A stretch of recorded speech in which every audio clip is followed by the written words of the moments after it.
Carl sighed as he saw the expectant looks on the other immortals' faces, and brought out a few more peerless great items that weren't geared toward warriors.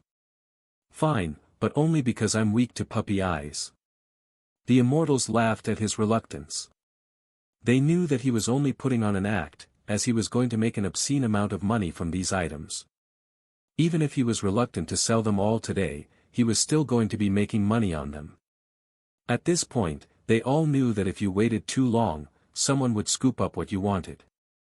So, the only viable strategy was to either find a buyer and get the money ASAP, or to beg and borrow every cent you could, buy the item, then pay your clan back.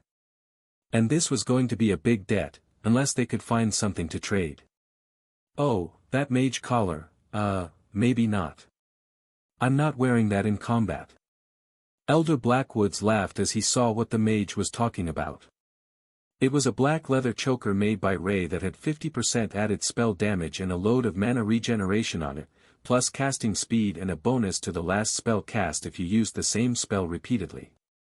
It was truly worthy of being a peerless great item.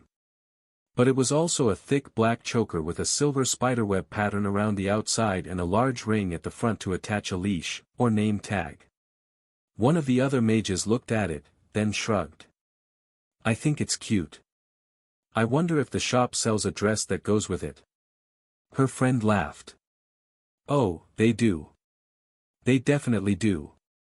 Didn't you hear him say it's run by a spider priestess? A spider. She's an assassin type, not a priestess. Oh. Then, not only will she have the dress, she will have it in exactly your size, even before the system fits it to you. The Darklight host mage frowned, and Carl saw a tear roll down her cheek as a notice appeared in his interface. Inter-branch transfer, 1000 clan credits transferred for the purchase of item, regenerative choker of recursive casting. Carl patted her on the shoulder and handed over the item. You have my sympathy on your savings account. It's worse. I borrowed a lot of that money from my mom. The mage's friends laughed. Oh, you're in for it now. She will put you to work if you can't repay that by the end of the month. That woman is a slave driver. Now, I need to go get myself a new dress before I lose my nerve and start thinking about how much I'll need for the payments on the debt. See you all soon, she announced, then ran out toward Ray's shop, tracking her friend's location. The first Leakin girl was already half buried in clothing as the golems modeled dresses and armor combinations for her. They had a very limited amount of time before their own branch called them home. They had indulged the group by letting them go check out the new store, but they wouldn't leave them unattended forever. Especially on a world where the Darklight host didn't have a strong presence. The others were busy picking through the epic great items, things that they could actually afford without borrowing from friends and family. Well, family, as their whole friend group was here and about to be broke. Alright, we will take these. Will the guild shop be open regular hours in the future? We might have some craftsmen willing to come trade furniture and other crafted goods for gear. Carl nodded. It will be staffed by the priestesses when none of the guild members are available. But we should have staff here almost all the time. We use the other floors for crafting and sleeping, so there are always at least a few people awake in the building, even if they're not normally store staff. Oh, that is perfect. Alright, we should go find our friends and get back home. Good luck, branch leader. The immortals rushed out of the room, and the other guests smiled at their enthusiasm. You know, that woman is at least as old as I am, going by her aura. But she still hasn't lost that youthful vigor. Perhaps I have been looking at things the wrong way. Gaining a bit of power shouldn't require gaining the dignity that an elder is supposed to show. Carl laughed at the warrior. She's a forest dragon. Oh, good point. Yeah, there is no changing that. They're permanently optimistic. If you see a forest dragon looking sullen, you should probably buy extra life insurance. One of the other customers frowned. How do you even know that she's a forest dragon? That's not in the display, and you clearly just met her. Carl tapped the side of his head. I can see the difference. It's a passive skill. Soul sight made it fairly easy to tell species apart. But he could also smell the distinctive notes that were forest dragon. If he needed, Carl could get additional information about guild members when he inspected them. Not that he bothered with the customers. Knowing all about them wasn't a priority, and half the time the information that it gave you was just more confusing than the question you were trying to answer. For example, the system listed both his name and his species as Carl. So, there were issues with looking up people who had particularly unique advancement progress. Most of the others appeared normal, thought the amount of information that the system shared tended to vary without any real guidelines. Perhaps it was personal preference. Automatically hiding what people didn't want to share. I can see their measurements, Ray informed him helpfully. Oh, perhaps it was skill-based. Ray was more attuned to the physical dimensions of people, so she could make them clothing. So, she could accurately determine the size of people. And that was a fact that Dana was not happy about. Having Ray know every time that your measurements changed by a centimeter was annoying, but not the end of the world for Dana. She was plenty active, and rarely changed weight. Still, it was a sensitive topic, and she knew that the spider compared everyone that she met in a dozen different ways. From how they would look in different outfits to what sort of flavor their blood might have. The shops were beginning to slow for the evening, but Carl did notice that everything was staying open, as they had enough customers to justify being open all night. The guests who had come to the new home for the recruitment event had heard of the outpost here, and many decided to come see what was going on, or to find a room here instead of camping out in the new home's outskirts. The town wasn't really set up for guests yet, but there were some empty houses. Unfortunately, there was nobody present who could tell them which ones those were, so they would still end up camping on the edge of town if they stayed here. However, the two towns were actually hundreds of kilometers apart, more than enough to put them out of the way of potential rivals, while the portal allowed them to easily return to the new home merchant clan's home city, where the recruitment event would be taking place. It was a bit of a loss not being in the area to scout, but avoiding the crowding was an advantage that was difficult to quantify. Carl gave up on trying to get back up into the second-floor workshop, and decided to simply work in the front room, where intrigued customers could watch him making simple rare-grade rings for the many warriors that the clans were expecting to take in. It was a convenient option, as any combat class could use the rings, even if it wasn't quite perfect for them. Even tank-type druids could use the warrior rings, so they made a great recruitment option. You know, I never get tired of watching you do that. But I should go set up camp somewhere on the edge of town. One of the men sighed. I'm sorry that we don't have more set up for guests. We're just getting set up, and our guild is still in the process of moving into their new homes, so we haven't even started setting up guest hostels, lodging, or hotels of any sort. Carl apologized. No worries. Half the clans are too paranoid to do it or to stay in one if it was offered. For an event like this, everyone is worried about being spied on. Getting a bit of advance information on prospects is vital to the process, and stealing a top recruit from one of your rivals is a huge victory. That's most of what you're making here, by the way. The bribes that will let people steal recruits from each other. Carl laughed. Well, if they all buy their bribes from us, then it's a win, no matter who finally ends up with the recruit, isn't it? The immortals watching him work all laughed.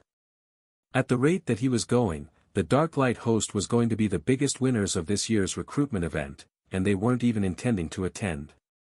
If they did, and they managed to steal a few talented craftsmen, as well as all that they were making from their shop, they would likely outshine the new home merchant clan who was hosting the event. The two were clearly affiliated, as Carl was listed as a member of both factions, but the Darklight host was the crafting branch. The moon settled on the horizon, and many of the crafters retired for a few hours before the morning rush, slowing the process of making the custom items. The demand level had also dropped, as people didn't want to wander a strange town in the middle of the night, so it worked out well. Carl didn't have high hopes for what was going to happen once everyone had finished breakfast and was ready to start putting their all into getting new members. Either they were going to get a flood of customers that were desperate to get their hands on the good stuff immediately so that they could close a deal, or the entire compound was going to be empty, and everyone was going to crash out hard, sleeping the entire day away in the spare rooms closest to the workshop. That second one was bound to happen eventually, but usually immortals could push themselves for days or weeks at a time without sleep. The room slowly emptied as the sun came up, and Carl could hear the business at the bakery, coffee shop and diner all picking up. Mostly with immortals who had been hanging around the guild house all night, but also with fresh visitors from the clan compound, and the Leakin pack themselves, who were in need of something quick before they went to work. The cooks had something made in the guild house kitchen, Carl could smell it. But those who weren't staying here, and weren't working here, were avoiding the place this morning, so they didn't get mistaken for one of the craftsmen and badgered to make items they had no ability to help with. And even staying away didn't always help. Not when there were immortals who couldn't tell lichens apart. To some of them, a petite lichen girl with black fur was the same one they had seen earlier in the shop, and they were unwilling to accept that this one was a pastry chef, not the same person they had seen 6 hours earlier. You know, half the reputation of the lichens as being stubborn is likely due to that, Opal joked as she listened to the barista explaining to the third person this morning that they had not just seen her across town. Elder Blackwoods laughed. They're not even wearing the same outfit. I don't know how much more we can do. I would say to put name tags on them, but those are already available, and nobody reads them. We could open a salon. Perhaps some fur dye. Opal offered. The ancient lichen shuddered in horror. No, I don't think that would be the best option. I suspect that some of the young ones might disagree with me, though. But the thought of dyeing my fur is just wrong. While Carl was busy in the shop, the tiny world was going crazy with productivity.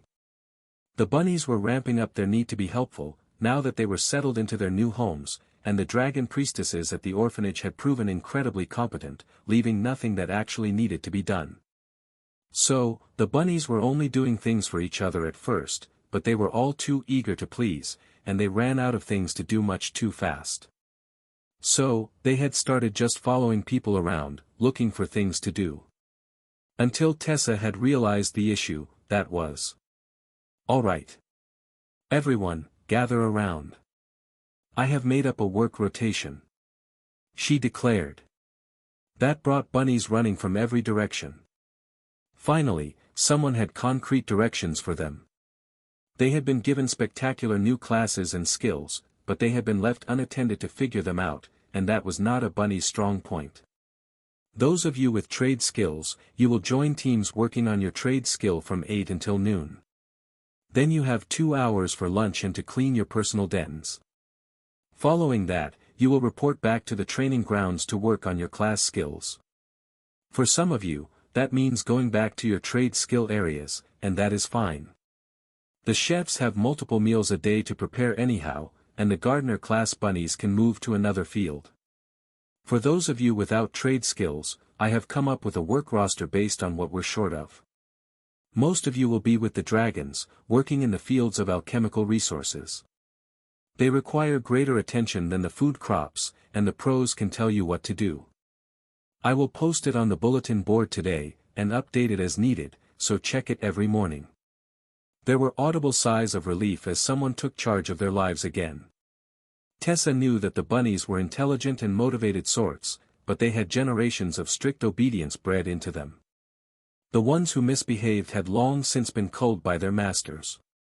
So, what was left was a docile population who were used to simply doing what they were told. It had gotten to the point that they actually began to stress out if you didn't give them orders. So, she would send the combat-capable bunnies through the training tower once a day, giving them purpose aligned with their class, then send them out to do random tasks so that they didn't feel like they were slacking. When the bunnies were stressed, the whole tiny world felt unbalanced, as if permitting a bunny to suffer was against the rules of the world. Even if it was something as mundane as letting them get bored.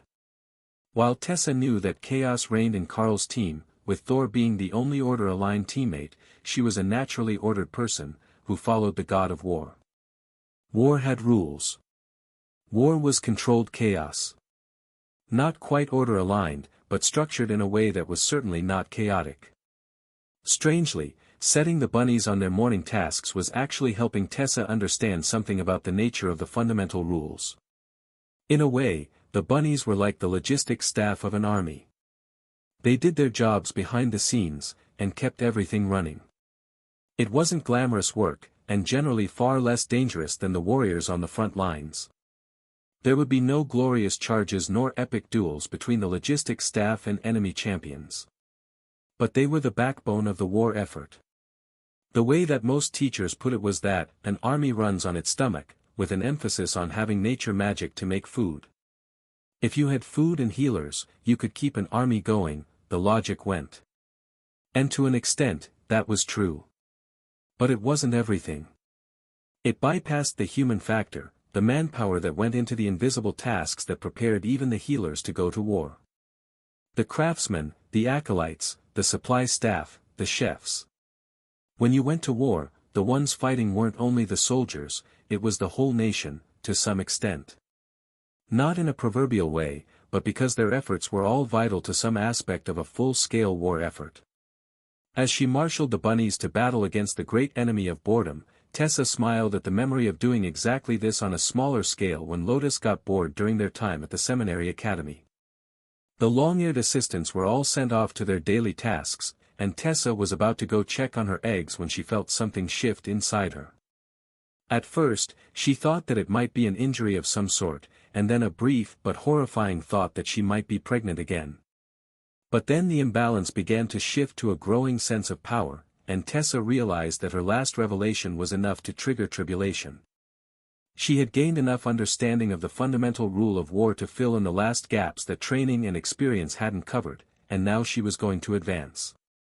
Whether she was ready or not. Thor was the first in the tiny world to sense the tribulation lightning, and followed it to where Tessa was standing in the middle of the plains. That was their designated spot for tribulations. It was out of the way, didn't raise huge winds that damaged crops, and didn't get lightning in the lake that killed the fish. That mistake had been made once, and it had taken far too much effort to save the aquatic population.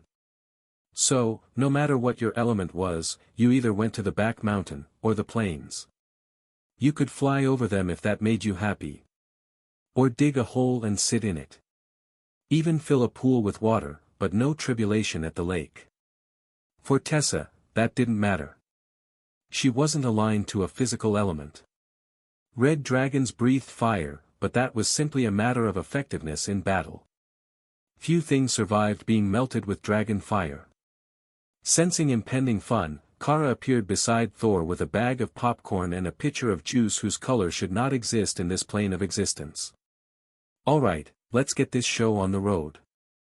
Everyone else is on the way here now.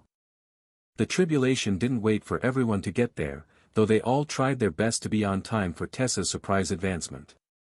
The last one to make it was Ray, who had been busy working with a customer to finish an order, and then snuck out, leaving Maish to run the shop while she watched Tessa's advancement. Maish didn't mind. This was her first chance to really prove herself to Lady Ray, and earn some favor from the notoriously terrifying spider. She was fairly sure that Ray was actually fond of her, but her mannerisms made it difficult to tell, and that left the girl with some concerns that Ray might kick her out of the shop if she didn't perform well enough. That would be terrible for her future in the guild, as this was the best place to sell the items that she was just now learning to make. She had been appointed as the manager, but Maish lacked any sort of confidence in dealing with Ray if the spider was in a bad mood. She already knew how that could end for people that Ray did not like, and she had no intentions of becoming part of the spider's next bath. If Ray knew what she was thinking, she would be at least mildly insulted. She didn't turn on useful people like that, and Maish was an ongoing project. She had already put a lot of effort into improving the girl, and now she was beginning to see the payoff. Like breeding smaller creatures to defend your nest, she was raising the girl to run her cloth shop and help her make clothing. It was a win for everyone, and the better that Maish did for herself, the better that she would do in defending Ray's shop. Getting impatient now, or sending her away, would be counterproductive. Only once Maish was fully grown into her powers and Ray was ready to move on to a new shop would she be prepared to stop keeping the girl at her side. Until then, there wasn't much that would stop her from guiding Maish toward a greater future. The first bolt of tribulation lightning hit just before Ray arrived, a massive disturbance that shook the ground and startled every creature living in the tiny world. Unlike the other advancements that had happened here, the ones for the lizard folk and the demons, this one was particularly violent, and the individual strikes appeared to be even more intense than usual. Then, Ray settled in with the crowd, and the second strike slammed into the barrier that Tessa had put up around herself. The divine power and the tribulation lightning seemed to merge for a second in an impossible combination of gold and blue. Then, the barrier stabilized, and a third strike, this one made of a half-dozen smaller bolts of lightning converging over her head, pounded into her barrier. Tessa remained perfectly focused as the wrath of the tribulation lightning increased, and Thor silently cheered her on. The fourth strike was the same as the third, only more intense, and the fifth was strong enough that even Thor began to feel the intensity of the lightning. The sixth strike shattered every barrier that Tessa had put up, and Carl saw smoke coming from the red scales on her body as the war beast transformation tanked the worst of the damage. Hurriedly, she put the barriers back up, just in time for the seventh volley of lightning to crash into her, scorching her robes and exposing large patches of scaled skin. For the eighth volley, her barriers were shaky, as she had mostly exhausted her mana storage during the earlier strikes.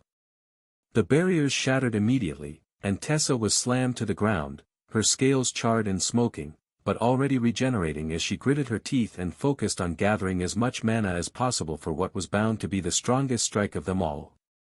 Dana watched in horror at the fury of the tribulation, so much worse than what she had undergone, as if the god of war was personally testing his disciple to see if she truly was worthy. The final set of barriers was better than the eighth set had been. But it was far from being enough to take the full force of the tribulation. The final volley did not come as a single strike, but as 9 simultaneous bolts of lightning crashing into Tessa from different angles, shattering every scale on her body and leaving the ground under her a shining black volcanic rock.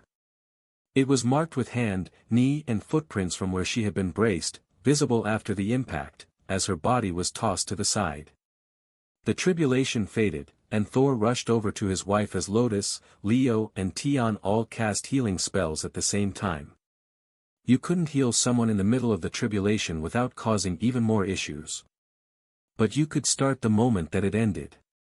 Her body was visibly mending under the combined efforts of her friends, and Tessa's power was steadily growing as her flesh knit back together and her scales regrew.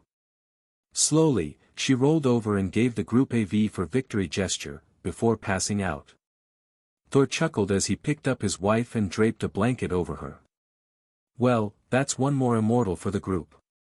Now we're down to just a few of the ladies. I know you can't be far behind, especially Lotus, with that immortal bear bonded to you. Lotus nodded. It will be soon. And then we will have a full team again. Well, assuming that Ophelia is right behind me. The werbear laughed and swatted her girlfriend on the backside. What makes you think that I'm going to be slower than you to reach immortality? I have motivation and fluff on my side. Lotus stated it as if it were an unquestioned fact that being in the presence of Fluff was good for her advancement, and not a distraction that kept her from getting things done. Perhaps it was, when the Fluff started making demands. With Tessa recovering from tribulation, and the air in the tiny world still crackling with power, the young dragons began their day, learning all about the essentials of power and the world.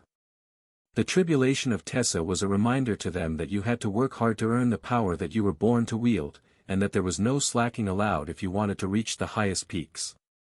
Of course, most of the dragons didn't know that they would never have to undergo the tribulation. They were born in a world with immortal energy, it had become part of them before they hatched, and as such, they were already considered to be immortal rank beings in some minuscule way. It wouldn't be a fast process for them to get up to the actual power level associated with the immortal realm, especially given the slow growth rate of dragons. But they would get there. Nobody left the space until Tessa woke up, nearly an hour later, fully healed but exhausted. Good morning, sunshine. Welcome to immortality, we have snacks. Carl greeted her as the war priestess woke up. That's the first thing. The first thing that you thought that I should hear once I woke up as an immortal? Carl laughed. Yep. That's the first thing that will welcome you into the rest of your never-ending life. It was that, or have Thor sing you a song about hatchlings. Thor gasped in realization that such a song had actually been an option. If he had thought of it, he would have done it. Tessa smiled as she saw the series of expressions cross Thor's face, and then patted him on the shoulder. Don't worry about it. After all that, I could actually use something to eat. I am starving. Lotus laughed and made a grand gesture to call the bunnies in. Fortunately for you, I am your friend, and I always have food ready. Now, we feast and celebrate. Ladies, bring anyone else who would like to join the festivities over to the main room of the house, and we will be there shortly. Tessa just needs the first round of snacks to get enough energy to get down the stairs without Thor carrying her. That wouldn't actually be a problem in Thor's mind, but Tessa was an immortal now, and there was some sort of dignity required. Or so Lotus assumed. Really, it was the other way around. They were now the weakest and among the youngest immortals. If there was any time to be undignified and childish, it was now. Compared to the elders, who had lived for 1,000 years or more, Tessa making immortal at just under 30 years old made her a practical child in their eyes. They didn't need to tell Lotus that, she would do it all by herself once she made it to immortality. Besides, Tessa wasn't the sort. She had children on the way, a stable relationship, a war god to please by taking care of the orphans they had adopted. So many orphans. In the eyes of the Red Dragon, the bunnies also counted as war orphans, as the Dark Light host had killed their previous owner and taken their homes. So, they were displaced by war, and most of them had no parents. Perfect qualifications to be taken care of by the Red Dragons. Not that the bunnies needed taking care of. They were happy to take care of themselves, and anyone else who happened to be nearby. As long as they weren't absolutely terrified of them. That pretty much ruled out the lichens, and a few other predator-type species. But for some reason, they didn't seem to have any problems with Ophelia, despite her being a werbear. Apparently, it wasn't the lycanthropy, or the teeth, but the species that was the determining factor. Wolves hunted bunnies, but apparently bears were not proactive about it. Possibly because they couldn't catch them. However, it wasn't the bunnies that were the most excited about Tessa making immortal. It wasn't even the demons or lizard folk who had done it before her, here in the tiny world. No, that honor went to Ewan and Tenna, the adventurous pair of hatchlings who managed to get to the party before any of the other young dragons. Tessa took good care of them when Naksha was hunting them down for escaping the nest again. The black dragon smiled as she saw her wayward charge arrive on the scene. For once, he was actually where he was supposed to be, and it was entirely because he had wanted to explore and see the exciting parts up close. Welcome, little ones. Lotus made breakfast burritos, the black dragon greeted them. Winning. Then the hatchlings were off, looking for Lotus and the peak snack of hatchling black dragons. Divine lightning dragons as well, but there was some dispute about whether the burritos were better than chocolate fudge brownies. Ewan insisted that sweets were still ranked second, simply because they lacked meat. Technically, the burritos did as well, but they had eggs, and that was basically meat of the unborn, which was pretty hardcore. Ewan liked eggs. Soon, Tessa was swarmed with hatchlings, eager to tell her all about how happy they were that she had reached immortality, and how they would get there soon, and how there were snacks, and how they were all excited about the day that her eggs hatched. It would be a sad day for them when she went to the immortal world to start building her power. But they didn't know it was going to happen yet. Alright, everyone back up 2 steps. You can't all hang off Sister Tessa at the same time, you'll tear her robes, the matron announced. Yes, Mississippi. The dragons dutifully took 2 steps back, and then immediately returned to their overlapping questions and congratulations, as Tessa knelt to pat them all and assure them that she was listening to their stories. Carl laughed as he realized that Tessa was never going to be able to outrun the group mom role that the Red Dragon clerics were saddled with.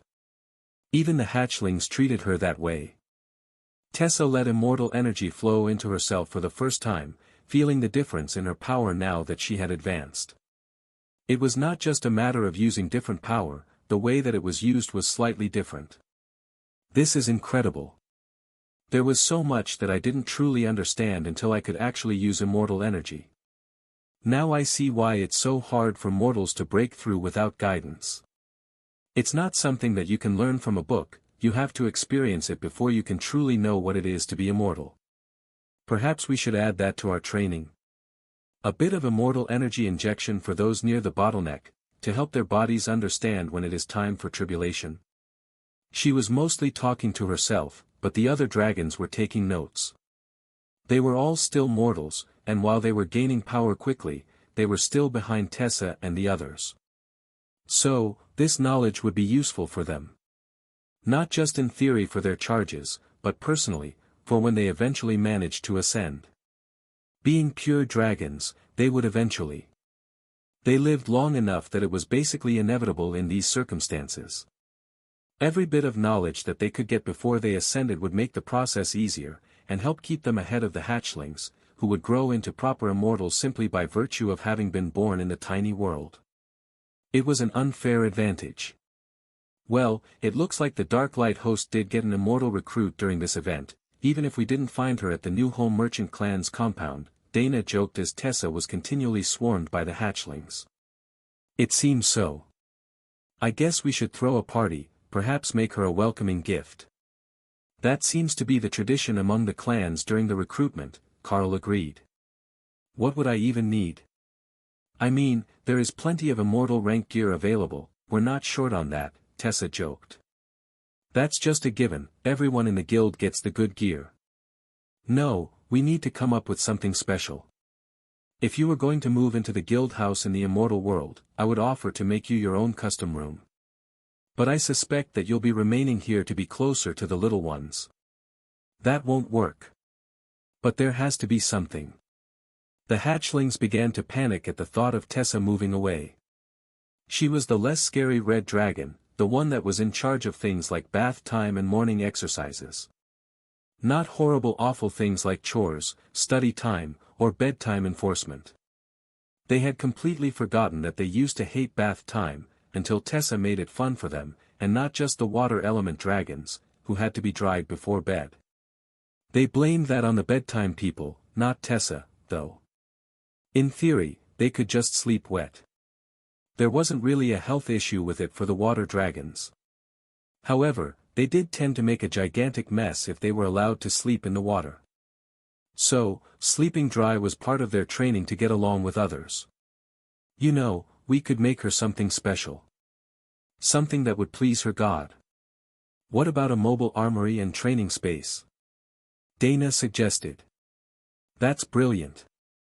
Keeping a stock of weapons on hand will always please the war god, and a training ground is exceptionally useful for the orphans. Plus, it's a good place for Tessa to relax when she is off shift, Carl agreed. If he was going to do this, he would do it right. He would make the core of the space with the help of the Amulet of Destruction, to bring it to one sub-rank higher than himself, making it a mid-ascended rank immortal space. Then, he would use Breath of the World, to improve the quality by one rank, which should make it peerless. With that level of quality, even if Tessa wanted to train the dragons, she could do it for quite some time without fear of damaging anything inside the space. As long as the item was bonded to her, training inside it wouldn't damage anything. Much like activating skills through your own weapon didn't damage the weapon, unless they were far too powerful for it to handle. So, she could use it herself very nearly forever. By the time that she was powerful enough that an ascended immortal training ground was no more use to her, there would be no problem getting her a better one. And then, she could pass that one down to the next generation. As he planned the runes for the new item, Carl briefly wondered how many heirlooms there were floating around the immortal realms that had exactly that story. A cool thing that someone had custom-made centuries ago, and now it was passed down from generation to generation because items on that level didn't simply wear out. Unless someone died with them in their inventory, they would last very literally forever. While Carl worked, the others got busy arranging the advancement party for Tessa. Everyone in the tiny world was already here, and they were already cooking, so there wasn't actually much to do. Just decide what sort of music suited the occasion, and try to keep the dragon whelps from drowning as they all tested out Yuan's theories on diving techniques. The water dragons had informed them all that you could actually use your wings to swim in the water, like you used them to fly through air. But there was still much discussion about the best ways to get yourself into the water. Especially for those species with thicker bodies, as the water dragons tended to be longer and more serpentine. "Miss Tessa, come swim with us," someone called, speaking Draconic. "Alright, pool party it is. Everyone, switch to your swimsuits." Carl ignored the call to go swimming for a solid 3 seconds before the thought of Dana in a swimsuit put the task of finishing the gift on the low priority list. He could deliver it tomorrow, he had time. He swapped outfits to a pair of knee-length swim shorts that Ray had made for him, and shook his head in dismay as he saw the chaos in the lake. Everyone who wasn't actively cooking or eating was in the water, and the hatchlings were dive-bombing the lake, terrorizing the fish. They weren't hunting them right now, the food was already sorted for the evening. But they did love to dive at them. "Mr. Carl, will you dive with us?" Yuan asked.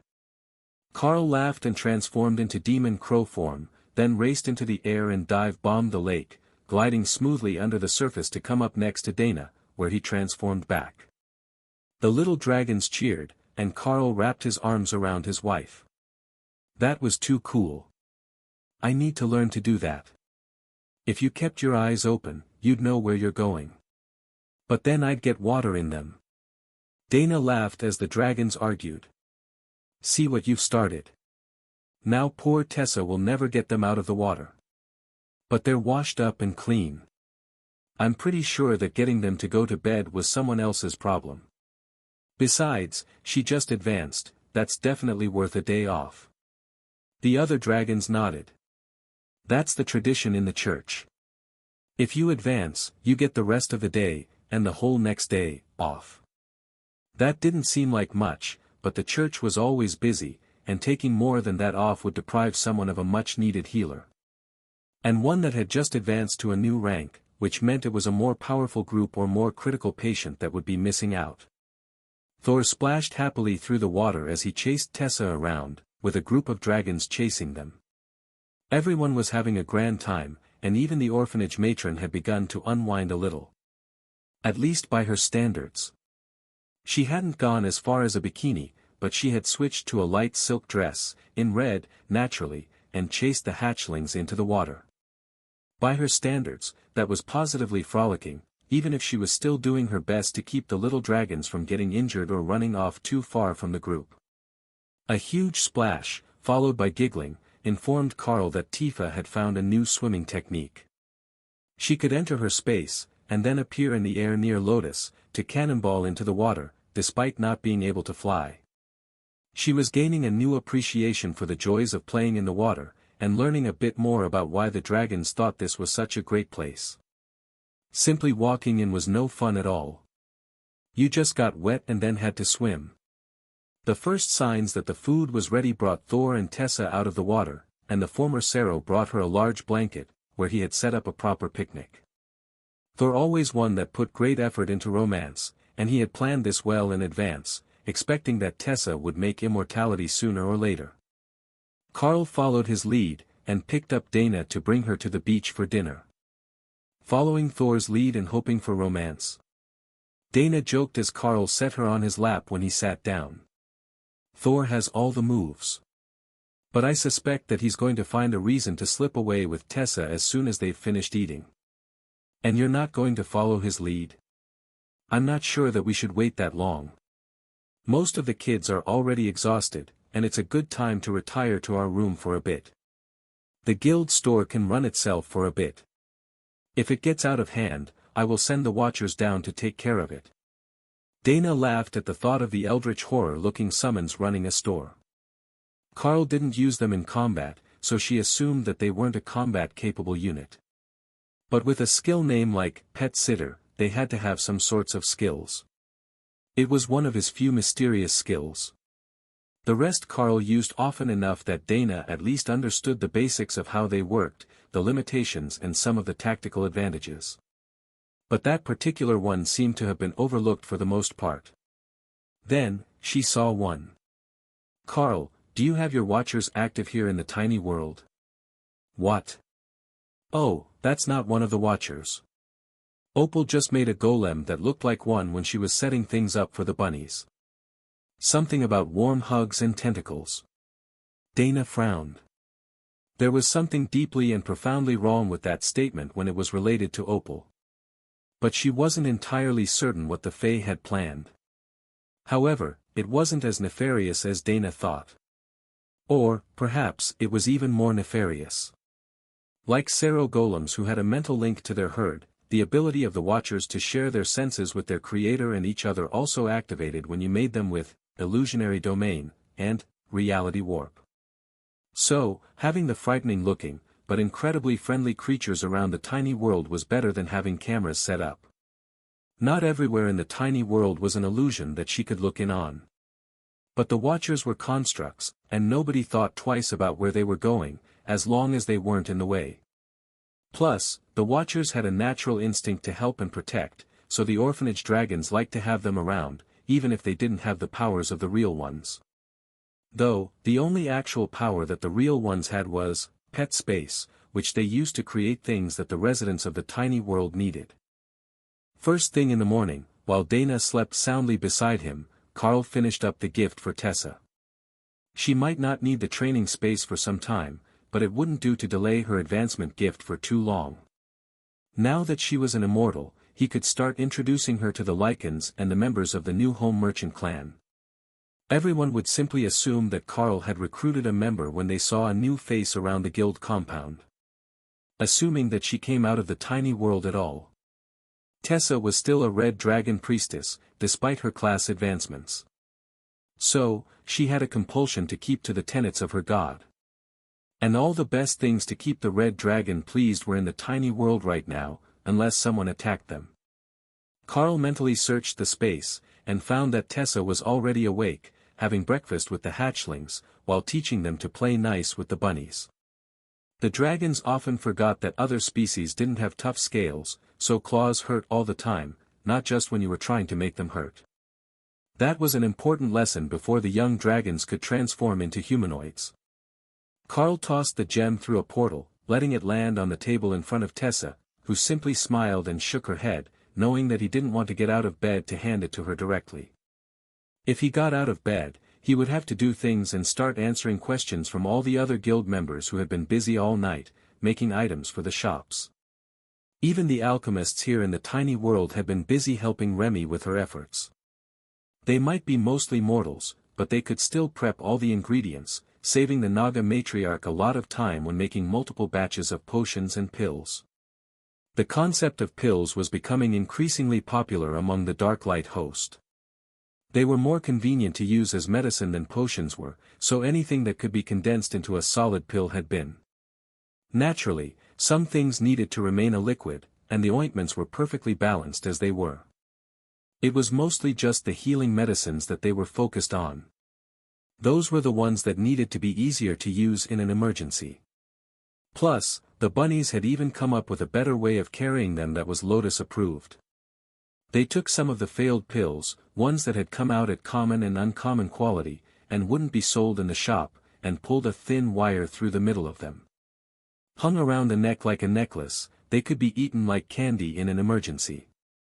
That was a tactic that Lotus had used before with medicine, but if they made them out of higher quality medicines, they would sell incredibly well as decorative jewelry. After all, who would assume that all those small round stones were pills, and not rocks? From a distance, it was impossible to tell them apart. Carl wasn't able to sleep in for long, no matter how much he wanted to. They had an increasing number of customers arriving at the guild shop this morning, all eager to see what was going to be stocked for the day. Everyone knew that the Darklight host had the ability to make peerless grade items, so they were fully expecting to see something appear. With thousands of peak immortals gathered at New Home, and the two locations linked by a portal, this was the perfect opportunity to find customers for all the best gear, and the Blackwoods pack knew it. So, they were sure to get Carl out of bed and down to the shop. Duty calls. I should likely pick out a selection of good stuff for today before I get there, or they're going to panic. I suppose that leaving them in the guild store bank would have been better, but it's been so long since the last time that I forgot it was an option. Dana laughed at Carl's annoyed tone. Go take care of your loyal customers. I suspect that Lotus is going to advance in the next day or two. Her aura is already unstable, and Tifa is pushing her hard against the bottleneck with her growth. Alright, you stay here, let me know when she does advance. If you want to make some items while you wait, just toss them in the store inventory.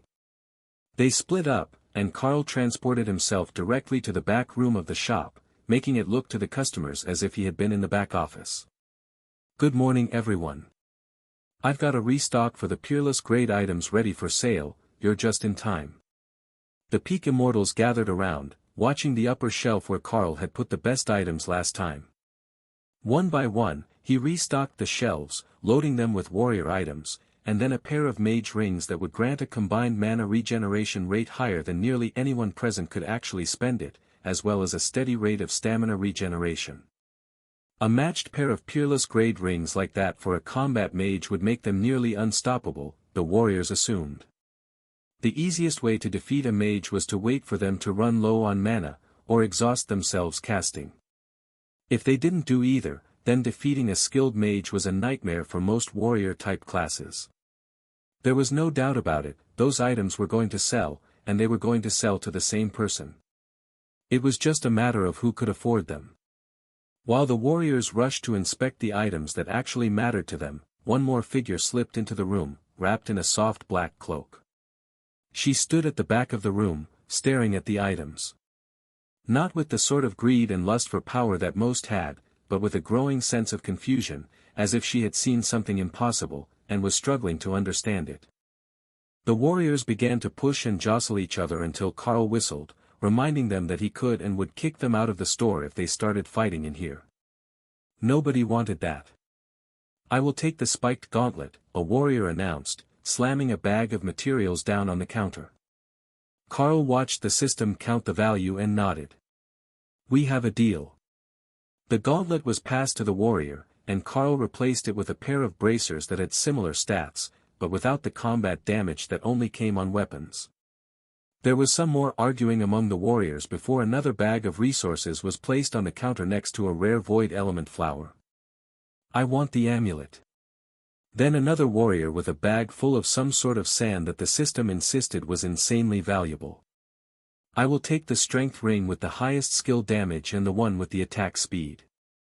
According to the system, it was worth it, but Carl had no idea what the sand was for. Whatever, he would look it up later. Deal.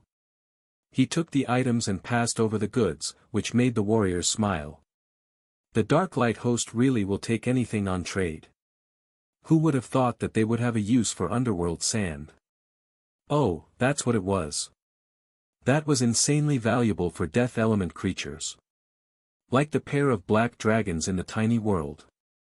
They could use it as a resource to help their power grow more quickly, as if they were in the divine plane, next to their goddess. The thing was, while it was super valuable, in theory, it was only valuable to certain people. Carl had just put the sand away when a slender figure pushed through the crowd. I would like to buy a half kilogram of that underworld sand from you.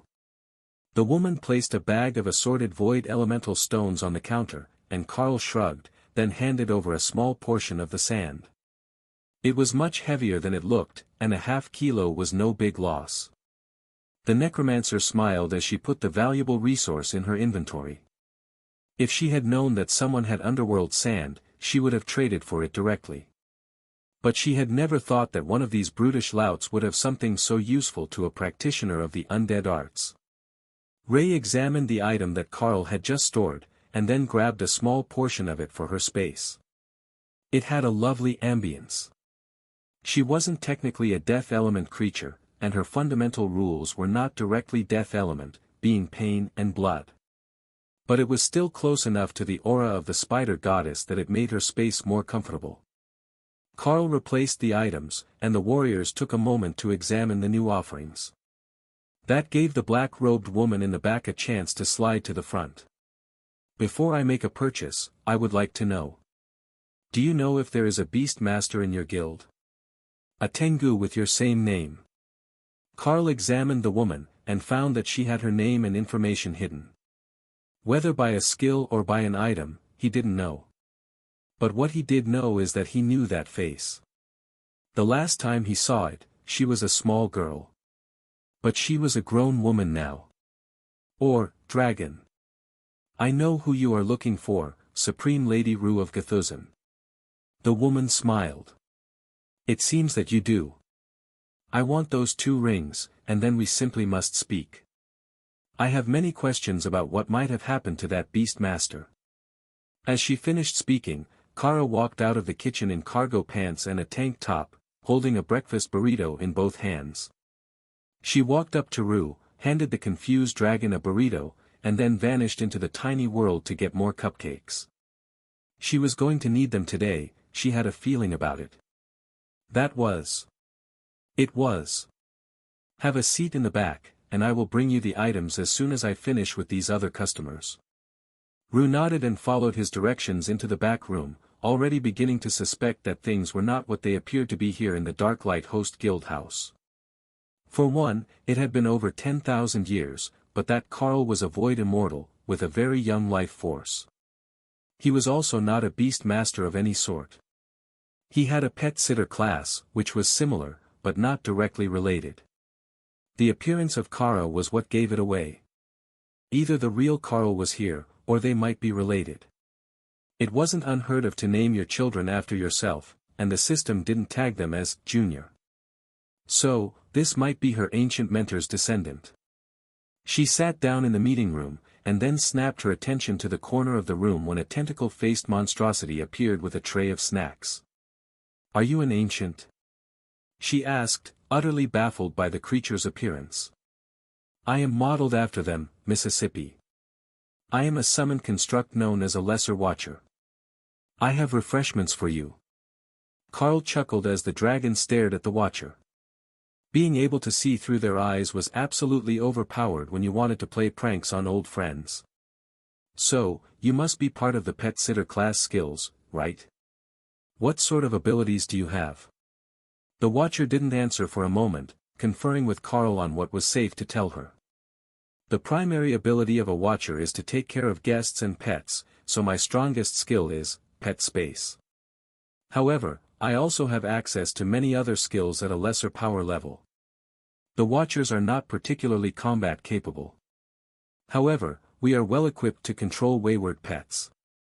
Meaning? I have the Void Lock skill to freeze hostile creatures in place until they calm down. Rest assured, they are not harmed in the process. We are quite humane in our treatment of misbehaving pets. Rue smiled at the watcher. You know that I'm a void dragon, right? Void Lock is one of my favorite skills. The watcher nodded. Indeed, Supreme Lady. Carl informed me of the basics of your history just now. Would you perhaps like a raspberry tart? Rue laughed and shook her head in dismay. You know, those don't grow here, right? They're a mortal realm plant, though there are equivalents in this world. I can substitute the mountain tart berry if you prefer. That was the immortal realm equivalent of the raspberry, and they grew them in the tiny world now, for the sake of the mystic chefs. So, there were plenty available, even if the watcher hadn't been able to simply will them into existence using the kitchen function of the pet space spell. In some ways, that spell was absolutely broken and overpowered, but in others it was so incredibly mundane that it could be overlooked. The space didn't have particularly strong defenses, even when it was made as a separate space.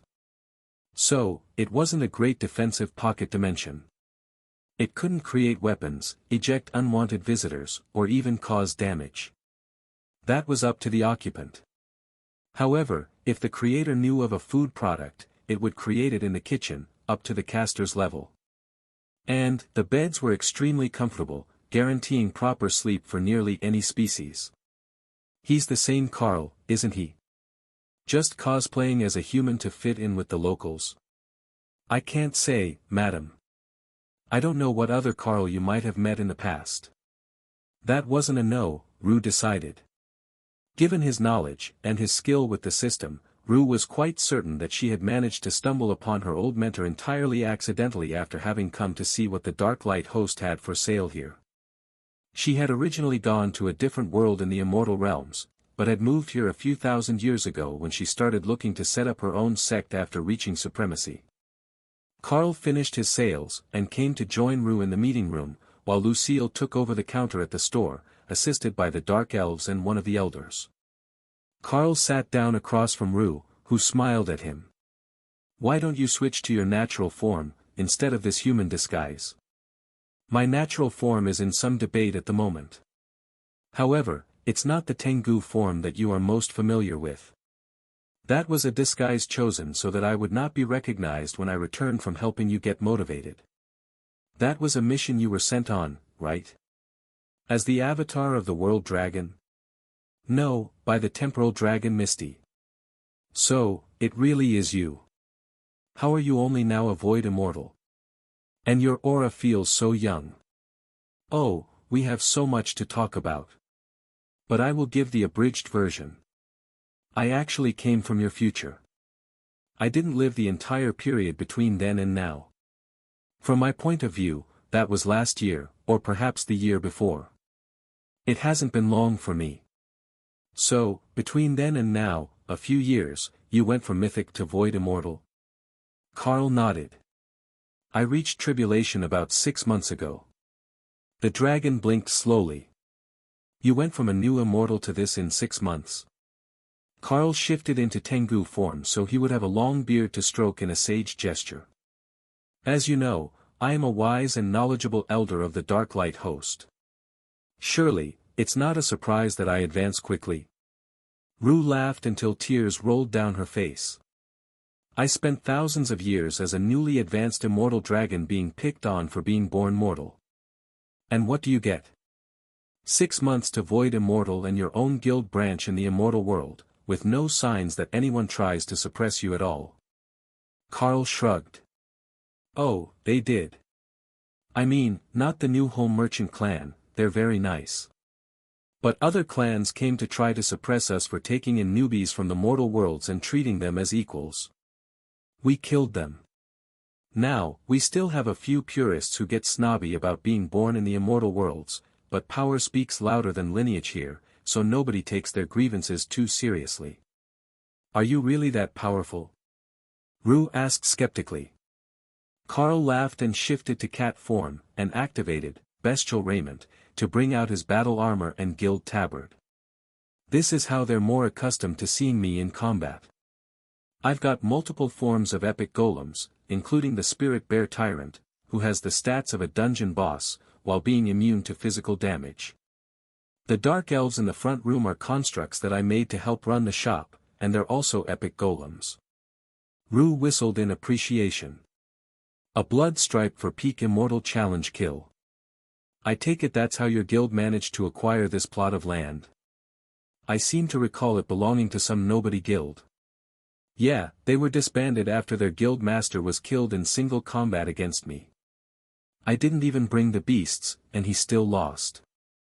I knew that I saw Kara earlier. It's been so long, but that face. There's no way that I could forget the Chaos Badger. She looks a bit more rough than I remember. Perhaps I just forgot about her having a scar after all these years. Still, she hasn't changed a bit. Though, the magical food is a new thing, I don't remember that. Is it something that the Watcher makes? Those cupcakes were made by a mystic chef in the Blackwoods Pack, now part of the Darklight Host Guild. It's become her tradition to give them to friends, and people with empty pockets. Rue laughed. She just casually mugs people and stuffs food in their pockets if they don't have anything to steal, doesn't she? That's totally something that I can see a badger doing. She will be pleased to know that you appreciate her sensibilities. She is a firm believer in alleviating poverty with cupcakes.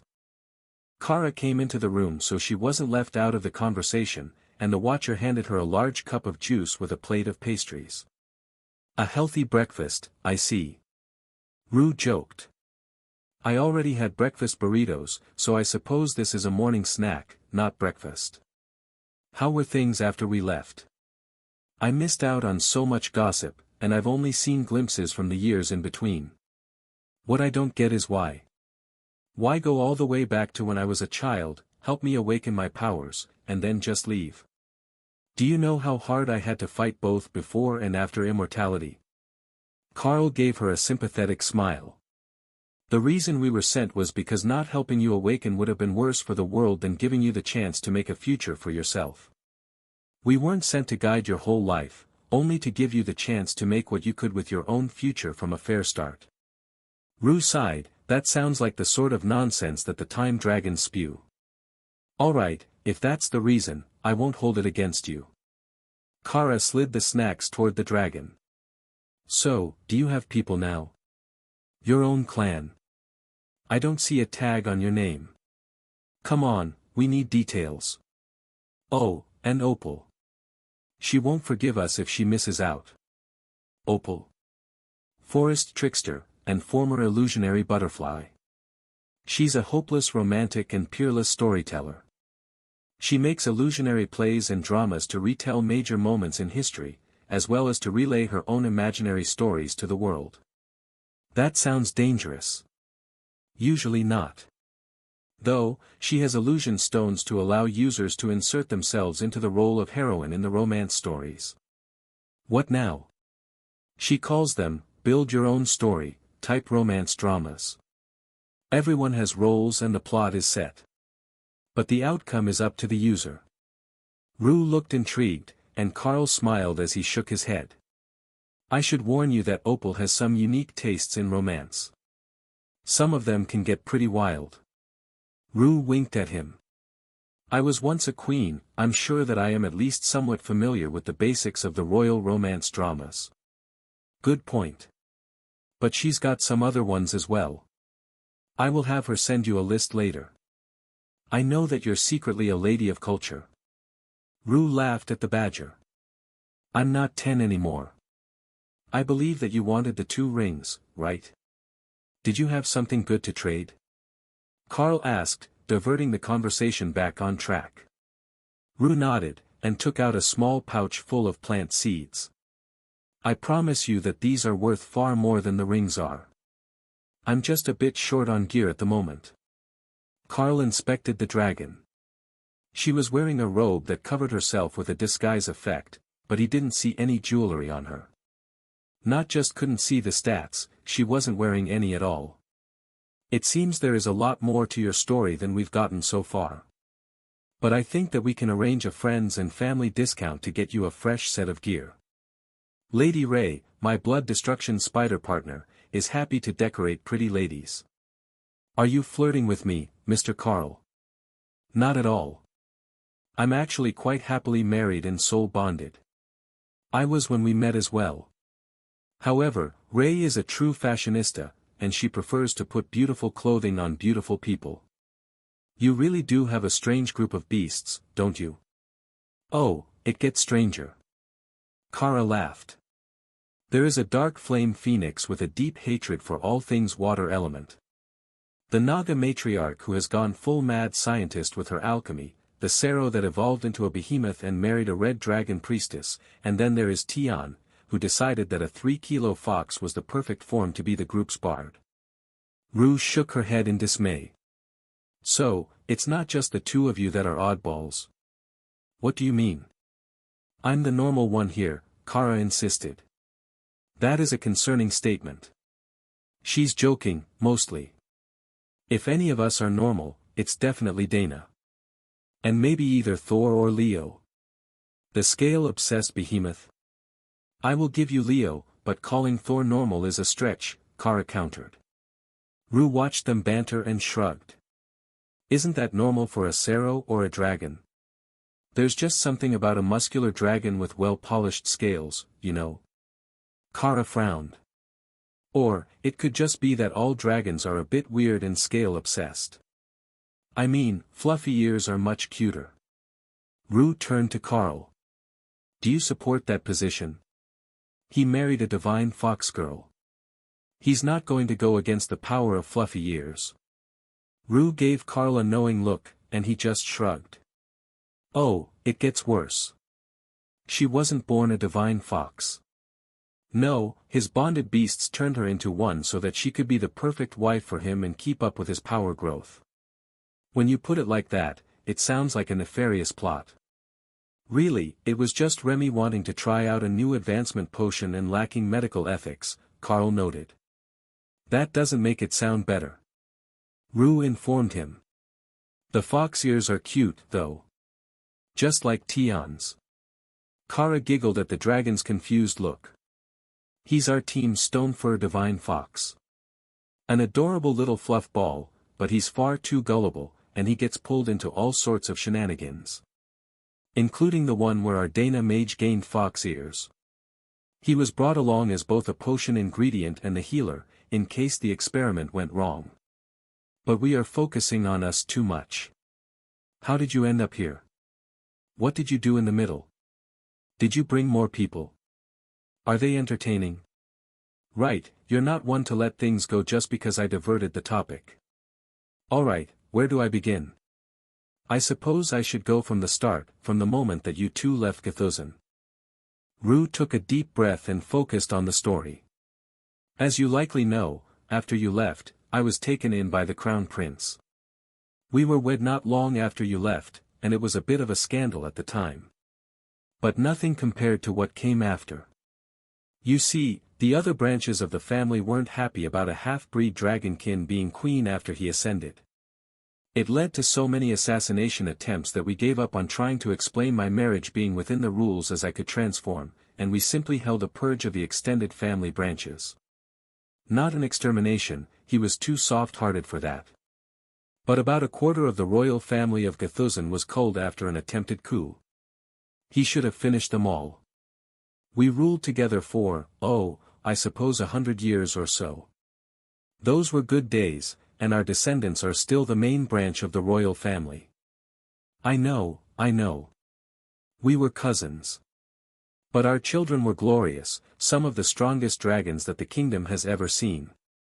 I still say that was the right choice, and he was both a good husband and a good king. There were some years there, after he was assassinated, where I was a bit angry and bitter at the world. You see, I made immortality first, and those hoping for the throne wanted to use one of our children as a puppet. So, they managed to poison the king while I was out of the castle. By the time I got back, it was too late. So, instead of letting them win and seize the throne, I took it for myself. It was a terrible time in my past. I had to kill fully a third of my own children before things were settled, and they understood that the good of the nation comes first in the selection of the next monarch. Weak and greedy leaders should never be allowed into positions of power. Power is for the powerful. A few generations later, there was a boy among the young princes, one who had that gleam in his eye. He was born with talent, not like me. But that wasn't enough for him. He had that drive, and he pushed for absolute dominance. I passed my throne to him and moved to the immortal worlds, thinking that my fully formed immortal spirit made me nearly invincible. I was wrong. So wrong. The world that I made it to was in the middle of a massive planet-wide clan war. As an unaligned spirit immortal, I was forcibly inducted into one of the clans with a subservience collar, and sent to the front lines. That was their first mistake. On that world, things were even more strongly power-motivated than this one. The planet was split into 1,000 regions between 1,000 demigods. Each of them had their own faction, and none of them could tolerate each other. Now, being a void dragon who lived and breathed war for the first time, I quickly attracted the attention of the red dragon. It was glorious, and we bathed the world in blood. But we were mere ants in the actual battle. When 100,000 legends took to the battlefield for the final conflict, I wasn't even a consideration. I was very nearly killed by a stray attack and sent to this world through a crack in spacetime. Fortunately, the subservience collar shattered when the demigod it was bound to was destroyed, and I was free to remain here. I made it to ascended immortality during the war, so I roamed this world for some time, learning about immortality in a way that was more than serving a demigod. My progress was slow, much slower than it had been without the assistance of divine energy. Even though I had the potential to make immortality during that dark time on a mortal world, I lacked the potential to go much further. So, I spent a few thousand years looking for opportunities and ways to increase my potential. About 1,000 years ago, just after I had reached peak immortality, I found a dragon inheritance on one of the other worlds I visited. It was a Void Dragon Legends inheritance, and it was enough to push me through to supremacy, though my innate potential was lacking. When I came back, I was feeling invincible again. So, I thought that maybe I could settle down and go back to the glory days of Gthuzan. I started a clan up on the north side of this continent, in the Valalan League. I named it the Gthuzan clan, and took in wayward immortals. We had a couple good centuries there, and then we were attacked by one of the larger guild alliances who wanted our territory. The clan was wiped out, and I barely escaped with my life. I've been wandering since. I just don't have the heart to take in a new group of disciples and start over after seeing so much of what immortality is like. So, I've just been wandering, looking for interesting things and wallowing in nostalgia. That was why I remembered the man who had helped me start all this and become more than nothing in the first place. Tell me, what made you want to start a guild branch here, instead of staying with a clan and staying loyal to them until you had enough power? Carl smiled sadly. Nothing had gone right in Rue's life. Every time she tried to settle down, things went bad. Being in the clan and being in the guild are two different things. I don't view myself as having left or been disloyal to the clan. We still work together, and they have a full branch here. But mostly it was that we took in a whole pack of lichens after their village was attacked. They could have gone their own way, but they wanted to learn the unique sorts of skills that the members of the Dark Light host possess. I don't suppose that you're tired of wandering. We've got comfortable beds here, and we could use an old friend with leadership experience. Rue smiled at Carl. You know, that doesn't sound too bad. I doubt that I am ever going to be cut out to be a leader. I don't have that sort of luck, or the people skills to build alliances properly. That's where I've failed both times I tried to lead. But it would be nice to be part of a group again, you know. Somewhere to belong instead of wandering around in an infiltration robe to hide my aura and stats. Yeah, what's up with the robe? A supreme can't wander freely. My mere presence in most clans' territory would incite a war. The arrival of an unknown supreme in another supreme's territory without invitation is generally considered to be an act of provocation, if not outright war. Ah, that makes sense. I hadn't considered that, as you are the first supreme that has been here who isn't directly an ally. Narissa of the New Home Merchant clan comes by sometimes, as well as the pack leader of the Blackwoods pack. But there isn't usually another supreme here. If you will agree to stay and join us, I will let them know of your arrival. And then I will induct you into the guild so that there is no dispute whether you're friendly or an ally. The supremes of the Dark Light host already came by once to join in our clan war when the new home was attacked. Supremes from another planet came to assist you. That's some serious connection building. Carl laughed. I didn't even know them. They got the notification that I had raised the war banner and came to join in the festivities. You have a war banner? I have the skill. Did you know that it doesn't mention that you can't actually take it back down until the end of the war? That's a little detail that I was informed of later. But yes, I used it to give the new home an edge in the battle, since our allies were cut off from reinforcing us. Rue laughed. So, you put up a war banner, without any thought of what it actually meant, and without the concept of defeat ever entering your mind? Exactly. Things will work themselves out, or I won't be around to see it. Either way, it's really not my problem. I like the way that you think. Alright, I will agree to join your Dark Light host. By the way, what made you join the guild? It's one of the legendary divine guilds, and the first world I was on had one of their demigods fighting for control. How did you even end up connected to that sort of guild? Carl laughed. Oh, that's a fun story too. You see, I didn't exactly join the Dark Light host. You see, when the guild function came online on our world, I was placed into it by the system and made a branch leader. I've been one ever since, founding new branches as I move up in power. There are 2 branches in our old world now. 3 if you count Matilda's, which is quite small. And now I've started one in this compound that we won. The system awarded the Dark Light host this place as a reward for taking out their guild leader in a challenge, and once we had the Blackwoods pack with a need for a new place to live, it was only natural to move in. That makes sense in a way. Alright, bring me in, Mr. Carl. Rue giggled at the words, remembering her childhood. Now, she was 10,000 years old, while Carl was far younger and less powerful than she was. Somehow, he still felt like her senior in some way.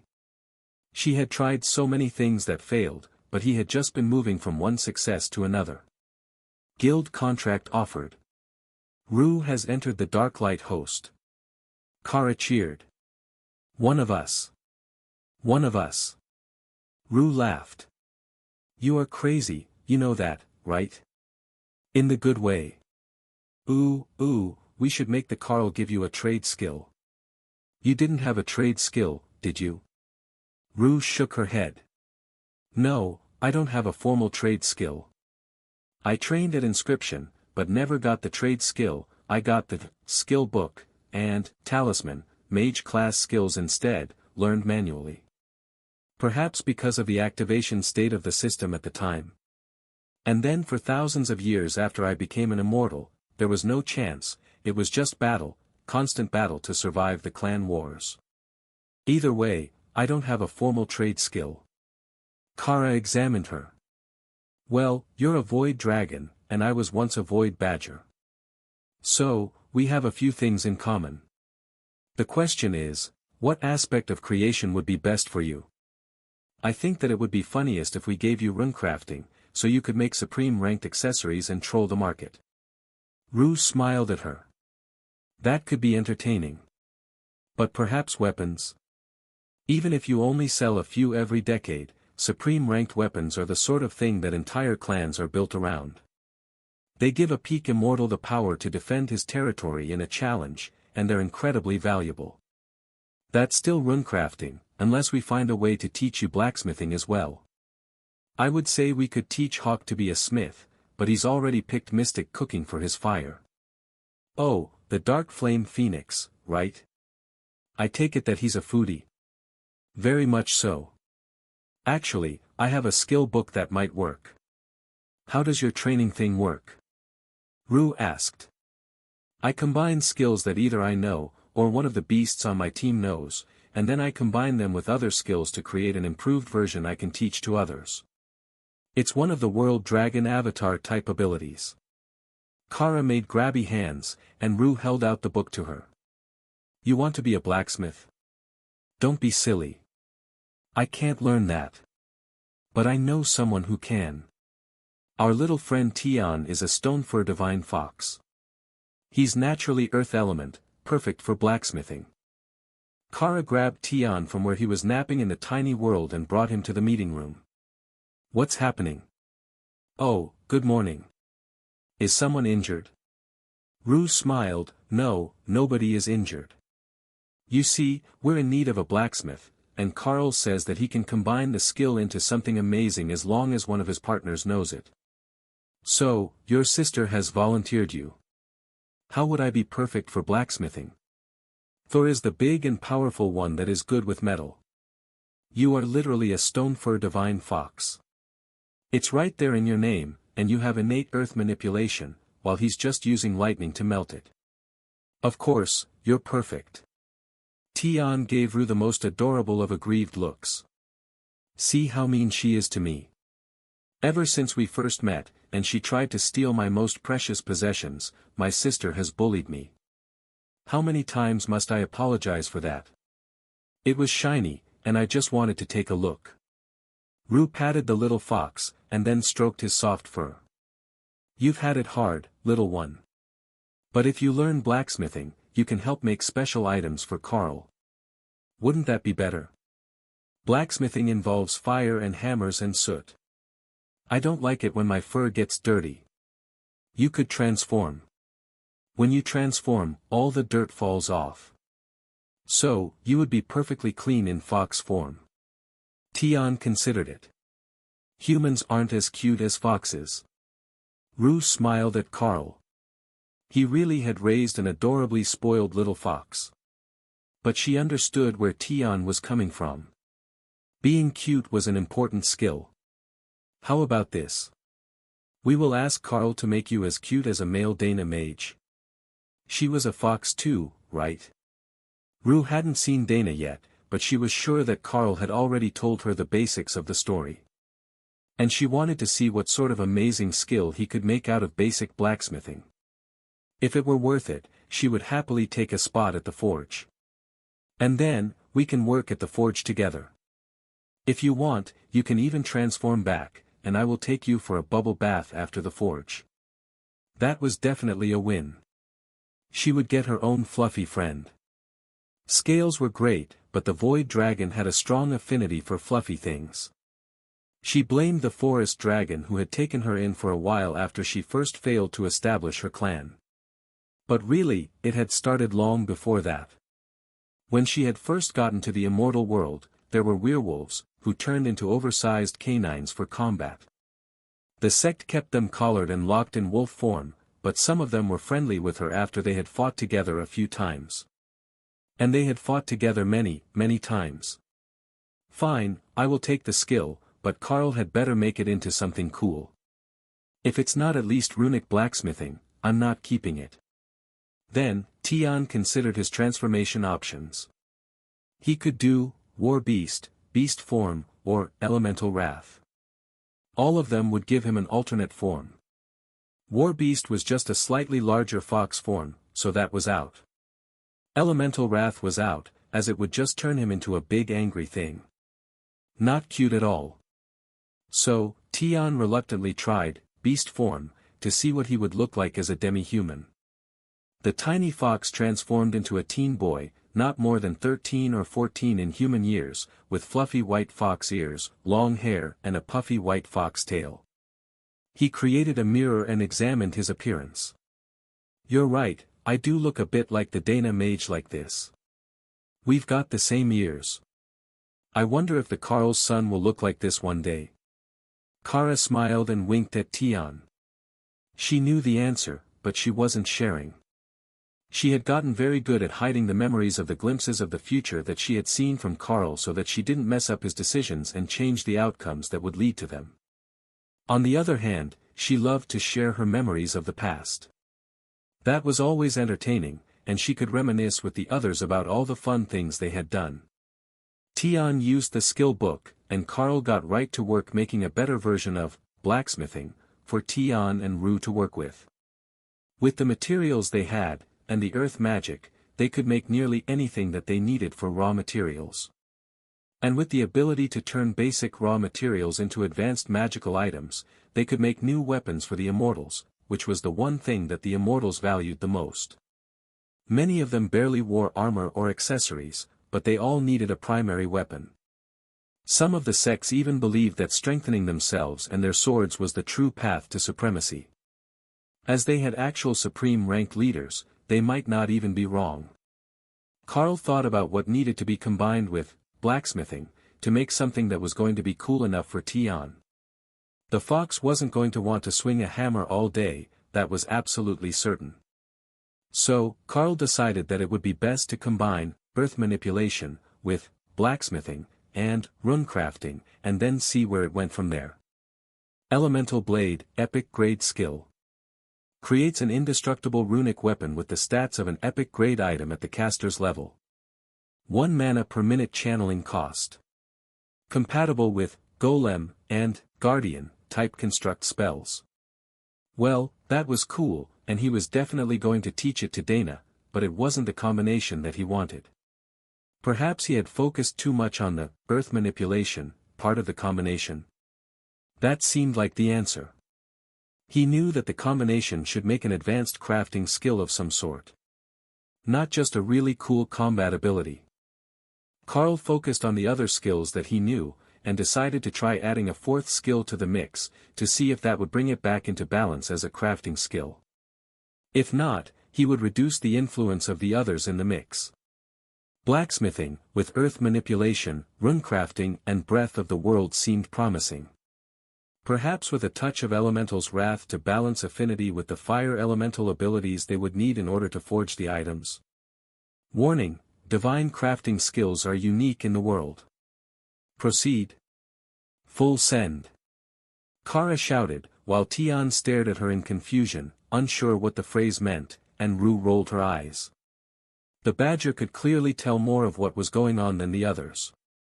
Well, what was the harm? Sure, he would have to make something different for Rue, but... accepted. Trade skill upgraded, runecrafting, has been upgraded to ancient runeforging. That was not what Carl had been trying to do. And now he couldn't teach it to Tian. Divine crafting skills are unique. Follow me, little one. Failed to transfer skill, ancient runeforging. Well, that was a bust. Give me a moment, and I will find a way to make this work. Carl explained to the dragon.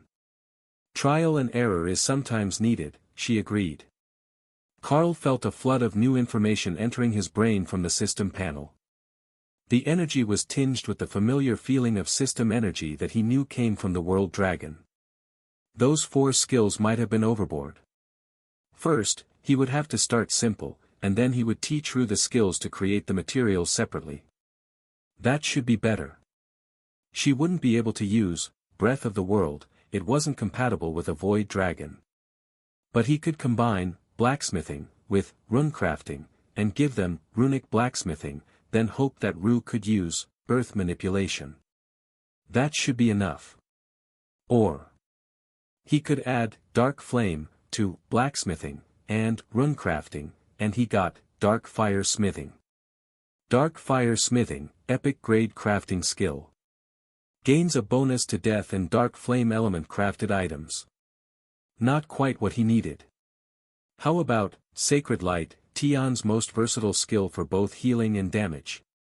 Divine runic smithing, peerless grade crafting skill. May create holy weapons that will align to the user's faith, imbuing them with additional bonuses related to the aspects of the pantheon or god that the user follows.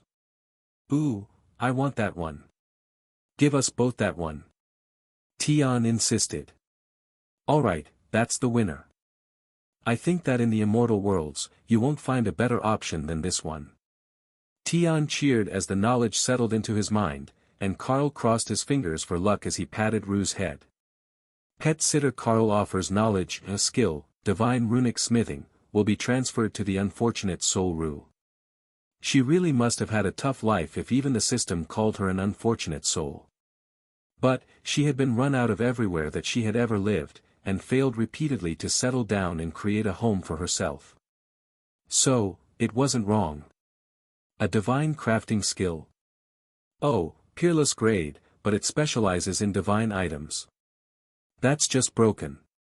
And, it's not blacksmithing, but blacksmithing is part of it. It looks like I can use it as a runecrafting type skill as well. You know, I looked into the texts on the topic, trying to learn how you did it, but I never found anyone who could actually use your skill.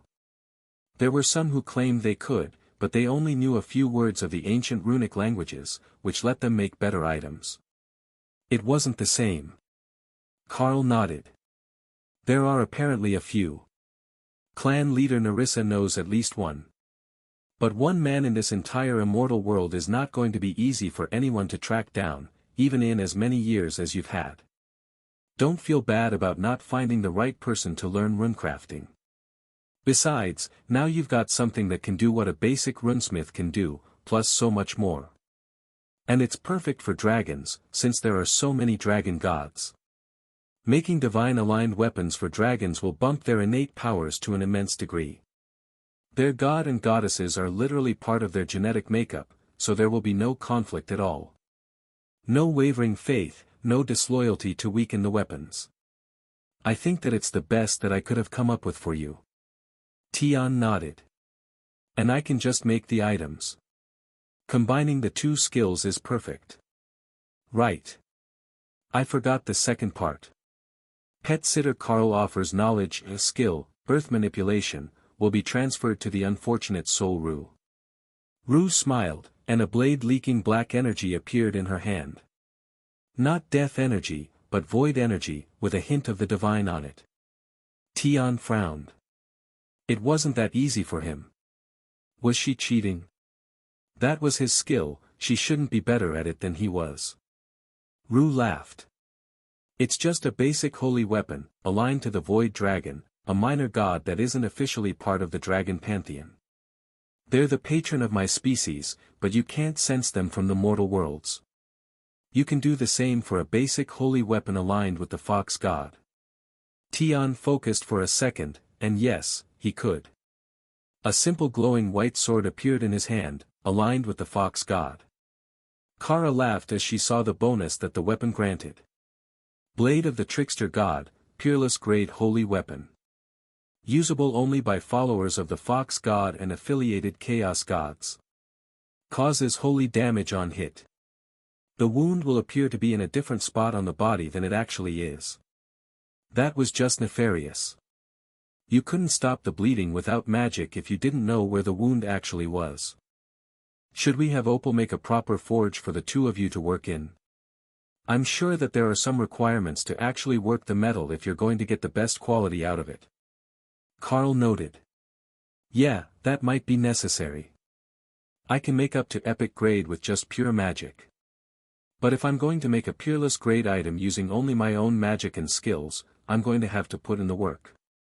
Little Mr. Tian here as well, as much as I can see that he doesn't want to be anywhere near the actual forge, Rue agreed. Tian shrugged. They all knew how he felt about getting dirty. However, he was also highly driven to be helpful, and if he could make better items in the forge than simply creating them with runes on them, he would do that. With birth manipulation, he could already make pretty good items. But pretty good and top-of-the-line special stuff that would sit on the top shelf with pride were two different things, and if he couldn't do the second one, Sister Ray would make fun of him. Ray had strong feelings about making the very best items that you could, even if it was a hassle. She would even custom make items while a customer waited, just so that she could get the perfect shade for their skin tone. That's how far she was willing to take it, so Tian did feel a bit bad about not wanting to get dirty, knowing that he could just use a burst of magic or a barrier to clean himself off again. Opal appeared in the room with them and bowed politely to Rue, then spun in a full forward circle as she straightened, which made the dragon laugh. I will make you a forge upstairs in the crafting area. It will be wonderful, and I bet that you can recruit a few other blacksmiths to come work with you as well. Of course, you will have to teach them how to do it, but I'm sure that the Leakin Pack has at least a few who would like the job. You'll have to come with us then. I'm not Kara, I can't use your head pat skill. Tian reminded him. Ray has learned it too. Ray also enjoys giving head pats. They make people panic for a split second, thinking she's going to stab them in the head. Carl would not be at all shocked if that was really the reason. Kara could use it simply because she was Kara, and it caused chaos every time that it was activated. But it had been surprising that Ray had managed to learn the skill as well. Perhaps one day, Thor would also learn the trick so that he could imbue new skills onto his pack members. It seemed unlikely, as he would just turn to Carl for it, as anyone in the pack having it meant that the pack had it. But it could happen. Opal raced off to the second floor so that she could make the forge for them, and Carl rose to his feet. I should let you two get practicing.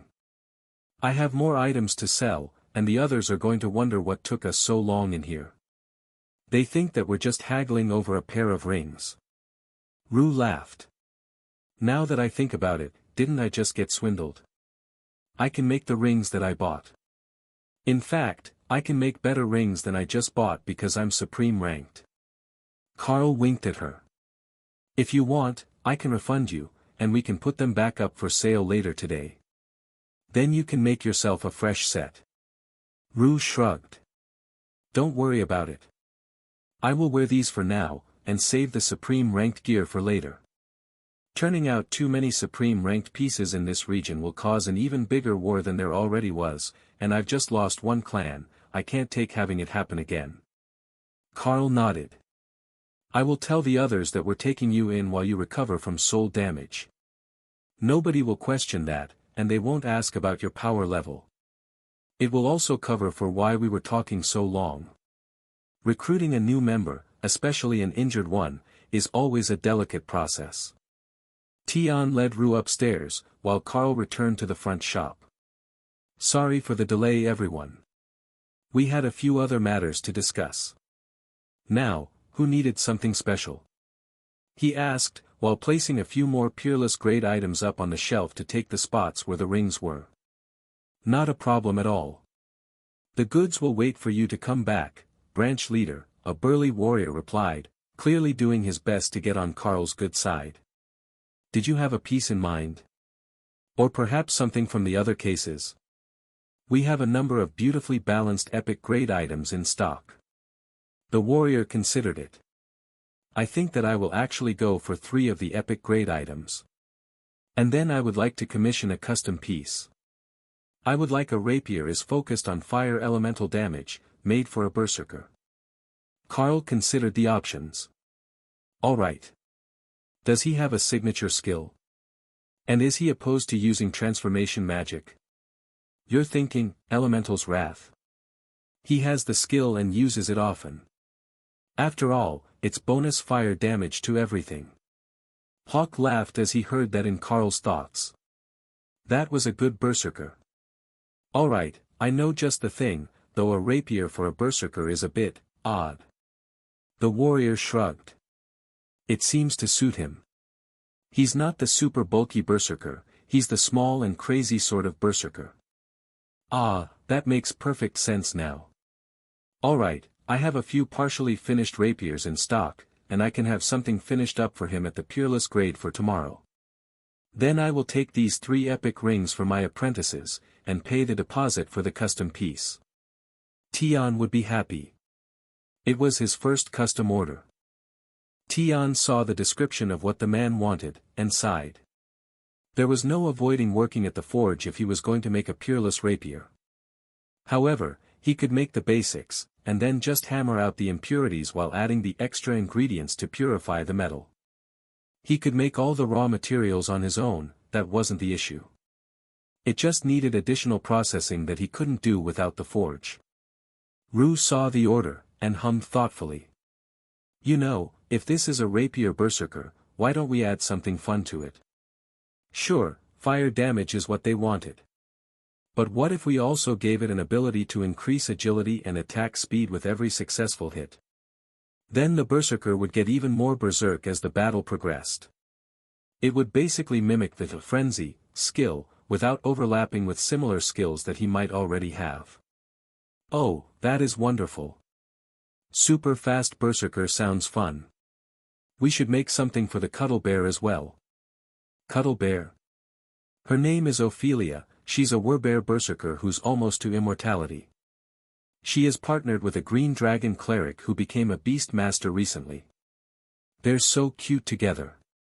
But she's a titanic berserker. Like a gigantic bear, 10 meters tall. If she was also super fast. The dragon laughed at the thought of an agility spec titanic bear totem berserker. It was ridiculous, insane, and hilarious. Alright, I will work on something for her. Do you know what goddess she follows? No idea. I will have to get someone to ask. Tian sent a thought to Thor, who rumbled with amusement. Ophelia has taken to following the red dragon. She likes war and taking care of green dragon priestesses, so it was a good fit. Thor says the red dragon. Alright, that's common enough for berserkers. They love battle, so the god of war is a good fit if they're not going to follow one of the beast gods. The bear god would have also been a good choice for Ophelia, Tian thought. But she had been influenced by her hyperactive fluff lover. With Lotus around, the extra nurturing of the red dragon was the direction she turned to. Rue focused on making a divine weapon for the berserker. Something that would live with her until she was a supreme-ranked berserker. What sort of weapon does she usually use? Battle axe. 2 of them, but she also goes for the big one sometimes. Always an axe, though. Got it. I will make her a big one. I don't think it matters too much if she's fighting in full bear form, but in werbear form, it will. Rue got right to work making a divine weapon that would fit well with the needs of a werbear. At least, if that werbear needed an immense amount of agility. She wouldn't slack on the strength and damage, but the special effect would be to add agility every time she dealt damage. It was wonderfully suited to the followers of the god of war. The more they battled, the more they could battle. Not adding more damage, which could just lead to overkill. No, faster attacks, so that they could engage in more battles in any given amount of time. It would greatly please the Red Dragon. While the two blacksmiths worked, Carl sold the majority of the items that were on the shelves, and eventually realized that he was running low on stock for even the epic items. The Lycans had been working hard day and night, but they were still selling so many items that it was becoming impossible for them to keep up with the demand. Something would have to change. Or, they were going to need to give bad news to some of the customers who came for acolyte bribes. The only question was what Carl could even do about it. Sure, he had Tian now, and the fox could make items very quickly, as he had magic to make them as he enchanted them. But that was still pushing the work onto one person instead of spreading it through the guild. He could try to get more skills to the rest of the members, giving the Lycans earth manipulation, but that skill wasn't going to work for everyone. It wasn't the sort of skill that was compatible with every class, and Carl was actually surprised that he didn't have to modify it to work with Rue. Though, she was a mage class, and they were known for being able to use a wide variety of elemental magic skills. So, it was less of a bloodline affinity, and more thanks to her class that she could use it. The only real answer that he could come up with were the advanced epic golem stones. The ones that made a golem that could use a specific skill. If he made a few that could create the raw materials, and a few more that could use runecrafting, that would ease the strain. However, there was one large issue with that. More complex skills were nearly impossible to make functional on a magical item, even at the peerless quality. Giving them mystic cooking was difficult but possible. Giving them earth manipulation wasn't any worse. But runecrafting, even the lower grade version of it, were on an entirely different level. They were considered to be a form of divine crafting skill, and the amount of magical writing that went into inscribing them was astronomical. That was why he never made books to teach them to anyone, it simply wasn't feasible. You either learned it directly with, "Follow me, little one," or you didn't get it at all. And that was how it had been essentially lost to time. If too few people knew it, and they were all lost in the same battle, there would be no way to recover the skill. There were no written copies, no backups. Nothing that people could base their attempts to recreate the skill on.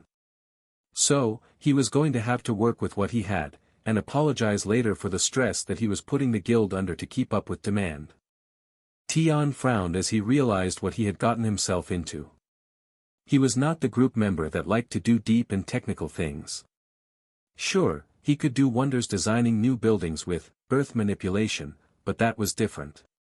Nobody cared if the tiny details were off. They didn't mind if things weren't perfectly aligned.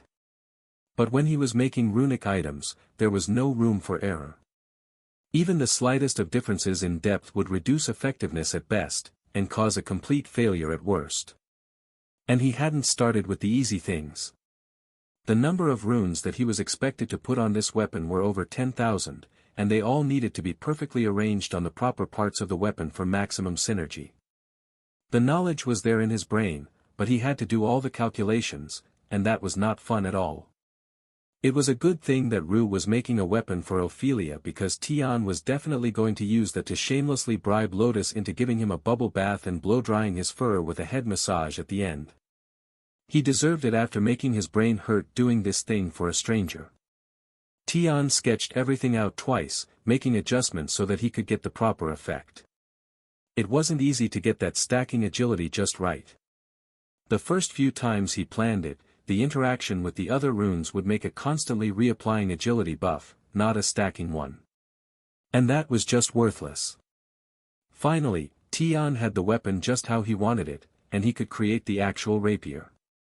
Making it with the runes on it was easiest, then he would imbue it with energy, and then add the elemental gem he had prepared that would add, Dark Flame's corrosive debuff to the fire damage dealt by the weapon and fire skills channeled through it. That was Hawk's request. In the end, Tian was fairly sure that the first item he was going to make would be nearly perfect. It had all the things. Bonus to fire damage, added fire damage, better fire damage, and an agility buff that stacked with every hit. The faster that the attacker was, the better that the weapon would be. What Tian hadn't factored in was that this weapon would stack agility with every hit. Not every hit on a single target. Every hit.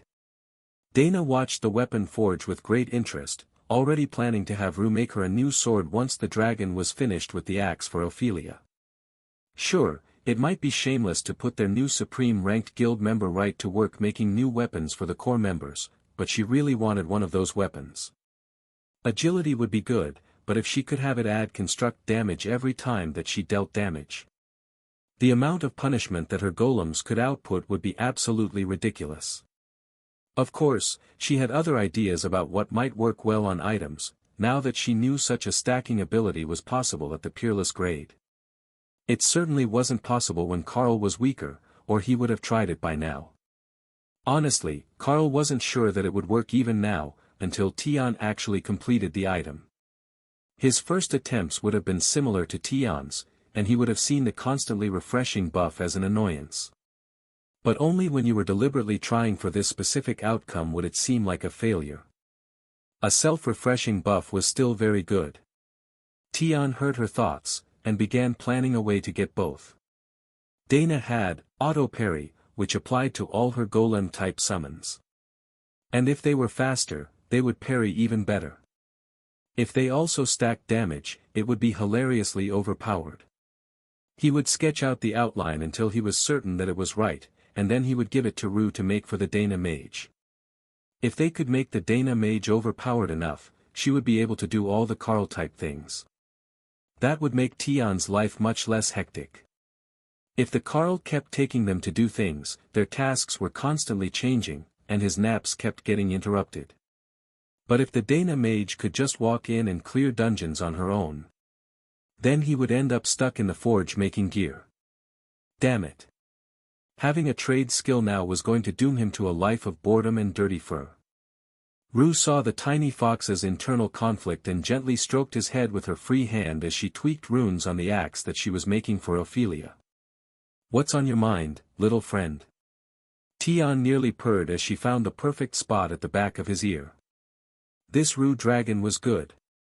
"I just realized that now I have to work all the time, not just when the Carl needs to do dungeons." Rue laughed. "They're not going to buy weapons that expensive all the time. It's more than most clans can afford.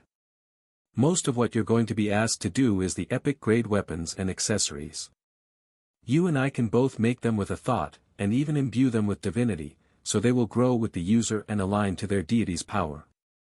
That's better than anyone else is selling at the epic grade, and we can make 100 at a time if we want. You won't be worked too hard." That assured Tian that there was hope for his future. At least a little bit of it. But now that she mentioned it, he had never seen a weapon like the ones that they could make, and the longer someone used them, especially when they had a strong bond to the divine, the stronger the weapon would get.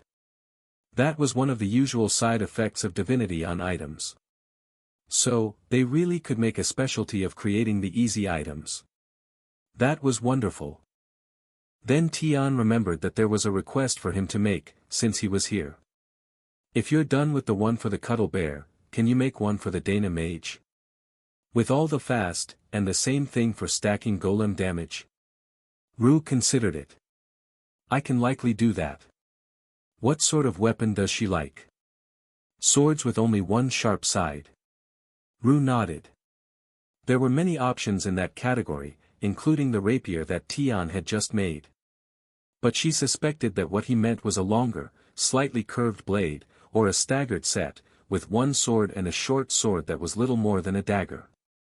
She was familiar with both, as she had millennia of combat experience on the battlefields of the immortal realms when she first arrived.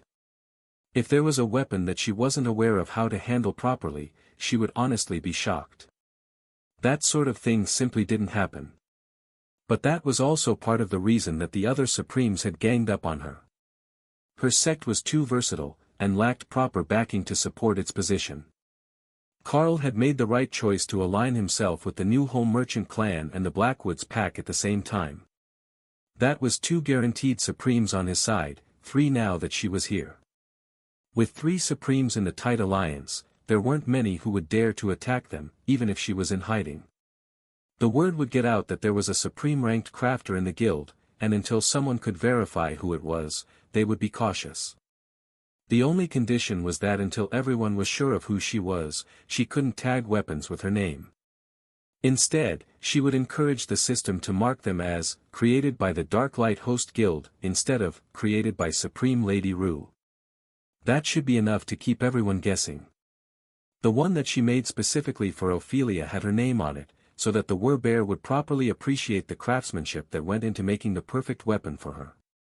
But the ones to be sold to strangers would be better anonymous, to promote the guild's power. The stronger the reputation of the guild, the safer her own life would be. Rue had faith in Carl. The man was a force of nature even when she met him 10,000 years ago, and he was definitely more powerful now. If there were more than a few people in the lower immortal ranks who could keep up with him, it would be considered divine intervention. Which was more than just a joke in the immortal realms. The gods really would get involved if someone started to get too far out of line, sending their own supporters to suppress the one that was throwing things out of balance. Only with immense power could any immortal, or even a supreme, survive that sort of targeted oppression. During her early years, commonly known on her world as the Demigod Wars, it was a constant thing. Everyone suffered under it, and everyone knew that you had to take measures to avoid having it happen to you directly. Simply being too close to someone who was targeted could be a death sentence. So, Rue got right to work on the sword for the one known as the Dana Mage, which she suspected was just beast speak for a mage named Dana. The followers of the beast gods had odd naming conventions, and tended to view outstanding individuals as their own species entirely. She was actually spot on. Hawk had a terrible time with names, especially when he was young. So, his use of the Carl and the Dana Mage had stuck as more people entered the team. Everyone in the Darklight Host did it now, and even the system tagged him that way, so other people he met, complete strangers, addressed him that way. Dana thought that it was hilarious, even if it was sometimes annoying that people called her the Dana Mage, as if it was some sort of weird title or class name, not her own given name. Dana caught a mental glimpse of Rue starting to make a weapon for her, and she smiled with admiration at Tion's blunt and shameless way of pleading for the very best of the good stuff for his friends. Not only that, but he did it while convincing the dragon to pet his head. The little fox might be shameless, but he had skills. What was really bothering Dana was that the royal family of Gthuzan were all shadow dragons. But Rue was a void dragon. From what she had learned, Rue was a princess, and should have been born a shadow dragonkin. So, how had she ended up as a void dragon? Was it something like how Kara had evolved, going from a void badger to a chaos badger? A related subspecies that better suited her powers as she advanced? Or had she done it on purpose to optimize her powers? It was certainly possible to evolve your species, but for a royal dragon, one who had been an immortal empress, it seemed strange. Even if she had done it later. That wasn't really something that you could just ask someone, though. Progression details were generally considered intensely personal, much like asking about someone's secret skills. And, while Rue remembered Carl from her childhood, Dana had not even properly met the dragon yet. Eventually, they would have to sit down for a long chat so that she could catch up on all the little details that Carl forgot to ask about. A proper girl's talk. In her space, Kara was doing her best to hide her amusement. Dana saw the dragon as potential competition, but even after thousands of years, Rue hadn't gotten over the death of her first husband, and she had no intentions of trying to steal anyone else's. She might have shared him, but she had never forgotten him. With the custom order now finished, Carl added it to the store's inventory, in the pre-purchased section, so that nobody would sell it, even if someone requested exactly that same weapon. It normally wouldn't be an issue, as he was the one that stocked all the peerless grade weapons for the store, and he handled almost all the negotiations for them. But better safe than sorry. Carl had just settled into the sales spot at the front of the store when a familiar pair of visitors came calling. "Branch leader, might we have a moment of your time? We both felt an odd presence here, and the pack leader has some questions," clan leader Narissa insisted. "Yes, I would imagine that you do. If you would like to follow me, I will have refreshments brought." Instead of bringing them to the back room of the store, Carl led them directly up to the second floor, where Tian and Rue were working on new weapons. Tian was creating generic holy weapons that would grow with their wielder, and Rue was working on the blade for Dana. "Clan leader, pack leader, this is Supreme Lady Rue, our newest guild member. She is an old friend of mine, and through an odd quirk of fate, I was her mentor during her childhood. So, when she found us here, she quickly agreed to join the Dark Light host, and become one of our resident experts on weapons crafting." The two other Supremes watched Rue finishing the runes that she was adjusting, and then paused as she smiled easily in front of them. Normally, a strange Supreme in someone else's territory would be on edge. They did not share well. But this one looked right at home, and the pack leader suspected that despite the difference in power levels, she actually had some level of loyalty or debt to Carl. "Good day, everyone.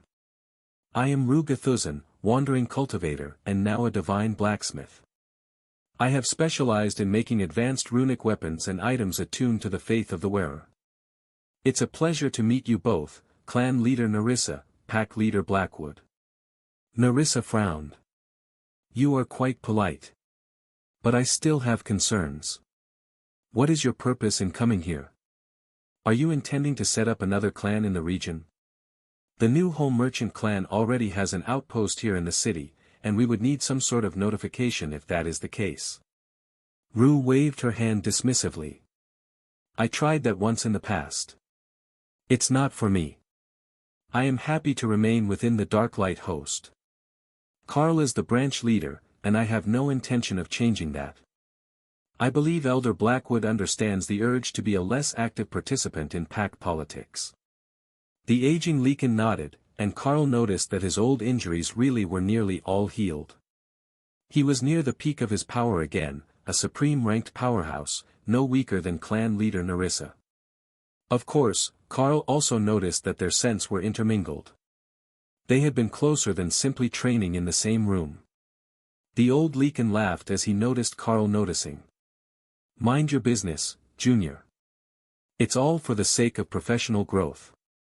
I didn't say a word. Narissa rolled her eyes. "See, this is why I haven't been spending time around the Lycans. They're all going to notice, aren't they?" The pack leader shrugged. "If they're in the same room, it's impossible for them not to." Carl winked at the clan leader. "There's no shame in it.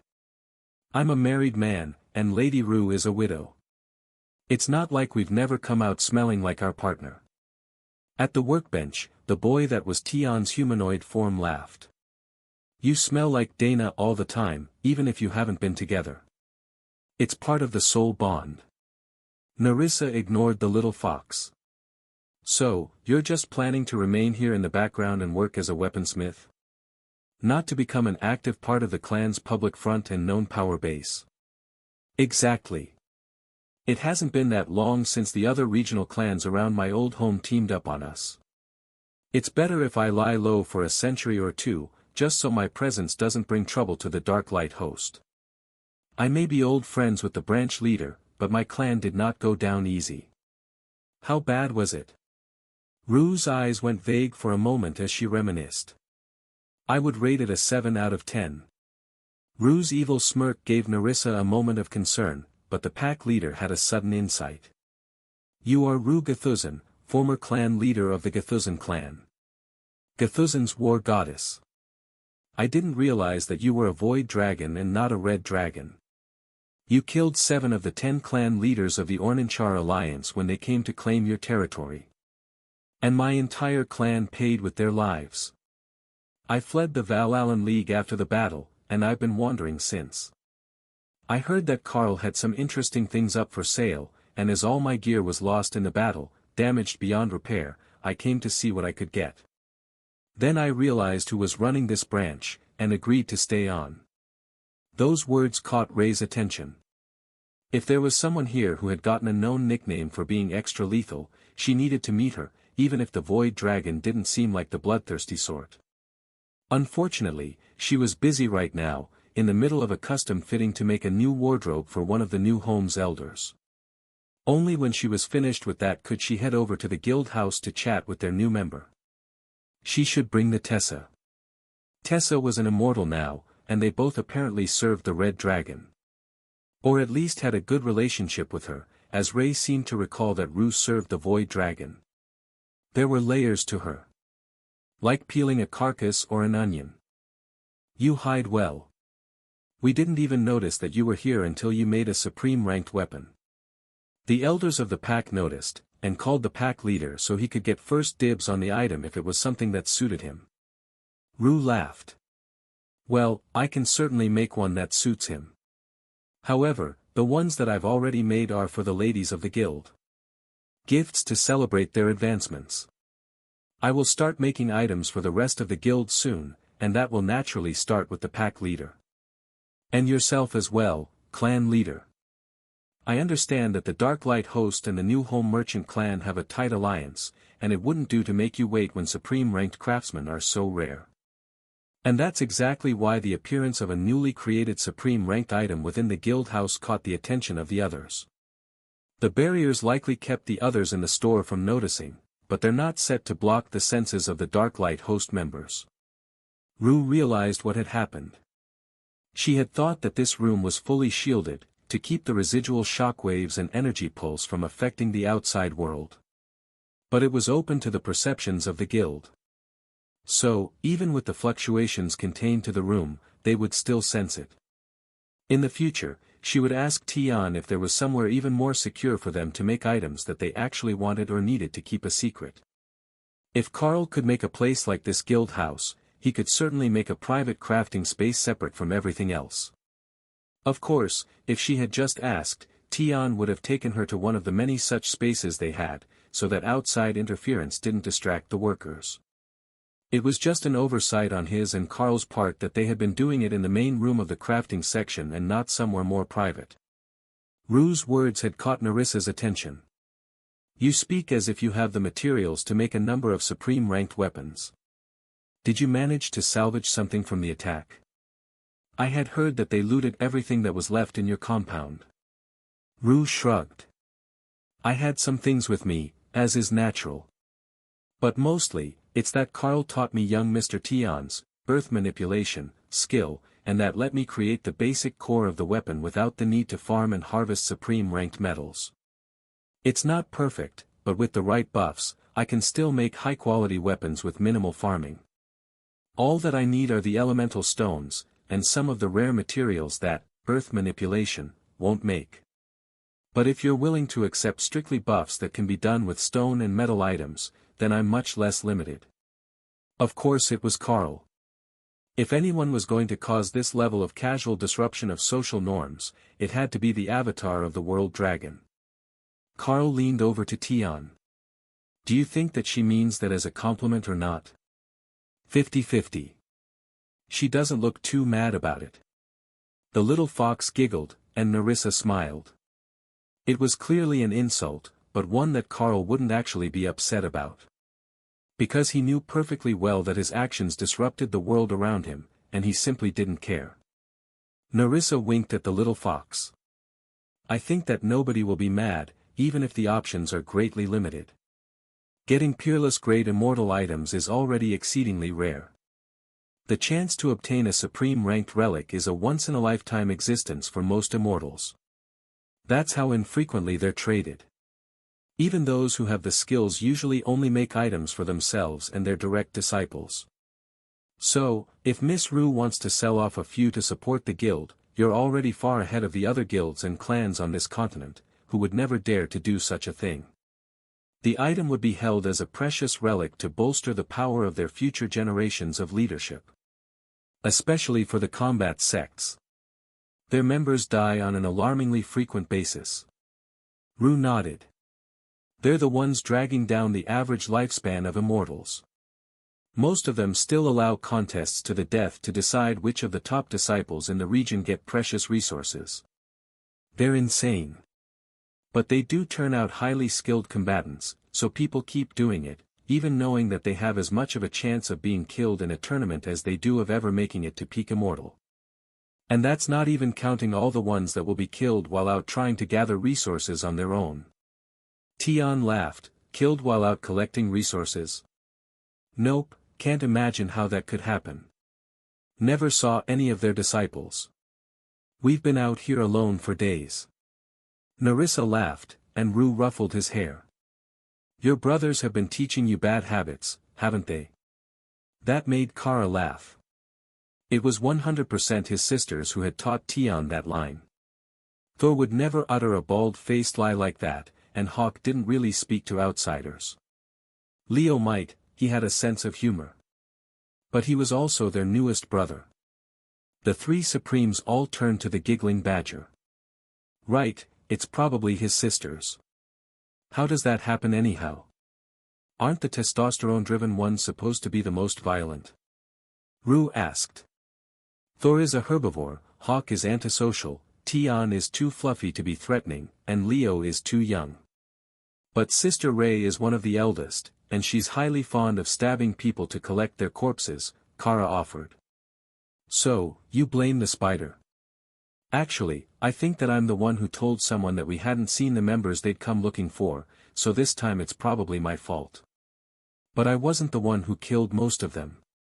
Actually, I think the incident in question might have been because they attacked Dana, so it's still one of the sisters. We haven't really wandered the wilderness much, but the people have been incredibly rude. Rue nodded. That's how it is. I will tell you more about it later. Having sensed the potential for Carl to get himself in trouble without a responsible adult around to keep him under control, Dana came into the crafting room to join the conversation.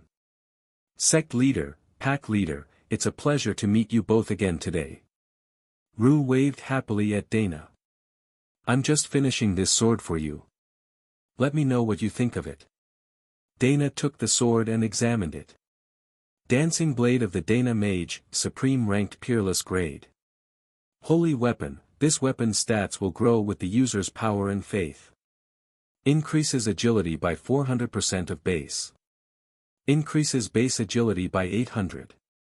Increases spell power by 5000. Increases spell damage by 300% of base.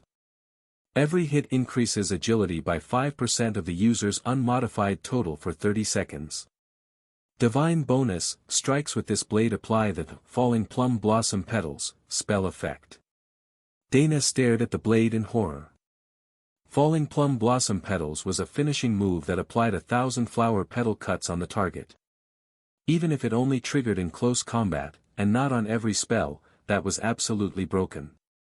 And then there were the bonuses. It was like the dragon had simply thrown every possible bonus into a two-handed weapon.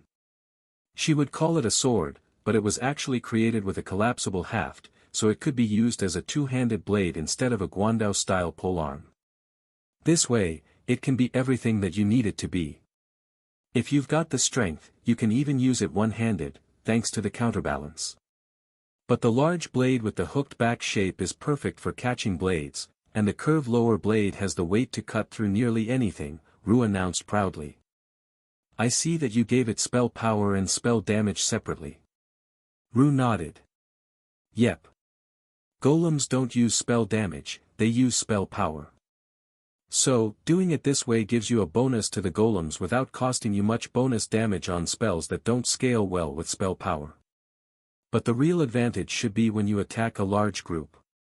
All those attacks will make you nearly invincible with auto parry. Dana laughed. I'm nearly invincible already, thanks to Carl and the beasts sharing buffs. With limited invulnerability, and void body, for regeneration, it's very difficult to hurt me. Ooh, I love that one. I have the void body skill as well. The regeneration skill that it grants really is insane. If they can't damage the immortal spirit, it's nearly impossible to permanently injure someone with it. Unfortunately, the more powerful you get, the more likely your opponents will be to have a method to counteract your defenses. That sort of versatility is the only way that most of them survive to ascended immortal. Dana sighed. Every aggressive immortal that I meet outside seems to be a blithering idiot. Seriously, thinking that they can kidnap me, going on long monologues detailing their plans before attacking, hell, one of them tried to kidnap Rae.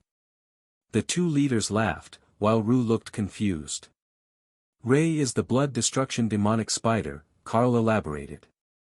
Someone wanted to kidnap a spider?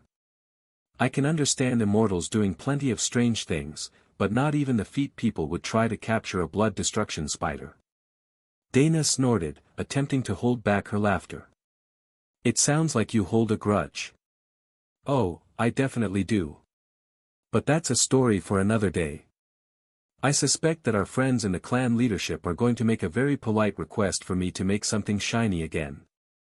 I've still got to drop off an axe for the one that Tion calls the Cuddle Bear, but after that, I'm free to make a few more divine weapons. The pack leader laughed. It's not that big of a deal. Just make us something with a bunch of skill, power and strength, plus the adaptive holy bonus, and call it good. I'm a devout servant of the moon goddess, and I had expected to become her avatar before Lucille became a wolf lord. Plus, it's not challenging for something made with your skills to be better than what I'm using. After a lot of lean years, I've sold off most of my relics to keep the pack afloat. Now, it's finally starting to pay off, with the crafters in the pack. But none of them are supreme. Narissa shrugged. No need to go overboard on my account. If too many supreme weapons start to appear, it's going to cause questions I don't feel like answering. However, if you can make a trash item, rare grade at best, we could use it as a gift for the best performer at the recruitment tournament. You know how the elders like to show off. Carl handed Rue a villa stone, and the dragon rolled it around in her hand, examining the runes. Oh, this is pretty good. Rare grade, but so useful that it would be a clan cultivation treasure for nearly any sect. Even those obnoxious brats from the Almixii sect would drool themselves dry over it. Narissa winked at Carl. You found an interesting one this time. I know that she's not as new of an immortal as you are, but she seems to have a pretty good grasp on people's natures as well. Rue rolled her eyes. That man, I raised his mother, and look what gratitude he showed the moment that he reached supremacy. But I don't actually hold a grudge, I'm just not a people person. That's good news. They're an incredibly dominant sect, even if the new sect leader isn't as powerful as the last few were. How new is the sect master? Did they just transition leadership? Dana asked. I suppose it's been 500 or 600 years. Narissa replied with a shrug. Never mind, I forgot that most immortals have a very different sense of time than I do. Rue surged with mana, and 2 elegant blades appeared in her hands. They're not as fancy as what the Dana mage got, but they're good enough to be called epic. Narissa held up the blade, examining the stats, then bowed politely and put it away. That will do wonderfully. I will be in a much better position next duel with that in my hand. Then, Rue made a direct copy of the Villa stone, but with a supreme ranked barrier around it, so the stone was bumped up a rank without actually getting any better, except at keeping strangers out. Nobody would ever know the difference anyhow. You can have that as the grand prize. Nobody will show you up this year, that is for certain. Do you know who is going to get the top contenders? Almixii, with a 90% likelihood. If not them, we're the most likely second choice. It just comes down to who wins in the end. If it's one of the druids, then we've got a pretty solid chance. But if it's a blade master or a mage, they're likely going to go for the resources. Well, it's a shame to lose such a good item, but it will show the others in the competition that we're serious about being able to provide resources. That should keep at least a few from being poached, Carl agreed. Of course, everyone and their dog has already been to see you about obtaining the bribes to steal the recruits with. I don't even know if that counts as a win or a loss. An epic grade item is a lot of profit, but if we lose too many of the recruits, we're going to be in a tight spot this year. The members have been working hard to get apartments ready for the next wave. The Leakin pack leader shrugged. If they sit empty for 1 year, it's not the end of the world.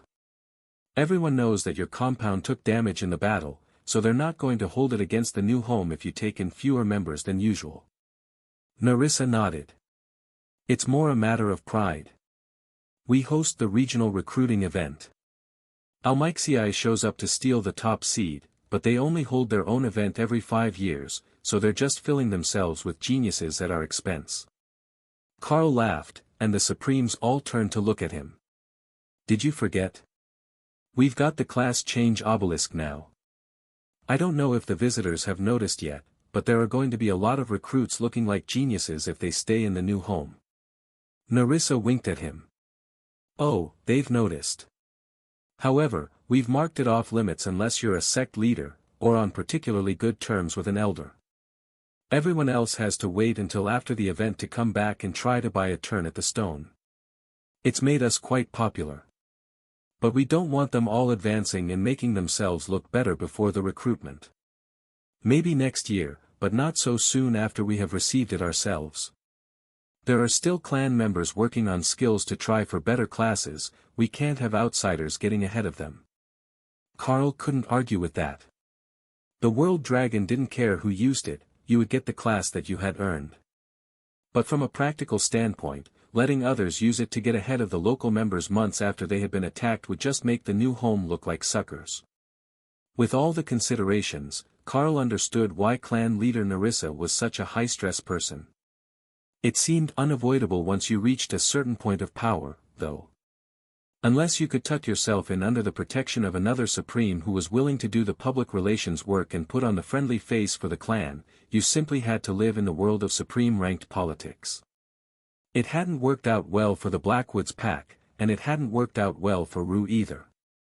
Hopefully, that would turn around now that they were all together under the umbrella of the Darklight Host and the new Home Merchant clan. At the very least, the appearance of new items made by their members should make others reconsider the hidden strength of the clan.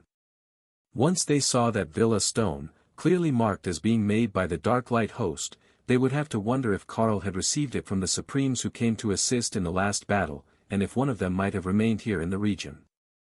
Mind games might be Ray and Kara's specialty, and Opal's entire livelihood, but Carl was at least capable of thinking that far ahead. Dana, on the other hand, was still staring at her new sword with a level of reverence that Carl wasn't certain he had ever seen from her before. It really was a good sword.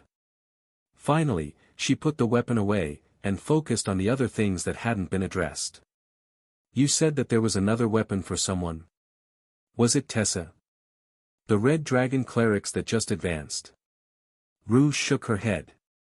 No, I will make her an advancement gift later. Tion asked me to make one for Ophelia. We had a custom order that was perfect for her. Tion nodded and held up the one that they had made for the customer. A rapier with stacking agility? I see where you got the inspiration for my weapon now. Yeah, only we made hers as a big axe. It's going to be spectacular when she finally gets to use it, Tion agreed. His expression was so innocent that Dana couldn't help but laugh. Clearly, Tion had no idea of just how immensely broken and overpowered that weapon buff was. He just thought that it would be funny to see an incredibly fast giant bear. You know, being exposed to high-rank items in your inventory is one way to help push someone up through the ranks. The aura of the weapons, especially holy weapons, is like a growth charm that continually fills the body with energy. Sounds like the Blade of Champions and the Haint Claw. Hawk noted, listening in on the conversation. It did. It really did. Why don't you head off and deliver the axe to Ophelia in person? Tion can bring you to the spot, and I'm sure that you will enjoy the surroundings, Carl suggested. Rue wasn't certain what she meant, but Tian handed the rapier to Carl, and then transformed back into a fox before jumping into Rue's arms and bringing them both to the tiny world. "He seems enthusiastic," Nerissa joked. "I don't think he wanted to remain in humanoid form any longer. He's been thinking all day about getting Lotus to give him a bath and a massage, and now that the weapon for Ophelia is done, he has the perfect excuse to stop working for the day."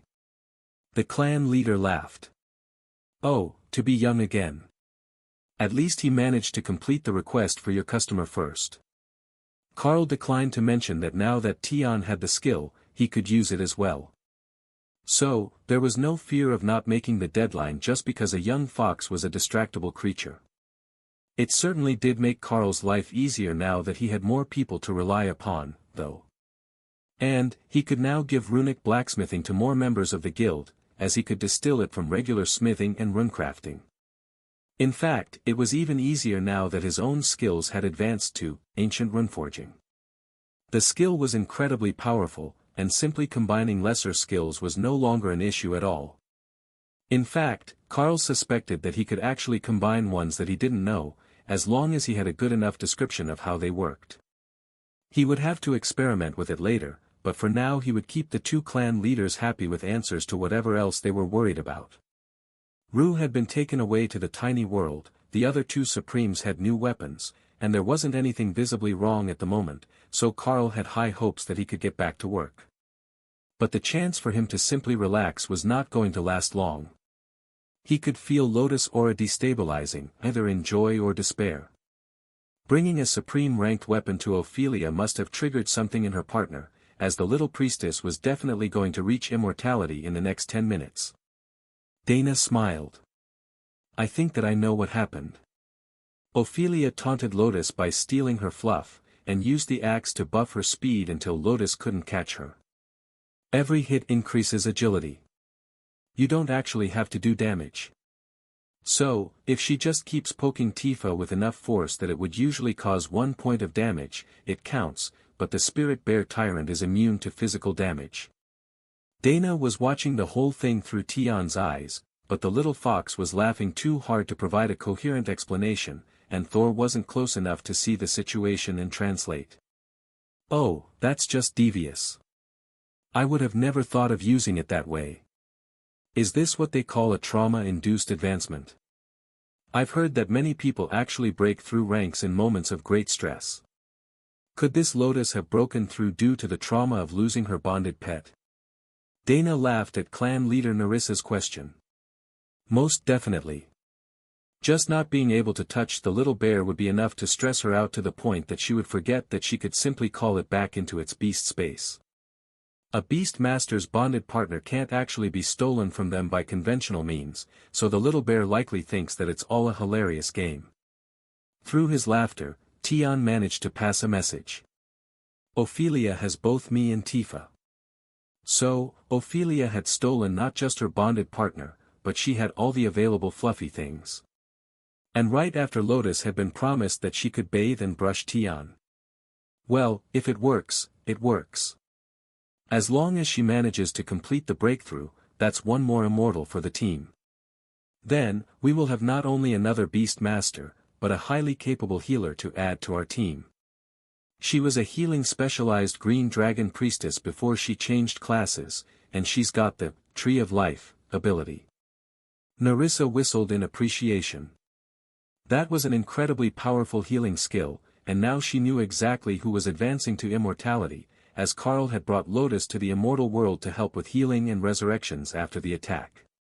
The other healers would be glad to have her in the clan.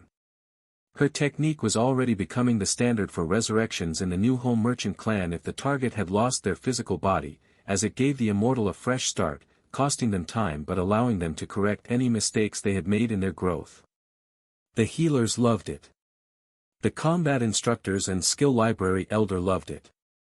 Those who died and returned as children absolutely loathed her, and the healers who so joyfully threw them back into the hell of their childhood with every fiber of their beings. The healers didn't see what was so bad. But they weren't bullied children with little talent, the healing classes were always valued. So, they didn't live through the same struggle for resources, the bullying over rankings, the intense competition. It was an entirely different experience, and one that the warriors were not eager to repeat. If Lotus had known how infamous she was among the warriors in the clan, she would have simply laughed. In her not-so-humble estimation, the warriors brought it on themselves most of the time. Besides, boys were rude and smelly to begin with.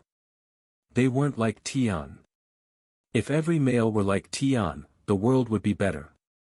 Soft and fluffy and gentle, and so bad at scheming that everyone around him saw through it before he had even finished forming his plan.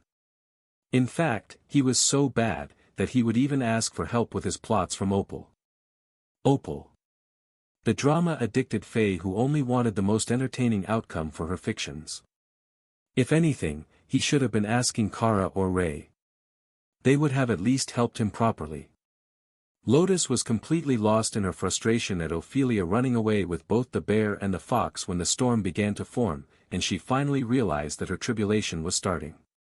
Now, it was only a matter of time before she was fast enough to catch Fee again. As Lotus settled down to advance, Ophelia set Tian down on Tifa's back. "You two behave while I advance. I can feel the tribulation already, it's been waiting a while," she explained. Tian giggled. Ophelia was too kind. She had been waiting to advance until Lotus was ready, and she had finally found the right trigger for her. But Tian suspected that if she had just brought an unbonded fluffy thing, she could have convinced Lotus to advance just to have an open slot. The residents of the tiny world gathered to watch the caffeinated duo advance, bringing the core group of the Dark Light host up to immortal rank. Soon, the bunnies knew, the girls would start heading out into the immortal world for the sorts of opportunities and knowledge that would be needed to continue their growth.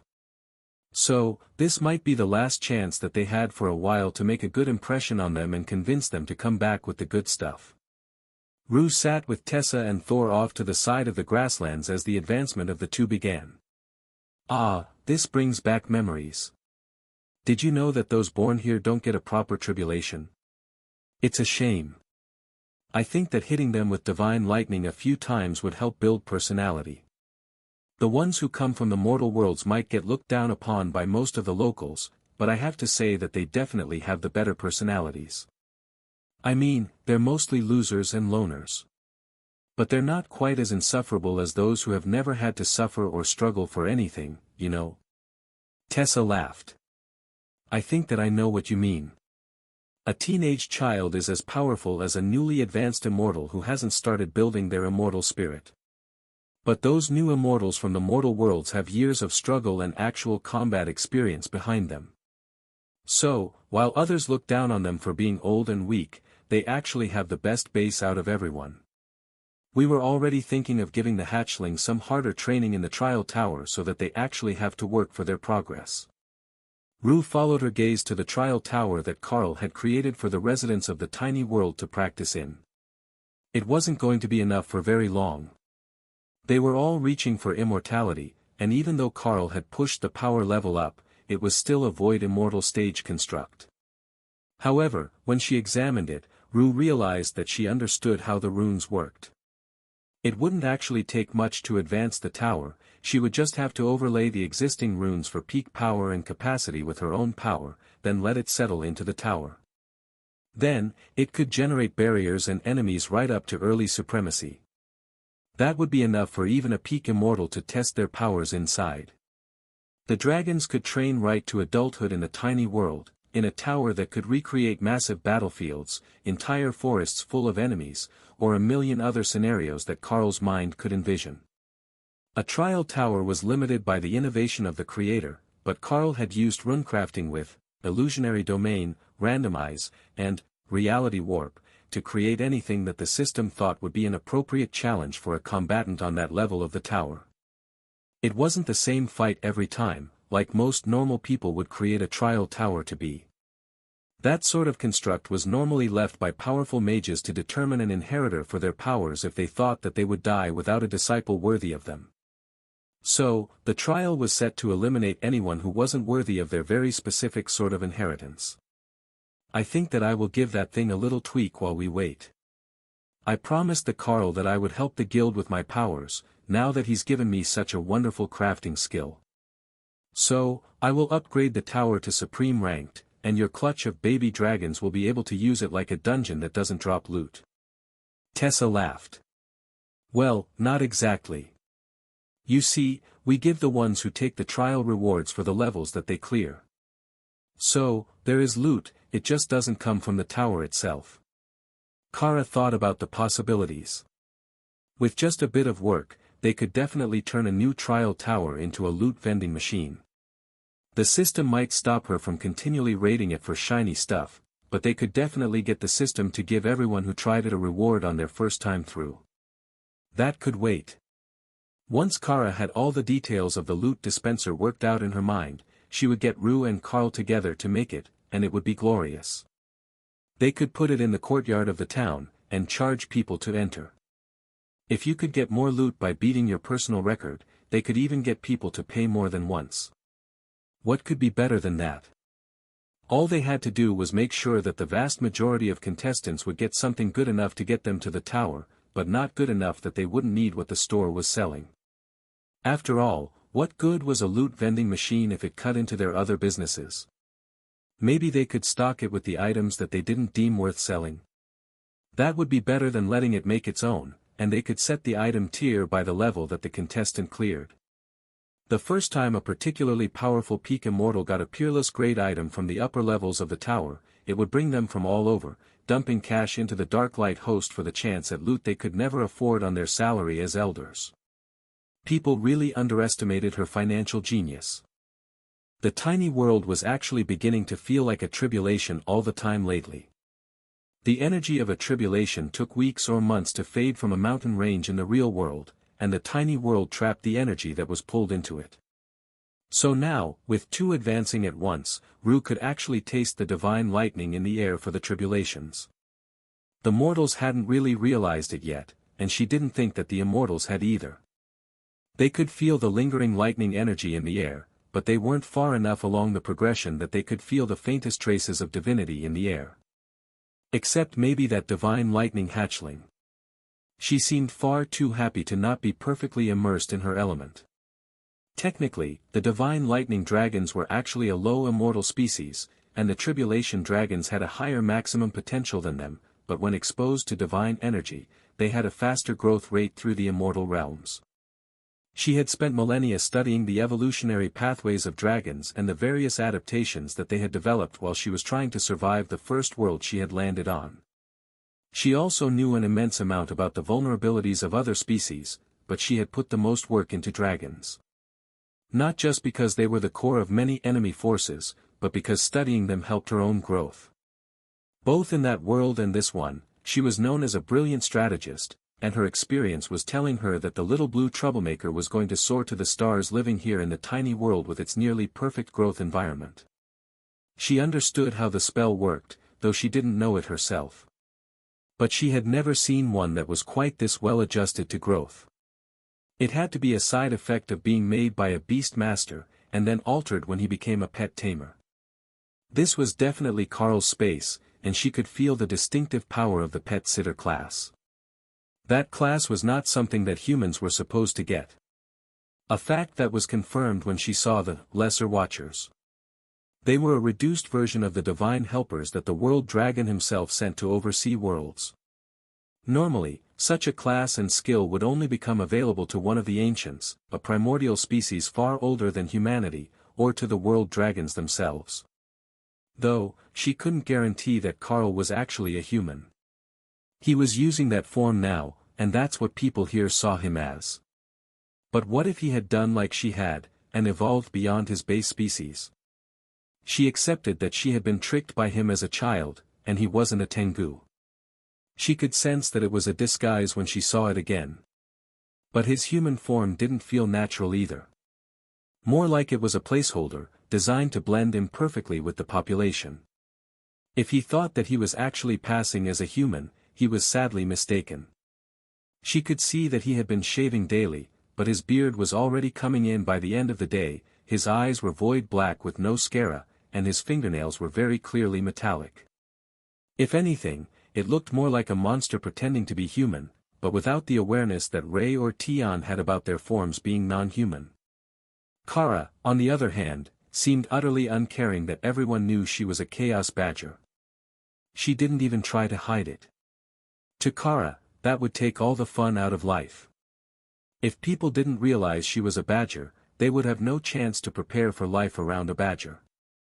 And if they weren't given the chance to prepare, it felt more like an ambush, and ambushes were for enemies, not casual background characters in her life.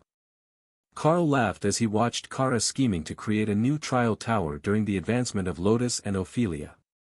But the lightning was taking time to form this time, with the two storms seeming to have halved the growth rate of the tribulation. It might be an issue with his tiny world, so Carl increased the exposure of the tiny world on the mortal world side, and then cracked it open a bit on the immortal world side. It was still linked to their apartment in the new home compound, and nobody would break in there, so he felt safe enough as he let energy flow in from both sides. That helped a little.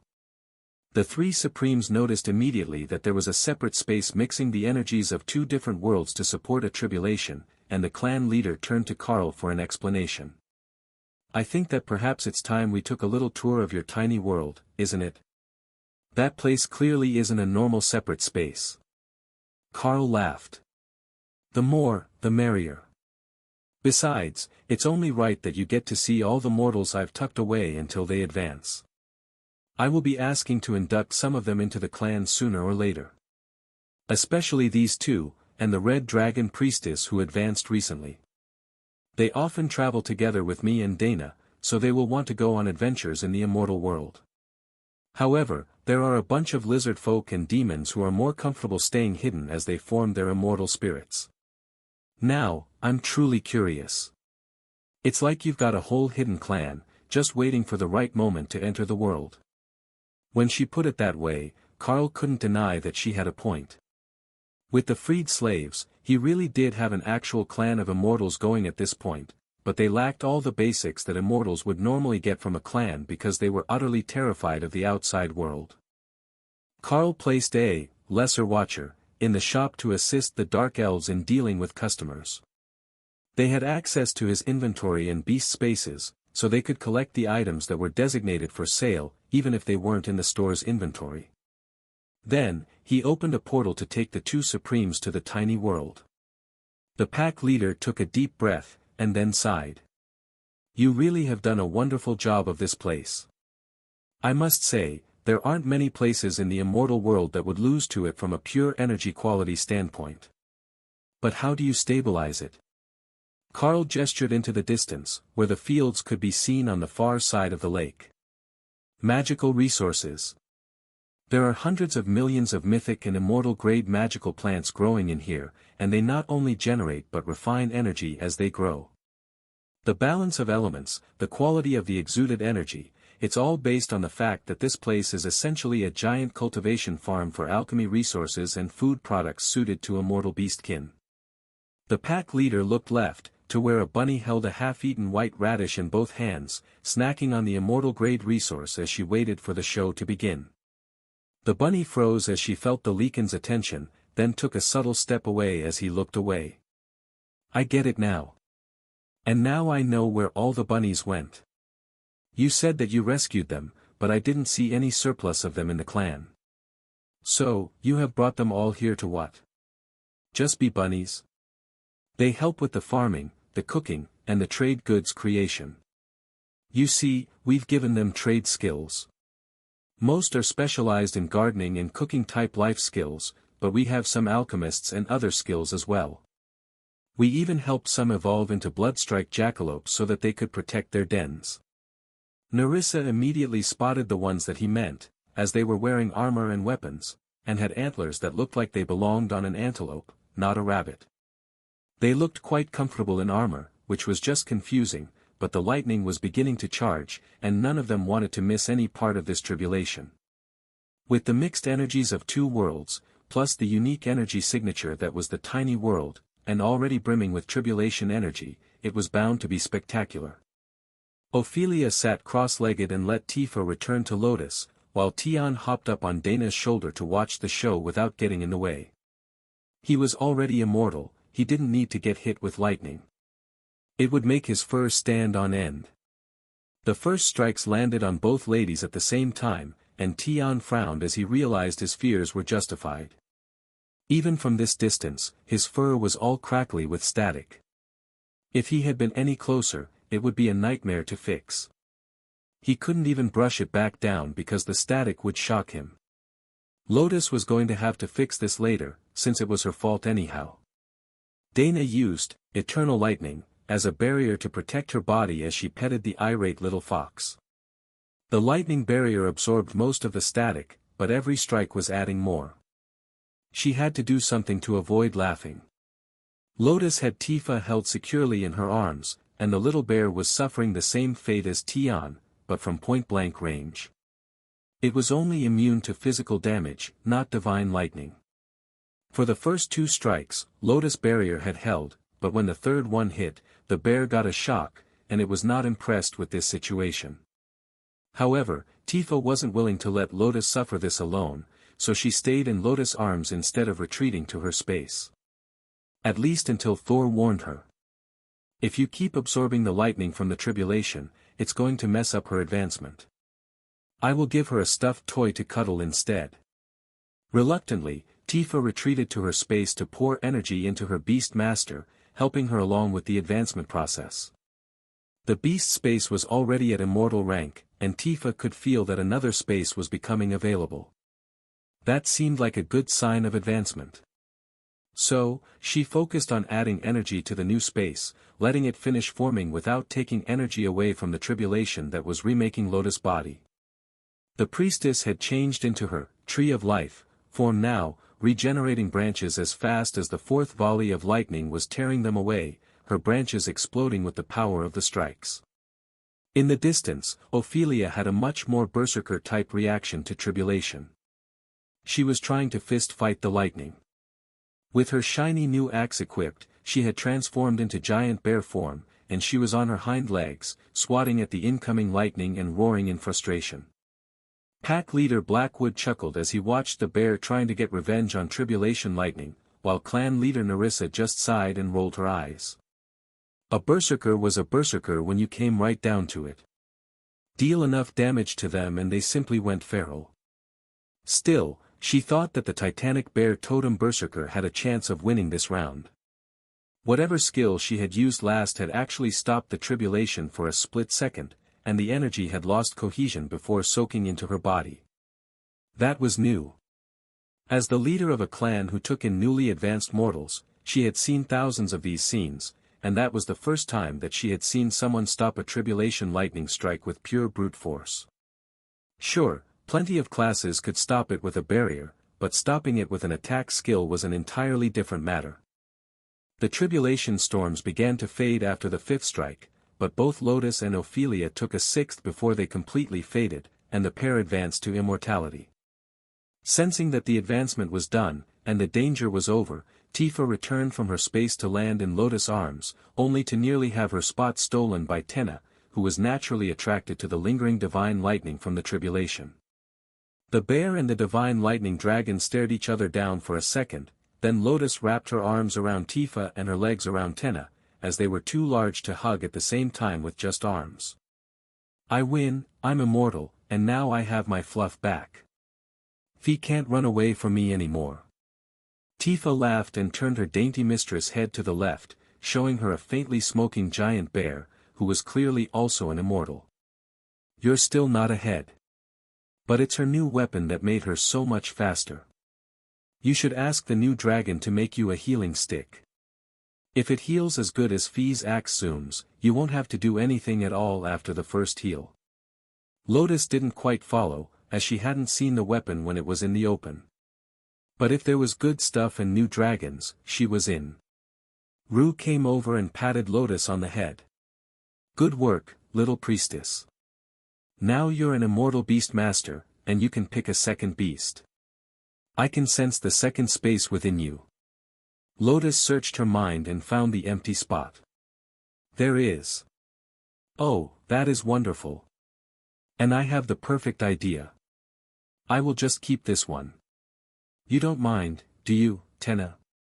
We can fly around together, and play in the lake, and do cannonballs with Tifa, and eat breakfast burritos. Tenna laughed. Staying with Lotus didn't seem too bad. If there was one thing that everyone agreed about, it was that Lotus was way more relaxed about rules than the orphanage staff. It would be a shame to be away from her best friend, but Ewan would understand. After all, the entire escaping routine was his idea, and the little black dragon loved to explore. He wouldn't be too mad if she found a better way to explore, even if it was exclusive. Agreed. Carl sensed divine attention for 3 long seconds, and then the oppressive sense of power faded. Ha, joke's on them. It wasn't me who got the baby dragon. Carl whispered to Dana, who was laughing so hard that there were tears running down her face. Ewan landed in Naksha's arms. You need to be an immortal soon. She's going to be exploring without me. And you think that I will take you exploring? Ewan frowned. Her job was to make sure he didn't get into more trouble, and to teach him how to black dragon. It might actually be a challenge to get her to take him places. I need to learn all the black dragon things, and they're not all here in the tiny world. So, we have to go outside, right? He tried. We will see. Eventually, you will have to go out and see the cruelty of the world, but first, we will show it to you and wait for you to grow up so you're ready to face it. But Tenna gets to play outside now. Naksha chuckled and stroked the little dragon's head. I know that you're frustrated, but everyone else is still stuck in here as well. Give it some time, and when I've advanced, I will give you the chance to go explore further. I just need a bit more time, since dragons grow more slowly than humans. You're not lying. I've already comprehended the fundamental rule of death, I'm just waiting for my body to reach the right level of growth. All things in time. And in time, all things. I know, I know. Ewan replied, finishing the death god's adage. The servants of the death god were supposed to be patient, that was a fundamental aspect of death. But what if he wanted to know about more things than death? Didn't he have time while he waited to do all those things? Naksha chuckled as she calmed the little dragon. Ewan didn't actually have too much to worry about, in her estimation. Lotus wasn't going to give up on being surrounded by bunnies and baby dragons, so she would come back here as often as possible. In fact, she might not even take her own room in the immortal worlds, she would just borrow the link between the tiny world and the clan compound that led to Carl's rooms and use that when she was meeting new people. There was no need for her to have a whole separate dorm. Of course, that was not how clan leader Nerissa felt about the situation. All new members needed to be assigned rooms in the new members section, or people would start thinking that either the member was unwanted, or they were getting special treatment and staying somewhere else. Her status as a member of the Dark Light host would explain some things, but it was still important that Lotus and Ophelia made an effort to show that they were part of the clan if they wanted the title.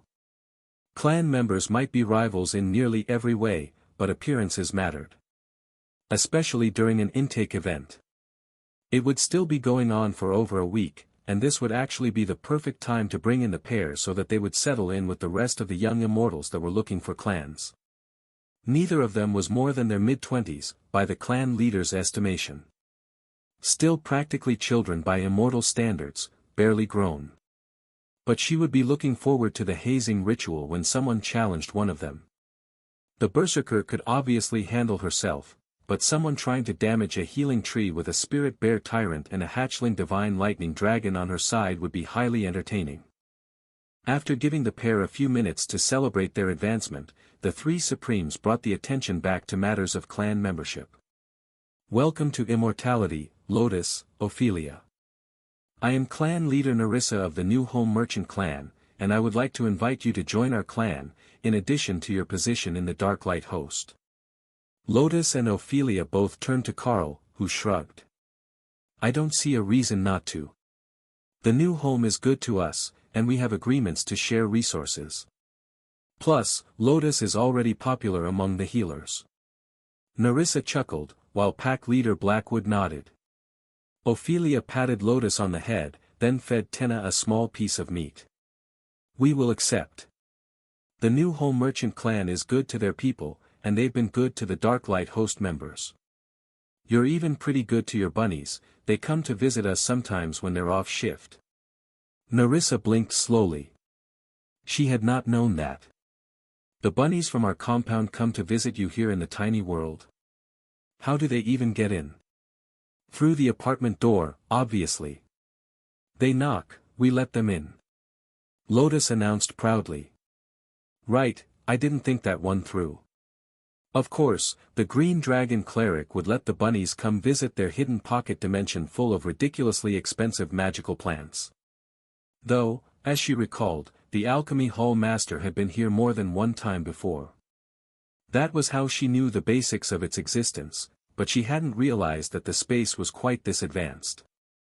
She suspected that Elder Socrate hadn't noticed either because he was so focused on the alchemy reagents. Once that man was directed toward his passion, everything else around him tended to fade. And lately, he had been spending nearly every waking minute with the Naga matriarch who was bonded to Carl. The one named Remy had spent more time with the elder than she had with Carl since they reached immortality.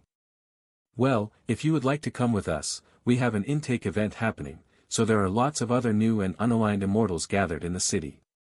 It's like a festival, with visitors, and all sorts of other good stuff to find. Perhaps you'll even find a new favorite recipe. Lotus nodded happily, and then took out her notepad. Immortal recipes, here I come. Fee, grab my dragon, we're going exploring. The pack leader laughed, while Nerissa did her best to remain serious. Pack leader Blackwood put a hand on top of Lotus' head, stopping her before she could run for the exit. There is one more thing before we go. The healers have taken to using your technique to deal with soul damage and damage to the immortal spirit. The one that reverts the body back to childhood so that it can regenerate naturally. There are a few in the clan who hold a grudge. Lotus shrugged. What are they even going to do about it, they're children. I'll just have Tifa lick them to death. As much as Nerissa wanted to deny it, that might actually work. Once the warriors were being attacked by the spirit bear, they would likely be restricted to just using attacks like cleave and rend, which were both physical damage skills. And that would just tickle Tifa. Nerissa would pay good money to see that. In fact, she might just tip off a few of the elders that the little priestess had advanced, without warning them that she had become a beast master. For the extra entertainment value. You may wish to keep that fancy new weapon that Lady Rue made for you hidden, Miss Ophelia. It will attract undue attention and envy within the clan. Not many get that sort of treatment, and even fewer survive having others learn about it, she added. Ophelia nodded. I will keep it under wraps when I'm in the outside world. I've already traded for an epic grade immortal axe set, hand axes. Those should be more than enough for most situations, and then I can change when I'm in an emergency. Wonderful. It's good to see someone who understands basic prudence. So many are eager to show off their power and flex on those weaker than them, while forgetting that they're also becoming targets for those stronger than them. Ophelia nodded. It pays to be stealthy sometimes. Now, if I was as cute as my little flower here, it would be perfect. Nobody would expect it when I turned into a giant bear. Ophelia laughed, and Nerissa smiled, while Rue winked at Lotus. She actually had a disguise spell that could do that, but a werbear usually had a fully human-looking form as well, so Ophelia probably had the option to look non-threatening if she wanted to. She was quite striking as a werbear, so her human appearance was most likely athletic and attractive. Unless there were hidden flaws or scars somewhere, hidden by the fur. But Rue didn't think so. Normally scars on a werbear left the fur silvered when it grew back in, so even though they didn't really age as immortals, they would eventually begin to look like older bears. There were no signs of that on Ophelia, so either she was very young, or she had exceptional healing from the start, so she never collected any scars as a mortal. That would likely change as an immortal. There were many more attacks that left permanent marks, even though everyone used potions and skills to hide them. Nearly everyone. The lichens and werbears usually wore their scars with pride, showing off their combat prowess and experience. In their culture, Ophelia was practically a soft-handed schoolgirl who had never seen struggle. But she would find that out soon enough. Somewhere around the time that the older bears who were into younger women started to hit on her and show off their battle scars. Having these two around for the intake event was nearly guaranteed to be a fun time. Why don't we all take a trip to the clan so that you can get acquainted with the layout and start meeting people? The others will accept you freely as new recruits, and you don't have to tell them that you came from a mortal world if you don't want to. There is still some bias against mortal-born humans, but it's mostly from outside the clan. I will get you both an apartment next to Carl's so that you don't have to go far to get back to the tiny world, and I'm assuming that you both want to stay together. Lotus nodded happily. Yep, I don't sleep well without my cuddle bear. The clan leader chuckled. Anyone else would be considering the ramifications of sleeping next to a furry furnace, but for Lotus, it was just the perfect temperature. Even when she had a bear on both sides of her. We can exit through the apartment, there is a dedicated entrance in the house over there. Tessa and Thor can likely join us as well. We haven't introduced them to the clan, so we might as well do it all at the same time. They definitely won't be staying in the compound much, though. Tessa still has a clutch here in the tiny world. Nerissa considered that. We can introduce them quietly later if it's better. I will just inform the elders that they were recruited now, but the Red Priestess had children to take care of. Everyone understands that concept. Tessa nodded. I would rather not leave them at all right now. They're getting too close to hatching. At most, half a day away. That should be more than enough time. We can just introduce you to the elders, let everyone visit a few shops, then you can check your new apartment and head back to wherever you stay here, Nerissa offered. Thor patted her on the shoulder. I can sense what happens around them in the tiny world, there won't be any hatching without you present. Alright, that's settled. I want to go see that ice cream shop that Kara is always going to. Oh, and bring Leo, he knows the flavors. Where is Tian? I've got my brush, after I get to Tifa. My baby got so frazzled. Ophelia chuckled as Lotus began to get frazzled with too much happening at once, and led her toward the exit. Don't worry, everyone is going. We should grab a few others as well. Ray, would you be so kind as to grab your mage and the Wolf Lord? Those girls will want to see the shops too. The rest can come with their parents, but those two have just received their class, so they should meet the clan at the same time that we do. Ray vanished, then reappeared with two startled-looking girls. I will go watch the shop while my mage is exploring. Take good care of her for me. Then she was gone again, leaving someone else to explain. We're introducing everyone to the new home merchant clan, since Lotus and Ophelia just advanced. Carl offered. Oh, that makes sense. Hello, my name is Maish. And I am Lucille, it's a pleasure to meet you all. Is that a divine lightning dragon hatchling? I'm Tenna, it's good to meet you. I chose Lotus as my exploration partner, so we're going to the immortal world together. Lucille smiled at the hatchling, who was now flying circles over the group. Carl led the group up to the house, and out of the apartment, only to find himself face to face with a massive black dragon muzzle directly outside his door. It's easier if you're in human form. Carl noted, already suspecting where this was going. You really don't listen. The massive dragon rumbled. This one was not my fault, and she's bonded to the priestess. I was just standing nearby. Dragons are not pets. Lotus stamped her foot indignantly. How dare you call my Tenna a pet? She is my daughter. My precious dragon baby from another clutch. The massive black dragon tilted its head, trying to see Lotus, then gave up and transformed into a 2-meter-tall ebony-skinned human man in black and red layered robes. Now that Carl could see the dragon's information, it was clear that his first guess was right. This was an avatar of the black dragon, and his god was not happy about the situation. However, dealing with him would not be easy, as the system wasn't telling Carl what this avatar's power level was. He could see Supremes, he could see Legendary when Merrick had come to join them. But he could not see this dragon's power level. Maybe it was an item effect? Yeah, that would be much less concerning than the other options. Your daughter? The dragon asked carefully, as the divine lighting dragon landed in Ophelia's arms. Yes. My daughter. I adopted her, that makes her mine. The dragon looked at Lotus, then at Tenna in Ophelia's arms, and Carl saw as the realization dawned on him. Lotus would not have children of her own, at least not in this partnership, unless there was heavy magical interference. So, to appease her natural balance-loving goddess, she had chosen to adopt. The red dragon priestess smelled like she had been around eggs recently, so either there was a broody dragon in their home territory, or the orphanage had just received a clutch. That could explain why the green priestess had gotten baby dragon fever. Or, former priestess, as she seemed to be a beast master now. That didn't change much from the green dragon's perspective.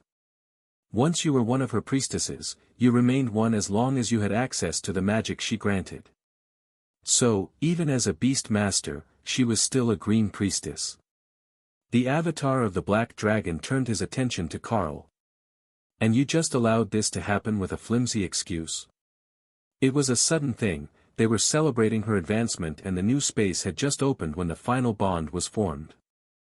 I promise that it won't be an issue. Lotus is quite motherly when she needs to be. The black dragon's avatar scoffed, Ophelia chuckled, and even Lotus giggled. You definitely need a better story for him than that. Not even I bought it. Lotus stage whispered. I'm working on it. But if I tell him that you really just wanted a playmate to go splash in the lake with, I don't know how the black dragon will take it. The avatar smiled. That sounded much more likely for this tiny human and her divine lighting dragon companion. I will remain here for some time to monitor the situation. The god tells me that the Carl also has an open space, and there is a particularly wayward child of our lineage that remains troublesome. Now that's trust, Ophelia joked. But the three Supremes were all trying to figure out this black avatar. He felt immensely powerful, and completely harmless at the same time. It was clear that his power level was being masked, but they couldn't tell if he posed a real threat to the people of the new home. If you're busy, I can just ask one of the others from my guild to come and do the job. Carl offered. There are no black dragon avatars in the Darklight host at the moment. We have considered elevating one, but she is not yet ready. How about another world dragon avatar? Surely, there is one. Or a green avatar. The black dragon gave him a hard glare, silently asking him how he came to the conclusion that either of those would be acceptable substitutes. Right, you have a point. The world dragon probably wouldn't stop me, and a green dragon avatar would end up spending all day playing with the bunnies. The black dragon didn't deny it. The world dragon, like his ancient kin, believes that all things are valid pets, as long as they agree to be kept. The green dragon's followers don't mind being kept, as long as they're treated gently. Ophelia snickered, and Lotus simply shrugged at her much larger partner. It seems that our new friend has much wisdom about the way of the green dragon. Tell me, are there a lot of green priestesses where you come from? My dragon is curious. Your dragon? Oh, your divine partner, the divine green dragon that you are mentally linked with. Yes, I can see how she would be curious. There are indeed many green dragons on my world. Hundreds of thousands of them, in fact. The entire planet is nothing but dragons from the divine lineages. No servants, no other sentient species. Only dragons and food. How does that work? Doesn't it get boring with just dragons? And not even all the kinds of dragons. The avatar sighed, realizing that he had walked right into the never-ending questions of a curious green priestess. Later, I will answer your questions later. First, I must commune with my god about the bond you have formed. If it helps, you can tell him that she's absolutely adorable, and I was there when she hatched. I will be sure to relay your sentiment. Great, while you do that, we're all going for ice cream. You might as well follow along so you don't lose us. From down the street, Min laughed, having come out of her apartment when she sensed the presence of another green dragon follower. Seeing that this one was in the Dark Light host, and she worked in their town now, Min decided to come say hello. And totally not just because there was a tiny fluffy bear and a baby dragon. That delusion lasted all of 3 seconds after she joined the group, when Tenna recognized her and flew over to say hello. Miss Min. We're going for ice cream. Leo told me that they've got a really good flavor that arrived after the last time I snuck. I mean, the last time that I got to sample their sweets. Min did her best to ignore the stranger's glare, but behind his resting angry face, the avatar was already beginning to calculate whether this divine lightning dragon was flaky enough to consider family to green dragons. They technically belonged to the blue dragon lineage. But, the insatiable thirst for knowledge of the blue dragons and the insatiable curiosity of the green dragons were quite similar. Letting the priestess raise this dragon might not be the sort of disaster they were concerned about. It was likely still going to be a disaster. Just not the type the gods were thinking when they sent him here. When they got close to the ice cream shop, Tenna spread her wings and raced out of Min's arms, aiming to be first into the shop. Carrying too much speed, she failed to stop in time, and slid the entire length of the glass cabinet before being caught by the shopkeeper, who was incredibly used to the antics of young dragons after nearly a century of running the shop. Well, hello little one. Whose whelp are you? I don't recognize you. I'm Miss Lotus' adopted daughter. We just got here. I'm told that you have a super special ice cream. My friend Leo told me. The shopkeeper laughed, and waved for one of his staff to come out of the back. This one is a friend of Leo's. Why don't you explain all the flavors? She's new to the clan. Carl came in with Leo and the others, trailed by the black dragon avatar, who was still mostly distracted, discussing the situation with the other members of his group. Whether that was a guild or a church, Carl didn't know. But the black dragon was definitely busy. And there is the pirate king himself. Good morning, Leo, the girl explaining the flavors to Tenna greeted them. Good morning. You know what one I want. But I think that Tenna will enjoy the dragonberry chocolate mixed with mint chocolate chip and graham crackers. Min considered that for a moment. Tart berries, sweet chocolate, with the cool mint, and 2 different textures. Leo had quite the taste in snacks. Then, she noticed that Leo was handed a scoop of Rocky Road ice cream, not what he had ordered for Tenna. The clerk began mixing the flavors, while everyone else lined up to get their snacks. They were almost at the end of the line when Kara reached under her coat and pulled out a scaled black form. Yuan. I couldn't let you miss out on the ice cream. Don't tell Naksha. The avatar sighed. He didn't get paid enough for this.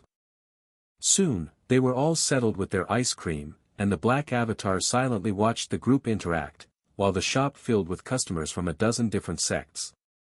Most of them seemed to be trying to make friends with Carl, and he wanted to know why. Branch leader Carl, a quick question for you. How long will that, watcher, be working the counter at the shop? My acolyte was too frightened to enter. He's scaring off customers. That's not right, he should be good with them. His job is literally customer service. Is it the form? It is definitely the form. I can likely give him a mask or something for the tentacles. The supreme-ranked visitor chuckled. I don't think that it would help for anyone who has been to a world with ancients before. Those things cause generational trauma when they get ideas about improving the world. Carl sighed. Damn it. They're so good at their jobs, though. Even the craftsmen compliment them on their work ethic. I thought that for sure it would be the dark elves that were scaring people. The visitor shook his head and smiled. There is some guy named Swag or something hitting on the priestess. I think that took some of the scary factor away. Divine Swag God too, but spelled with symbols. Yeah, that's it. He's probably going to end up seriously injured, but he doesn't seem to mind. The acolyte I sent shopping told me that he had just come to the guild store after he was kicked out of a clothing shop. Carl sent a thought to Ray, who laughed. He tried to convince the clerks to model a collar for him. Just the collar. Yeah, that wasn't going to end well for him, and he had likely gone to the shop for healing potions before remembering that there were more elves to hit on. The moron wouldn't have gotten the name if he ever learned. While they were sitting and explaining the city to the new arrivals, Nyan came in carrying Jeff, the divine lightning dragon who had been regressed to child size to recover from his injuries. Oh. That's where you all went. We were going to go back right away, but the bunnies at the warehouse told us that you were all here in town. You know these people too? The black avatar asked, seeing another small divine lightning dragon. That's Nyan and Jeff. He was regressed to a smaller body to recover from damage to his immortal spirit. They both work with us, teaching the hatchlings in the orphanage the Dark Light host runs. The avatar nodded, knowing where Carl meant. The soul rebirth technique really does work wonders on early-stage immortals. I must say that I was shocked when I was informed by one of the other avatars that the members of your guild had mastered such an obscure technique. It was Lotus, actually. Before she was even immortal. The black avatar looked impressed. I have underestimated your skills with healing, little priestess. Congratulations on finding the path to one of the greatest healing arts. Jeff looked shocked. Wait, it's a legitimate thing. We thought that it was just the green dragon messing with us because she likes cute things. The avatar grinned at him. I can't rule that out. But it really is one of the most powerful ways to regenerate soul damage. Only in true youth can you properly grow the base for an immortal spirit. If you wait too long into adulthood, you will never reach the same heights. Once upon a time, that was the reason for the bias against dragons and humans born in the mortal planes.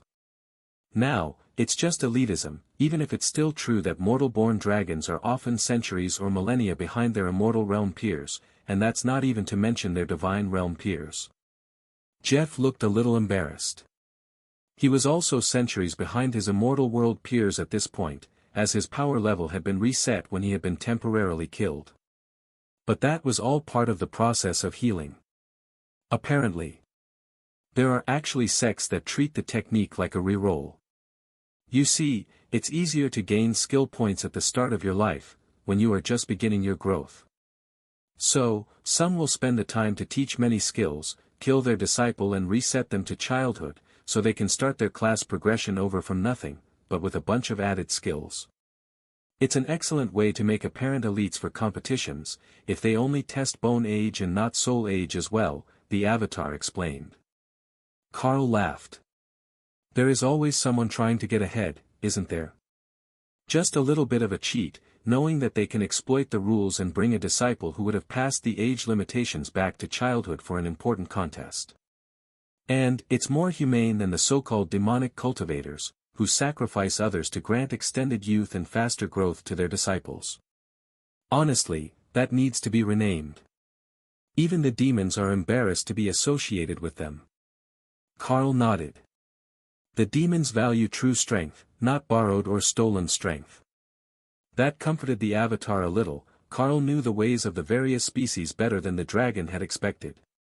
But then, nobody had warned him that the avatar of the world dragon was neither a dragon nor a human. He didn't know what Carl was, but it was certainly neither of those.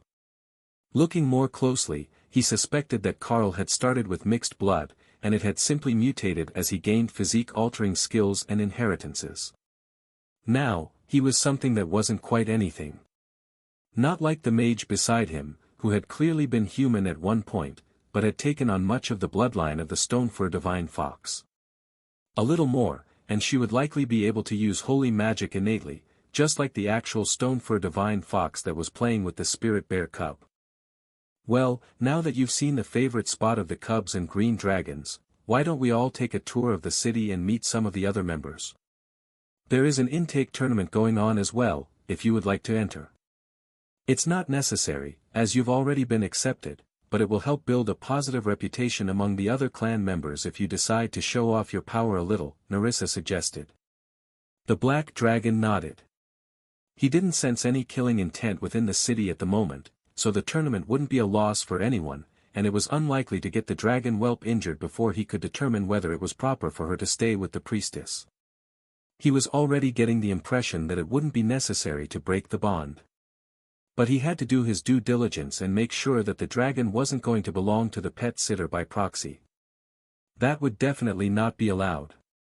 The avatar of the black dragon was finally beginning to understand that despite their lower power level, this branch of the Dark Light host was going to be every bit the headache that the followers of the World Dragon were always reputed to be. And they were reputed to be a nightmare to deal with. Ophelia smiled at the clan leader. You know what?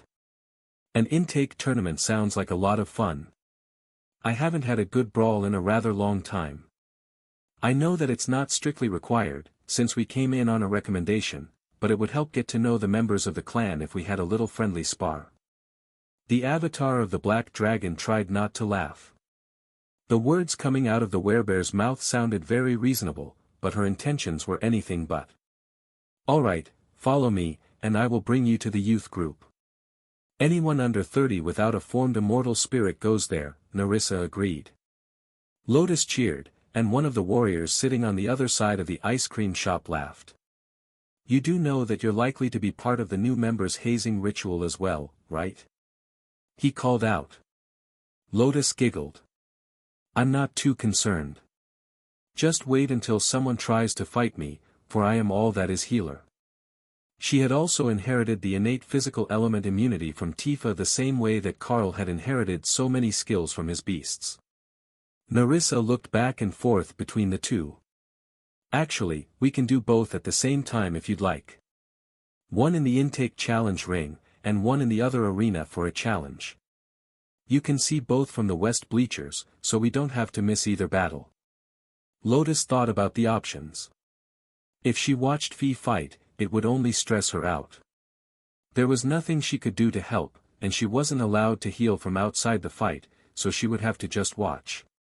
But on the other hand, knowing that Fi was fighting while she was in a challenge would distract her. Unless she had Tenna watch the other fight so that she could give a direct mental recount the moment that Lotus' fight was over. That would be acceptable enough.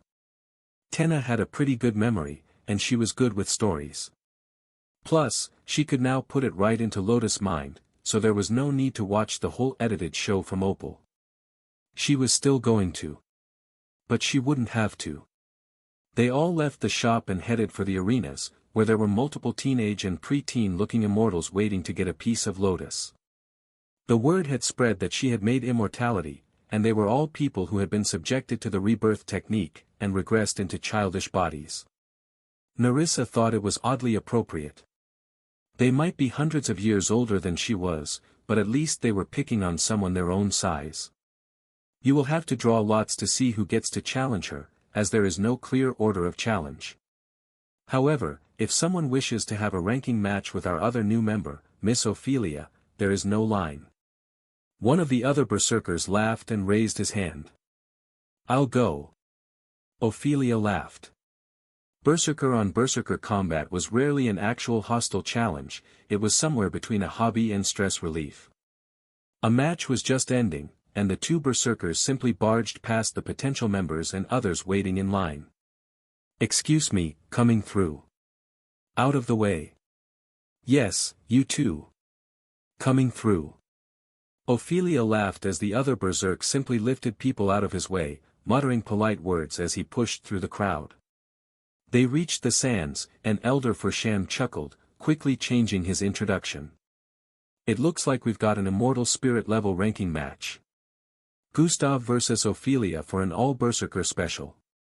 They took their spots, and Gustav roared before turning into a massive white tiger. Ophelia roared back as she transformed into bear form, dwarfing the tiger. And then they were on each other, skills and fur flying with the frenzy that only a pair of multi-ton berserkers could unleash. The sudden brutality shocked the crowd into silence for a few seconds, and then the whole arena erupted in cheers as they began to pick sides. Gustav was a 4-meter-tall white tiger, but Ophelia was easily 3 times his size, and much faster than her bulk suggested, even using her standard weapons, not the new one that Rue had created for her. The shock slowed the decision about who would fight against Lotus for nearly a minute, but none of the victims of the clan's healers were willing to wait for another match to start and lose their chance to challenge Lotus. Fine, we will let Orpheus go. He suffered the most. Who would have thought that, as a youth, he suffered from premature? The warrior known as Orpheus backhanded the boy beside him as a void immortal ranked woman laughed so hard her eyes were watering. She was Orpheus' sister, and the source of the rumor about his lack of bedroom skills. Lotus happily entered the ring so that she didn't have to watch Ophelia's fight live, and waited for the warrior to enter the arena with her. The man had been reborn, so he was still working on rebuilding his skill tree, but he had quite a wide selection of skills from before he was reset into the body of a 15-year-old. He was far from the youngest, but he was gangly, awkward, pimple-faced, and his sister had been spreading vicious rumors about him. He had definitely had it the worst of anyone who was reborn. At least the ones who were fully regressed to child-sized got some sympathy points from the rest of the clan. An angry teenager got none. I'm sure that you both know the rules already, as the clan leader brought you here. No summons, no bonded assistance, no outside help, no deliberately aiming at the genitals, the referee announced. That last part was new. Lotus didn't remember hearing that was part of the ruling, and normally, it would put her at a disadvantage, as that was close to shoulder height for her, with so many tall men around. But it didn't matter, this guy wasn't fully grown, and she wasn't going to punch him anyhow. Start. Lotus immediately transformed into the Tree of Life, and began summoning, entangling vines, to grab her opponent. The warrior countered with Field of Blades, tearing apart the vines as fast as they were sprouting, but Lotus was not a simple opponent to fight. The vines exploded in a paralytic toxin every time that they were damaged, and she had poison damage on a few pieces of her gear. The logic was that if she had to fight, they would take continual damage to offset enemy healing, while the majority of her skills were intended to buff her healing skills. Lotus added, Circle of Wrath, a holy element area damage skill to the mix, and the warrior's health began to steadily drop, even as her own stayed completely full. It was a brutal war of attrition, and her opponent couldn't afford a single misstep because her vines would sedate him if he did. In the crowd, a few of the regressed clan members laughed. That spell, the green dragons use it to hold down and sedate unruly patients. She's turned it into a primary combat skill, and her regeneration is so high that even his Field of Blades isn't hurting her. Carl smiled as he heard their admiration. Field of Blades was a physical damage spell, literally just blades cutting at everything in the range. Simple, brutal, and effective. Unless your opponent was bonded to a spirit bear tyrant, that was. Then, Lotus remembered that she had a second partner now. Which meant that she had a new skill. Chain lightning, arced from her branches, adding more damage to the mix, and causing her opponent to stumble. He was scratched by a thorn that tore through the joint of his armor, and began to slow, giving Lotus even more chances to attack. Lightning slowed and stunned, while her vines sedated, and within a minute, her opponent was barely mobile, with a vine wrapped around his ankles.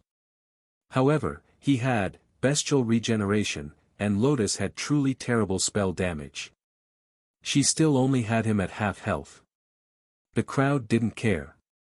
Getting to watch a healer fight in the arena was a rare thing, as nobody would normally ever challenge them and risk making an enemy out of a healer. Only those who had to restart as children instead of spending years rebuilding their damaged immortal spirit could possibly understand the suffering that they were put through, in the minds of those who had undergone the treatment. A flurry of blades continued to clash with the vines, while arcs of bright white energy blocked the lighting strikes. The battle was turning into a furious duel that would make any combat class proud, but the actual damage level was so laughably low that more than one of the immortals had to check to make sure that Lotus wasn't still a student. Comparing the two battles, the one between the healing tree and the warrior was definitely the flashier. However, the other was definitely messier. With rapid regeneration and long claws, the two berserkers had turned the battlefield into a storm of flying blood and fur. The challenger had far superior damage and agility, but Ophelia's regeneration and pure durability was making the fight a questionable outcome. Those watching had a pretty good idea where she would rank on the charts for the spirit immortals, but in a duel, she ranked among the elite tanks. Nearly impossible to take down. Not that either berserker cared. The fact that their opponents were not easy to defeat was exactly the outcome that they had hoped for. Forfeit. Forfeit. The warrior fighting Lotus began to frantically shout, as his friends burst into laughter. Lotus' tentacles had managed to breach his armor, and apparently he was not a fan of where they were headed, so he called the fight before things could get really bad on his end. It was probably the right call. Lotus had a history of traumatizing the boys. The warrior scrambled out of the arena as soon as Lotus retracted her vines, and then the priestess transformed back, and pulled Tifa from her space to spin the bear around in a victory dance. She has a spirit bear as a pet. Damn, the Beast Master class is just broken. No wonder she's so tough. Ranger-type classes all get bonuses from their partners, and the Beast Masters can bond proper monsters. With that sort of advantage, and her healing skills, he never stood a chance. Though, how bad were her combat skills before? Like, she's got absolutely zero buffs to her damage, it's like she's still a newly anointed acolyte. Or does her usual group have so much damage that she never needed to learn other skills? Another warrior asked. Well, she's in the Dark Light host. So, wouldn't that mean that she's likely part of Carl and Dana's usual group? They came from a mortal world, and Lotus just reached immortality. So, she was likely part of their team as she advanced, and relied on the massive damage that the two of them could output. Well, that makes sense. With a team like that, and a gigantic Werbear Berserker as your tank, damage is much less important than crowd control. You know, they're going to have to force those Berserkers to stop fighting when the timer runs out. That should be entertaining, a mage in the bleachers near Dana joked. The girl next to her laughed. Should we take wagers on whether one elder will be enough, or whether they'll have to send in a second one to make them realize that it's not a three-way fight now? The mage seriously considered that. Getting Berserkers to stop fighting was a tricky matter.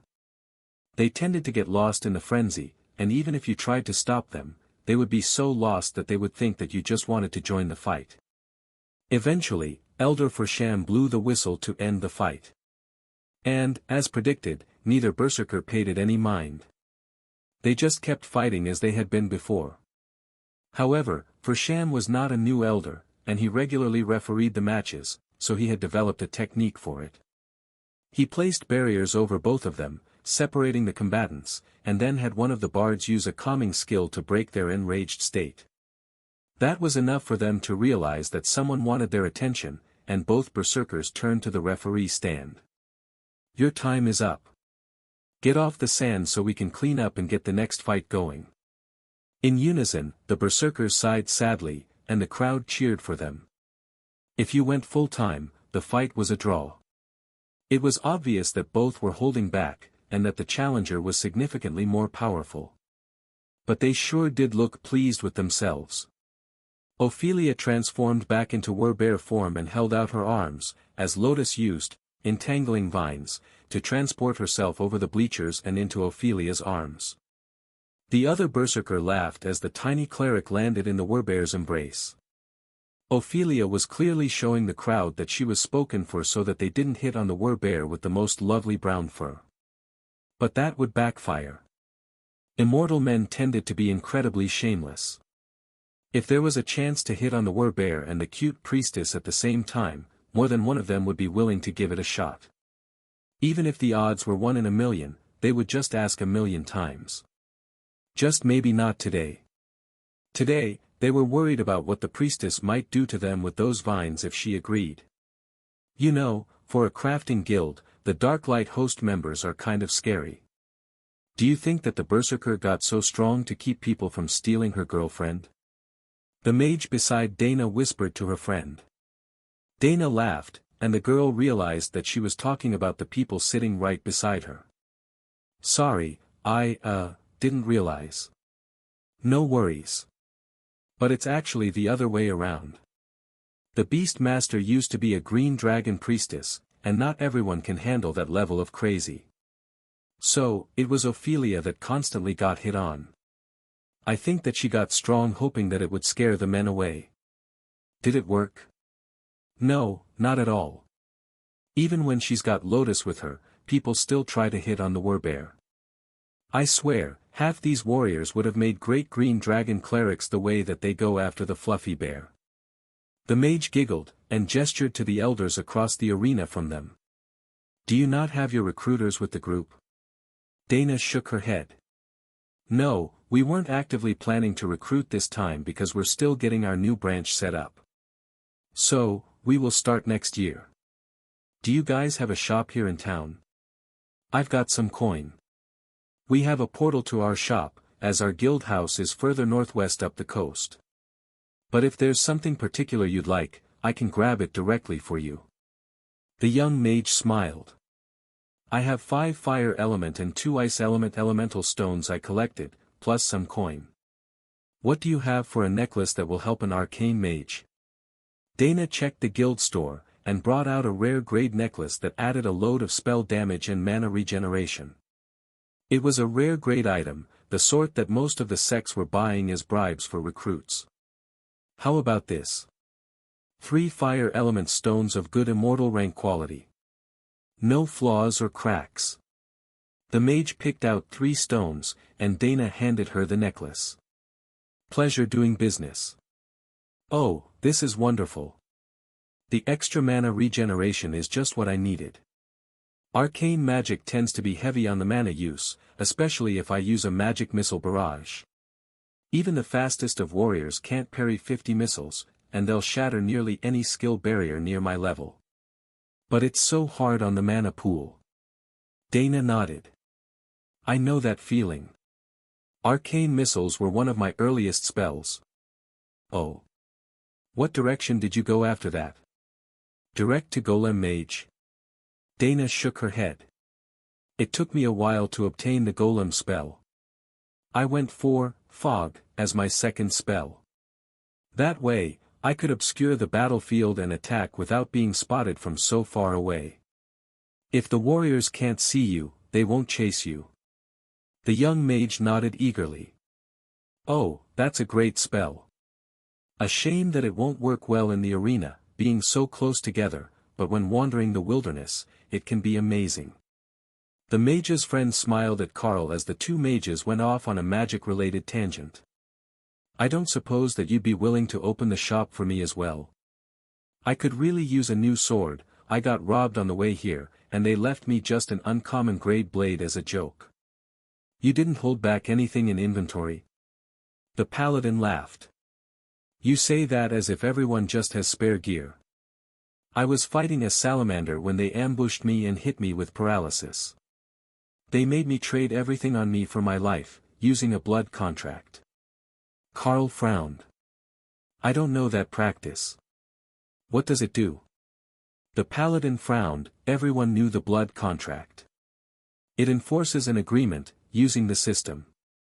I agree to turn over my gear, they agree not to harm me or deliberately let me be harmed for 1 week. Enough time to get to safety. It's how a lot of the clans do it these days, though some are stingy and will only give you a few hours. The man on the other side of the unfortunate paladin handed a piece of paper to Carl. It's actually really easy to use the blood contract, since it's not a magical item. I carry a couple of copies on me. You just sign it with your blood and have the target sign it with theirs. The clans view it as the peaceful option as it guarantees that the victorious side won't continue to seek vengeance on you, and the contract says that they're willing to swear an oath on it. So, while it doesn't stop the robberies and assaults, it does keep them from escalating too far. If either side attacks, the contract will cause backlash on them, so neither side can seek vengeance for some time. And, it counts asking others to do it for you as an attack on your part. That's the genius of doing it through the system. It guarantees that the victim can't call their elders over to turn you into paste the moment that you spare their lives. And that explained why it was both widely used and widely hated. Once you were forced to sign, you had to swallow your hatred for a period of time, and just accept that you'd been robbed. It was basically adding insult to injury. Now that Carl thought about it, those agreements could be the source of most of the tense relationships between groups. If they were waiting for a timer to run out, it would explain why they were all somewhat getting along, despite not getting along. It would also explain some of the reason why so many disciples were attacked on their way here. Just disciples of the other clans, when normally they would attack any immortal they found wandering the wilderness without protection. If they were headed to the recruitment, they were looking to bring in members, and that meant maintaining some sort of decent reputation. If they went attacking recruit candidates, who were almost all young and newly adult immortals, they would get a reputation for preying on the weak that would discourage any of the new immortals from joining them, for fear of being turned into a slave for the sect, or a training tool for the older disciples. There was a lot that went into maintaining a clan when they were all more than a little sketchy. In Carl's mind, that was one of the greatest advantages that the Dark Light host had. They were questionable in many ways, but they were not a sketchy group, or treacherous. If you made an agreement, they stuck to it. The trick was making a good agreement with them when they had the World Dragon on their side. Carl read through the agreement, and found that it really was a simple and open document, agreeing that you wouldn't seek retribution, lead the other into harm or take actions that would cause injury or death. That was why they had left the paladin a crappy spare sword. If they hadn't, then he would certainly have been in immense danger between where he was ambushed and the new home compound. Enough that the system was likely to call it, deliberately causing him to be severely injured or killed. They weren't going to escort him to safety, that was for certain. So they left him a weapon and called it good enough. Do your groups have someone up in the sparring arena soon?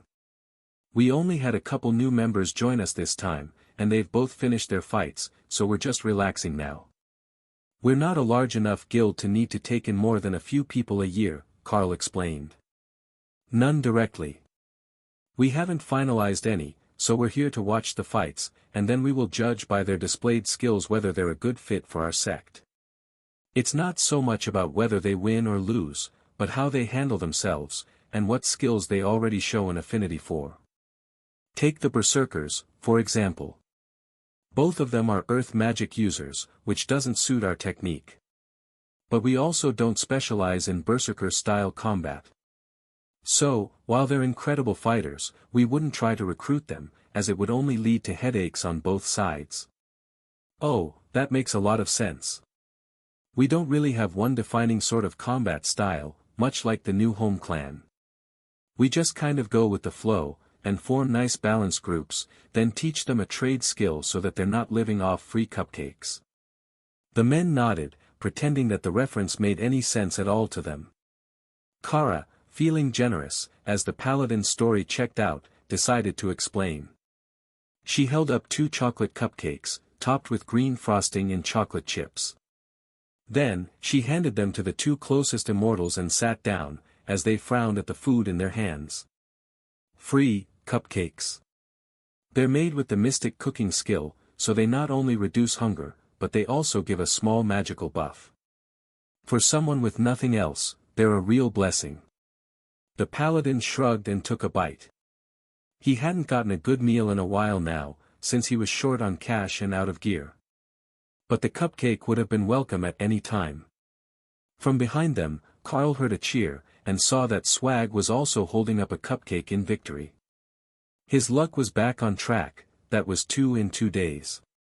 Now that he had his flow of lucky cupcakes again, he was confident that his next outing would be a successful one. And with that luck on his side, he didn't hesitate to get his team together to head out adventuring.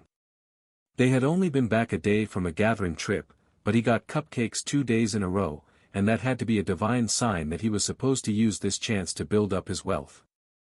Carl watched the next match as Dana and the mage beside her happily chatted, and then Lotus inevitably got bored, and dragged her to her feet. Sorry to interrupt, we need to go do a thing.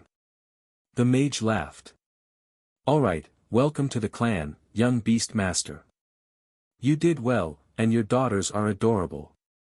Lotus smiled and bobbed her head rapidly in agreement. Right?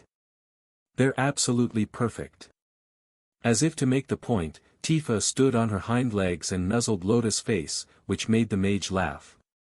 It's like the system just found you the perfect class. What skill is that? Oh, it's not a skill. It's the rare drop from the Spirit Bear Tyrant dungeon. Tifa is a Spirit Bear cub, an actual daughter, not an active skill. Tifa nodded in agreement. The Carl found me and brought me to Mama Lotus. Tifa announced, shocking everyone. They didn't realize that the bear could speak. Ophelia ruffled the bear's fur, and Tifa held up her arms to be carried. It was so similar to the motion that Lotus used when she wanted to be carried that there was no doubt where the bear learned it. Fine, but next time, you can walk on your own. You know that you're faster than Lotus is, you're not saving time by getting carried. Then she jumped down from the bleachers to exit the arena and get away from the packed crowds watching the fights. Wait for me, I've got little legs.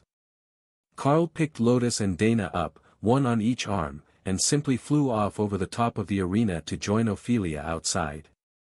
Oh, right. I could have transformed and flown away. Dana laughed and shook her head. Only if you wanted them to treat you like a toddler forever. Did you forget how small your dragon form is? Right. That could be bad. Nobody takes me seriously to begin with. It's not easy being short, I tell you. Carl set the ladies down to temper the number of envious glares that he was getting. However, the envious glares that he was getting were nothing compared to the ones that Ophelia was getting. It seemed that most of the visitors to the clan had assumed that Tifa was her actual biological daughter. Many were-bear cubs stayed in bear form until they were a few years old, and while Tifa was large, most of them had seen Ophelia's bear form. They knew that she was not a small species of bear. For a change, it actually meant that there was nobody coming up to hit on Ophelia while she was in town. That was a win in her book, even if it was partially because everyone assumed that there was a berserker-loving husband around somewhere. If he could survive Ophelia in a bad mood, he was almost guaranteed to be both very scary and very possessive. That's how it always went. Unless he was the sort that liked to be bullied, but the immortal gentleman preferred to quietly pretend that sort of man didn't exist. Lotus took the lead, and Ophelia fell in behind her, with the rest of the group wondering whether they were going for snacks, or just exploring the city. Lotus and Ophelia hadn't gotten a chance to really see the place yet. Alright, we're going exploring. What is there to see? I heard that there is a shopping district, and there are so many new things to see here, Lotus finally insisted. Oh, that is perfect. Right this way, ladies. Allow me to be your tour guide for the day. Dana laughed as he looped his arm through hers and began to lead the group through the streets with his best tour guide voice. Such a good tour guide voice, in fact, that others began to join their group, thinking that Carl was a legitimate service that the new home merchant clan was offering to guests and visitors. He was the only one other than Dana that had the clan tag turned on, and none of them knew Kara, as they were visitors. So, it seemed logical that he was an actual tour guide showing off the highlights of the city. Excuse me, sir. Is there a clothing shop here that sells and modifies leather armor? A passerby asked. In fact, there is. Carl replied, checking with Ray first. There is one 3 blocks down, and then a block to your right. There is also one behind us that does alterations to leather, but they do not specialize in armor. Alternatively, you can utilize the portal in the park 4 blocks to your left and check out the Darklight Silk Emporium in the Darklight Host Guild Village, formerly the Hyperion Sex location. The portal is open full-time during the event, so you may come and go freely. The visitor smiled as Carl openly plugged his own faction's shop, though it was not in the city. If you could get to it through a free portal, that was close enough for most people. But they would check the local shops first. Thank you. The visitor wandered off to the first shop that he had mentioned, and another guest, a teenage boy with shockingly orange hair, darted forward to take her place. Sir, might I ask if you know where I can find a room? I arrived much too late, and even the campsites are full. Carl checked the guild chat, hoping for some sort of information on the topic. Ah, I see here that there are still a few members renting hostel-style bunks.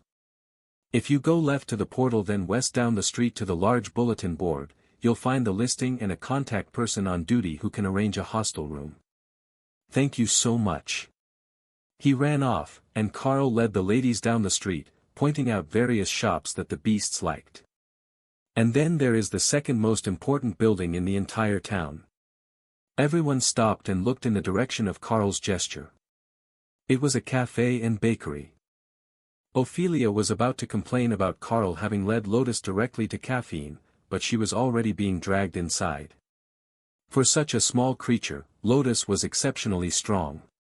And bonding with both Tifa and Tenna had made her even stronger. Now, she could even drag Ophelia down the street, as long as she could get the traction and Ophelia didn't pick her up. Rue and the Black Dragon Avatar turned to smile at each other. These two were going to be great entertainment, that was absolutely certain. So amusing, in fact, that the two of them had become nearly invisible in the chaos that surrounded the Darklight host's visit to the city. It was incredibly relaxing, though the Avatar had long since mastered the art of masking his aura in such a way that he didn't feel completely blank, only incredibly unremarkable to most. Most people didn't feel that he was a threat, he always felt just a bit weaker than them, but not so weak that he would feel like an easy target. It was a talent that Rue had never mastered, or even seriously considered. Displaying your strength was the way to stay alive in most of the immortal world, and even the way that Carl muted his aura without making himself feel less powerful was an odd thing to her. She knew that his actual aura was absolutely monstrous, and everyone would give him a wide berth if he walked down the street, but instead he just felt like the Carl, vaguely threatening to most things, but not enough to actively intimidate them. Even as they entered the cafe, it was Lotus who attracted the most attention. Partially because she was trying to steal Tifa back from Ophelia, but mostly because she had the loudest and most vibrant personality of the group. The staff knew instantly that this would be a valuable customer for them, if she could convince her friends to let her have coffee on a regular basis. That seemed like it would be the hardest part, given how hyper she already was. Can I get a raspberry mint latte, double shot of espresso, 2 lemon danishes, a cinnamon bun with raisins, and one of those chocolate brownies? Of course. Would anyone else like to order? We have pup cups of whipped cream for the ones who can't have caffeine. Ophelia snorted in amusement, but Tifa raised her paw. She didn't know how a cup of whipped cream was supposed to be special, but she was a big fan of it. Perhaps that was the reason. Did they know that bears liked whipped cream? I'll take one of those lattes, with just a single shot, and Carl will have your fruit smoothie special of the month. Then a half dozen assorted pastries, Dana decided. Rue nodded. We will have the same, with extra straws. Bring me a black coffee. Extra large, Ophelia sighed, realizing that they were going to be here a while. The waitress smiled as she went to fetch their order, which would fill the large table with sweets. Her suspicion that the Green Dragon would be a good customer seemed to be completely justified. At least, that's what she assumed Lotus was. The priestesses took after their patrons, but she didn't have a priestess class, so the natural assumption was that she ended up that way because she was a green dragon. Lotus was practically bouncing in her seat, waiting for the good stuff to arrive, and the other patrons of the bakery had to struggle not to laugh at the happy songs she was making up. And at the spirit bear trying to sing along. Tenna had given up on trying to sing along with their songs, neither of them sang in a tone that melded well with her voice. Instead, she was in an intense discussion with Leo about the various advantages to coming here to go to school. They basically boiled down to Leo had friends here, and he didn't know many of the other hatchlings. That wasn't an advantage for her, so Tenna wasn't planning to change, even if the Red Dragon matriarch of the orphanage scared her a little. It was better to be with her clutch mates and a scary teacher than to go to a school with all new people. Perhaps she could convince Leo to switch. He could float in the air, and that was basically flying without wings, so he should fit in with the dragons. The food and drinks came out quickly, and Lotus pivoted from excitement about her drink choice, to what she was going to do next. There were so many options now that she was an immortal, and she had heard all about the fun things that Carl and Dana got to do, like going to immortal dungeons and exploring new places. That sounded like fun to her, and she would gladly drag everyone along. She had only forgotten one small thing. Young Lotus, you must wait for your immortal spirit to be formed before you wander out into the wilderness, unless you want to risk permanent death. As much as you might want to run out and play, just like your daughters, you must wait until you grow up a little bit more before you can go play outside. Lotus frowned at the black dragon avatar as he finished his speech. But that's so far away. I want to go out and play now. How about you explore around town, where there are others to keep you safe, and then when you're properly into the spirit immortal stage, you can begin to expand your explorations. There is a lot to see, even in a clan like this. I bet that you didn't even know that they had over 200 different kinds of edible fish. Lotus and Tifa exchanged a shocked stare. 200 kinds of fish. The black dragon avatar laughed. I thought that you might appreciate that. I found that little tidbit when I was doing my research into the situation surrounding Carl. There are actually a few restaurants that specialize in serving all sorts of fish, but the best way is to go to the docks and see what is fresh. Lotus nodded. What's the big deal with that anyhow? The black dragon avatars keep showing up to tell him that he can't have a dragon, when he's technically got hundreds of them. The avatar smiled. I suppose that we have time. Would you like the whole story, or the abridged part that is directly relevant to Carl? Lotus didn't even hesitate before answering. I need the whole story, right from the start. Even if you have to go back to the foundation of the Pantheon, I will just ask the green dragon to fill in the details for me. Alright, then we will start with the backstory. Are you familiar with the species known as the Ancients? Lotus shook her head. Are you familiar with Carl's pet sitter spell? The creatures that it creates? When Lotus nodded, he continued. Those are a replica of the Ancients. They're a curious species, in that they didn't develop naturally. They were created by a pantheon of gods known as the creators to manage and develop the worlds that they were making in the mortal and immortal worlds. The Ancients are the first species that most worlds see, the ones that create and place all other life on a planet. The very first ancestors of everything in existence. At least on the worlds that they helped create. However, the Creator's pantheon is a relatively young pantheon by divine standards. Both the Beast Pantheon and the Dragon Pantheon were fully formed before the Creators came into existence. Even the first human gods were born before them. The Dragon gods have no issue with the Creators making worlds, and even giving them systems so that the residents can grow more smoothly, without overuse of resources. The point of contention is their attitude. You see, the Ancients view everything that they create as a form of pet. A plaything that exists under their care. But the pantheon of creators is one that believes in order through chaos. When all things are chaotic, random and in flux, all things are in balance. That is how they manage their worlds. However, with that attitude comes a particular lack of moral relativity. If they restricted themselves, it would throw the worlds out of balance. So, they don't. One of the things that originally caused issues was that they would allow their ancients to populate worlds with dragons. Dragons born from outside of the purview of the pantheons. It is in a dragon's very genetic makeup to follow their patron. Yet, the ancients found a way to create them. Not a replica, not an imitation as many other spells might create. But real, living, breathing dragons with divine souls and a link to their deity. Then they raised them as pets. Much like Carl watches over the hatchlings in his tiny world, the ancients oversee entire worlds full of dragons who have the link to their gods, but no real connection, as they are not raised by the faithful. Already, Carl has managed to summon a lesser form of the Watchers, in the pet sitters. That is not possible for one with purely human bloodlines. Only one who has embraced the power of the ancients, and embraced the divine balance of chaos, could possibly use the spell. Carl frowned. Wait, embraced the divine balance of chaos. My power matrix is based on the form of a chaos dragon, placed in 5 dimensions. Could that be what is shaping the direction that my power is growing? You made a 5-dimensional power matrix as an immortal.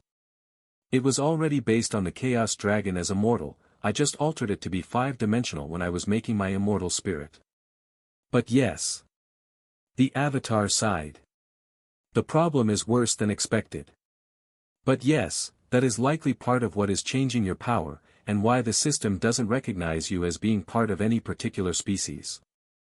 The chaos of your innate immortal soul is already twisting your presence into something that both must and must not exist. That is what an ancient is. They are not technically living things at all. They are the divine power of creation made manifest. Pure arcane energy, imbued with the spirit of the divine to emulate a living thing. In a way, they're almost a mana elemental. But a chaos element mana elemental. Lotus nodded slowly as the divine green dragon she was linked to explained more details for her. So, that's why they're not fluffy. The black dragon stared at her for a second. Yes, that is why they're not fluffy. Fluff is only one aspect of what makes a species appealing. They are not concerned with fluff because they can make fluff at will. Now it was Dana's turn to be stupefied. Was Lotus actually understanding this conversation on a deeper level than any of the rest of them? Or was she just fluff obsessed? The tentacles are actually really soft when they want them to be. Tessa has them stop me from snacking before bed. Ophelia chuckled, and Lotus looked shocked. It was you. I knew it. They told me that it was Tessa, but it was you all along. And there hasn't been a cookie crumb in the bed for 2 weeks, Ophelia agreed. Betrayal. The black dragon avatar smiled at the lover's spat.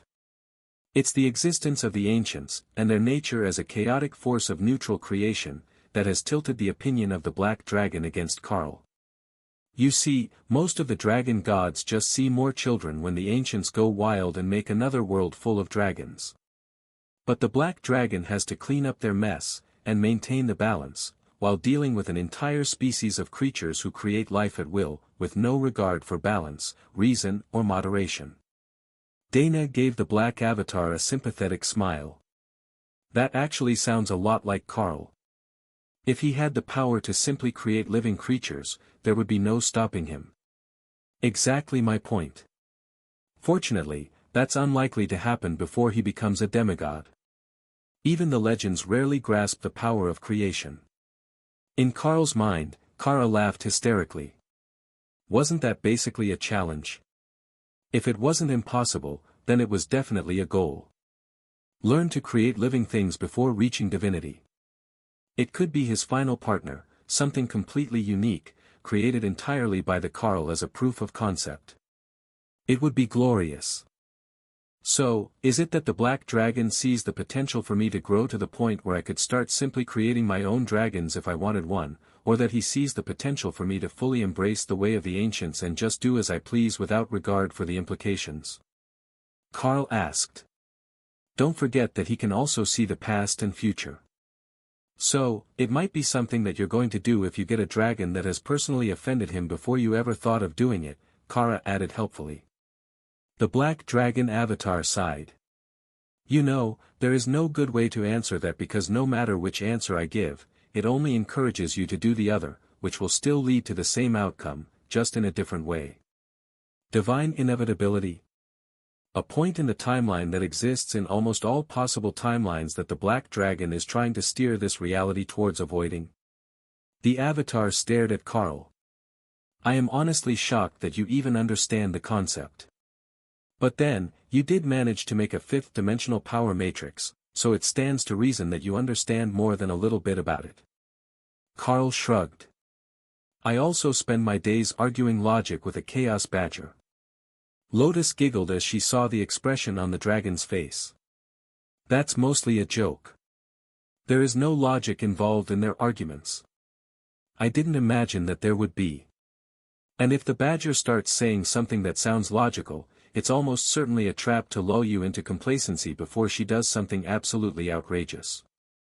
Most chaos-based species are like that.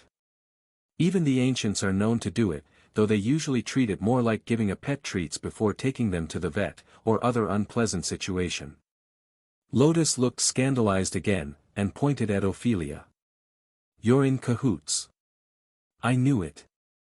Every time they do something nice like bring me a latte, it's because there is work. You've been teaching them." Both Ophelia and the Black Dragon avatar laughed, and Ophelia shook her head. "If anything, they've been teaching me new tricks. Did you know that they found a way to make a decaf latte taste exactly like a regular one?" Lotus smiled at a memory and nodded. "In fact, I did. Because the first time they tried it, they got it wrong, and every time after that I was suspicious. But their drinks are still really good, and I keep forgetting that they're bribes to trick me into doing things." The avatar laughed. "If you think that your, if not friend, why friend-shaped, is powerful, you underestimate the power of the natural aura of the ancients. It's nearly impossible for people to go against their will, and they're all psychic to some level, so they're likely subconsciously steering you toward accepting their bribes and behaving." Ophelia winked at the immensely powerful dragon in disguise. "Not that it's hard to bribe Lotus with coffee, even if it's decaf." The pastries were quickly disappearing, and the moment that Lotus' plate was clear, her hand was in the air, calling the staff over to order more. "We are having story time, we need snacks. Say, another 12 assorted pastries, and I will take another latte." "Of course, Mississippi."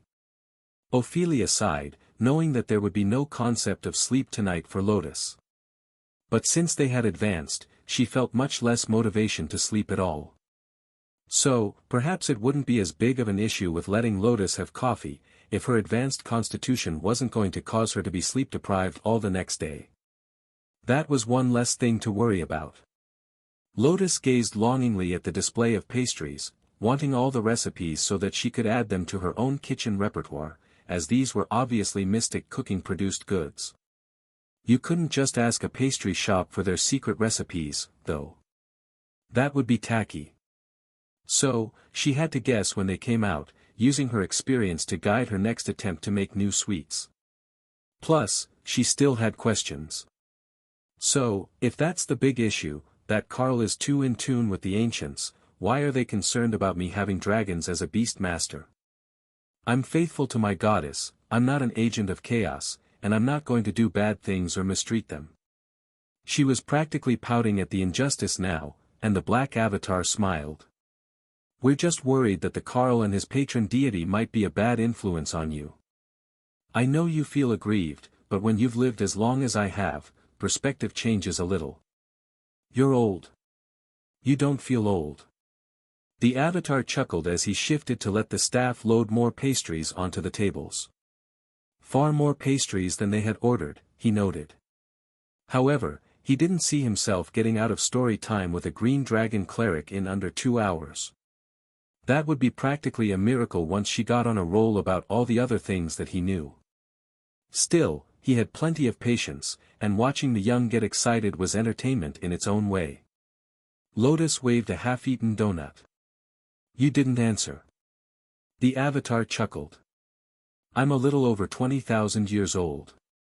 Actually, I think that I might have met Miss Rue when she was young. I can still feel the lingering energy of a divine battle's damage on her soul, and the battlefield feels familiar. Maybe 8,000 years ago. That sounds right. I would have been considered young for a leader of my faction then. But like so many others, I had seen more than enough combat to last a lifetime. That world was a mess, and I don't regret leaving after the battle. Rue sent a guild message. That means he was a demigod 8,000 years ago. That news got Lotus excited.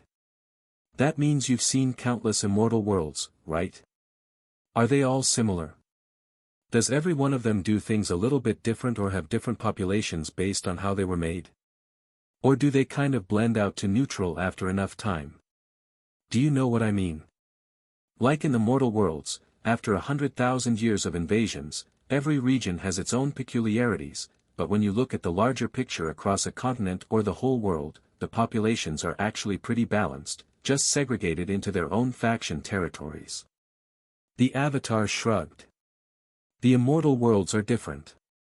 For one, not all of them are created and populated by gods. Many of them are simply private realms that were created by powerful legends and demigods in the past. Not always even the distant past.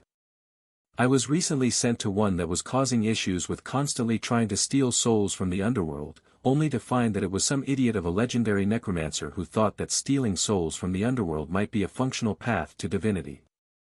Now, his world is only 100 years old, but it's fully populated with undead, and essentially abandoned.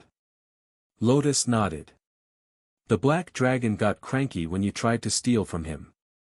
Even the green dragon clerics ran afoul of the black dragons now and then because they would come up with new and inventive ways to revive people whose souls were already beginning to pass over. It didn't usually amount to much, as they had an agreement. But the black dragons would notice even a single resurrection, much less wholesale theft of souls that weren't being resurrected. Ooh, so like the tiny world on steroids? The Avatar laughed. Not exactly. If Carl was a legend, he could simply make the tiny world an actual planet in the immortal realms. Either hidden away in a pocket dimension, or open to be accessed by others. Even a world this size isn't an issue for a legend with the tiny world spell. So, the spell is misnamed? The dragon shrugged. That depends on your point of view. The divine worlds are an entire galaxy, created by the greater gods for their children. So, in contrast, even the largest planets are tiny. Even this one is 100 times larger than the one that you came from. This continent is about 15,000 kilometers across. And then there are the ones that aren't round at all. Some like to make them fun and unique. Like disk worlds, where the world is flat, and you really can fall off the edge. Lotus was fascinated. There are that many ways to make a world. Do you have a world? Even a pocket dimension has to count at your power level. The black dragon laughed. No, I was once a seeker for the black dragon, something like a mission specialist who goes out and takes care of tasks that their deity deems important.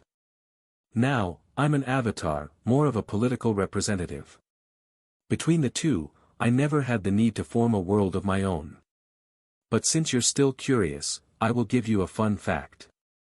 While you started as a cleric and became a beast master, I actually started as a necromancer and became a priest later. There was a time, back in my youth as an immortal whelp, when I would go into dungeons with 1,000 skeletal warriors on my side. A memory flashed in Carl's mind, of a spell combination that nobody could use when they were still mortals. Something like the Army of Unholy Retribution. He asked. Oh, that is a fun spell. But when I was young, I didn't have any such powerful minions, just skeletons. So many skeletons gleaned from the battlefields. So, I mostly used Undead Horde, which increases the damage done by my undead minions by 1% for every minion that I control. It's a nightmare on the mental load, since you need to actually control all those undead, but it was an excellent power building exercise, and I developed my power matrix in near record time. Lotus nodded in understanding. Our friend Ray loves her spectral knights, and these super cute Lich Lord skeletons.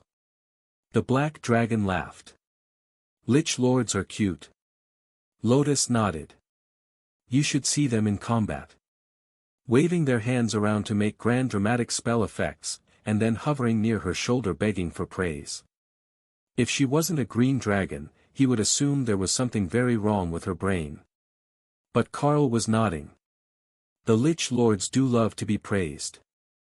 Lady Ray uses Army of the Dead, Queen of the Damned, for blood golems, and undead minions, in combat together. It really is an effective combination to back up a blood destruction spider. The Avatar nodded. Queen of the Damned is a popular one among many of the spider goddess followers.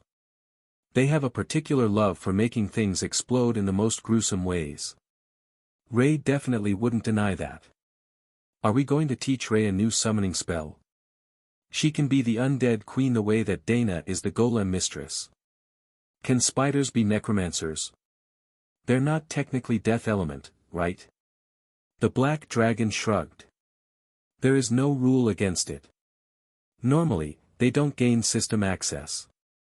The spider goddess views it as cheating. But there is nothing in their nature that would stop them from learning necromantic magic if they were powerful enough. Is Lady Ray the one who is running the clothing store near your guild house? I can sense her presence, as well as her odd shopkeepers. Carl laughed. That's partially my fault. The combination of constructs and illusion magic with reality warp makes for too effective of a shop environment.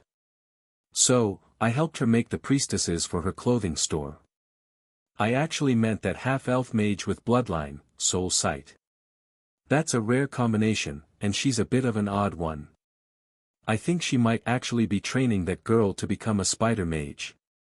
You should probably stop letting her name things if she named her assistant girl, by the way. Spider mage? Lotus asked eagerly, ignoring the dig at Maish's name. After all, they weren't the ones who named her. A servant of the spider goddess. A summoning-type mage who calls on spiders to do their bidding.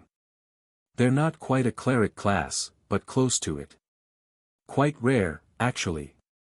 At least, if you're not a pure-blooded dark elf. The Black Dragon Avatar's estimation of how long it would take them to get out of the coffee shop was only cut short because Ophelia finally got tired of sitting on the hard chairs and decided to change venues. She stood, picked up Lotus and Tifa, and bowed to the Avatar.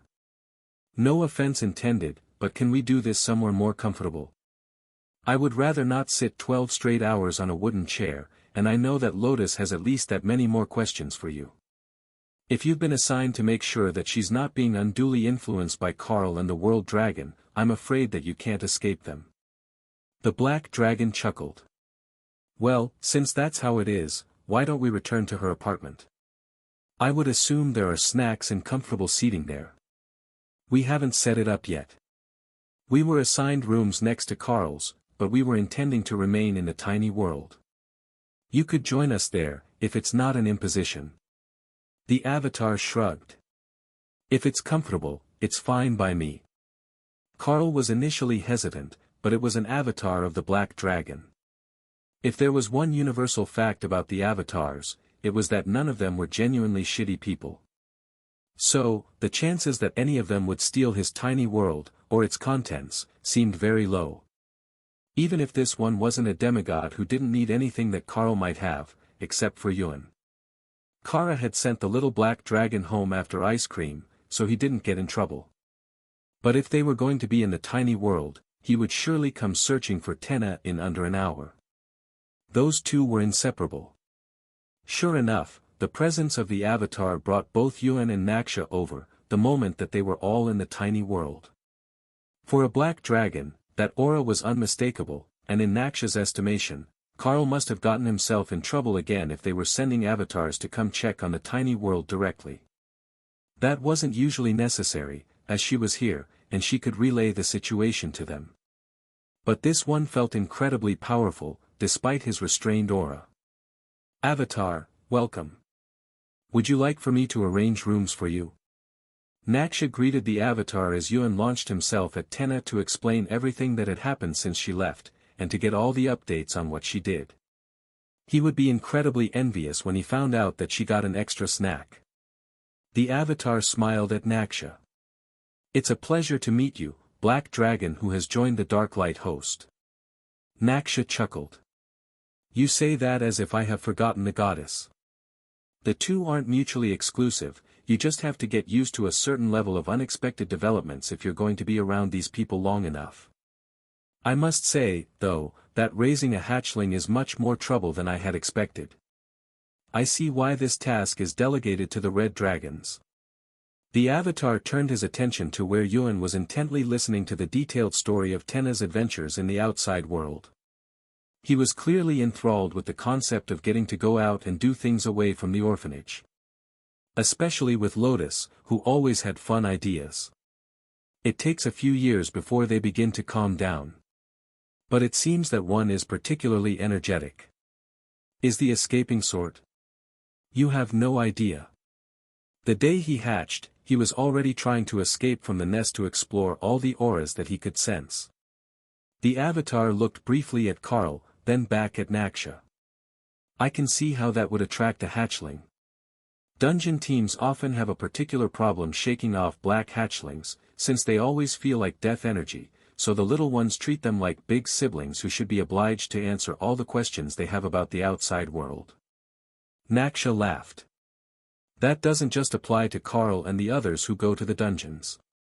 Ewan has questions. All the questions. Ewan looked over and nodded. I just don't know enough things yet. Once I know more things, I will be able to answer more of the questions. That sounded reasonable, but Naksha suspected that not even the blue dragons memorized enough things to answer all his questions. The little black dragon was an odd one, and she definitely didn't remember being that curious as a youngster. But then, she didn't have such an understanding group of people around, so she got told to shut up much more often. Maybe this was just how young dragons were when they were solo and exploration-minded. That others would get their answers from being in a group and hearing the others ask, so they seemed individually less curious. Ewan just had an entirely different set of questions than anyone else did. So, he went to find people other than the orphanage staff to ask his questions to. Plus, he liked just being alone. Or with Tenna, since he didn't count Tenna as an outsider, she was more a two-step verification for whether ideas would be fun. If they both agreed, then it had to be a good idea. Once they caught up on the events of the last few hours, Ewan flew over to the Avatar. Hi. I'm Ewan. Do you know why both spirit and lightning magic taste cold, like mint ice cream? The Avatar chuckled. Actually, I do. Come sit here, and I will explain many things to you. Ewan cheered, and Tenna came to sit on the other side of the Avatar. She also wanted to know the answer to this question, and whether the Avatar thought that berries or chocolate were better with mint ice cream. These were important questions. The Avatar winked at Naksha. You might as well get comfortable, I need to talk to you once I finish with the little ones. That could be a while. While the black dragons were distracted, Rue pulled Carl aside. We should catch up on crafting some immortal-grade items for the store before he wants us for something. They're selling out of everything at an incredible rate now that the word is spreading, and more of the challenges have happened. Ah, good point. We should make duplicates of everything. Just mass-produce the most popular bribes at rare and epic grade, then make a couple of peerless grade items at the end of the day. Rue laughed. Don't you have a skill to upgrade all the items by a grade anyhow? Oh, good point. I can just, breath of the world, on some of the epic grade items at the end of the day to come up with random items instead of putting in the work to make actual peerless grade items from scratch. We're not using them anyhow, so it's not like they have to be tailored to a particular skill. The dragon nodded. So, let's make a load of items at epic grade first. I will do caster, you do warrior, and then you can upgrade a handful, while we ship the rest to the store to be sold as the high-end bribes. The werewolves can take care of the rare grade stuff, they're getting pretty good at it already, and their speed is increasing. Plus, there are more of them. They moved away from the group a little, and got right to work. The black dragon avatar would sense them even if they tried to hide away somewhere, so there was no point in going anywhere. If they worked off to the side here, they could still answer questions when necessary. And while Ewan was taking up most of the conversation, the avatar still did have some questions for them and Lotus. This space, what was your plan for it? Carl shrugged. Mostly it's a place for my people to live now, but I actually started it as a space for the beasts to relax and to grow the magical plants that they needed. There are some animals here as well, but strictly within a balanced ecosystem, as they're essentially livestock. For example, the fish in the lake. We limit how many the hatchlings can hunt on their own, but they're often included in the meals. It cuts down on how much we have to go out and gather or hunt. If we had to hunt meat for so many hatchlings, it would be a nightmare. But with the tiny world, we've got more than enough. We also have many rare alchemy resources here, plants that Thor likes to eat, and a number of other valuable resources, plus the extra energy to help the dragons grow. The avatar nodded. You did a fine job with that. Far better than most, actually. Most attempts at a tiny world are either incomplete, or closer to a mortal world in energy density. Enough to survive within, but not nearly enough for anything to really thrive. I don't suppose that you have mana manipulation as one of your partially understood fundamental rules. I've fully comprehended mana manipulation, and I'm very close on both chaos and fire. The dragon looked impressed.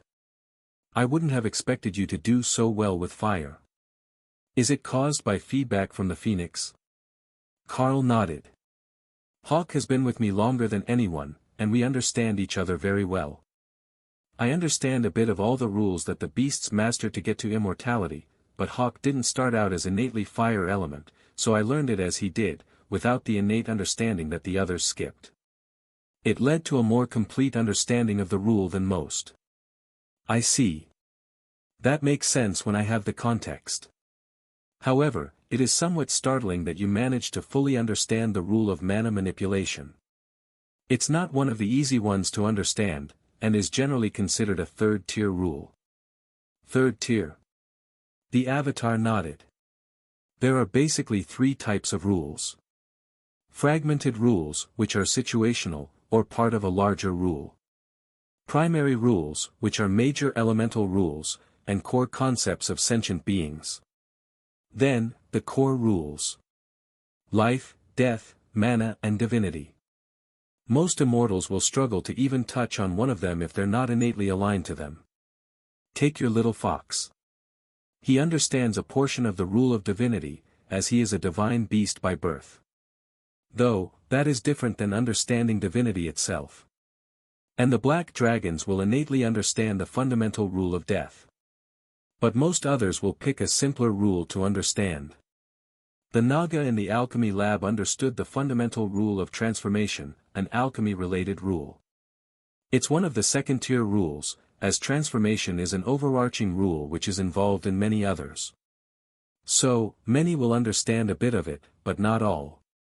Then, there are the first-tier rules like pain. Powerful within their own range. However, not all species can feel pain, and pain itself is usually only part of a larger process. It's still a fundamental rule, but not on the same level of influence over the world. At the immortal rank, the choice makes very little difference, unless your lifestyle doesn't suit the rule that you have understood. The spider would struggle to live in a world where she was surrounded by slimes, which do not feel or understand pain. She would be bored half to death. So, picking a rule that directly impacts your life is much more important than one that has the higher ranking, or the most influence on creation. That level of optimization will help you grow much more quickly within your own chosen path. That's where so many of these idiots in the training sects fail. They all learn the same thing, and don't consider that it might not be the best option for themselves. It's just the only one that they have access to, so they try to make it fit. I suppose if you don't truly understand what you're doing, you just have to pick whatever has the most available information. And you do understand? Rue asked curiously. I have lived in the divine realm for quite some time now. You can't compare the access to information there to what you can access in the immortal realms. The black dragon soon realized that he had been sidetracked. How did this turn into questioning me about the best ways to develop fundamental rules? You've all mastered one, you don't need to practice them for quite some time. Rue shrugged. You have answers, and the Dark Light host loves questions. That's just how things are here. When I arrived, they wanted my whole life story. Carl chuckled. While that was true, it was not the whole story. He had only wanted the story because he hadn't seen her in 10,000 years. If he hadn't met her before, there would have been at least a few less questions for her to answer, and Carl wouldn't have pushed to get her backstory, since so many of the immortals had a tragic past that they would rather keep to themselves. If he didn't know better, he would think that those character-building moments were actually necessary to reach immortality. And even though he did know better, he was still tempted to look into it, just in case it helped. Well, you were sent here to learn a bit more about the Dark Light host, so you could make sure that Lotus wasn't going to be mistreating Tenna in the future. I suppose that this is one of the many ways to introduce you to both the guild and Lotus herself. If you had been briefed by the black dragons in our guild, it might have saved you some moments of concern, but honestly, an avatar from the divine realms asking random dragons scattered across many worlds is a terribly ineffective method of intelligence gathering. The avatar shrugged. I'm more surprised that they bothered to send me at all. I know that you've continued down a path toward bonding with a dragon for some time, and multiple visits haven't dissuaded you. But sending a divine avatar seems excessive. I'm sure that it's something related to the oracles and their visions, things that might happen if you were bonded to a dragon, but they insist that if I knew the future, I would change it into something unintended, and they would have to start all over. Carl laughed. They're trying to guide the fate of someone who has, randomize, as both a crafting skill and a spell modifier. I don't envy their job. You know, I'm beginning to understand why the mere mention of your guild makes the Oracle Core Day drink. Carl chuckled. I got that impression from the members of the other branches that I've met. And not just the branch that is run by a legendary Chaos Dragon. You know, according to the information I have, the Dark Light Host is one of the oldest guilds in existence, as they operate across multiple different systems. That is exceptionally rare. Some guilds spread between worlds, but almost always ones with compatible systems, like your home world and this one. When you can see the system information of both worlds, integration is easy. But the listings that I have here for the Dark Light Host include worlds that have systems that have nothing at all in common with the others. One's based on mythical cultivation methods, systems created by and aligned to two different gods, and some worlds where the growth method doesn't even appear to be a system as most would understand the word. It should be one, it's just, not normal. Lotus handed Ophelia Tifa so she could focus on the conversation. Or on brushing tea on. I heard that this guild is actually older than the World Dragon. Someone told me that the guild originally started under the Laughing God, and then expanded to the worlds that the World Dragon gifted his systems to. That could very well be true. It's before my time, for certain. But I'm still relatively young. What I can say is that the dragon gods would know. But they rarely give details or explanations for their instructions.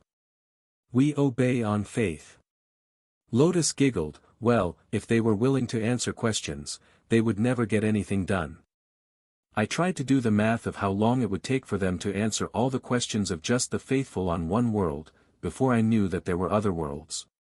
And it's a lot of people they'd have to answer at once. You gave up halfway through, didn't you? I didn't even make it halfway. But I have a question. Do you have a guild? Like, do you lead a whole bunch of dragons? Or do you just wander around taking care of tasks? You said that you used to be a seeker, but do you still do seeker sorts of stuff? Normally, I don't do seeker-type things anymore. But most avatars were never seekers, so I still get a bit of it. One thing that you will find as you grow, there is no such thing as retirement. Once you have done something, you will always be called upon to do it again at some point. Take Lotus for example. She was a priestess of the Green Dragon, so she will be called upon to heal and repair nature. But now that she has taken up the mantle of the Beast Master, there is no changing the fact that she will be asked in the future to help beasts. Even without spaces open to bond them, her goddess will naturally want to take care of beast-related issues now that she has volunteered. It's a bit like having your name written on the employee rolls with permanent ink. Lotus laughed, and the black avatar patted her on the head. I know that sounds like a wonderful thing to you. It likely will be, given your nature. It's more of a warning about taking future paths under pressure. Doing things that go against your nature only leads to you having to do them all the time, so be careful what path you choose in the future. Got it. No doing annoying things. Ophelia sighed. I think she missed the most important parts of that. But I will keep it in mind for her. Carl and Rue worked silently as the group chatted, pumping out gear for the store as fast as they could. Rare-grade items could easily be mass-produced with the runes already on them, but epic-grade items took a bit of tweaking to make them perfect, and account for flaws in the base material before they were completed. Even so, they were still making a new item every few minutes, and the pile was beginning to grow beside them, which drew the attention of the black dragon. "Are you planning to go to war?" he asked. "No, these are for our guild shop. There is a recruitment event for the new home merchant clan, and hundreds of other small clans have come to see if they can find the perfect recruit. These items are sold as bribes to help them recruit new members. If they don't have an appropriate gift to bring the new member in, it's difficult to convince a young immortal to join them, even if they're a good fit. So, we offer suitable items, and they use them to get members. You're not afraid that it's stealing members from your guild or the new home, which you are allied with?" "Not at all. In fact, the majority will still go to the new home merchant clan, and those other clans would still find a way to recruit the ones that they wanted. This way, we get to profit off the recruits that we don't even have to train. That's just devious. You already know that they're not a good fit for your clan, they only came because the recruitment is the best place for them to find a master, but you're still finding ways to profit off them. It's a surprise that the new home merchant clan isn't larger, given its tactics." Carl shook his head. Clan leader Narissa is actually quite discerning who she takes, but she also prefers recruits from the mortal worlds, or those born within her clan. It keeps that sense of family, as so many came from other worlds that they have something to bond them, instead of being outsiders in a clan that looks down on them. "Ah, one of those. I have encountered many such clans after entering the divine realms as well. Mostly, they prey on newly ascended demigods, but some of them are genuinely hoping to build the power of the pantheons that they represent. That's why I aligned with the one that I did. We are all servants of the Black Dragon, so while we're all working on our own ways to reach divinity, we are all very similar personalities." That sounded more than a little extreme to Carl. Not just followers of the Dragon Pantheon, his entire clan was filled with Black Dragon followers. Though, that still wasn't as extreme as most of the Immortal Realm clans that only followed one specific build of one specific class. So, perhaps the outlier here was him, and his view that a guild should have a little bit of everything, just to keep it interesting. Leo came to sit with the group, and waved to their new addition. "Hello, Mr. Dragon. If you're all Black Dragon followers, who decides who is in charge? Like, you're all doing the same job, and you're all going for the same goal, right? So, is it just whoever is the most powerful? That's how most of the groups here do it, but it seems dumb because powerful and smart aren't the same thing." The dragon actually laughed out loud at the innocent little turtle. "You are absolutely right. But when they're powerful, nobody can stop them from being powerfully stupid. So, they do as they please, and others try to emulate them because they are powerful." Leo sighed. "One day, I will be big, and people will look up to me. Because you can fly?" Leo paused for a second, shocked that the Black Dragon avatar had made a joke. Then, a slow smile spread across his face. "Yep. I will be huge and flying, and even the dragons will be impressed." The avatar nodded seriously. "Well, if you can keep up with the Great Turtle, the dragons will definitely be impressed." "The Great Turtle? He's a god of the beast pantheon. Hangs out with this snake girl all the time. But he's the size of a continent. Very impressive, if I do say so myself." "Oh, no, the one you mean. Have I been too narrow-minded? Are snake girls friendly? I don't think I know any snake girls."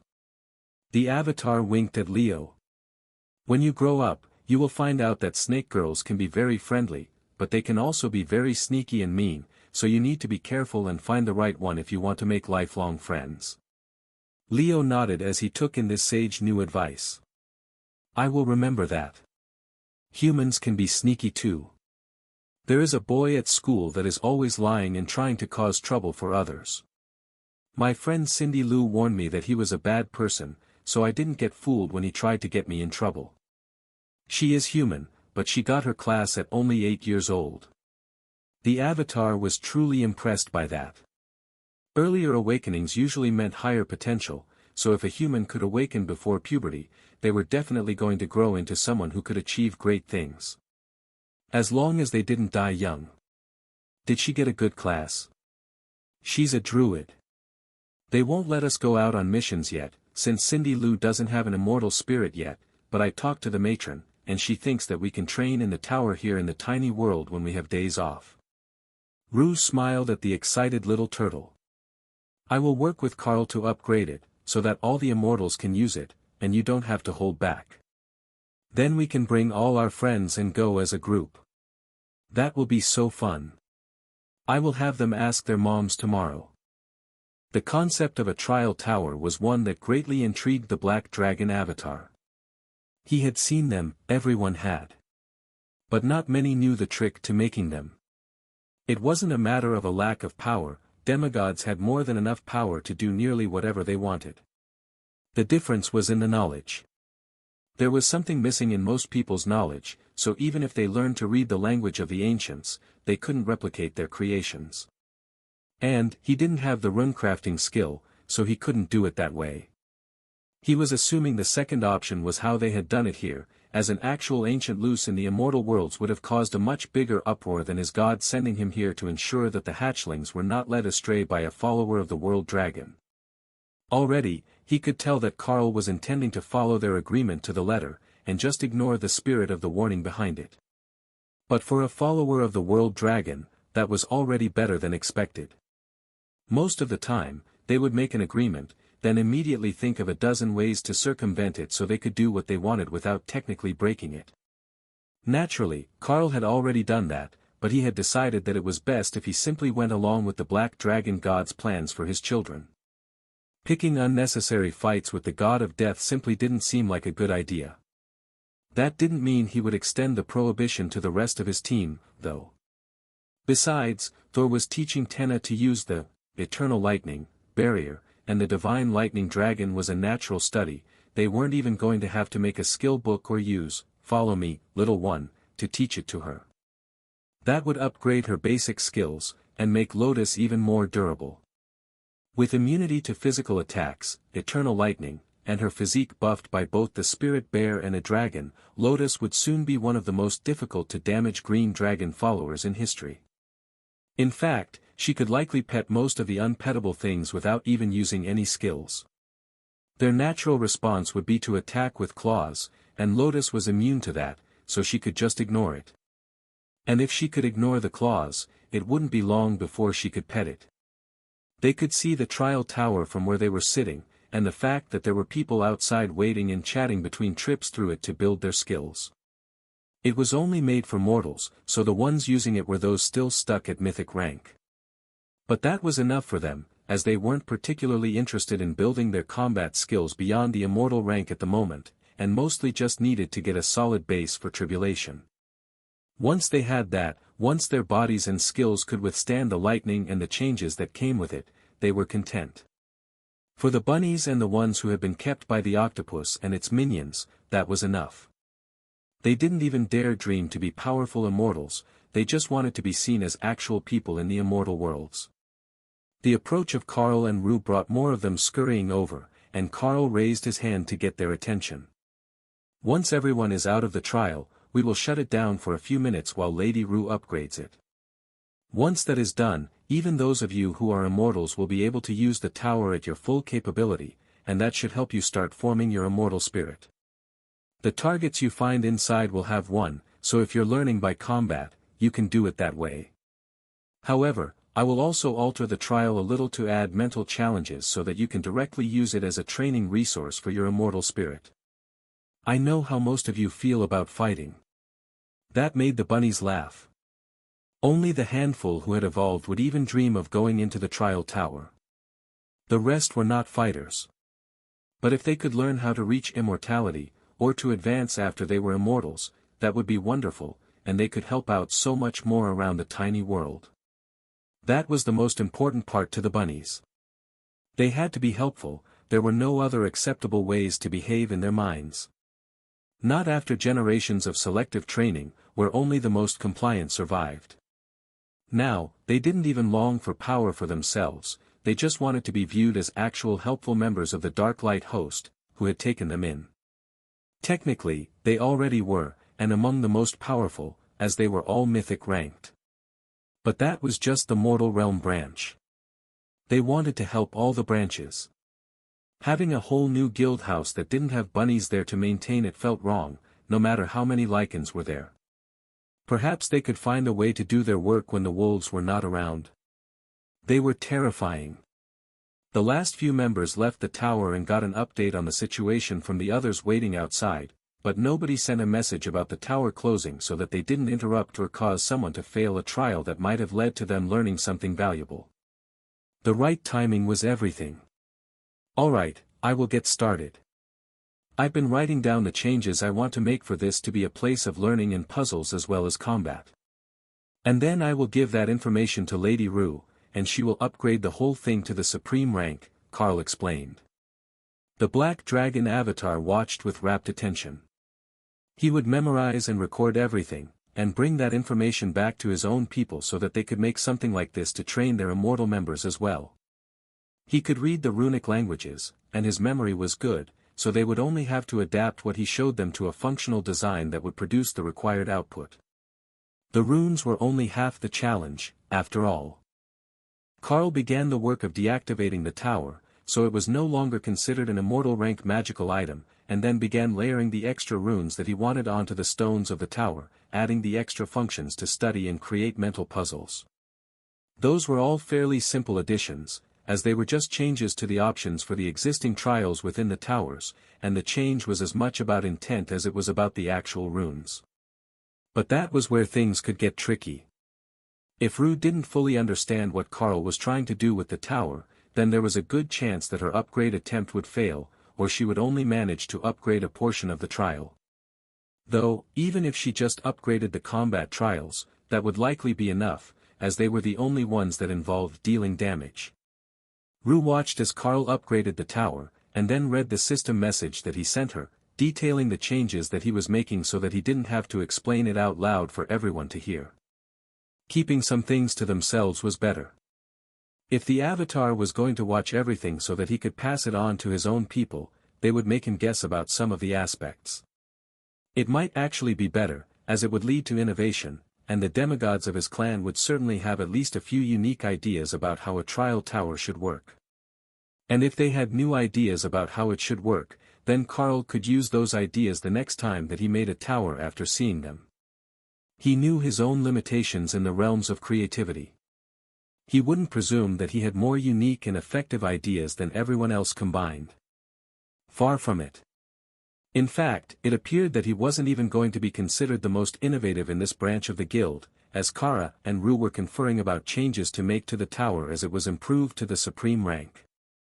They were trying to hide their conversations, but Kara wasn't that good at hiding her thoughts when she was talking to other people, and Carl suspected that she was keeping them open so that she could get additional input from Ray on the topic of trial alterations. They had both helped with the original building of the tower, but now they had more ideas about what could be added to it, and little things that could be changed to make the trials more exciting, since they were rebuilding it anyhow. Carl had made the basic changes to the runes, as he had done the first set, and understood them best. But Rue would be the one that made the finalized version, as she was the one at supreme rank, so her vision would be the one that created the finalized trial. And while Carl had many great ideas about trials, Rue had spent thousands of years at war in the immortal realms, and her knowledge of battle tactics was far superior to what anyone else in the group possessed.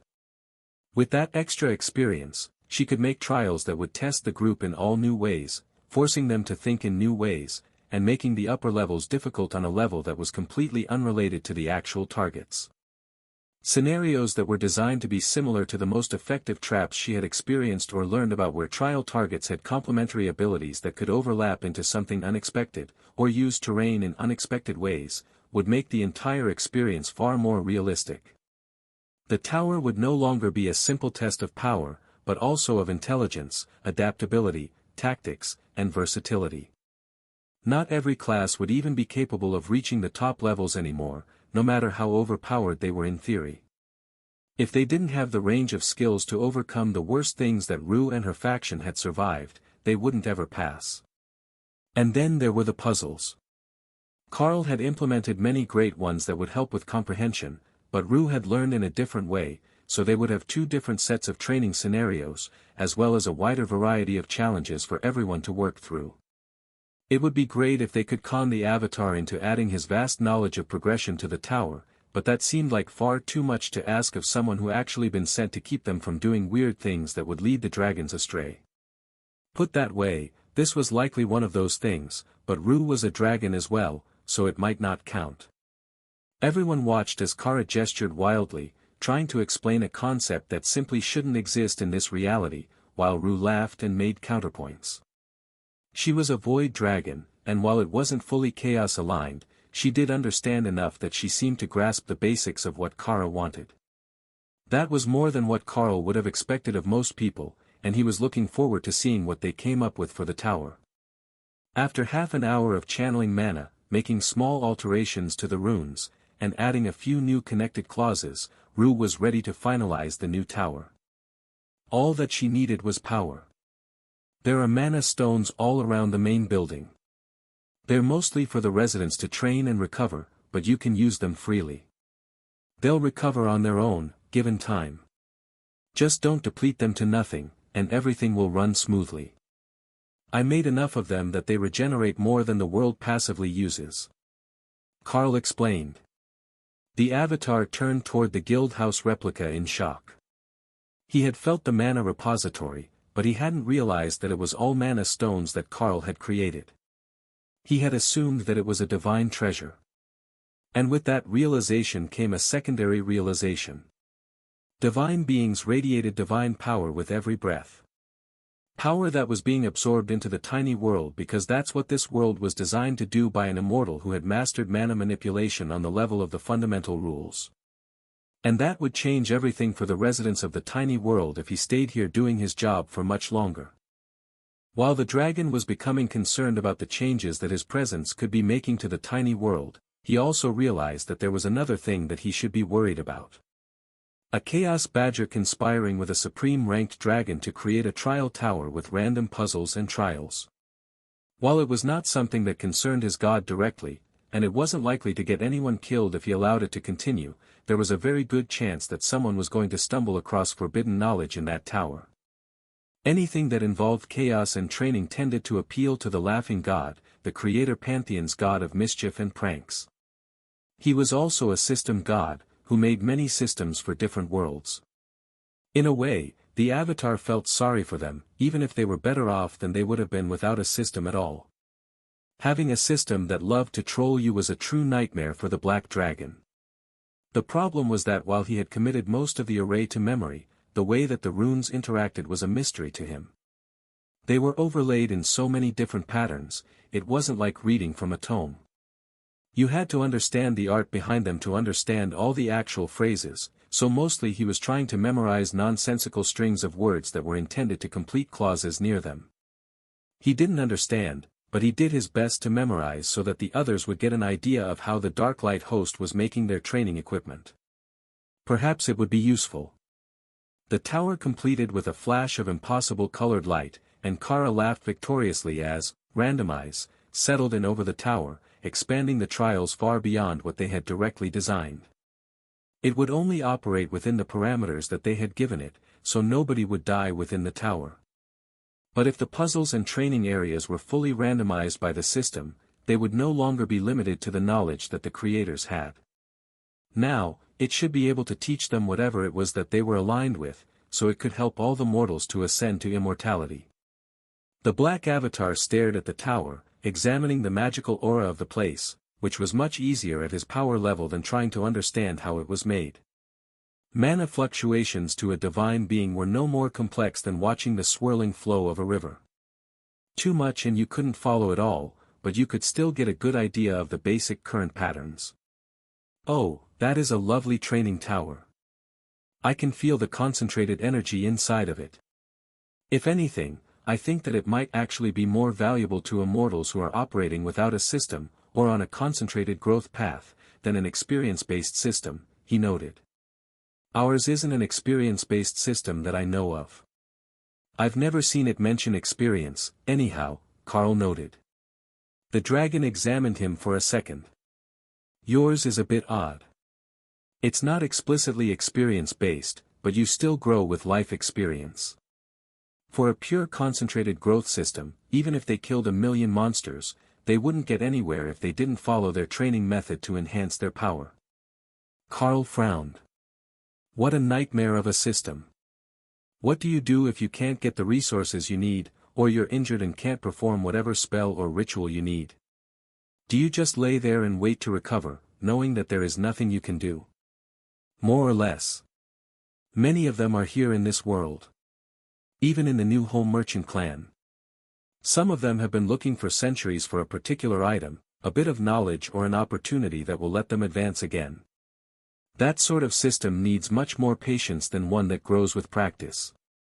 Oh, that makes sense. We definitely grow with practice. In fact, that was the basic method at the academy where we started out. Practice your skills until they were second nature, and then push yourself to maximize power to advance. Then, learn more skills, repeat, and expand your base. It worked out pretty well to create well-rounded fighters when the giants attacked. The black dragon laughed. That is a never-ending feud, I tell you. The giants and the dragons rarely get along. But the giants and the creators? That feud is practically baked into their genetics at this point. They will never forget and never forgive. Aren't the creators supposed to be from multiple different species? How could every giant have a grudge against them? The black dragon waved his hand. That story is far too long. But as I understand the basics, it started when the creator's god of death was attacked by titans and destroyed one of their planets in retaliation. Things snowballed from there. There is far more to it, but that's the basic premise of the feud. Both sides feel justified in their hatred, and because the gods hold a grudge, the two sides are constantly at each other's throats. Carl sighed. Who knew that even the gods held grudges? Nobody holds grudges quite like the gods.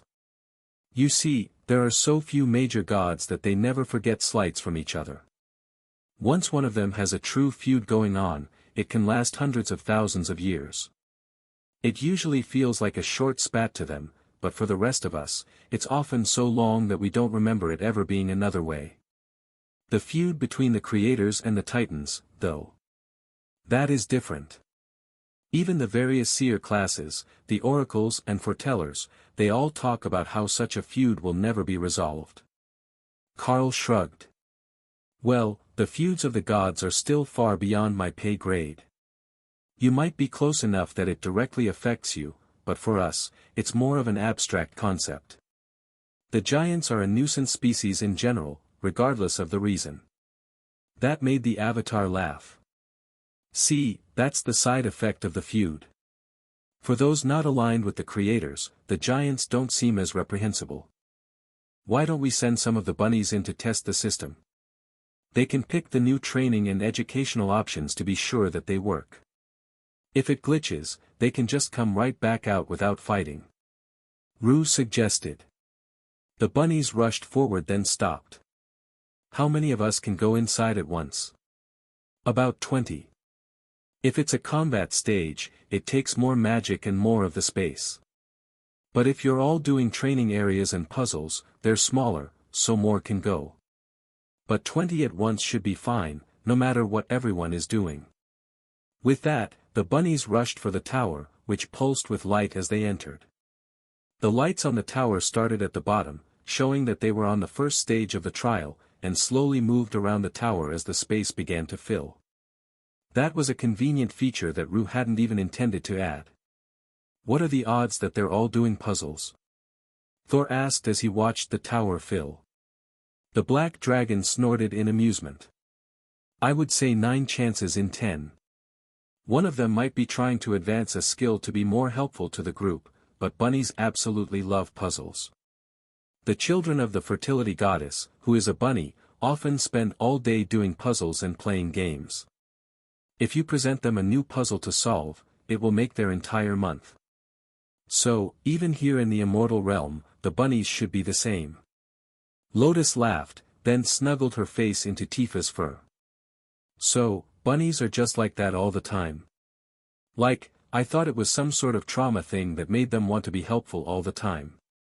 The black dragon shook his head. No, they're like that. Bunnies love being helpful the way that green dragon clerics love fluffy things and chocolate. There is no bunny that doesn't love being helpful. I'm willing to wager that even the ones who evolved into jackalopes and got warrior classes did it so that they could be helpful to the group and fill a role that they were relying on others for. Right in one. That is exactly why they did it.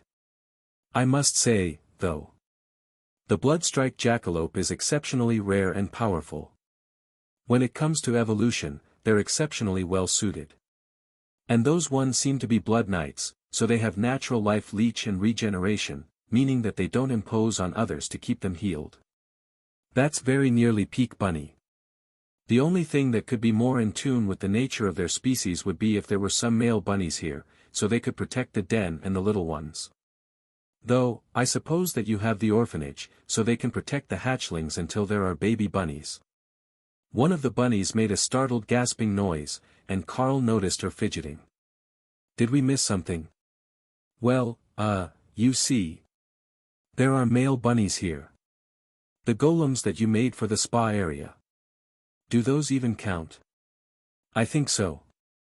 Either it's them or it's one of the other epic golem-type summons, but we've got more than a few pregnant bunnies. Carl chuckled, and the black dragon avatar shook his head in dismay. You made golems so realistic that they can reproduce. It's the epic golem spell, altered a bit to expand their skills and make them more useful around the tiny world. The base spell summons a clone of an actual person, but I never considered them to be living beings in that way. The avatar smiled. They're not. However, they are fully capable. The thing is that they're made of pure mana. So their offspring might be a bit odd. Either they'll be purely bunnies, as the other partner is essentially a mana elemental given form, or they'll be some odd hybrid. If the form was a bunny, things should be normal. But what were the other options? The bunny looked uncomfortable, and Carl winked at her. There are actually a few other options here. We've got a couple demon lords. Copies of Carnage and Oathbreaker. Then there are the pet sitters. There are dark elven priestesses, but they should be free from suspicion on this front. The last would be the male bunnies, and the Leakin Pool boys. The black dragon avatar considered the options. All of those except one could lead to outcomes that were not on the list of normal hybrid species. Usually, one bloodline would dominate the other, and bunnies usually only came from two bunny parents. The exception would be lichens and other beastkin, which could blend in either direction. However, if the bunnies were breeding with Carnage or Oathbreaker, it sounded improbable, as neither of those demons was known as the lustful sort. But the offspring could be ridiculously powerful. They both came from divine bloodlines, named after an exceptional member of their ancestry who had reached the rank of demigod and made such a name for themselves that the entire divine realm remembered them. He had to admit, he was more than a little curious what the bunnies got up to when you left them unsupervised. Normally, they either lived in temples to their goddess, or they were indentured servants to other groups, since they were so bad at standing up for themselves. So, their population tended to be so segregated that clans had to arrange dating events just to maintain their numbers. Even here in the tiny world, they had taken nearly all female bunnies. That didn't appear to be a deliberate choice, he could feel from their auras that they had come from different locations and weren't raised here. That meant Carl had likely taken them as spoils of war. But they were happy here. He would just have to warn Carl about the population explosion if the bunnies had found willing partners here in the tiny world. They didn't have 1 or 2 children at a time. 6 to 10 was the normal number for their species. Then, he noticed that the silver dragon standing on the far side of the tower was doing his best to look innocent, like he wasn't involved in this conversation. So, that was at least one of the incidences down. He would have a chat with that dragon later. All that the group could do was wait for the first round of bunnies to come back out, but that gave them plenty of time to speculate on just who the father of their upcoming baby bunnies might be. There were many theories, mostly about the various enhanced golems that were in the tiny world. But that was mostly because the living males were in limited supply. Rashid and Oban, the two bronze dragons, were possible options, but that seemed unlikely. Librarian Ike was a fan favorite, mostly because he would read stories for the bunnies, and Lotus thought it was adorable. Raced, the silver dragon, was clearly one of the culprits. Despite his refusal to admit to anything. But other than that, there was just Axel, the patron of the orphanage, and Thor. Both of them were taken men, and even the bunnies waiting for their turn were adamant that no such thing would happen. So, the most likely options were the enhanced golems that Carl had made.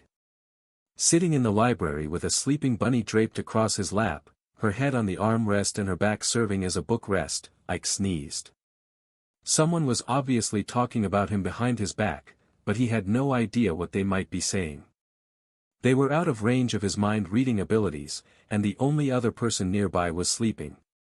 The bunny was dreaming of the new species of radishes that had been introduced to the gardens, so it definitely wasn't her that was plotting against his reputation. He strongly suspected that it was either Raced, who loved to compile notes for the library to organize, or Opal had come up with another of her fan fictions. That Faye was a menace to a good man's reputation. Opal laughed as she saw the suspicion on the blue dragon's face. This footage was definitely going into her next film. Perhaps after she altered the outfits a little. If the blue dragon didn't want her to ship him with the bunnies, he had to stop giving her reasons to ship him with the bunnies. And that wasn't going to happen. They loved story time. But Opal was also curious about which of the constructs had managed to impregnate the bunnies. If she knew that, she would know how to tweak future creations so that they were either more or less fertile, depending on customer requests. That could actually be a lucrative market if she coordinated with the puppeteers among the bunnies. Unlike Kara, Opal didn't actually care about the money. She wasn't the loot-obsessed sort. However, if she could spread an army of Darklight Host-branded companion dolls across the immortal realm. But more than that, the possibilities for inspiration were endless. Staying here in the tiny world was great for content, but she really did need to spend a bit more time in the clan compound while they had more visitors. With an influx of guests, there would be one-night stands, whirlwind romances, fated reunions, even tearful dramatic breakups and heroic interventions by spurned suitors. Everything that a cultured romantic like herself could ask for. Carl heard Opal's thoughts on the matter and waited to see if she had any unique guesses on the answer. She loved to observe the various situations around her, while Carl opted to give everyone privacy and not closely observe the occurrences within the tiny world. If he wanted, he could see everything, and Opal made full use of that connection. But nobody else did. In fact, most of the others weren't even capable of it. Skills were shared among the team, but while Carl had a skill that made him compatible with everything that his beasts were compatible with, that didn't go both ways. So, there were still some limits on what the others could use and do with his abilities. Kara seemed to care very little about limits, and mostly used whatever she pleased whenever she pleased. But the others each had a specific portion of his skill set that they could access.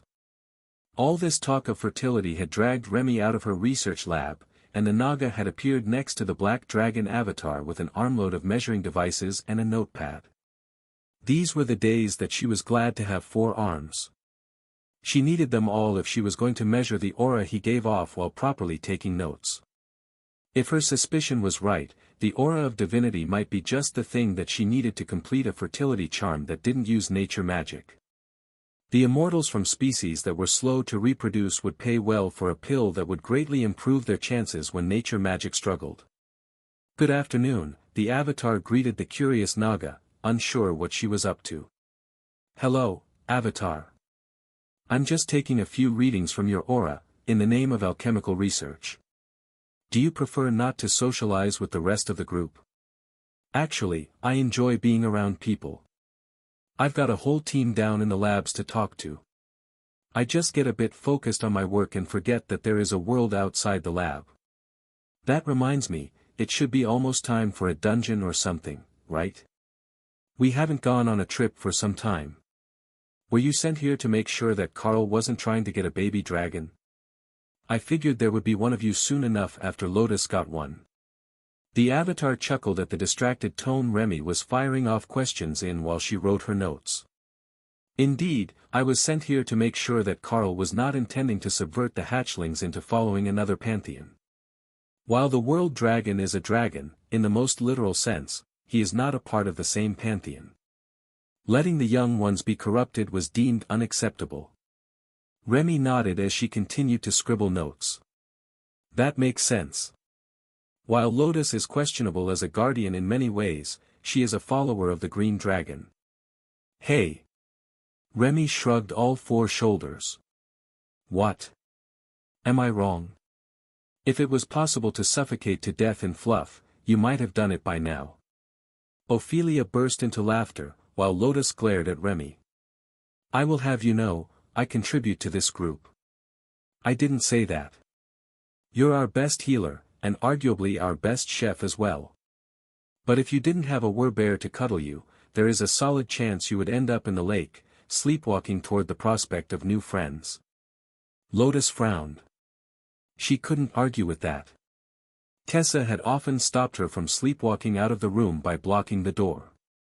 The first bunnies came out of the tower about half an hour after they had entered, and they were all super excited to tell the world about the changes. I got to play a game of three-dimensional chess. It was so much fun, and when I reviewed the winning moves, I realized that what they played was a better version of my power matrix. Now, I just need to go make some changes, and I'm pretty sure that my growth will take off. One of the other bunnies nodded. I played a game about the various properties of magical ingredients, and it gave me a new recipe as a reward. The tower gives rewards. I thought it was just a trial. The avatar asked. Yep. It gives rewards now. It's pretty neat. I don't know if they're built in, like something that the Carl knows and left for us, or if they're from the gods, but we get rewards of some sort. Now both Remy and the avatar had notepads out, and the sight made Dana laugh. They both had matching focused expressions on two very different faces. The avatar's transformation was human, while Remy had a head more like that of a cobra, as all Naga did. There was a bit of difference, but the shape was still distinctly serpentine. But somehow, they matched. So, that combination is enough to trigger a system reward for the trials? That is absolutely fascinating.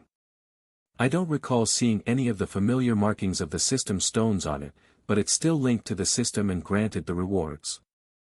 I wonder if that is something to do with the base being made by an avatar of the world dragon. Or if it's innate to the design. We will have to test that once I get home, he muttered. Yes, much testing to do. This divine energy aura contains an essence of life that is different than any form of healing or growth magic that I have encountered before. More testing is needed, Remy agreed, on a completely different conversation than the avatar beside her. More bunnies began to chatter about their rewards, talking over each other. That wouldn't stop Remy from taking notes, and Carl was doing a fairly good job of keeping up with what everyone got. Mostly it was advice and knowledge, none of them had brought a tangible item out with them. That might be a limitation of the trial tower. Unlike the one that they were planning for the guild village, this one wasn't designed to give out loot. There was no need when everyone who visited it lived in the tiny world and could just ask for whatever they needed. But getting knowledge from the system that wasn't part of what the guild already knew was a huge win. They needed to tell Librarian Ike. He would have a great time with the bunnies, listening to all their stories as they explained what they had learned. All new knowledge was a win for the Blue Dragon, and there was plenty of it today. And there was more coming, as there was another batch of bunnies in the tower already. They were entering as soon as someone left, keeping the tower at full capacity until they had all had a turn. Then the lizard folk and demons wanted turns, and the dragons would surely be mixed in there somewhere. In fact, Ewan might be in there right now. Carl didn't sense the little dragon nearby, and he wasn't in the guild village or the clan compound. At least not where Carl could sense him. Ewan might like to wander, but he didn't usually do it alone. Tenna was still here, so he was likely in the tower, not outside somewhere. Sure enough, 10 minutes later, Yuan came out of the tower and immediately flew over to his friend to explain to her about the super cool special event that he got to experience. Apparently, the tower had given him a demonstration of the practical uses of death magic for purification, which he had never even heard of before. Naksha knew how to do it, but it wasn't on the curriculum for young dragons. She hadn't expected Yuan, who was always less than diligent about studying, to grasp the concept so quickly. But it seemed that the tower had a knack for teaching in a way that the little dragon could understand. Or, a method that could keep his attention long enough for him to understand it. That was Naksha's greatest challenge lately. She was teaching him things that black dragons needed to know about their powers, but that meant Tenna was doing different lessons, and there were no other young black dragons, so he had nobody to talk to during the lessons, and that made him much more prone to wandering off or losing focus when he got excited. In Naksha's mind, that was simply a failure of scale. If they had more baby dragons, they would have multiples taking the same lessons. Most of the other lessons had a dozen or more hatchlings in them, which made it easier. But the black dragons needed to learn to control their aura much earlier than others, or they could accidentally kill the plants and small creatures. In a place like the tiny world, where everything was a high-grade magical resource, that was a disaster. Worse, it could corrupt the elements of plants he was near. And then they would end up with useless ingredients all over the tiny world. Ones that couldn't be used in alchemy or even eaten, because of the death energy in them. It was highly toxic to most species, even if it was harmless to the black dragons. She wasn't sure if she could manage to rope the Avatar into helping her out, but he did look interested in what Yuan had to say about the lesson. The prospect of having the system help them out with training had intrigued the divine rank dragon, and he was determined to get as much information about this new tool as he could.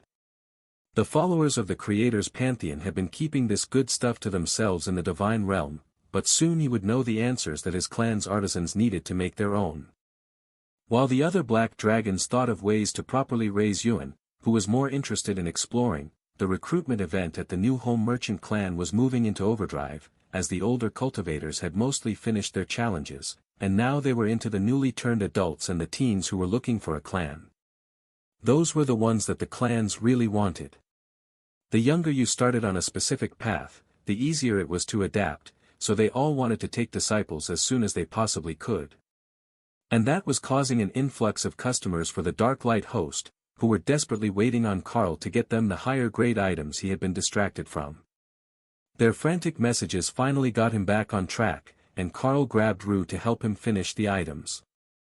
All that they really had to do now was to create a batch of epic grade items, which took a few minutes each, and they would be ready for him to use, Breath of the World, to upgrade them to Peerless. They already had most of the items for the regular sales finished, they just hadn't shipped them over, as they hadn't realized that it was an urgent matter. There were many other craftsmen, but they were all busy with the rare grade items and custom orders. Plus, they couldn't make the Peerless grade items that were in the highest demand now that the elders looking for a single disciple had started to find their prodigies. None of them wanted to go home until they had managed to obtain one of these limited edition crafted items, and they were crowding the store to the point it was becoming difficult for anyone else to shop. Rue quickly got into the spirit of things, and started carving random combinations onto epic grade items, knowing that they would change with the advancement, and might make something fun. If the bonus wasn't set, there was no reason to get super specific in your descriptions.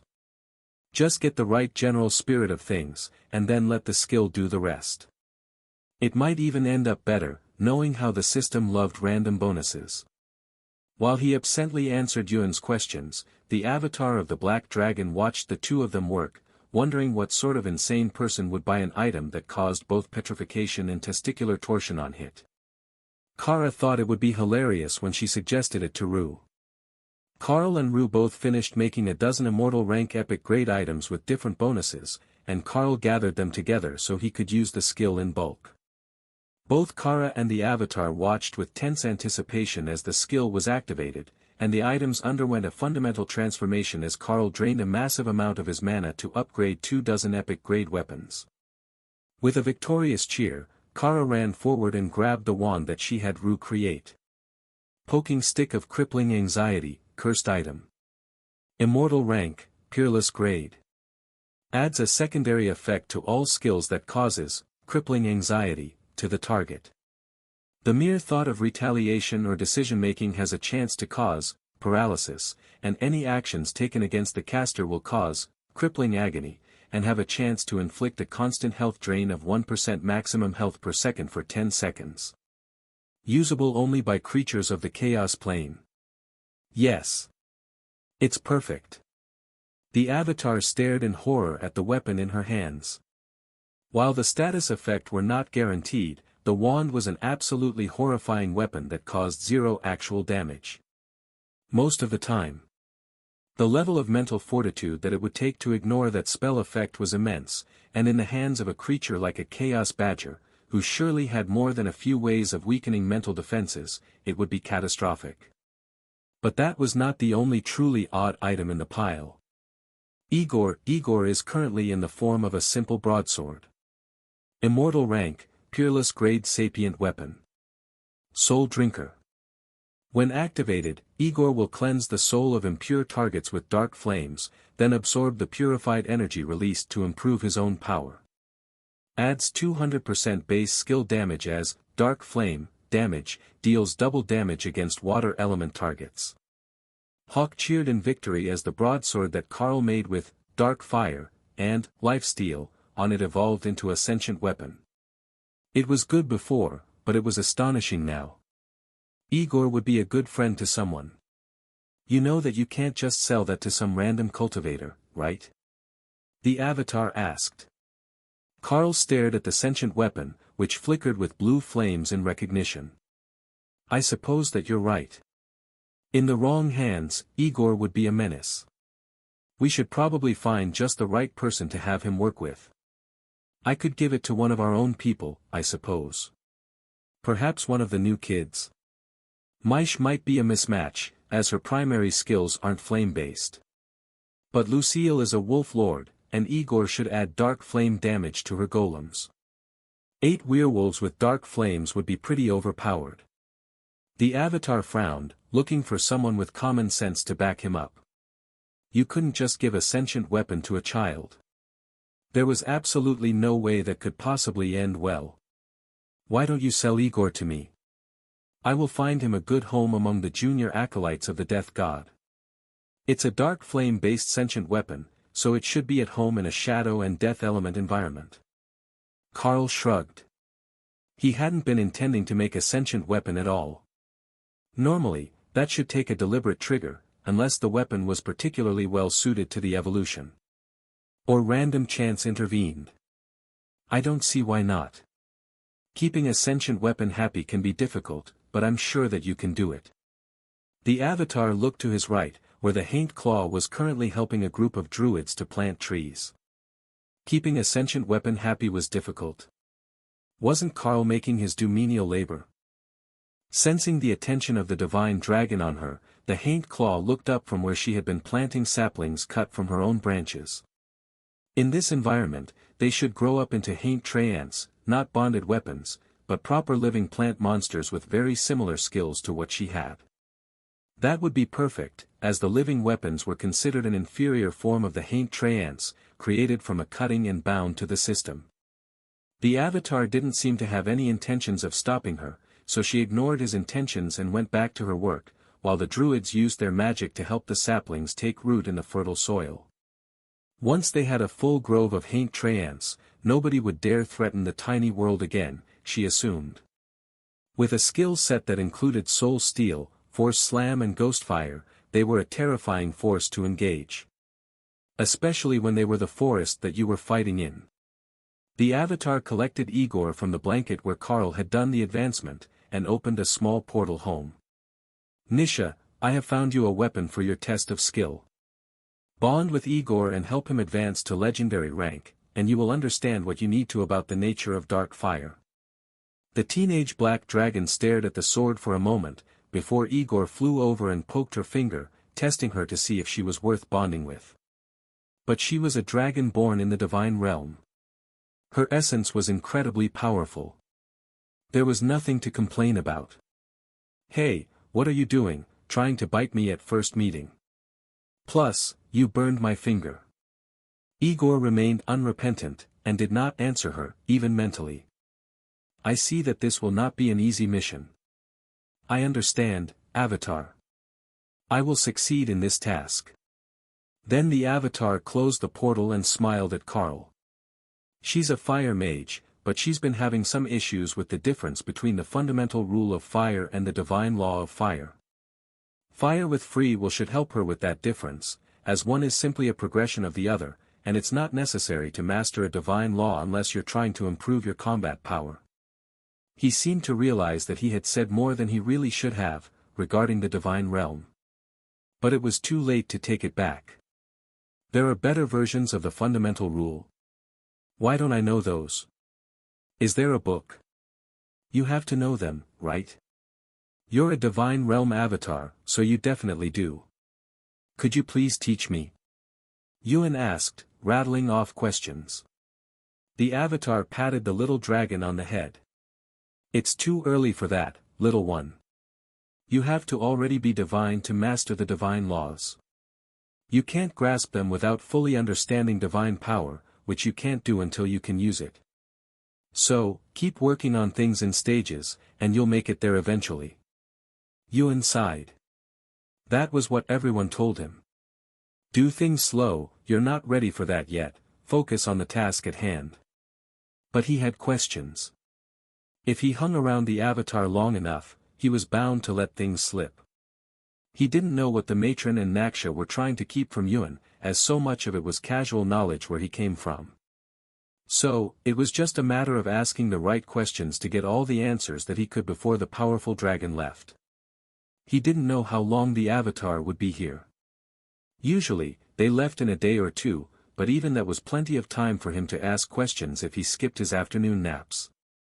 Yes, that would give him at least 2 more uninterrupted hours to ask questions. The avatar saw the little dragon's mental calculations, and already knew what Yuan was planning. But he also knew that the more questions he asked, the more he would wear himself out trying to understand the answers. And with a tired mind, the naps would become inevitable, and eventually, he would get too mentally exhausted to keep going. Carl sorted through the peerless grade pile, and selected 4 warrior-targeted items, plus 1 healer and 1 caster-focused item, then added them to the shelf in the guild store. Avatar, my apologies, I must go tend the store. Please enjoy the hospitality of the Darklight host. They will take care of your every need while I am away, and I am certain that your concerns will be settled by the end of the month. Carl didn't see the look on the avatar's face as he left, but the look of pure dismay made Dana laugh. The avatar knew that he would be stuck here for at least a few days, but a whole month? Carl was just angling to have him passively donate divine energy to the tiny world for as long as possible. Perhaps if he just took the little dragon with him, that would solve the death god's concerns. But if that was the solution, the god would have almost certainly told him to go collect Yuan, not to observe Carl and ensure that he was not actively trying to pull Lotus's bonded dragon into his sphere of influence. The interactions between the gods were always more nuanced than they explained to others, but even the avatar couldn't quite grasp the extent of the concern underlying this situation. Chances were that the incident that triggered the reaction simply hadn't happened yet in the immortal realm, but had been seen in the divine realm, where time flowed differently. So, Carl and Yuan, plus the other members of the Darklight host, had no idea what they had done to get the death god all riled up. And because they had no idea what they'd done, he couldn't ask the gods to tell him because if he knew, and it hadn't happened yet, there was a chance that he would accidentally cause it to happen by trying to stop it from happening. Which was one of the many reasons that seekers of the various dragon gods rarely asked questions and simply executed orders when they got a mission. It was better to take it on faith that things needed to be done than to delve too deeply into why. Carl had just returned to the store with Rue, who was hiding upstairs where customers couldn't see her, when a sudden wave of power caused the frantic crowd to part. 4 men in matching white tabards with golden sun emblems on the front stepped through the door, glancing disdainfully at the customers. The crowd all seemed to know who they were, though Carl had never seen anything about a clan or sect with that emblem here. The leader of the group, a supreme-ranked man with a carefully shaved and waxed head and a prodigious mustache, stopped in front of the counter. He still had that same disdainful look as he did before, and Carl already knew that there was going to be something dumb coming out of his mouth before he started speaking. That look said that he hadn't even considered doing the smart thing. Should you not be bowing before the patriarch of the Church of Light? There it was. The avatar of the world dragon bows only to the creators. Now, if you're here, you must be customers. What can I help you with? The man seemed taken aback, and two of the other men moved to flank him, going for an intimidating look. Carl sighed, and activated bestial raiment, so that his guild tabard would show. Friend, you don't want to go down that route. The Dark Light Host is not a guild that is easy to bully, Carl warned. The moment that he saw the tabard, Carl saw that the supreme-ranked man was instantly recalculating the situation. He must have heard that there was good stuff here, and thought that it was just a crafting guild under the loose protection of the new home merchant clan, who were currently too busy with their intake event to deal with threats to allies. The bald supreme cut off whatever he was going to say next, and Carl noticed that he was paying attention to something others couldn't see. Likely sending or receiving guild messages. You sent of the divine, he finally stated. The guild has a friend visiting from the divine realms for a few days. Nothing major, just a social call. Now, can I get something for you? What does your order specialize in? I'm afraid I am not familiar with your combat styles. Carl's response shocked the customers, and Carl faintly heard Rue laughing upstairs. Using the Black Dragon avatar who had come to ensure that he wasn't breaking a divine command as a way to flex on others was a particularly ballsy move. But given that it was the avatar of the Black Dragon, he likely wouldn't even be mad about it. The Black Dragon rarely complained when there was a fight. The visitors were silent for a few seconds, sorting out their new strategy, before the leader finally decided that he wouldn't be able to intimidate Carl. Everyone else in the shop was terrified and suppressed by his aura, but it didn't seem to touch Carl. The Church of Light was also aware that the Dark Light Host had a supreme-ranked Leakin in their ranks, though the man was crippled and wouldn't be fighting at full output. It was better not to find out why Carl was so confident. We wish to exchange holy stones for equipment suitable to paladins and clerics. Carl smiled. Of course. Now, I'm short of supreme-ranked items at the moment, but I have a half-dozen pieces of peerless-grade immortal gear that should suit your people. Please take a look, I will put them in the upper cabinet, for ease of viewing. Nobody missed the way that Carl casually dropped the possibility of them having a supreme-ranked craftsman in the guild. Naturally, it was assumed that the Leakin pack leader was the one he was talking about, and that would be enough to shake the entire foundation of the new home merchant clan. Even a few items going up for auction would catapult the Dark Light Host to the ranks of the most influential factions in the region. The whole room silently stared at the new items that were in the display case. Only one was what was there before, as it was aimed at a cleric, with an effect that added both cleansing and purification to all healing spells cast. One would take care of poisons and toxins, one would take care of curses and dirty clothes. An all-around useful item for any healer, and Rue was already planning to make another like it for Lotus. The crazy little priestess was the core healer of the group, so it only made sense to improve her healing in ways that others wouldn't think to try. But for the visitors from the Church of Light, the collection of items that were warrior-focused, but buffed skills using the same element as the previously activated skill were just as valuable. Not many items were effective on holy magic, as so few craftsmen could use it. But these would increase all holy damage and healing starting with the second skill of a battle. That was the only element that their people used, so the bonus would always be triggered. Not only was it shocking that Carl had something that was actually perfect for their people, he also had so many of them. They were actually items he had made earlier, for the most part. They weren't considered to be among the best items that came out at Peerless. Almost everyone wanted ones that gave bigger stat buffs, or targeted a signature skill for a huge boost. Those were the ones that were in high demand. Especially ones that had a high-ranking skill on them that the user might not already know. Getting a top-grade item's bonuses and a new skill at the same time was huge for those from a smaller clan. The four from the Church of Light nodded as they examined the dozen items on display. We will take all of them. Wonderful. Who will be paying? For these sorts of purchases, I use the system interface to ensure fair trade value, but we can retire to the sitting room if you don't wish to expose valuables in public. They had already said that they would be paying by holy stones, which weren't highly valuable to those who couldn't use holy magic. But it didn't look like anyone here would dare to rob them. The Supreme took out a large bag as Carl set the items on the counter and activated the system's trade function. The bald Supreme nodded in satisfaction upon seeing that Carl would let the system determine the value of the traded goods. That was uncommon, as most guilds valued items based on how much they could actually get for them. Market rates were never the same as the system's exchange rates, and items that were relatively low use often traded for a fraction of their true value. That was the case for the holy stones. On the other hand, peerless grade gear was in high demand by basically every faction in the world, as it was incredibly rare for it to come from dungeons. At best, a dungeon might drop an epic piece every few visits. Never peerless.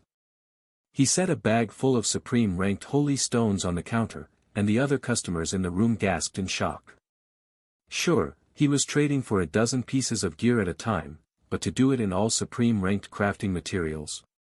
That was insane wealth. The system informed Carl that the value had been matched after a few immortal rank holy stones were added to the pile, and he reached out to shake the Supreme's hand. Pleasure doing business with you. I will work to restock our holy element items, in case your people need more in the future. If you need a bulk order, just let us know in advance, and I will ensure that we have someone dedicated to making as much of the order as possible.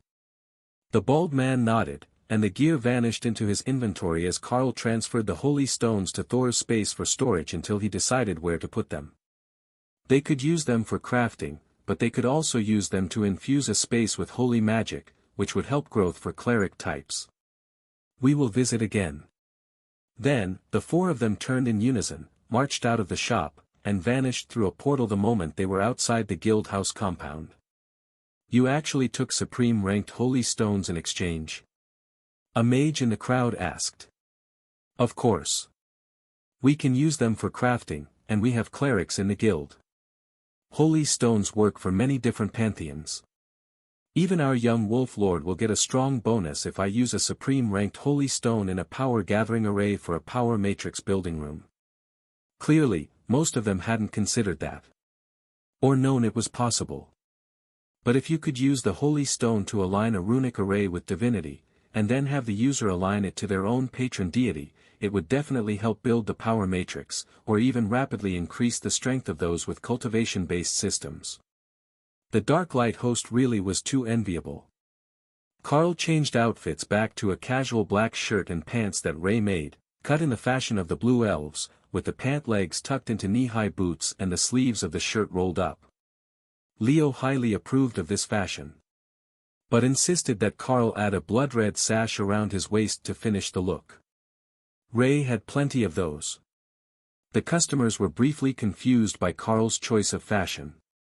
The sailors were generally viewed as a menace to society. But with the perpetual scruff of his beard and the completely void black eyes, it actually suited him more than if he had tried to look like an upright merchant. Alright, who is next? I will put the first batch of items out again if you need peerless gear. The customers crowded forward again, ready to argue for their purchase rights.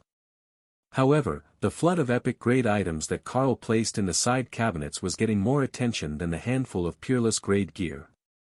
It was all fantastic gear, worthy of being called epic.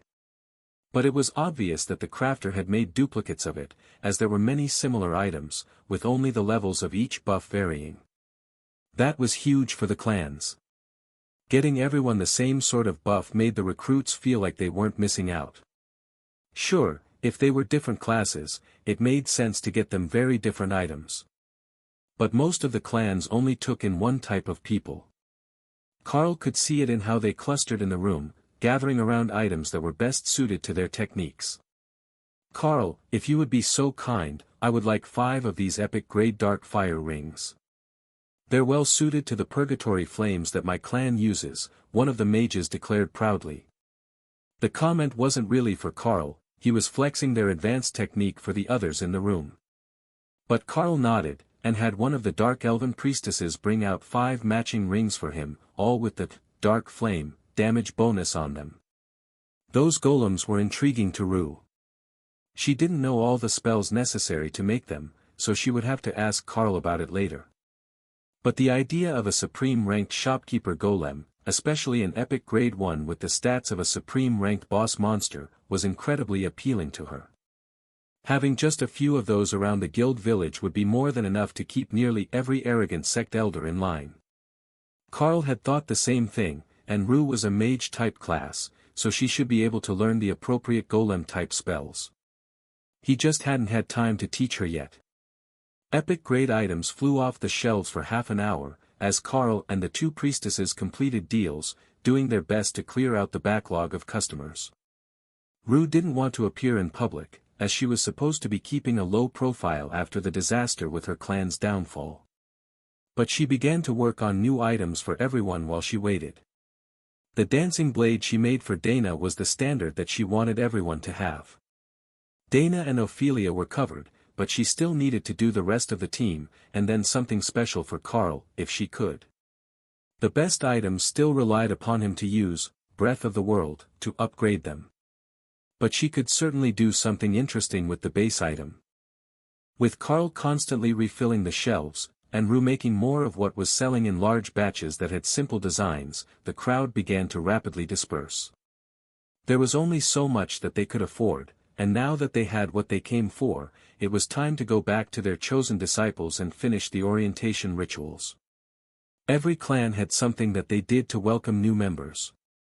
Some of them made a huge deal about it when they got back to the clan, some of them had the new member take on a mission to prove their worth before they even got back to the rest of the clan.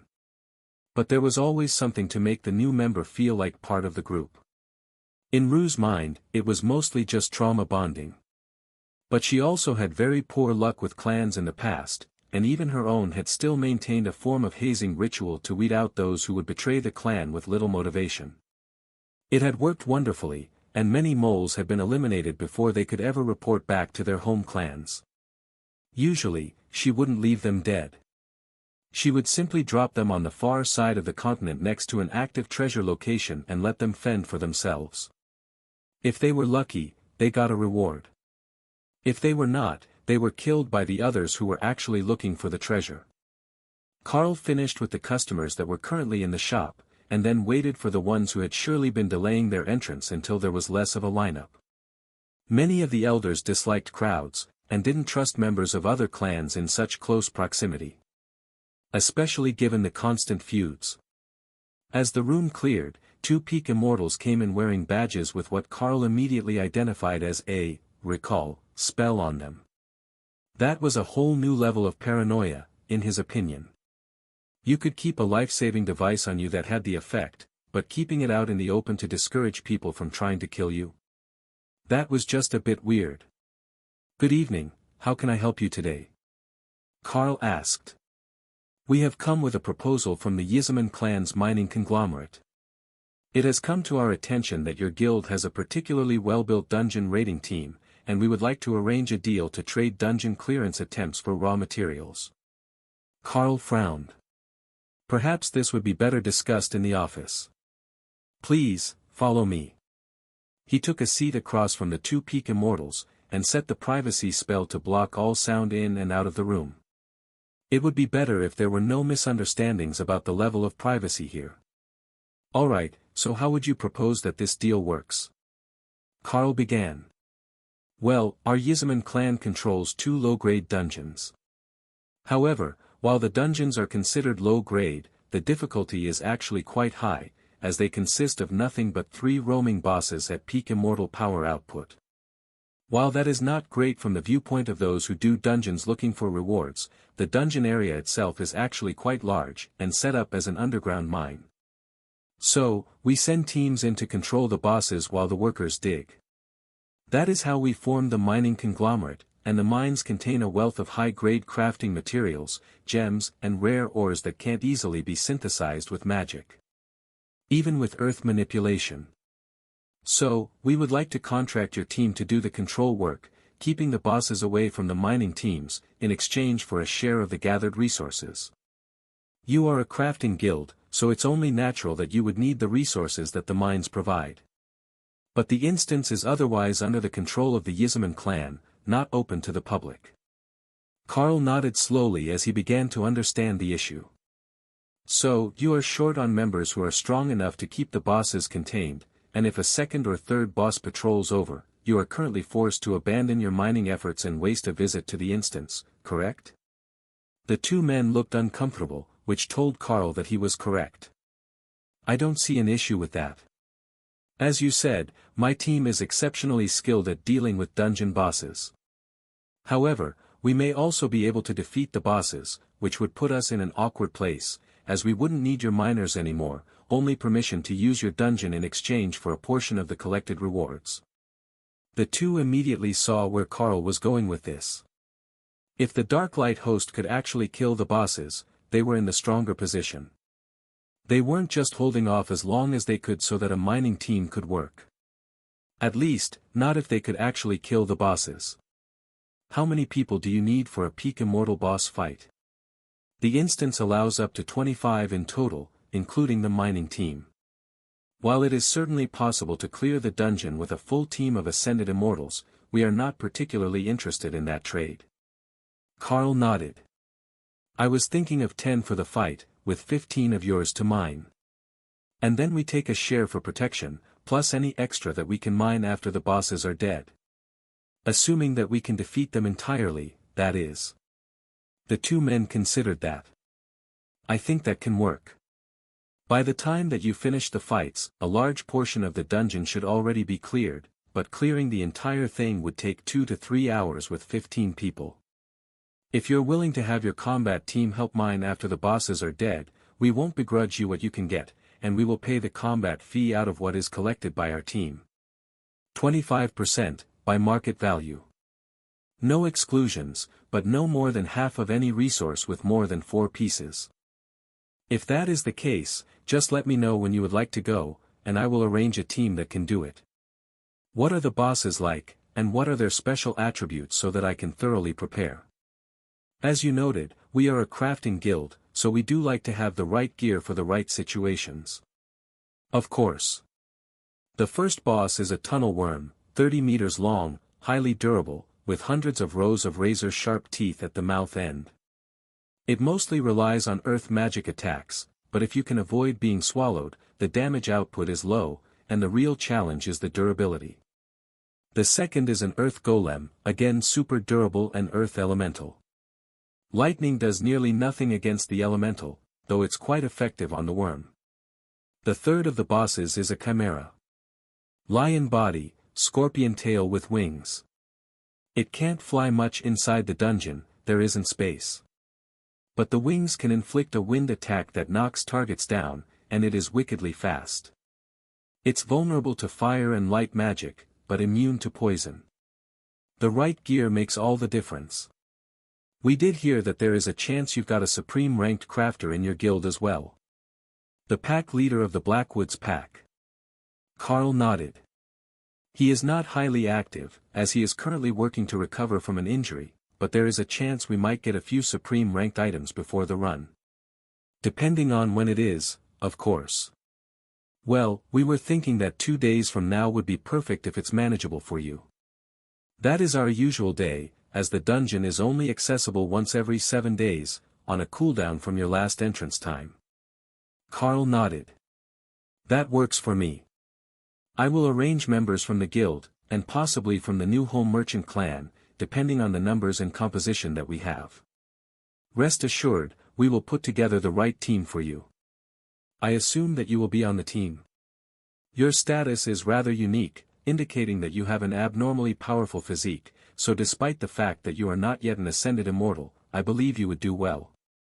Carl nodded. In fact, I will be on the team. There are a few who are lower level among our members, but have exceptionally rare skills that make their versatility far beyond what most would expect. We will trust your judgment. If it doesn't work out, and you cannot handle the bosses, there are no hard feelings, but the arrangement will not continue. That's fair, nobody wants to be locked into a losing contract. The two elders of the Yizaman clan smiled at Carl, who was making this much easier on them than they had anticipated. He hadn't even argued about the 25% rule, or not being allowed to grab all of a certain material that was particularly valuable to his guild. Most would have gone for the most benefits, but he was banking on the fact that his people could actually kill 3 peak immortal bosses, even when they may come at him more than one at a time. In fact, they certainly would, if the fight lasted more than a few minutes. Sometimes you could get the Chimera down fast enough to fight it alone, but the other 2 would never be completed solo. They were simply too durable. We will be around the clan for the next few days, so we will come see you in person. If you need us, we managed to get a room at the Central Park Inn, on the 3rd floor at the New Home Merchant clan. It feels odd to say that, given the distance, but that portal you have opened makes it wonderfully convenient to move back and forth between locations. Carl chuckled. If we had started setting up here just a few weeks earlier, we would have more accommodations available for the visitors. But we only recently moved in, and this year's intake event caught us by surprise. Anything less than a decade to get settled and properly fill out the population of a new branch is already considered quite exceptional. When we first settled our branch at Yizaman, there were 3 elders and 4 disciples. Over the course of the next decade, they only managed to gain 3 more. Then, the dungeon appeared, and they saw the opportunity to secure it before anyone else could. So, your guild branch is nothing to be ashamed of. Thank you for the assurances. We've been working hard to build up a solid base, and after taking in the Blackwoods pack, we've got a fair number of members. The only issue is that they're all just starting their training as craftsmen, so it will be some time before we're up to full capacity. I know that it looks impressive right now, but this is the result of many sleepless nights, and we're just hoping to have enough stockpile to make it through to the end of the event. The 2 elders shook their heads. There is no chance of that. They will keep coming until you completely run out. The number of peerless grade items that they have seen this week is more than the last decade combined. Which is why we decided to come to you for this proposal. You will definitely need the supplies, and we need to give our teams a break.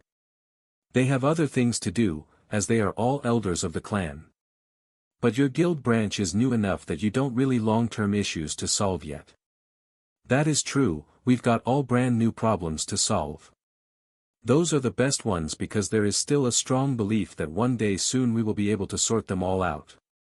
Carl rose and shook hands with the Yizaman clan elders, and then sighed deeply. Time for me to get back to sales. I will see you in a few days. Once the shop was quiet again, Carl began making his plans for a team. There were many people in the Darklight host who could use a share of the resources that were in a mine-type dungeon. There were not many who could actually fight a trio of peak ascended immortal bosses. Peak immortal humans were dangerous enough, but the bosses were not only physically stronger, and far more durable, they also tended to have a higher maximum damage output. So, he couldn't take anyone who wasn't at least an ascended immortal, unless they had an advantage like him or Dana in that they were very difficult to damage. That was what he was counting on to get him through the event. While he was very strong for a void immortal, Carl knew that he was not legitimately on the level of a peak immortal beast or monster. However, there were some things that he could do to level that playing field. He was a beast master, or he had been. He didn't fight alone. Plus, he had the ability to synthesize new skills. If he could combine something powerful enough, he would be able to create an army that could even take on a peak immortal dungeon boss, so they wouldn't be relying entirely on the elders of the Blackwood Pack and the New Home Merchant clan, should any of them be willing to come along. Carl took a seat behind the counter as the Dark Elven priestesses and 2 of the Lycans took care of the customers they did have. A little work with skill merger was exactly what he needed right now. First, he would go back to attempts that had failed before, and try to find the reason they wouldn't work. Army of Unholy Retribution, Combined Undead Army, Bodyguard and Epic Golem to create a skill that was innately immortal ranked. That would be where he started. Spell combination successful, Army of Unholy Retribution, immortal ranked skill. No compatible users found. Insufficient affinity for the death element. Carl stared at the message. So that was the issue. It was creating a powerful army of the dead that he simply wasn't compatible with. If that was the case, then he simply needed to adjust the combination of skills a little. If he replaced Army of the Dead with Summon Spirit Bear Tyrant, Golem Duplication, and Reality Warp, to allow him to bypass the individual nature of the summoning spells, he might. Spell combination successful, Army of Nature's Vengeance, Peerless Grade Immortal Ranked Skill. Summons an army of immortal beasts for 1 hour. Cost, 5,000 mana per beast. Carl stared at that message. 5,000 mana per beast. Golems cost 50 per casting, and he would get 2, while Dana got 4, now that they both had golem duplication. But could you even call that an army with such a high casting cost? To be fair, Carl had an absolutely immense mana pool. But even if he completely depleted it, he wouldn't have more than 50 beasts in that so-called army. It was the sort of skill that would be immensely powerful as he scaled and gained more power. However, he might do better with a less powerful summoning spell. Something that would make creatures more powerful than Illusionary Domain and Reality Warp, which could make hundreds of combatants for a paltry amount of continual mana use. That combination was already powerful, even if the illusionary constructs it created could be easily shattered by a peak immortal boss. Perhaps it was because of the Spirit Bear Tyrant spell. That one was already epic grade as an immortal summoning, and it only called one bear. If he removed that, which he had chosen to make more durable constructs, and replaced it with a damage ability, perhaps that would be better. Golem Duplication, Reality Warp, Bodyguard, Epic Golem, and Chaos Vortex, should make something powerful. Spell combination successful, Army of Badgers, this is a forbidden spell and may not be used in the immortal realms by divine decree. Understandable, really. In his mind, Kara was howling with laughter. That spell was brilliant, absolutely, horrifically broken and possibly world-ending. But brilliant. She would keep it in mind for later. Just because there was a divine prohibition keeping it from activating didn't mean that it wasn't a real skill. Go with the KISS principle. Less is more. Kara suggested. Right, he just needed a better summoning spell, not the very best possible one. If he just used Bodyguard, Reality Warp, Greater Golem, and Golem Duplication, he should get something that would work. Spell combination unsuccessful. Unstable skill template. Carl sighed and adjusted the balance, before deciding to give it a little kick from the pet sitter class. Golem Duplication, all things are pets, Greater Golem, and Elemental's Wrath, to ensure that he got something with enough combat power should do it. Not as good as what he had in mind, but workable. Spell combination successful, Guard Pets, summons immortal beasts to fight on behalf of the World Dragon's avatar. Cost, 100 mana per combat pet, 200 mana per comfort pet, 1000 mana per intelligent pet usable only by the pet sitter class and ancients. I see great potential in this skill. Opal noted the moment that Carl created it. Then, something horrific happened. She couldn't use it. No, my comfort pets. Even Carl had to laugh at the melodramatic response to finding out that she couldn't use the new skill that Carl had created. Not only that, but she couldn't use the Army of Nature's Vengeance either. She lacked the nature affinity to activate it. It was only Leo and Carl that could theoretically use that spell, and Leo only had enough mana for 2 beasts. In normal circumstances, 10,000 mana was more than he would ever need. But those needed 10,000 mana for 2 constructs that would only last an hour. In Opal's mind, the Army of Nature's Vengeance was a defective skill. Too costly for the reward. Now, do I need more skills? Probably something for combat. I need something that's actually going to deal enough damage to matter without stacking up, Rampage, first. Carl muttered to himself. The lichens on duty gave him a strange look. Wasn't he terrifying enough? What exactly was he planning to pick a fight with? If it was more powerful than what he could handle, shouldn't he just ask Rue to give him a hand? Carl focused again, and decided that, overwhelming presence, for the terror debuff and suppression, with Devastate, which dealt double damage when it did more than 10% of a target's health, would go well with Tribulation Chain, and its combination of lightning and holy damage. Then he just needed to add Elemental Blade, which was already an epic grade damage skill, to give it form.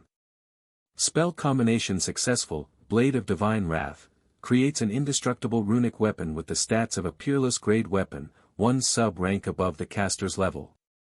Deals tribulation damage to the target, equal to 500% of the caster's mana pool. 100 mana per minute channeling cost. Usable only by avatars of greater gods.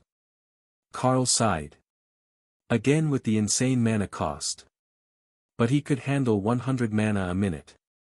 That was far less than he regenerated, and this version of the sword wasn't compatible with golems or constructs, so he couldn't make more to give away and drown himself in ongoing mana cost. What are you doing? We can all feel the mana fluctuations, but I don't sense any changes to the building or yourself, the young Leaken woman on sales duty asked.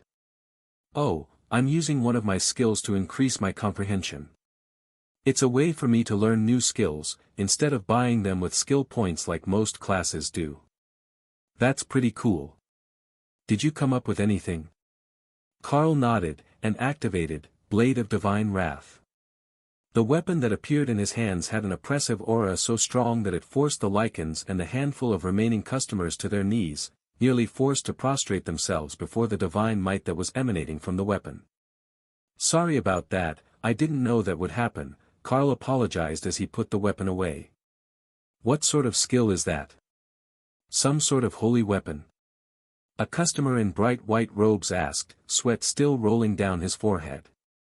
He was a low-ascended immortal, but the mental domination effect had hit him like a club. He could likely have fought it off in a few seconds, but in battle, that was longer than he was likely to live after seeing that weapon. A skill to create a runic weapon for avatars. It's quite a skill, but insanely mana-intensive. The immortal laughed. It had better be for the effect that it has, even without using it. I feel sorry for whoever has to face that skill in battle. It almost feels like facing an angry god. Carl was tempted to ask how he knew what that felt like, but suspected that it was not the sort of question that you could ask a stranger without it feeling insulting. Well, that should be enough for me to complete this week's tasks. Sorry for the inconvenience, everyone. Please allow me to apologize with a 10% discount on your next purchase. The immortals smiled, and returned to their shopping as a group of peak immortals rushed into the room with their swords drawn. Gentlemen, relax. There is no need for weapons. What you felt was just the activation of a new spell. A bit of divine attention to an avatar of the world dragon. There is no ongoing threat. The immortals took a moment to relax before they put away their blades. That was terrifying. We thought that one of our summoners had caused a backlash. Carl frowned. How do you get a backlash with a summoning skill? Ah, it's not a skill, it's a clan technique. Sometimes it summons something that is, well, less than agreeable about being summoned. Carl nodded. I can only imagine. I've bonded with a chaos badger and a blood destruction spider. Their reactions to being forcibly summoned without a system to restrain their behavior would be difficult to deal with. Though, I got both as children, so they've grown up a bit more mellow than their peers. The immortals laughed. The word mellow can apply to a blood destruction spider. Of course. She runs the Darklight Silk Emporium just down the street. She is quite into fashion, and she's got some wonderfully fashionable clothing that complements any sort of skill set. Their conversation was cut short as a bunny simply appeared in front of Carl. She was a void bunny, one of the group that had evolved when Kara advanced them to the doll maker class. She also hadn't meant to cause a scene, she had simply exited the tiny world as close to Carl as possible. He patted her head, and held up a finger asking the immortal to wait a moment. "What's up? If you're here, it must be urgent. The black avatar urgently requests your presence." Carl sighed. He likely should have known that was going to happen. He had caused the sort of commotion that an avatar of the death god could not ignore. "It seems I must run. The black dragon's avatar does hate to be kept waiting, and I don't need to create more headaches for myself. Gentlemen, the discount applies to you as well. Please enjoy 10% off your purchase. If you wish to shop for clothing instead, I will have Lady Ray honor the discount at the Silk Emporium as well." Then Carl simply shifted back to the tiny world with the bunny wrapped under his arm. "Nobody's going to say anything about an immortal ranked bunny?" "No. Nobody." "Alright, I will. What sort of bunny is that anyhow?" The dark elven priestess winked at him. "It's a void bunny. She's a crafter, of sorts. She makes statues and dolls. But she rarely comes out here because the bunnies are innately terrified of the lichens, even though the lichens mean them no harm." Void bunny. There is something strange about this place, no doubt about it. The black dragon avatar was waiting the moment that Carl returned to the tiny world, and Carl had a feeling that the dragon already knew the answers to most of the questions that he was going to ask. Most likely just to see if Carl was going to try to lie to him. "Well, now that you've caused enough commotion that half the region has noticed, what exactly was it that you were trying to do?" Carl smiled. "I created a new spell. Well, new to me. It's a combination of a few different abilities that I already had, using skill merger. The name that the system gave it was Blade of Divine Wrath." He had expected the avatar to at least have the decency to pretend to be shocked and amazed, but he did not. "So, you activated the Blade of Divine Wrath, inside the store, around customers? That's an interesting choice. On the bright side, you didn't accidentally smite someone who was upset at your pricing. But I must say, you really do know how to cause a commotion. That was not my intention. Besides, our prices are completely fair. If we don't offer a premium because an item is rare and in demand, we use the system valuation to determine the prices. It's all in the search for knowledge, you see. A guild that strives to do anything should be willing to purchase everything. Honestly, the blue dragon should be a bigger fan of us than he is." That made the black dragon avatar laugh, a real, honest laugh.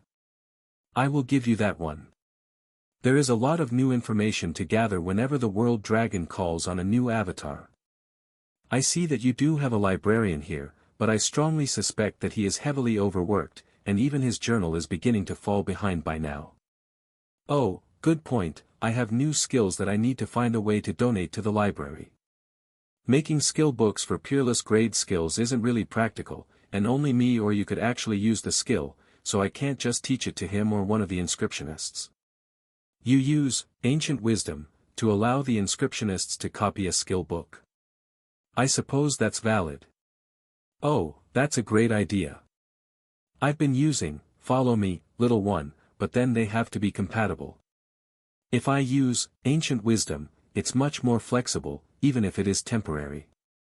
We actually use ancient wisdom as a guild skill for the branch, since it's so convenient to just grant the whole group one super overpowered ability for an outing. Or give a whole bunch of assistants a crafting skill for the day." The black dragon sighed. "Now I understand what is going wrong here. How many skills do you think that your average guild member needs?"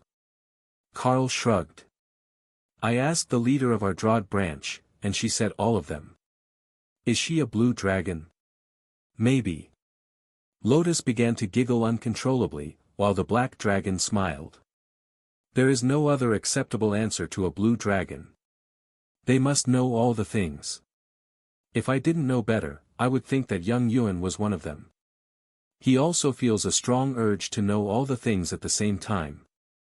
Carl saw that dragon was asleep next to Lotus, who was currently making dinner on the open grill by the lake, where everyone else had chosen to sit for the evening. He fell asleep in the middle of a question, didn't he? My first thought was that being born in here, he might have been cut off from some essential types of inherited knowledge, but that doesn't seem to apply to the others. The Avatar shook his head. With Naksha here, who has obtained the inheritance of a mythic rank ancient black dragon, he shouldn't be missing any sort of genetic memory. Even if he was, it would naturally fill from her presence near him. I didn't even know that was a thing that dragons could do. Quite convenient, really. Though it does make me wonder if he's forgotten that he can access it. There are so many questions. Carl chuckled, and Lotus smiled fondly at the little dragon. I don't think that he's lacking inherent memories. Everything he asks about is something that wouldn't normally happen to a dragon his age. So, he's just curious, Lotus informed them. Did you happen to make any other skills that the librarian and I should know about? The Avatar asked. Well, there were a couple. There was, Army of Nature's Vengeance, which is pretty good, but a lot of mana. 5,000 mana per summon and they only last an hour. Then I made, Guard Pets, which is more mana friendly. That one I can create a proper army of summons with. Then I already told you about, Blade of Divine Wrath, and there was one failure. A failure with, Spell Merger. That's odd. Normally, you just need to keep trying to find the right balance until something comes up. I'm told that there are as many skills as there are possible combinations. Carl shook his head. No, the spell formed, but it's unusable. Army of Badgers is apparently a forbidden spell. For a very good reason. The Black Dragon agreed. Kara transformed to humanoid, and came to confront him. And why is that? An army of badgers would be spectacular. What better army could there be? Badgers can do anything. The Black Dragon chuckled. I am told that the Order Gods petitioned to get the spell declared a war crime, but that was before my time. Kara rolled her eyes. How bad could it possibly be? It will let him summon an army of spirit bear tyrants, and they're immune to physical attacks. And how likely are they to do something that disrupts spacetime or rob their enemies? Don't be silly, they can't use Chaos Vortex, or Spatial Quake. Plus, they don't have thumbs. Besides, I'm just getting started on the nasty spells. Wait until I figure out how to combine Spatial Quake and Soul Harvest. See, this is why badgers give everyone headaches. Why would you want a spatial quake to steal people's souls? Because they're sparkly. Carl shrugged. She had a point. If you sucked an immortal spirit out into the chaos plane, where a spatial quake originated, it really was sparkly, in a collection of colors that didn't exist in reality. The Black Dragon clearly didn't understand, but how do you explain a color that someone can't see? There are some spells that cause side effects that are worse than the intended effect. The ones that directly affect the immortal spirit tend to be among those. When an immortal spirit is shattered, the energy that is left over is not pure, and it generally can't be used by others. Trying to use it directly is usually toxic, and can corrupt the recipient. Carl frowned. Can't be used by others. The amount of immortal spirit energy that I've absorbed since I got here is considerable. I have a couple of skills for it, and a haint that helps me out with the raw energy. Even a haint normally can't deal with immortal spirit energy. There is too much personalized energy within it to filter out. How do you deal with it? Perhaps I might learn a new technique from the World Dragon's disciple. Carl laughed. You're not going to like the answer. My power matrix is based on the meridian points of a legendary chaos dragon, arranged in 5 dimensions. I just throw pure immortal spirit into it and let it chew it up, spit out the waste and give me back the purified energy. That's a thing. Carl nodded. The personalized aspects of the immortal spirit can't take the pressure of the 4th and 5th dimensions, so they get separated from the pure immortal spirit energy, which can easily adapt. You could likely do the same thing with a purification-type power matrix. Yes, the White Dragon Avatar does that. He will use nearly any sort of energy to grow his own power, by purifying it and absorbing it. However, I was not aware that there were others who had found a technique that works the same way. Mostly, people would just trap the energy and convert it. Carl thought about that. I can see how that would be more effective. It takes a fair bit of mana to break down and cleanse immortal spirit the way that I do it. But I have a lot of mana. How large is your mana pool? You're still just a void immortal, even with an epic grade constitution. Carl shrugged. About 250,000 points. Give or take. The dragon looked impressed, but Lotus was staring at him in shock. Oh, that's some bullshit right there. How do you get 250,000 mana, and I've got 10,000? Can you even run yourself out of mana with 10,000? Carl asked. Of course. I can multicast long-duration heals and run out in under an hour. And that's without refreshing barriers.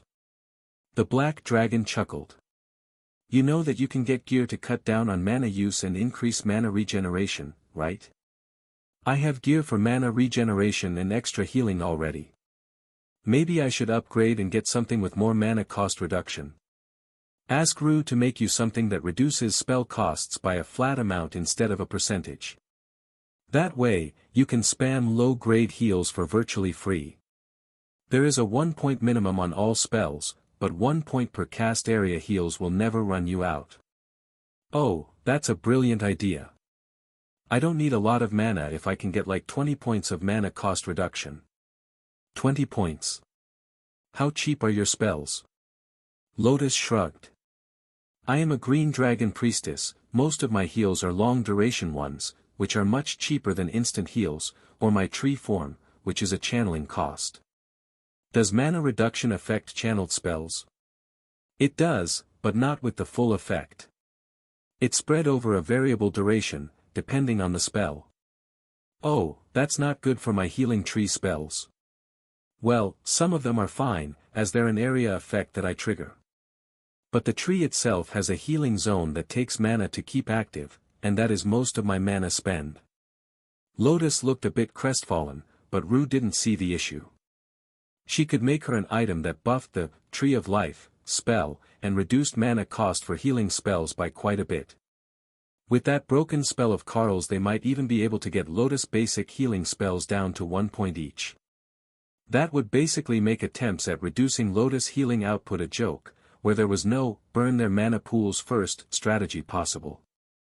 That was a standard siege strategy against clans and guilds. It worked basically every time, but if you found a particularly hard target, you might need to use mana drain abilities on them. She would have to ask Carl if he had one. Rue was well aware that Carl's basic strategy was, if hitting it doesn't work, hit it harder, so there was no way to tell what sort of versatility his skills had, other than in elements, so that he had something that would hit anything. Mana stealing wasn't actually something that Carl used often.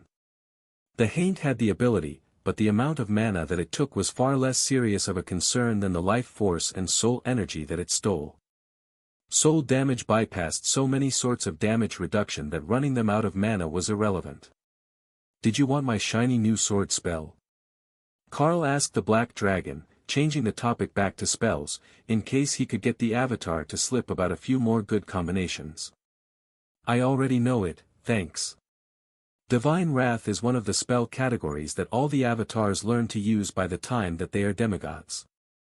You're what is called an overachiever, starting before you're even ascended immortal. Carl shrugged.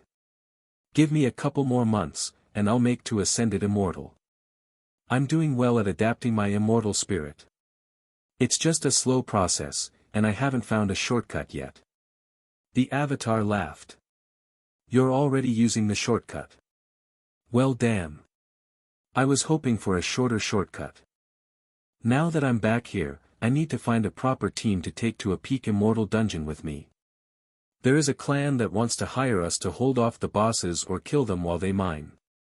The dungeon is only 3 bosses, so it shouldn't be terrible, but they agreed that we can bring 10 people. Now, I understand that we can't bring anyone whose immortal spirit isn't fully formed, for safety's sake. But that still leaves us with all the elders of the pack, and anyone that we want to invite from the new home clan. Does anyone have someone in mind? Rue shrugged. I'll stay here and keep up with the requests for the store while you're gone. Immortal rank items aren't a big deal for me to make, and it would likely cause troubles in the dungeon if a Supreme showed up. Good point. Why don't we ask the younger Elder Blackwoods to pick a few of his elders, and then we can drag Elder Kushal and Elder Alex along with us. They're both strong ascended immortals, and they'll likely do it for a share of the loot to give to the clan. Do you even need the extra members? With the new skills that you described, and your status as a pet sitter, you should be able to do it with just your beasts and your mate, the Black Dragon reminded him. But it will look bad on us if we don't bring all 10. They'll think that we're not taking the deal seriously and might not want to enter at all. Clearly, the Avatar was more used to simply giving orders and having them be obeyed than the politics of interacting with other clans all the time. But that wasn't surprising at his power level. If you go with your beasts out, they should accept the count, but as you're all void immortals, that will cause some issues of its own.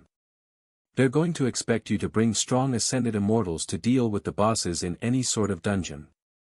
Nobody will accept or expect that you're going to simply overwhelm them with numbers. At least, that was how things were the last time I was on this world. Carl nodded. Indeed, they suffer from specialized warrior clans. The Black Dragon sighed and shook his head. Did you know that idiocy really is contagious? If you leave a smart person with idiots long enough, they will actually become morons. Carl laughed. If the dungeon difficulty was lower, I would say to bring the new home merchant clan's moron with us. But he's still not an ascended immortal. Why would you bring someone known as a moron?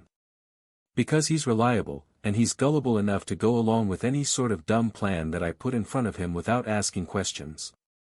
Oh, so he's a good friend of yours, the Avatar replied, deadpan. Dana chuckled, actually not just him, but his best friend. Actually, she should be here somewhere. Yes, there she is, over with the bunnies by the water. Are you sure that one isn't known as the moron? Dana smiled and shook her head. No, she came from a mortal world where she was reincarnated and thought that the system was a game, so she gave herself a game nickname, not knowing that it would be shown to everyone for the rest of her life. Still, I can see how she would be a good friend of a pet sitter. He's got the class skill, all things are pets, and she did name herself Pretty Kitty. Opal smiled innocently at the dragon. Go pet her head, I bet that you can make a new friend too. Are there any of you that don't actively try to cause trouble? That's the brother's job. The Avatar looked between Thor, Leo and Tian, then back at the little Fae. Fine, it's mostly Thor's job. But Leo is pretty responsible. While you all argued, I sent out the messages. We've got 4 elders from the pack, all on the strong side of Ascended Immortal, including a druid to pose as our healer. Plus myself and Dana, that's 6. The elders from the new home haven't answered the message yet, but they might be busy with the event. Oh, there they are. Alex, Kushal and Douglas are all in for the run. Naturally, they want a share of the raw loot for the clan warehouse. We will make sure that they don't leave empty-handed. Now I just need to prepare a weapon for you so that you're not behind on damage, Rue decided. You're worried about his damage output? That new skill that he created will do nearly 1 million damage to a boss with average durability. It might cause a massive commotion every time it comes out, and a risk of divine backlash if you use it frivolously, but there is little to no chance that he won't be able to clear the dungeon. When you put it that way, I really should make him a proper weapon so that he doesn't keep using that skill. If anything, it'll likely be his allies that take the brunt of the backlash. The luck of the world dragons fated is too high to suffer for their own excess. Just go for something that bumps either summon construct damage, or beast damage. Either one will work. If I'm using guard pets to boost damage on top of my golems and such, they'll likely be beasts. It costs more for intelligent pets. Alright, I will work on something. You get some sleep, and then we can prep the others for the journey. Carl didn't see why it would be a major journey. He knew where the location was, and he should be able to open a portal that far. At worst, he might have to stop halfway at Graupedron to let the hosting clan open the final portal to the dungeon. Carl stroked Dana's ears as he woke up in the morning, causing them to flick against his nose. Time to get up. We've apparently got a big day ahead of us. The elders of the Yizaman clan will be here later today, and we need to gather our teammates to ensure that everyone is familiar with the plan before we meet. It would look bad on us if nobody else knew what the dungeon strategy was supposed to be when they arrived to lead us there. They'll meet us at the store. They messaged me while we were sleeping. Speaking of which, we slept way too long. It was great sleep, but we have things to do. Carl got up, and saw that it was already afternoon. They really had slept too long. It was a common issue for immortals, he knew. Mostly, they were trying to consolidate their power or make a comprehension breakthrough, but losing them for weeks, months or years was known to happen. It felt a bit weird for it to have started to happen to him, no matter how much he enjoyed just laying in bed with Dana. Carl got dressed, then took Dana straight to the guild house, where he found all the elders waiting for them, and admiring the goods for sale, while the Lycans explained the logic behind the bonuses they had chosen for the rare grade items that were the core of the store's inventory. And here they are, the man of the hour and his lovely wife. Elder Kushal joked. Sorry about that, we may have forgotten to set an alarm. But since everyone is here, both our team and the elders of the Yizaman clan, we can likely get going. Did you have a portal rune to get back home? I have a skill for long-ranged portals, so I'm not as restricted by the nature of the immortal world. You think that you can portal all the way to our clan? I do have a portal rune, if you can actually do it. Carl shrugged, only one way to find out. Let's step outside, and I will try to open the portal. If not, I will take us to Graupedron, which is roughly halfway, and is somewhere that I've been before. The two Yizaman elders chuckled, knowing that he was referring to the elimination of the Graupedron Templars. They all stepped out of the guild house yard, as portals were restricted too close to the house, and the elder took out the token. Do you need me to place it so you can do a portal array? Carl shook his head. No, I'm a runemaster, I can just do this. The portal opened, wide enough for two people to walk through it side by side, and an unfamiliar house appeared on the other side. If that is your intended target, then we're on our way. It is, and I must say that I'm honestly shocked that you managed to get all the way there in one hop. Normally, we do it with 2 stopovers. 3, if we don't have a portal mage. That just sounds painful. But I'm an avatar of the world dragon, we get bonuses to movement by portal and teleport. It's kind of our thing. The elder from Yizaman snorted as he tried to hold back his retort, but Elder Kushal laughed. Go ahead and say it, he already knows. There are many things that the followers of the world dragon are well known for, and their ability to show up where they are not expected is only a small part of what others would consider their thing. If anything, their propensity to make bad situations worse in the most unexpected ways would be the more memorable one. Carl shrugged, and Elder Alex laughed. Oh, do we have stories for you gentlemen? Dana waved her hand at him. You're like old aunties, gossiping all the time. Elder Alex winked at Dana, the front porch aunties have nothing on my gossip skills. I've been honing them for hundreds of years.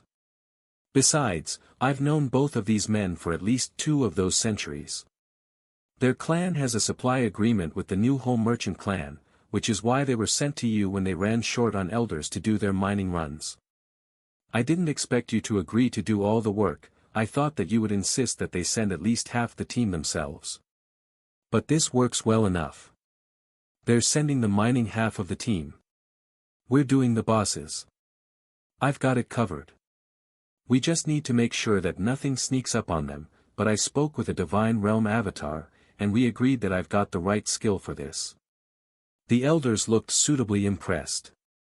But Dana knew that the Black Dragon's impression was more that Carl's skills were simply broken.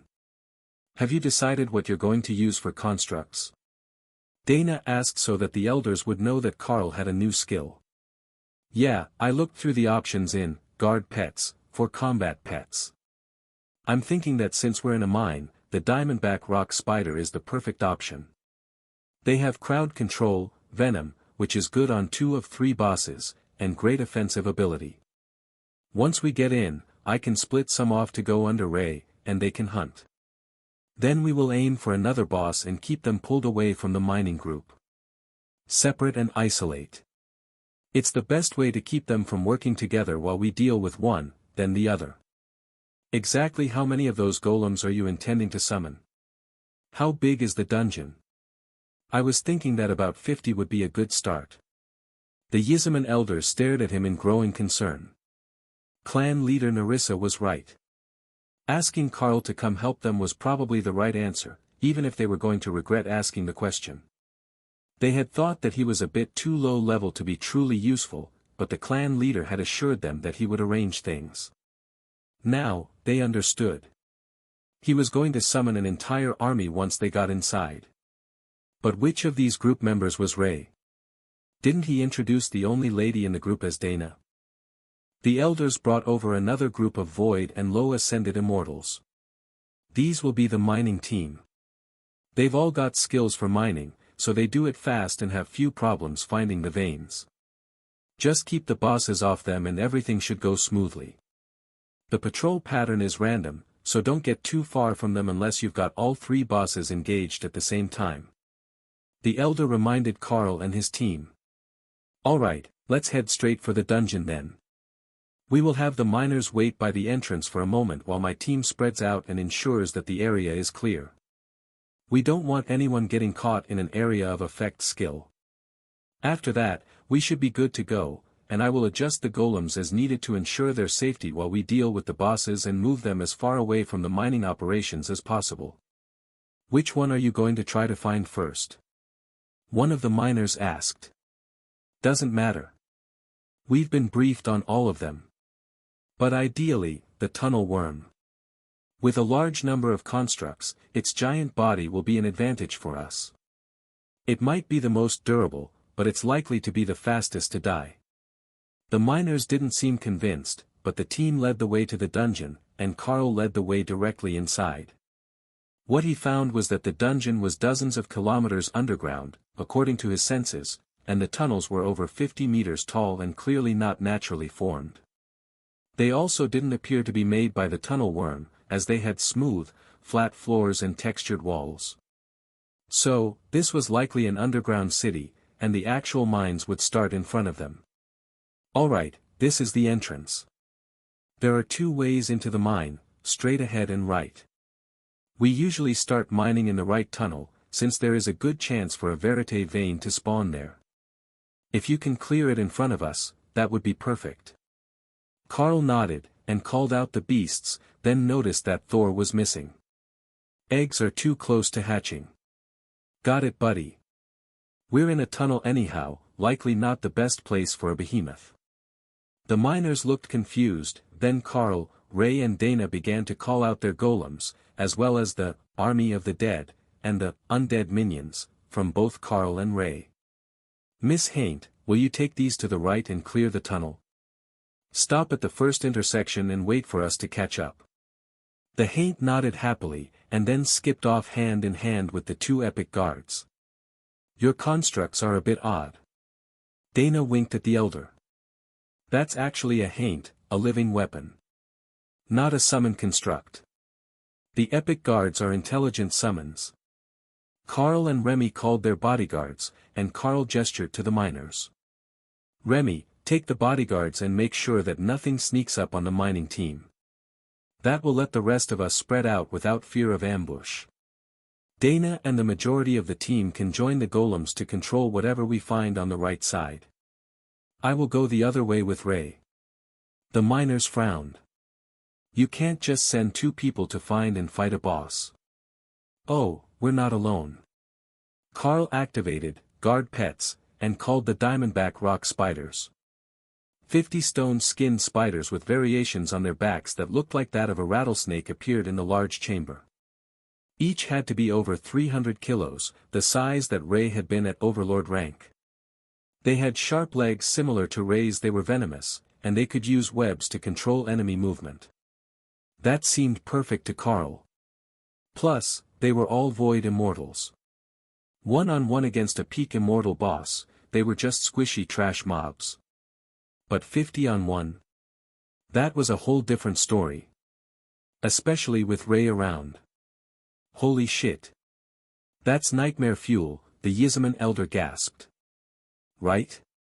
The bosses are going to love it.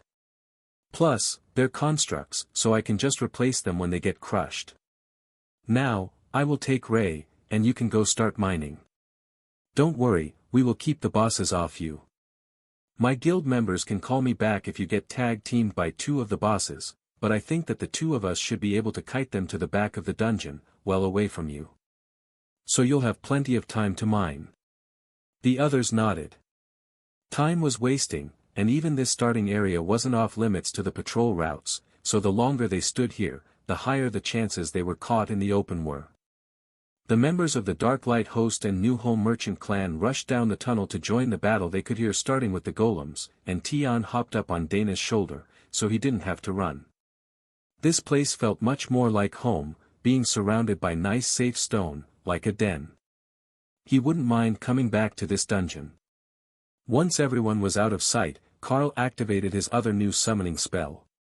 20,000 mana summoned 4 members of the Army of Nature's Vengeance, which Carl didn't get an option on the appearance of.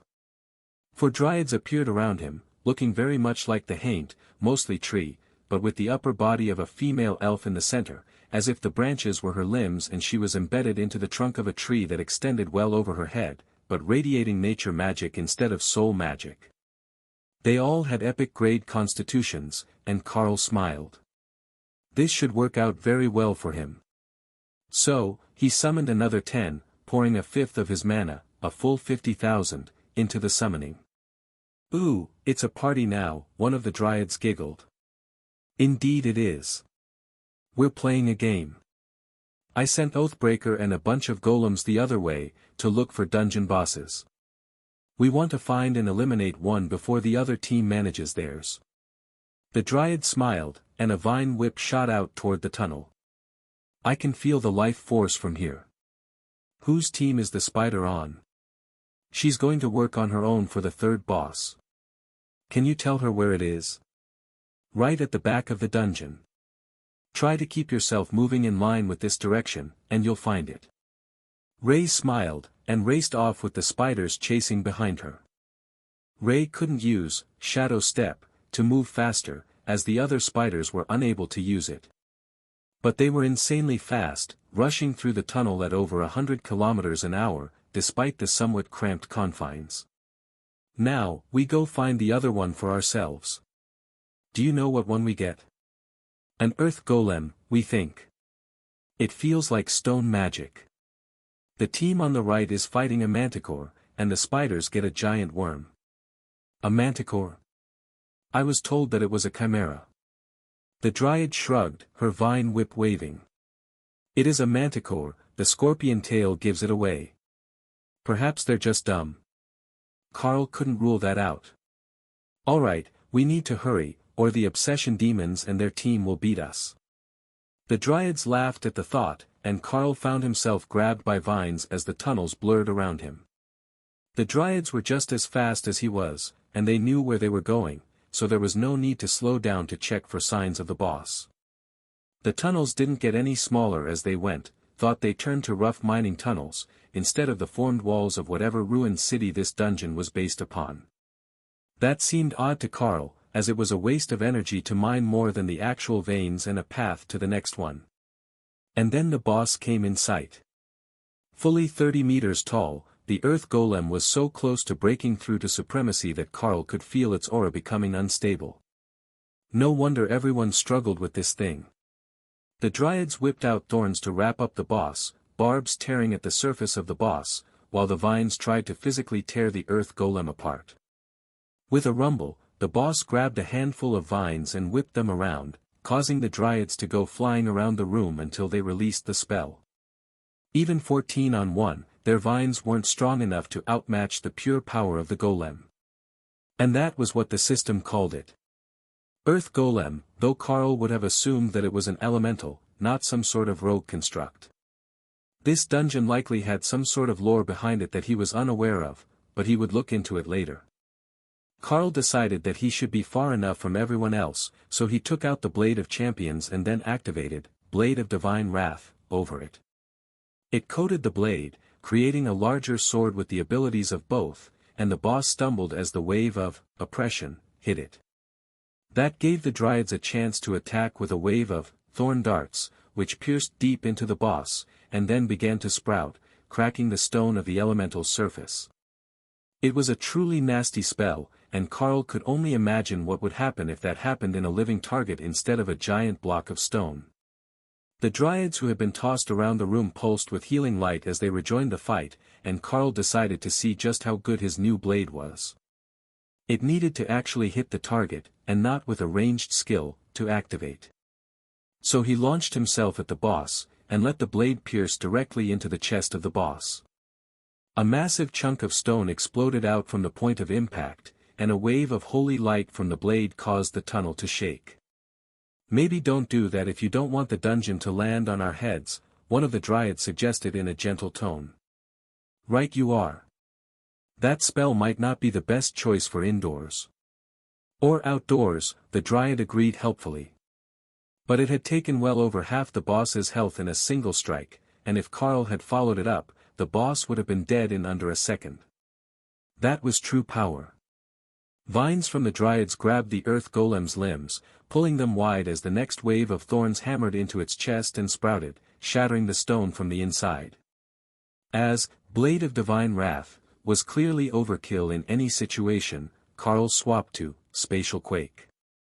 He had never actually used it in combat before, though the Chaos Vortex spell that it was based on was an impressive combat ability. So, it shouldn't have been a surprise when the boss seemed to twist in an impossible way before its left arm simply shattered under the force of the Chaos Vortex, and the vines holding it in place were left flailing. Now that was effective. Carl focused Spatial Quake on a larger area, and began pouring mana into it to keep the spell active. The forces began tearing the boss apart, aided by the vines and sprouts of the Dryads. The Spatial Quake was not cheap when you used it as a channeled attack instead of a bomb, thousands of mana per second. But it was totally worth it, as the boss was reduced to rubble in under a minute. "Mom, the Carl is cheating." Ray joked as she sensed that Carl had finished with his boss. Dana blinked slowly. They had only just engaged the Manticore, it hadn't even been 2 minutes since they went to find the boss. How could Carl have even found another, much less killed it, already? Oathbreaker sighed in defeat. The boss had found something that was even more powerful than they were, and they were in danger of being relegated to the second option, despite their skills. Still, there was a chance that they could defeat this boss before Ray and all those spiders managed to kill off the third boss. That was still a partial win. The tunnel worm was bleeding from nearly every square centimeter of its flesh, and huge chunks had been torn out. But it was so insanely durable that it was still fighting them, trying to squash the spiders against the tunnel walls once it realized they were too fast to bite. "I will come join the main group once I have cleared the ore from this region," Carl informed the others. "Stay over there, the miners won't know that you've killed the boss yet, so you can start looting the dungeon in advance," Tion suggested. That wasn't quite the deal, but they were definitely going to kill all 3 bosses, so a few-minute head start wasn't a big deal. Ray, shadow stepped away from the cavern wall as the worm tried to crush her again, and laughed as the creature's massive bulk was torn apart by spiders. It was good to see so many of the goddess chosen working together. Much better than her 2 golems. The worm might think of itself as a grand boss of this place, but it was nothing more than food for the spiders today. It was just a shame that it didn't taste better. Ray was determined that she would one day find the way to use that spell, but even being bonded with Carl, she still couldn't. It was stupid, she was a spider, they were spiders, they fought amazingly well together. But she couldn't cast the spell. This was open bullying, and she was not going to stand for it. Where was the option to file a formal complaint? While Ray was complaining about the unfairness of the system, Dana was more concerned with why the Oathbreaker demons were suddenly so enthusiastic about killing this manticore. Sure, they always loved a fight. But this was more than that.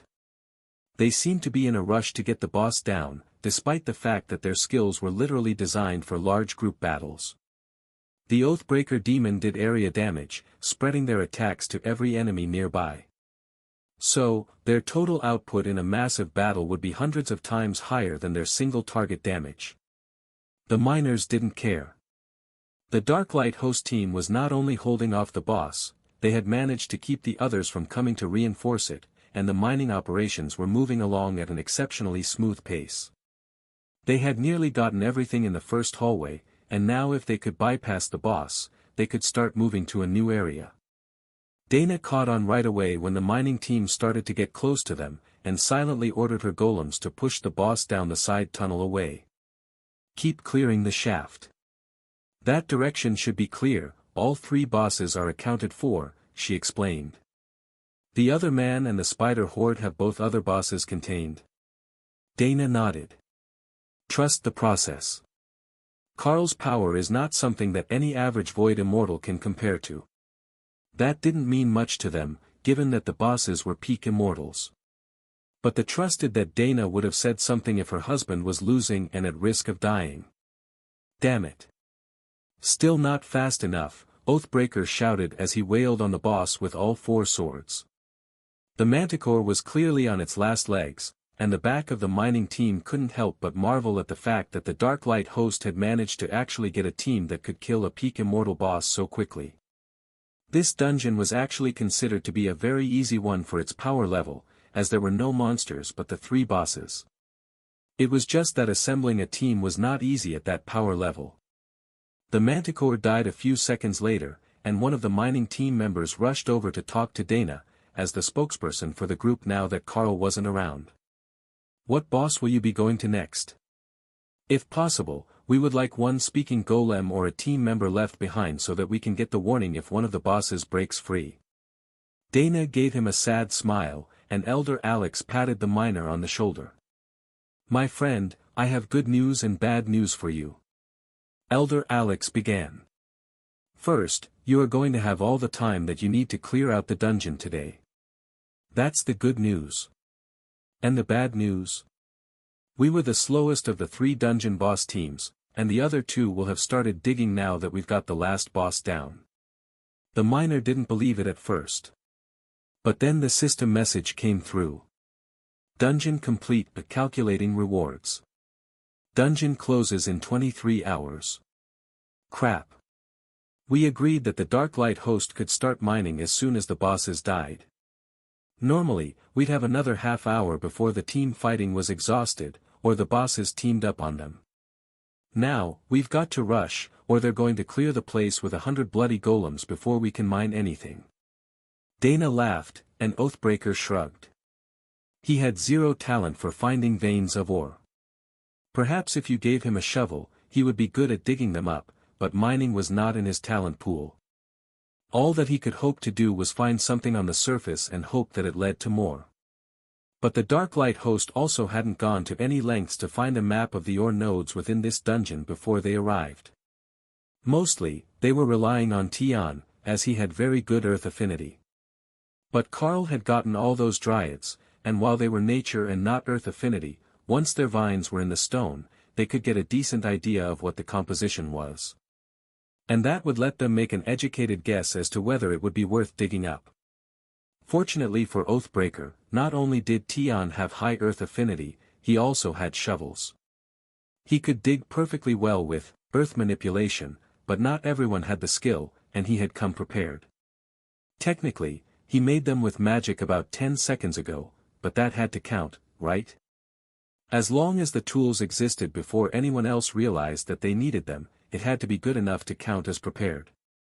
Tion began to hand out the shovels, and point to various spots in a side tunnel, away from where the main group was working. This was an alliance, and alliances meant not being bullies. So, they would work everywhere that the other team wasn't. As long as the mining team could work freely until everything was cleared out that was worth taking, then they had done a perfect job of their duties as partners. At least, that was Tion's take on it. Tion's method for searching the dungeon was a simple one. First he scanned the area with earth manipulation, and then when he found something that he couldn't duplicate, he knew that he had found a rare or an elemental stone. It wasn't perfect, as there were many veins of other elements in the area that interfered with his senses, but those were also usually rare resources, so he would take those too. He could make high-quality metals for gear, but these ores were imbued with many different elemental aspects that he wasn't even compatible with. So, when he encountered them, he directed the golems to go dig up the strange stuff and pile it up for the Carl to sort. After all, he didn't want a bunch of weird elemental metals in his space, messing up the vibe. Ray was using the golems to do a similar thing, sensing mana fluctuations, but also sensing changes to the temperature of the ground with her vision. Many of the metals transferred heat differently than the surrounding stone, and that told her where to have spiders dig up the rock. They weren't perfect for the job, but they also weren't terrible. Carl's strategy was the opposite of the others. He was practically tilling the mines, tearing up chunks of every surface, so the dryads could search for anything that he couldn't sense. With thermal vision and earth manipulation, he could sense most of the mine well. But there were surprisingly high amounts of material that were hidden well below the surface, and only found once the dryads broke the surface open. And they were good resources. Most of it was rare grade or better immortal crafting materials, but he had found 4 supreme rank fire gems in a vein of fire element or earlier, which Hawk had already claimed, as well as 1 supreme rank ice elemental gem that Remy had claimed just to annoy Hawk. It was useful, as she had a high affinity with ice and all things water. But that was not why she wanted it. She had chosen to put it as the centerpiece of the altar where she kept her treasured alchemy tomes, which meant that if she was home and Hawk wanted to talk to her, he would be staring right at it to look at her. Perhaps she could get it made into a necklace. She would have to ask Rue. The dragon was making supreme grade good stuff for all the others, even if Carl forgot to pick his up before they left. That was fine though, it gave him a reason to test out his new skill, which was valuable research data. Even the Dana Mage didn't use her supreme grade, Dancing Blade of the Dana Mage, until they were out of sight of the mining team. If Dana didn't show it off, knowing that she was the strongest duelist among them, in Remy's mind that meant that it would equate to a tacky show of wealth, like wearing too many gold chains, or rings on every finger. Only one could be magical, so wearing more was just tacky. This run had been good for them, but none quite as much as Ray, who got to lead an army of 50 immortal spiders into battle for the first time. Not only did that please her, it pleased her goddess, seeing one of the powerful chosen children looking out for the others and making sure that they were well fed, even if they weren't going to be around for long. Spiders were meant to help each other find food. Carl moved slowly through the dungeon with his team, not wanting to clear the dungeon's area too fast and end up causing the miners to lose more than their fair share of the loot. But the dungeon was enormous. At a regular walking pace, not the full running or flying speed of an immortal, it would take hours just to walk back to where the mining team was. And, even with over a dozen dryads, they still weren't digging up the tunnels at any faster pace than that. They had to be careful about some of the spots that they dug, as Carl could sense other tunnels and empty spaces here that weren't part of the dungeon, and he didn't want to accidentally drop himself into a massive sinkhole or abandoned mine shaft. There were multiple traps like that spread through the dungeon. 100-meter vertical drops with a bed of spears planted at the bottom. Thin stone had been grown over them, so they blended seamlessly with the rest of the dungeon. But if you stepped on one, even Dana's weight would be enough to break through and fall to your doom. Assuming that you couldn't fly. Now that he thought of it, most immortals should be able to fly. It was something that came with control of energy. But from what he had seen, most of them never learned to do it properly on their own and used a tool of some sort, like a sword. So, perhaps the traps weren't entirely useless. Carl cleared the dungeon starting from the far side, getting every tunnel as he approached the others, and made sure that there was nothing left to take out of the dungeon at all. In the end, it was nearly 5 hours before the 4 teams met and there were no more tunnels left to dig. Well, gentlemen, it's been a pleasure to loot this dungeon with you. As a reward for a job well done, you can keep the protection fee. We did quite well on our own. The miners laughed. They had collected 10 times what they usually did in a run, so they weren't short on materials at all. But Carl and the Dark Light host had most likely collected far more than that. There was so much dungeon to explore, and some parts of it they rarely got to search for loot. It was simply too far from the door, and if your team couldn't handle multiple bosses, you couldn't safely try to get anything from it. Unless you tried something truly innovative, like that team who had brought all rogues with stealth to mine the place out. That worked better than most methods, as they could sneak away from the bosses for some time, before a member was detected and the bosses started doing area damage to find the miners. Thank you for your generosity. We will contact you again in a week to see if you are interested in returning. This has been a most profitable arrangement. The two groups prepared to go their separate ways once they were out of the dungeon. Then the elders remembered that Carl and his team had never seen their sect before. Would you like to take a look around? We're not as glorious as the New Home Merchant clan, just a small mining clan, but we do have a rather impressive shop district, one offered. Carl smiled. It would only be right. After all, we will be working together many more times in the future, I suspect. This arrangement is mutually beneficial. How about we stop for dinner before I take my team home? Perhaps somewhere a bit less formal, so we can see the real tastes of the clan, not what is prepared for guests. That made the elders a bit nervous, as Carl was clearly an elite, raised by his guild to be a leader from the start. He had all the best skills, the gear, the team of highly skilled assistants who had centuries more experience than him. Letting him head to a miner's tavern for dinner just didn't seem right. But Carl was already leading the way through town, while one of the miners explained the layout to him. This is the best spot in town. Don't mind the appearance, we've got agreements with or control of 6 different mining-based dungeons, so everyone tends to be a little rough-spoken. Carl laughed and patted the man on the shoulder. Let me tell you a secret, friend. I was born in a mining town, father was a lithium miner, and mother worked in the office's accounting department. I was down in that mine from the time that I could hold a shovel. If there is one thing that I know well, it's miners. A bit of bad language isn't going to scare me off. The miners chuckled, then wondered what clan had any sort of use for lithium. The material was cheap, and generally not all that useful. You could use some as a core for lightning-based artifacts, but that was just about it. But maybe that was his point. If he was born in a town that mined the most worthless of materials, he certainly wasn't born to the glory and power that he held now. The pair led the group into the tavern, much to the dismay of the elders who had come with them. This was not the part of the clan that they were trying to show to outsiders, not at all. But the moment that Carl walked in, he tossed an uncommon grade strength ring to the barkeeper and raised his hand. Rounds are on me. A great cheer went up in the tavern as the group took their seats, and the tavern keeper stared at the ring in his hand. That would buy everyone's drinks and dinner for most of a week.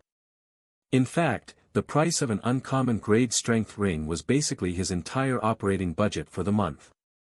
But it was the cheapest thing that Carl had on him that was easy to trade.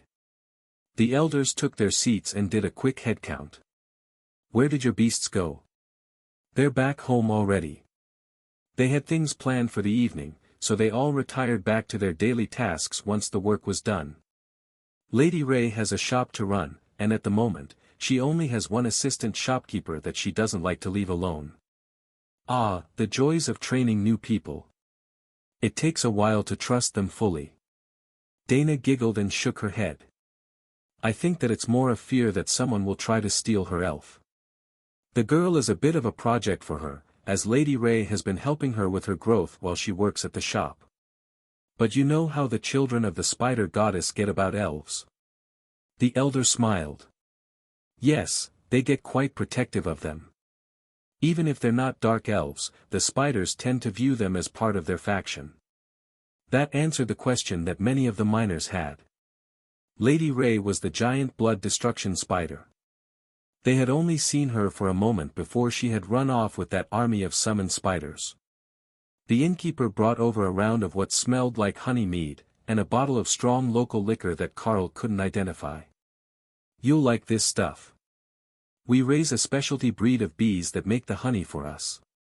It's got a very pleasant flavor, not at all inferior to the peach wines that the new home makes. Though, we unfortunately don't have a brewmaster in the clan. We had one, and still use his methods, but the actual brewmaster was lured away by a larger clan." Carl sipped the mead and nodded.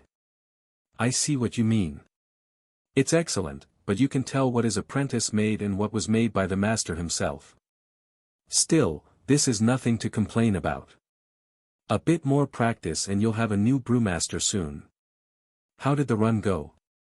One of the miners at the next table, a spirit immortal whose immortal spirit was fully formed, but whose power was weak, asked.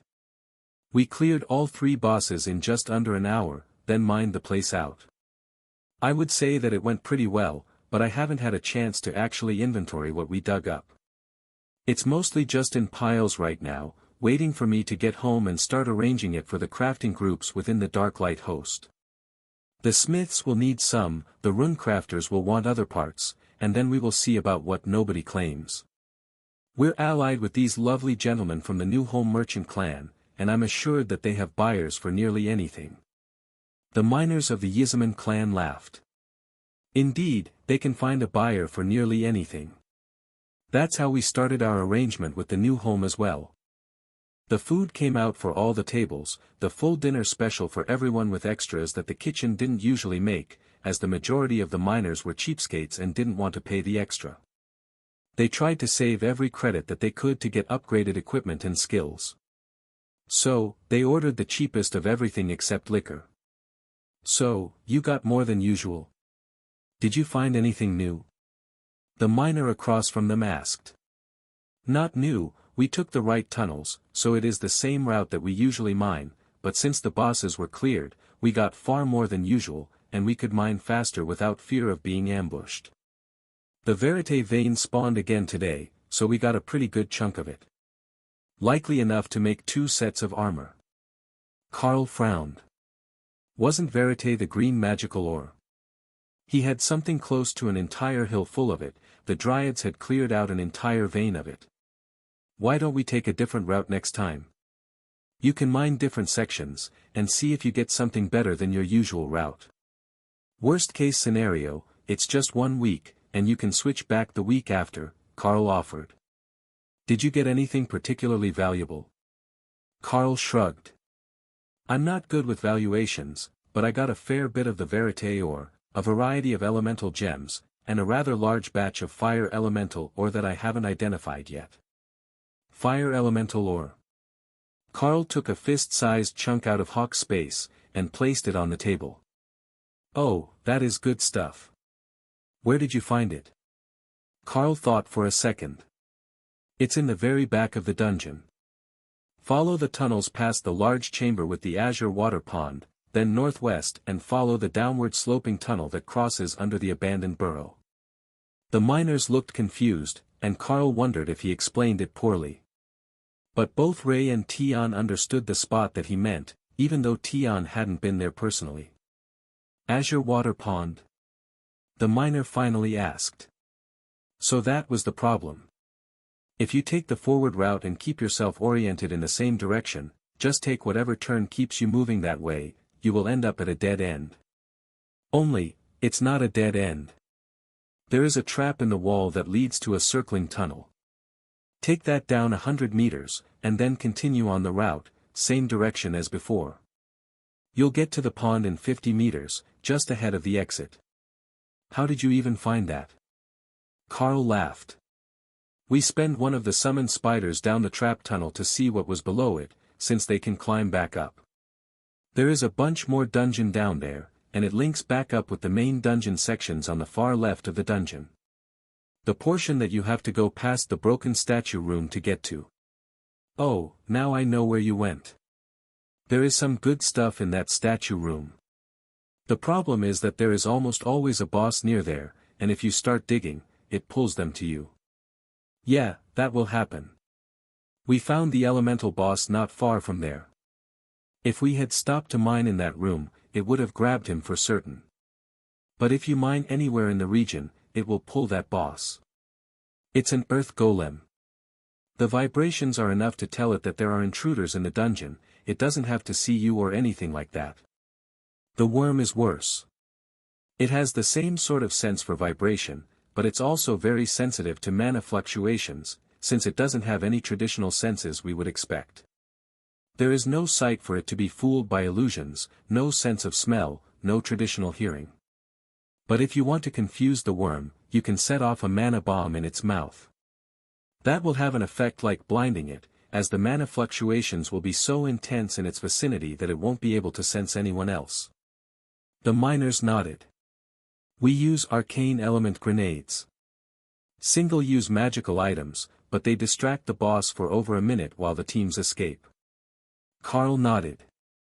That sounds like an expensive escape. Fortunately, I have a skill that can do the same thing. But I also had the team to take out the boss, so we didn't have to use it that way today, and the distraction technique was just to help get the team in place. The worm isn't all that smart, and if it can't properly sense the team around it, most of its attacks will be flailing ones toward the last thing that hit it. The teams nodded. The worm boss wasn't known for actually killing the teams that it ran into. But you couldn't kill it, and it would collapse the tunnels around you as it burrowed to attack. The only way to stop it doing that was to stay and fight it, but if you did that, the other two bosses would be attracted by the vibrations and noise of the fight. There really wasn't a good way to deal with it except for massive levels of damage output. How did you even keep them from grouping up and doing more damage than the healers could deal with? One of the other miners asked. Carl winked at him. Trade secret. If everyone knew, who would call us to help them out with the bosses? It's a pretty lucrative way to make money, you know. The members of the Yizaman clan laughed. Of course, he wouldn't give away the trick to taking down all 3 of the bosses with only 10 members, most of whom weren't even peak immortals. But they still wanted to know, and they suspected that the elders who went with them had a good idea that they would share with the clan later. While Carl and the others were having dinner with the Yizaman clan, things were getting exciting in the tiny world. Tessa's eggs had begun to rock and cracks had appeared on one of them, pulling her and Thor, plus what felt like half the tiny world, over to the hatchery. However, the only ones who had been allowed inside were 2 of the bunnies that were on duty today, the orphanage matron, Lotus, and the black dragon Avatar, who had simply walked in as if this were his own home.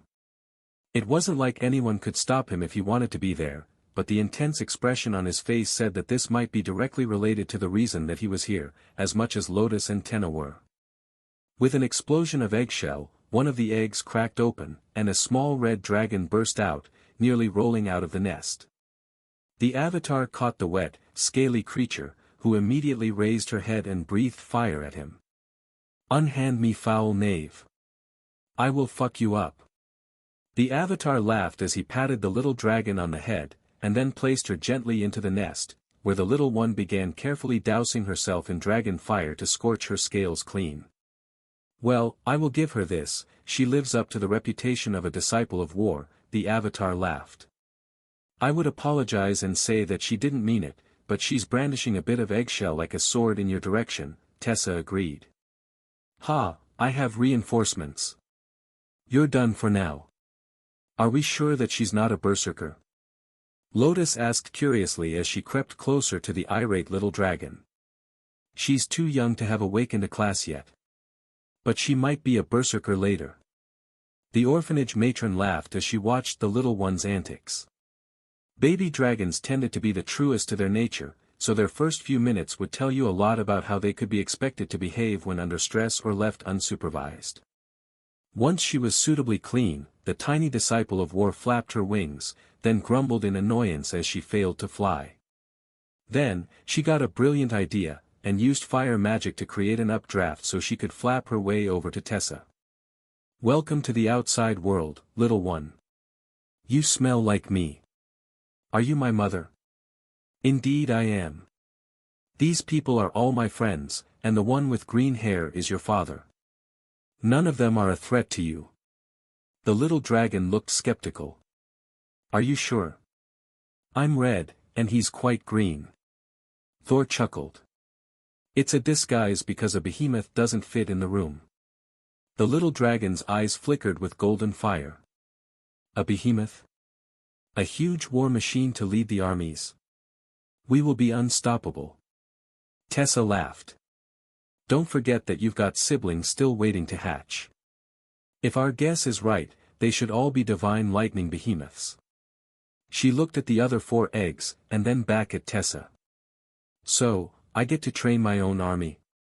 That is a wonderful hatching gift. The Avatar gave Thor a sympathetic look. The brothers were definitely going to struggle with this pampered princess of the dragons, especially if they really were born as behemoths and not dragons. The little dragon might view other dragons as equals, but the behemoths were definitely going to be recruited as her underlings. If they had their father's laid-back attitude, they wouldn't even try to stop her. My friend, you are in for a rough time as a father. Thor reached down to stroke his daughter's head, and chuckled as she bit his finger, failing to do enough damage to actually injure him. Yes, I suspect that you are right. This one is particularly spicy. The little one bit his finger again, then stared at it for a moment before trying a 3rd time. You can't bite hard enough to damage my finger. You'll have to grow up some before you can go to war with a behemoth, Thor joked. How does that work? My teeth are sharp. Behemoths are durable. Because we can't fly, we became very difficult to injure. So, a young dragon can bite all she wants, and it won't harm an adult behemoth.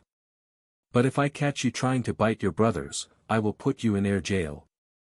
The dragon didn't understand what that meant, but it sounded bad. What is your name, new friend? Lotus asked, now right next to where the dragon was cradled in Tessa's arms. The little dragon roared, much more powerfully than anyone had expected out of the tiny body. The Avatar nodded, as Tessa smiled at her daughter. It's a wonderful name. In the human tongue, you are Seraphina. The little dragon wasn't sure if that was a good name or not. She didn't know much about human language, though she instinctively understood it. It sounded easy to pronounce, and not ugly. It should do. The other 4 eggs began to rock at the same time, and the first one cracked open, revealing a beaked head with a small nasal horn. Carefully, the behemoth hatchling smashed his way out of the egg by prying sections up with his horn. To everyone present, it looked like a newly hatched Sero, but it definitely had an aura of tribulation lightning on it, and it was already an immortal beast. As far as pure power, it might actually be stronger than the disciple of war. But it wasn't nearly as aggressive. Once the behemoth was free of the egg, he began to prance happily around the nest as his sister proudly watched him. That would be a wonderful lieutenant for her armies. He was already as large as she was, and he felt like power. It was a shame that he was a bit silly, but she was sure that she could convince him of the benefits of the path of war. Once the first behemoth was out of his shell, the others were only seconds behind, all very nearly identical. Even the patterns on their backs were the same, and Tessa realized with horror that she had 4 identical boys. How that was possible when they came from eggs, she did not know. But once they started to move around, she immediately began having issues telling them apart. It was embarrassing for a mother. William, Robert, Ollie, Dale, meet your mother. Everyone say hello. Thor instructed. The 4 behemoths turned to Tessa and made what Seraphina could only call a war bugle. That was an excellent sign. She struggled in Tessa's arms, until her mother set her back in the nest with her brothers. Hello, I am your biggest sister. That means I'm in charge. Seraphina declared. The 4 brothers turned to each other, then ran over and tackled the little red dragon, licking her face in greeting. Damn you. I just got that clean. But now you smell like our sister. Dale explained. Seraphina wasn't sure how to react to that. Yes, she smelled like them now. But she had behemoth slobber on her face. That was disgusting. She puffed fire to cleanse her face, and her brothers laughed, then rubbed up against her, making her smell like behemoth again, minus all the slobber. That was more acceptable. The four brothers backed up to the corners of the nest, while Serafina retreated to see what they were up to. Then, they charged. All four slammed into each other, their fringed heads and stubby horns colliding with what might have been tremendous force, if they were not 5 kilos of scaly fury. But their divine lightning barrier held up, and they retreated for another round.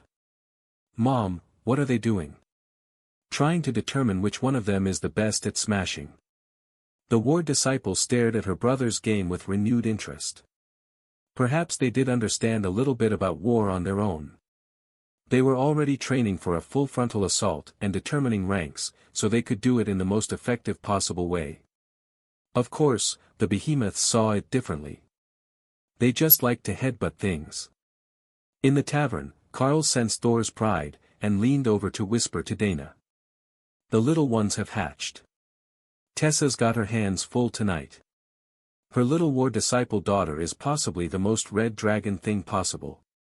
The others at the table pretended they weren't listening, as their sensitive hearing let them follow the conversation. "Oh. Is she already breathing fire?" Carl nodded. Not only that, but her first words were to try to pick a fight with the black dragon avatar. Dana laughed at the thought of a tiny immortal dragon trying to square up with the human form of the demigod black dragon. The thought was ridiculous, and even if she wanted to, it was impossible for her to actually harm him. "I take it that you have a celebration to attend back home?" Carl nodded. A red dragon priestess from the guild just hatched her first clutch. The Yizaman clan elders raised their drinks in a cheer. That is cause for celebration. The first clutch for a dragon is always a major life event. Is she going to be raising them herself, as she is a red dragon, or are they going to a different orphanage? She's actually an itinerant priestess, she travels to events with us. Or will once she's gained some more power. She came from the mortal realms, you see. Having just reached immortality, she needs a bit of time to adapt before she starts going out to do dungeons with us. Ah, so the little ones won't be far away. I'm assuming that the Darklight host has a red dragon-run orphanage somewhere that they are aligned with. Carl nodded. More than one of them, actually. The guild has branches in both the mortal and immortal worlds, so we have aligned with many different orphanages. They're great for teaching children, but they're also a great source of new guild members. Indeed they are. We aren't aligned with the Red Dragon, but that's normal for a mining clan. Most of them are aligned at best with one of the earth or nature gods. And usually not too closely. There are some that have dragon clerics in the clan that help with nature magic, but mostly mining isn't all the glamorous. Carl shrugged. It never is, but it's essential. I do hope that you will forgive me for leaving a bit early tonight. I would like to go see the little ones once they've had a bit of time to wear themselves out. Of course. Once dinner is finished, we would not be shocked if you returned home with your gains so that you can feed the crafting teams with the new supplies. Carl nodded. Indeed, we have a runic smith at home waiting for the good loot so that they can make new items with extra elemental affixes. If they don't get that, they'll be waiting a whole extra day to fill some of the orders that we've got placed. The miners assumed that Carl meant at the store, but Rue was actually waiting for the supplies to make weapons for the rest of the team. Once they all had supreme-ranked weapons, she would feel much less wary of sending them out into the world. They were competent, and she was still in hiding from her old enemies, but that didn't mean that the world was safe, even for someone like Carl, who feared very little. Having a life-saving talisman plus a supreme-ranked weapon should get him out of most of the trouble that he was bound to find. She wasn't in a hurry, though. There were hatchlings in the other room, and once the crowd began to clear out a little, she would go see the new members of the guild. Baby behemoths were bound to be adorable. By the time that the chaos around the hatchery began to die down, Rue already had weapons for the entire Immortal Core team ready. None of them were quite as inspired as the one that she had made for the Dana Mage, but each of them had a particular power that would make the user incredibly overpowered. Now, they were just waiting on Carl to get back so that he could do the upgrade from Epic to Peerless, and see if the weapons would be truly outstanding. It wasn't a long wait. Carl had brought the entire team back, including the members from the new home merchant clan, so that they could all come and greet the new members in waiting of the Darklight host. The tiny world was possibly the guild's worst-kept secret at this point, with a divine dragon in it, and so many of the clan elders visiting, so Carl didn't see any reason to keep them out. He would just keep the entrance private. That was the best that he could hope for at this point, as there were too many people who knew it existed to keep it completely a secret. Mostly, they didn't care, as it was considered something like a holding area for the mortals that were aligned with Carl. But it was also a prep area and hatchery for baby dragons, which might bring the attention of more than one dragon god eventually. But that was an issue for later, when the little dragons had grown a bit more. For now, the elders and the pack members were enthralled by the sight of a tiny red dragon marshalling her 4 newborn behemoth brothers into childish battle drills, that the behemoths were certain were a game. The disciple of war took them much more seriously than the others, but somehow, the game kept ending with her under a pile of behemoths, who didn't want to nap without the whole group together. Eventually, Serafina gave up and just lay down for a nap under a pile of her brothers, and the group watching her antics silently cycled through so that everyone could get a chance to see the newborns and give Tessa their best wishes. They even brought gifts. Random things that they had in their pockets or storage, but still valuable enough for a newly ascended immortal to treasure them.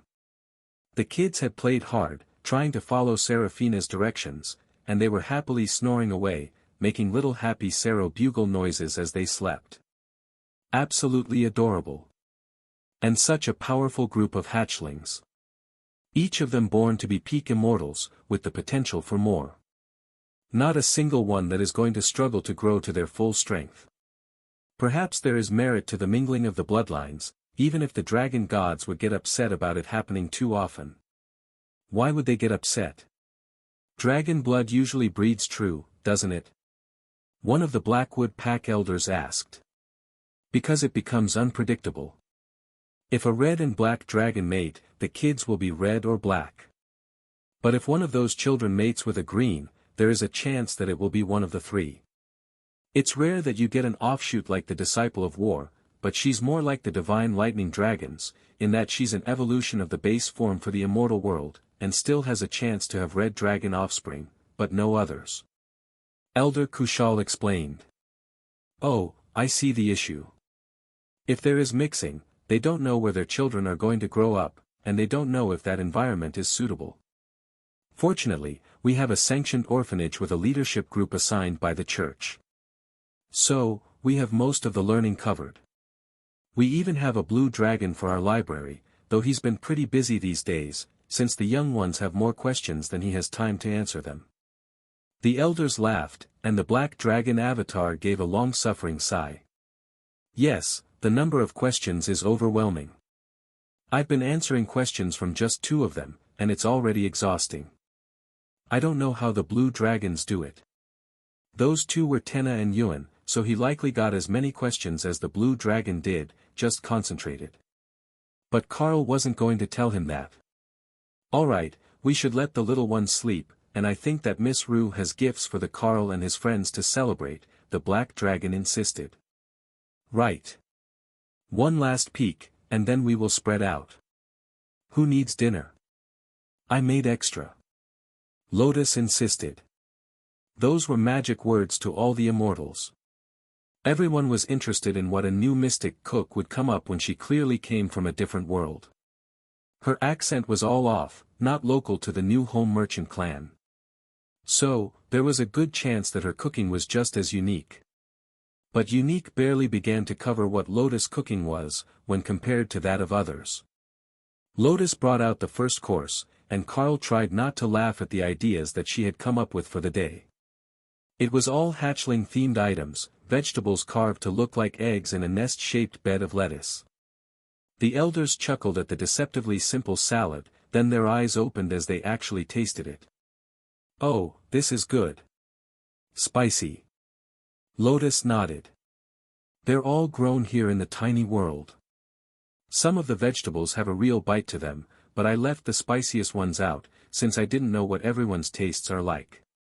The red dragons really like spicy, though. So, there had to be some. Remy giggled at Lotus' earnest explanation. They're super spicy because they're not supposed to be food products, they're grown for alchemy recipes, they just happen to also be edible. That made sense. They were likely mildly toxic when unprocessed, but Lotus had used her cooking skill to make them safe to eat. The second course of the meal was a variety of sweet and spicy so that you could cycle between them and not get overwhelmed. But Lotus had served it with honey butter-soaked cornbread muffins, which woke up the behemoths the moment that they entered the meal. They were 20 meters away, asleep in another room with the door closed, and the smell still brought all the hatchlings running out of their nest to see what the trouble was. Along with one irate little red dragon, who had actually been enjoying her nap in the pile of behemoths. "Oh, you're hungry, are you? Here, try these. Pick the ones that smell best."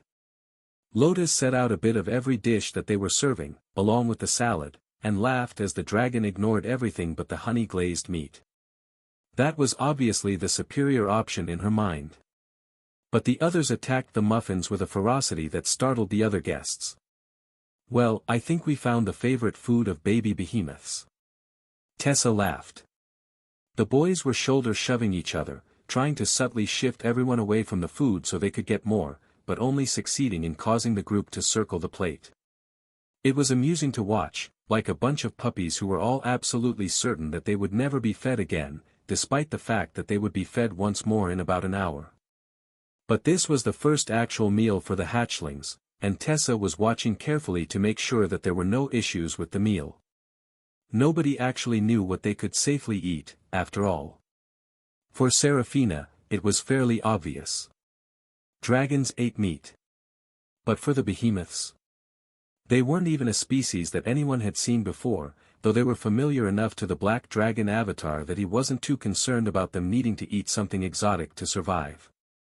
However, as they continued, the problem seemed to be the opposite. The behemoths would gladly eat anything vaguely edible that was put in front of them, and they were growing at a visible pace. By the time that they had finished consuming what had to be twice their own body mass in muffins and salad, they were clearly larger than their sister.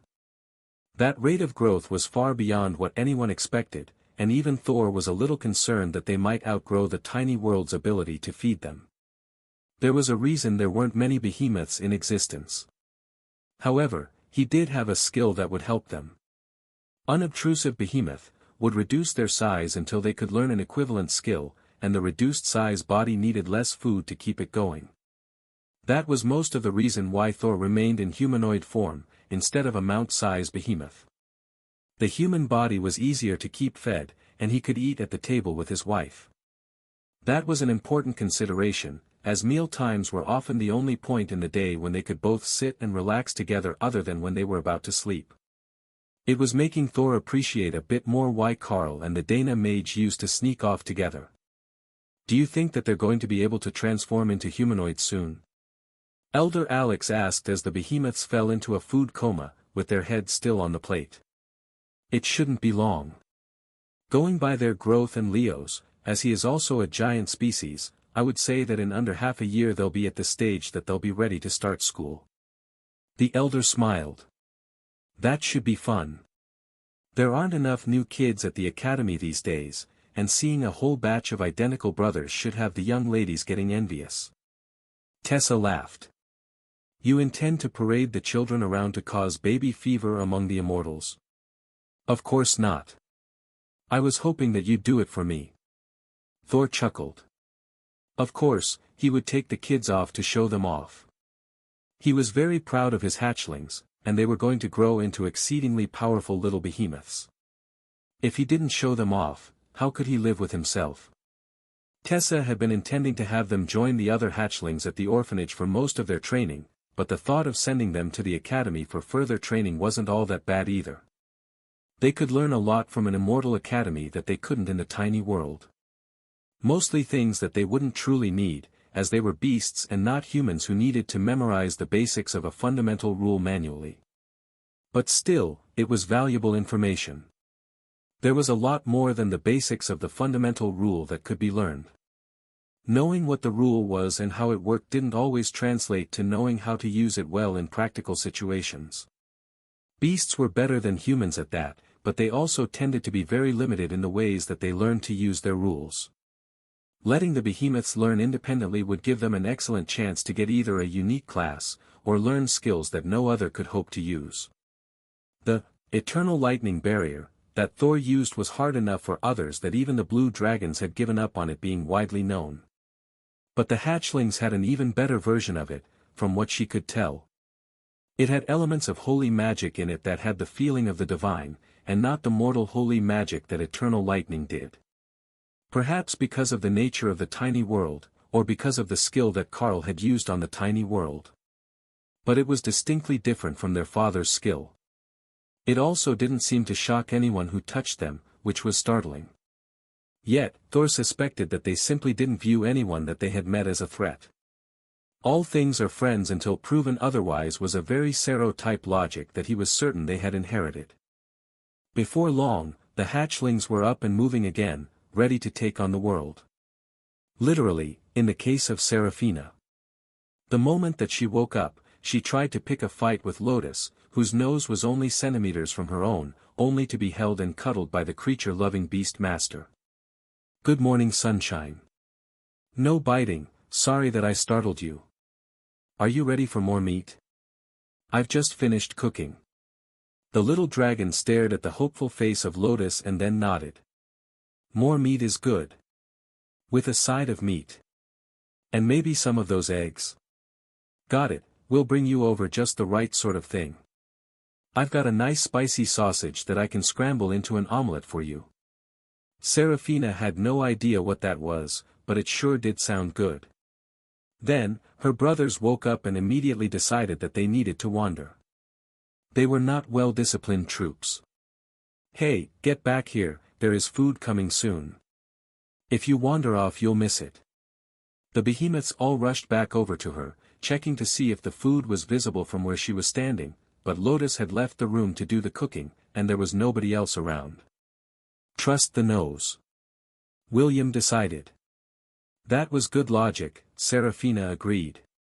She could still smell Lotus and meat, so they could just follow the smell and go to where the food was.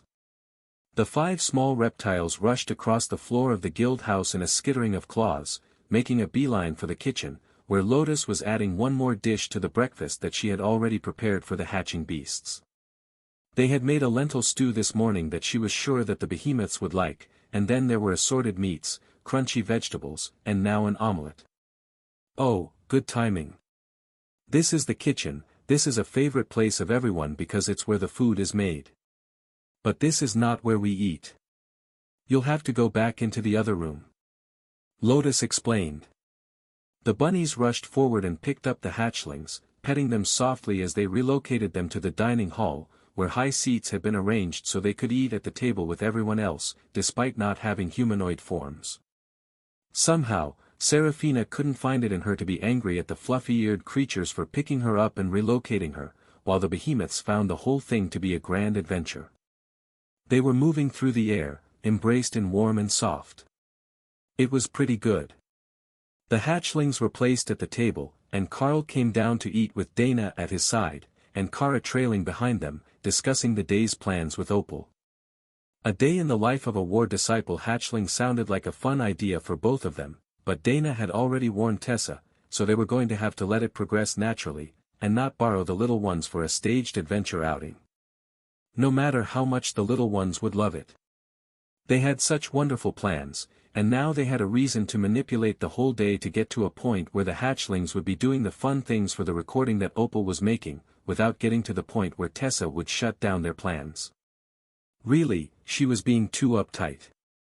Nothing bad was going to happen to the hatchlings, and the behemoths even had immortal rank barriers on them to keep them safe from most forms of harm. But they weren't the only ones that were interested in the little ones. Hawk was waiting for Serafina to learn to fly so that he could swoop in and start teaching her about the joys of fire in all its forms. She could breathe fire from birth, which was a great advantage, so she was definitely a new disciple for the fire faction. He just had to get to her before Sister Remy corrupted her, and she ended up using frost fire or something silly like that. With Dana's warning, Tessa already knew that the beasts were scheming against her children, looking to either start teaching them age-inappropriate things, or to get them into a live-streamed game show. So, she was extra protective when she joined them for breakfast, moving between the little ones to make sure that they all had what they needed. The first to realize that there was a better way to eat lentil stew was Dale. He simply extended his barrier and pulled the contents of the bowl directly into his mouth, one blob at a time. But Ollie had the more innovative way. He grabbed the bowl between two thick forelimbs, placed his beak at the lip, and simply tipped over backward. That dumped the majority into his mouth in half a second, but it was rather messy, and now he had to lick up the rest, since this stuff was just as good as Auntie Lotus promised. The bowl stays on the tray. Why are you making a mess? Ollie shrugged. It was taking too long to get the food in my mouth. Robert looked up, his entire snout covered in lentil stew. He did not see the problem. He simply buried his face in it and slurped it up as fast as he could inhale. Tessa wished she could say that her daughter was the dainty eater of the group, but she was viciously tearing into the omelette in front of her like it was small prey that needed to be dismembered, complete with the happy growls and flipping the pieces in the air to catch them in her mouth. So, the honor of dainty eater went to Dale, as he was the only one not currently covered in his own breakfast. Or someone else's, as Ollie had managed to get some on William. Carl watched with great amusement as the little ones were brought another round of breakfast, and Lotus' two partners joined them at the table.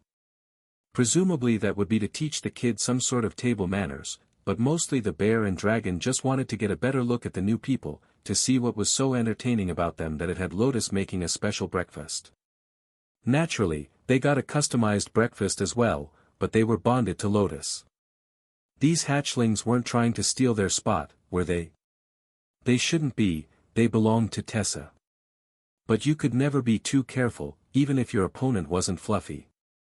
They knew their mom entirely too well, and she was the sort to get immediately swayed by the presence of new cute and fluffy things, so they couldn't let their guard down for a minute, or they would end up with even more siblings. Though, these ones were already kind of family, right? Didn't that put them off limits? The hatchlings took their cue from the other young beasts, and began to mimic their methods of eating. Even Serafina began using a claw to chop her food to bits, then eating the bits one at a time. This takes too long, she realized. Tenna giggled. It's not all about speed. If you eat it slow, you get to taste it for longer. That was a great bit of wisdom that they had not considered. So, they all began to eat in a more elegant and measured manner so that they could enjoy the flavor of their food instead of simply stuffing their faces full of it. That was also significantly less messy than the original option, and the hatchlings didn't have any particular plans for the day other than finding a way to eat again once they were done eating. That was as far as they had planned. So, having the bear and the older dragon with them was perfect. They were paired with the auntie who cooked, so if they stayed nearby, there would always be food. However, they didn't have to make plans because everyone else had made plans for them. Tessa wanted to introduce them to the other hatchlings from the last batch, Lotus wanted to go play in the grass, Thor thought he should introduce the boys to the smashing posts, and Opal wanted to show the little ones around the forest. She just couldn't tell Tessa that was where she wanted to take the little ones, or the bossy mama dragon would go and inspect the game show setup that she had created in advance, and that would ruin the whole surprise. Once the plates were emptied for the third time, the little ones were getting sluggish, so Thor cleaned them all up and put them down for a nap. He was originally going to put them in 2 beds, one for girls and one for boys, which was how his herd had done it when he was little. But there were only 5 little ones here, with only 1 girl. And the boys didn't want to sleep separately because a red dragon was very warm. She might be a mighty disciple of war, but at this point, she was also the best pillow in the house, according to 4 young behemoths, who were snoring soundly the moment that they all got settled. Eat and sleep, eat and sleep. Just like the baby dragons, but without wings. Ewan joked to Tenna as Thor returned to the room. Tenna nodded her agreement. Yep, we've got at least a week before they're properly fun. Ewan agreed, it took a while before you had enough energy to stay awake long enough to do fun things. But they would get there soon enough, as the new batch of hatchlings looked pretty energetic to start with.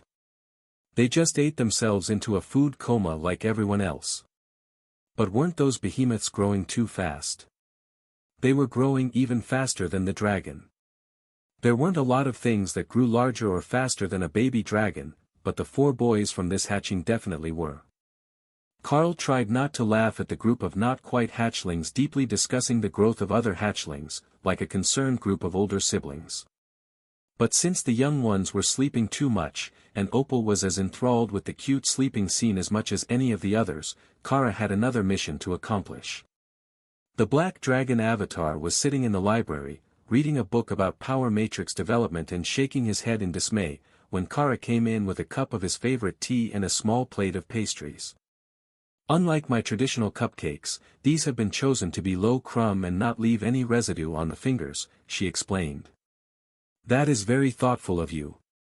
But somehow I can't help but be suspicious that a badger who is overly thoughtful is up to something.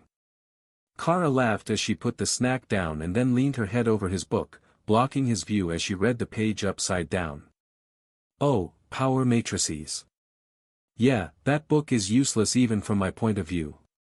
There are like 3 ways in that book, and none of us used any of them. She explained. The dragon pushed her head to the side, and Kara took her opening.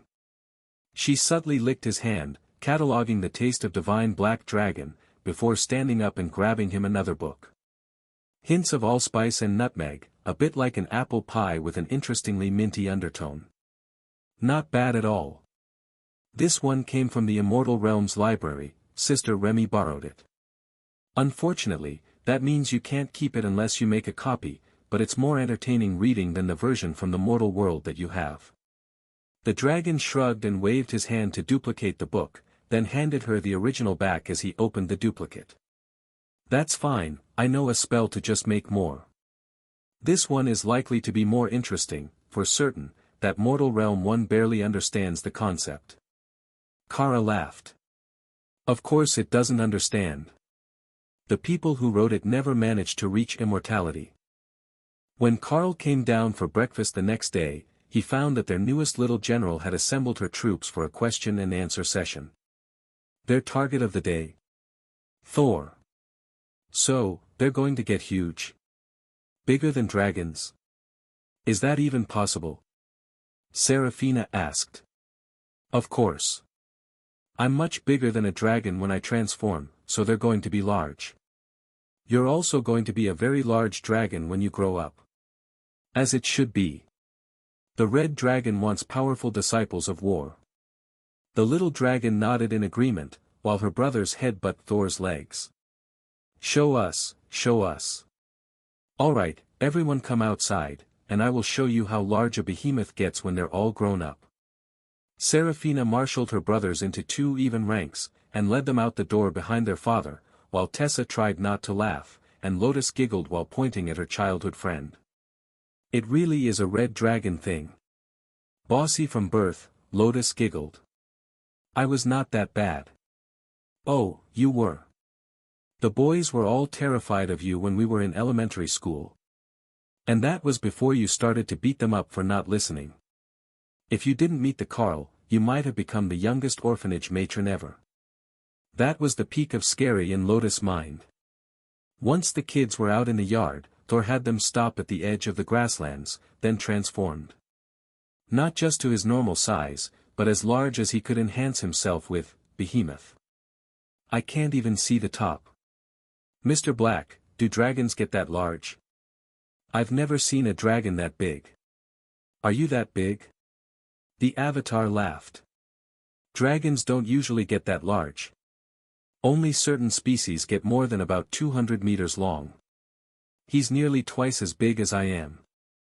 That was suitably impressive to all the little ones.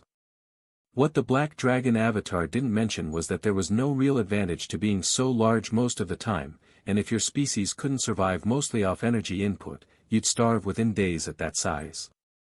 Which is why dragons basically stopped growing at Supreme. They would get more powerful, but a legendary dragon wasn't significantly larger than a Supreme, and most demigods were the same in appearance as they were as legends. A few changed, but rarely the dragons. The titans and their giant kin viewed size as power, so they continued to get bigger with every step, but mostly they wasted energy on simply being large when they could have used that extra energy to become more powerful. Though, that could just be the innate prejudice of a dragon. The titans were generally hostile, and they had an uneasy truce with the dragon gods at the moment, though they were considered eternal enemies by the followers of the creator's pantheon. Thor transformed back once he was certain that the kids were suitably impressed with his ability to be large. Then, he realized that there was an advantage to being large on occasion. His body absorbed energy to sustain itself, and help his growth, and it did it much more quickly when he was large. If he didn't stay large long enough to get hungry, he could use all that extra energy when he transformed back. That was so cool. One day, I will be that large, and I will lead a whole army, and we will take over the whole world. Thor patted his daughter on the head. You've got big aspirations, so I have a surprise for you. It's a specialty training method for hatchlings. These are my beloved smashing posts. This is a place where you can train your wings so that you're not outflanked and surrounded in aerial combat, as well as practicing targeting your flames. Once you're a bit more grown, Uncle Hawk will show you how to make your dragon fire even better. But before he can do that, you need to master all the physical skills to get you ready to use it. The little dragon looked skeptical, but as Hawk glided past overhead, she saw that the entire bird was made of fire. That was awesome. She could breathe fire, but he was made of fire. That had to be a higher stage of fire mastery than she was capable of using yet. The black dragon watched the dark flame phoenix circling in the sky. That was another exceptionally rare species, that he was certain evolved from something else, as his flames were much more blue than usual. Most of the dark flame phoenix clan had nearly pure black flames, with only flickers of blue. He had to say, it was a beautiful effect, and if they happened to meet another, he would certainly be considered handsome by his own kind. But watching the hero worship of the tiny red dragon was much more entertaining than pondering what a phoenix might find attractive. She was clearly enthralled by the idea of being made of fire. So, he decided to motivate her. If you grow up nice and strong, there is a skill he can teach you to cover your whole body in protective fire. You can use it to make armor in human form, or just have your whole dragon form surrounded in flames. Seraphina's head snapped around. Really? I can be fire. Yep, you just need to be strong enough without it before you can prove that you're worthy of better fire. I will do it right now. How do we work this thing? Dad said that it would make my flying stronger. What you need to do is fly through one of the rings to start the training. Once you fly through one, another one will turn gold. You fly through that one next, and then find the next gold one. It trains your agility while flying, plus your speed. If you're going to ambush enemies to use your fire, you need to be fast and accurate, so start there. The smashing posts on the ground are for your brothers. And they were already testing them. Dale had decided that he understood the point of the smashing posts. To smash, of course. He ran at the nearest post as fast as his little legs would let him, and lowered his head, to hit evenly with all three horns. He hit the post so hard that his entire body lifted off the ground, and the little behemoth was left shaking off the aftereffect of the impact. A slow smile spread over his face, and as he saw another post in the distance, as he regained his balance. Charge! They're definitely your kids. Tessa informed Thor as the other three raced toward the posts. I knew that they would love them. But I'll put a softening barrier around them, so they don't hurt their necks before they're strong enough for a full-force impact. They are part dragon, after all, so they might not have a Sero neck. Tessa could tell at a glance that they did not. Sero didn't really have a neck. Their body just angled up to their ridge and beak. But the little ones had an actual neck. A short one, but at least a few flexible vertebrae that would let them look around more easily than a Sero that shifted its whole upper body to look left and right. The barrier on the posts made the impact a bit softer, supporting the bodies of the tiny behemoths as they charged. They charged, hit the post, tumbled and rolled as they bounced off, then shook their head and wobbled toward another target. They were perfectly in their element now, and the exercise was good for building muscle, so there wasn't any good reason to stop them. They would get hungry in 10 minutes anyhow. Overhead, Serafina was frantically flapping her wings, the young muscles not fully developed yet, as she had never really used her body to fly any sort of distance. This was going to take a lot of practice, she decided. She had made it through the second ring by the time that she was exhausted, and simply spread her wings to glide towards Thor, who had come to stand under her, knowing that she would simply fall from the sky when she tired herself to exhaustion. All the hatchling dragons did the same thing the first few days. As much as they didn't want to admit it, even Tenna and Yuan still did it sometimes when they were exploring. The forest dragons didn't even see an issue with it. They just stopped in a likely-looking tree and had a nap until they were ready to start exploring again. They only stopped when they got older because they got so large that tree branches wouldn't support them anymore, and they didn't like sleeping in the dirt. As predicted, it was under 10 minutes before the boys were in a pile in the middle of the training grounds, napping. Tessa and the bunnies picked them up and moved them to the side, so that others could use the training area during the hours that the kids were sleeping. That also gave them time to have more food brought over, and Librarian Ike came over with a freshly written book for Tessa. A late hatching day gift for you. I think that the little ones will enjoy this. She examined the book, then laughed. The Adventures of Thor the Brave, by Opal Karlsdottir. There were full-page illustrations on every other page, and the story was a magnificent adventure from Thor's early days, suitable to the realistic aspirations of young children. Where did you even find this? Tessa asked. Did you not know? Miss Opal has over 20 volumes of Thor's adventures in children's book form in the library, along with her other titles. They're a fan favorite at the orphanage. This one is the first in the series because that's where you should always start with a book series. The librarian took his book seriously. Thor smiled at the book, and nodded approvingly. You're in this one too.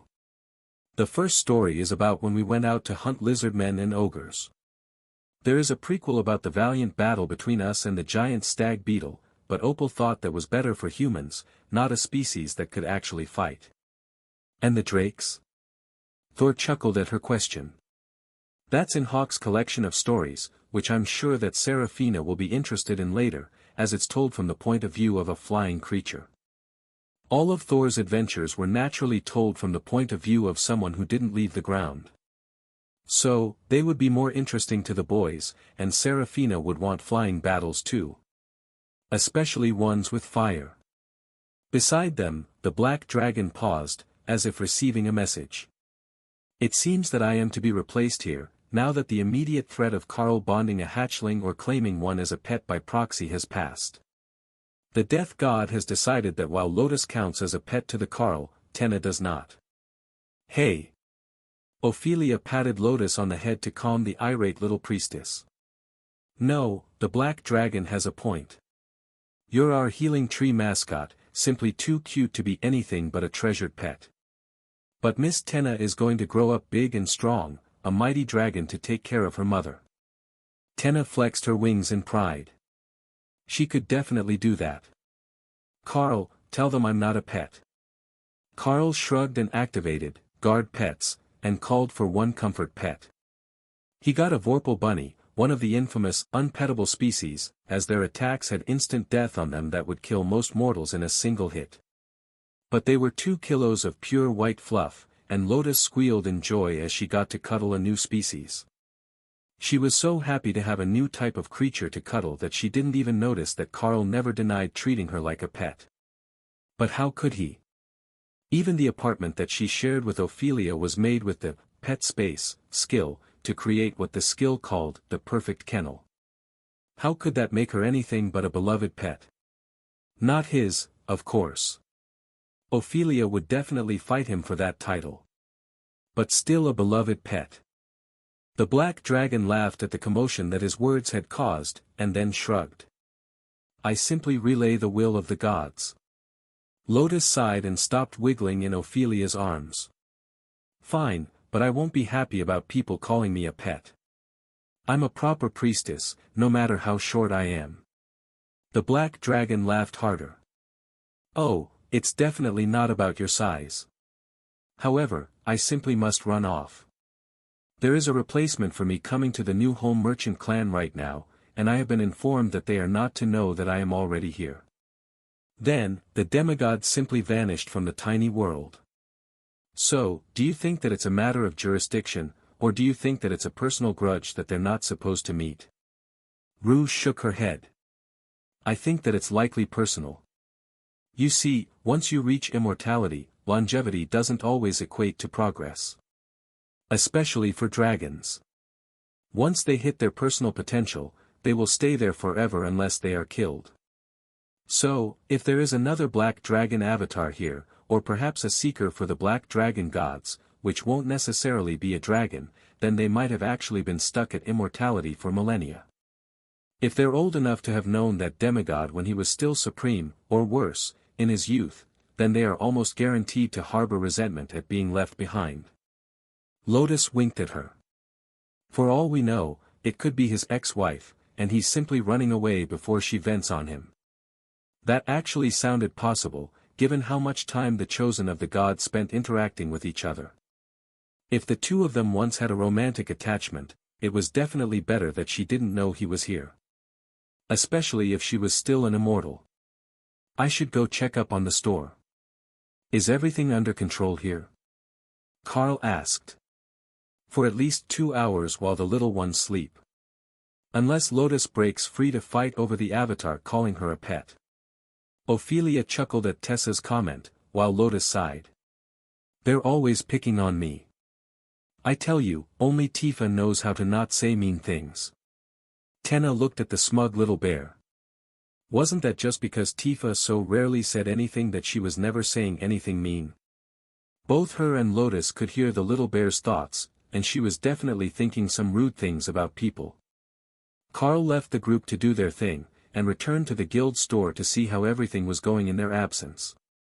Things were moving along fairly smoothly, from what he could see, though the customers were more than a little concerned by his choice of shopkeepers. The combination of the pet sitter and the dark elven priestesses was not something that you would run into at a normal shop, and the lack of an overseeing elder while they were running the dungeon had left nobody else in the shop except a few young Leakin girls who were greeting customers. Ah, branch leader, you are back. I had hoped that you would come back soon, an immortal greeted Carl from the doorway. Please, do come in. I will have the shelves restocked in a moment. There wasn't actually anything to stock. They only had duplicates of what was already out there, as they had been away on a dungeon run, and then to see the hatching of the little ones. But it was the thought that counted, and the man was primarily concerned about entering the room when it was just the priestesses and the pet sitter working. The immortal looked nervous, and Carl began to wonder what had happened while they were gone. Had someone tried to start trouble? Once he entered, a few more immortals came in right behind him, and visibly sighed in relief when they saw that it was just Carl standing in the room. Something had definitely happened. All right, what can I help you with? I sent the others into the back room for stock, since it looks like you're all nervous around them. How well do you know those workers? One of the immortals asked carefully. Pretty well. Is there an issue with their customer service? I can talk to them about it. No, it's just. Never mind. One more immortal stepped into the room and laughed, so that's why you came in now. They insulted one of the priestesses, and the pair took turns spanking them until they apologized. Carl chuckled. That sounds like good entertainment. For future reference, they have the constitution of a void immortal dungeon boss. I wouldn't pick any fights with them unless you are truly prepared for what comes after. At first, it seemed that they were going to run away in embarrassment, but then they recovered and got back to business. We have come for a reason. Our clan needs a dozen agility-focused rings, and we don't see any on the shelves. Carl nodded, and brought one out. Like this? It's made for rogue-type classes. I have them at epic and rare grade. They were made by the guild members, and they were actually on display, but in one of the cases on the far side of the room, where the group had apparently forgotten to look. Yes, those will do. A dozen at rare grade. That sale got the group out of the shop quickly, leaving only Carl and the woman who had watched them be humiliated by the priestesses. I'm actually here for something a bit more obscure. A little birdie tells me that you know where I can find a certain demigod of the death god. Carl laughed. Sorry, I can't help you there. All child support requests, seeker missions, and complaints must go through your local branch of the Dragon Church. The woman frowned. So, you do know who I'm talking about, then? I can neither confirm nor deny that. You smell like his magic. There is no way that I could mistake that particular scent. Unfortunately, he has already left. Are you the one sent here by the church to ensure that I don't try to claim any more baby dragons? The woman laughed. No, that is not why I was sent here. But I would like to hear the story behind that. Carl winked at her, and conjured a metal stool with earth manipulation. Come, have a seat, and I will tell you all about it. We don't have any other customers at the moment. You see, the black dragon has a particular objection to dragons being treated as pets, and I am a pet sitter, who was once a beast master. So, I have an open beast space that I could bond a new partner in. That caused him some concern, given the nature of the pet sitter class, and the fact that I am an avatar of the world dragon. The woman smiled. You could have started with that part, I would have understood.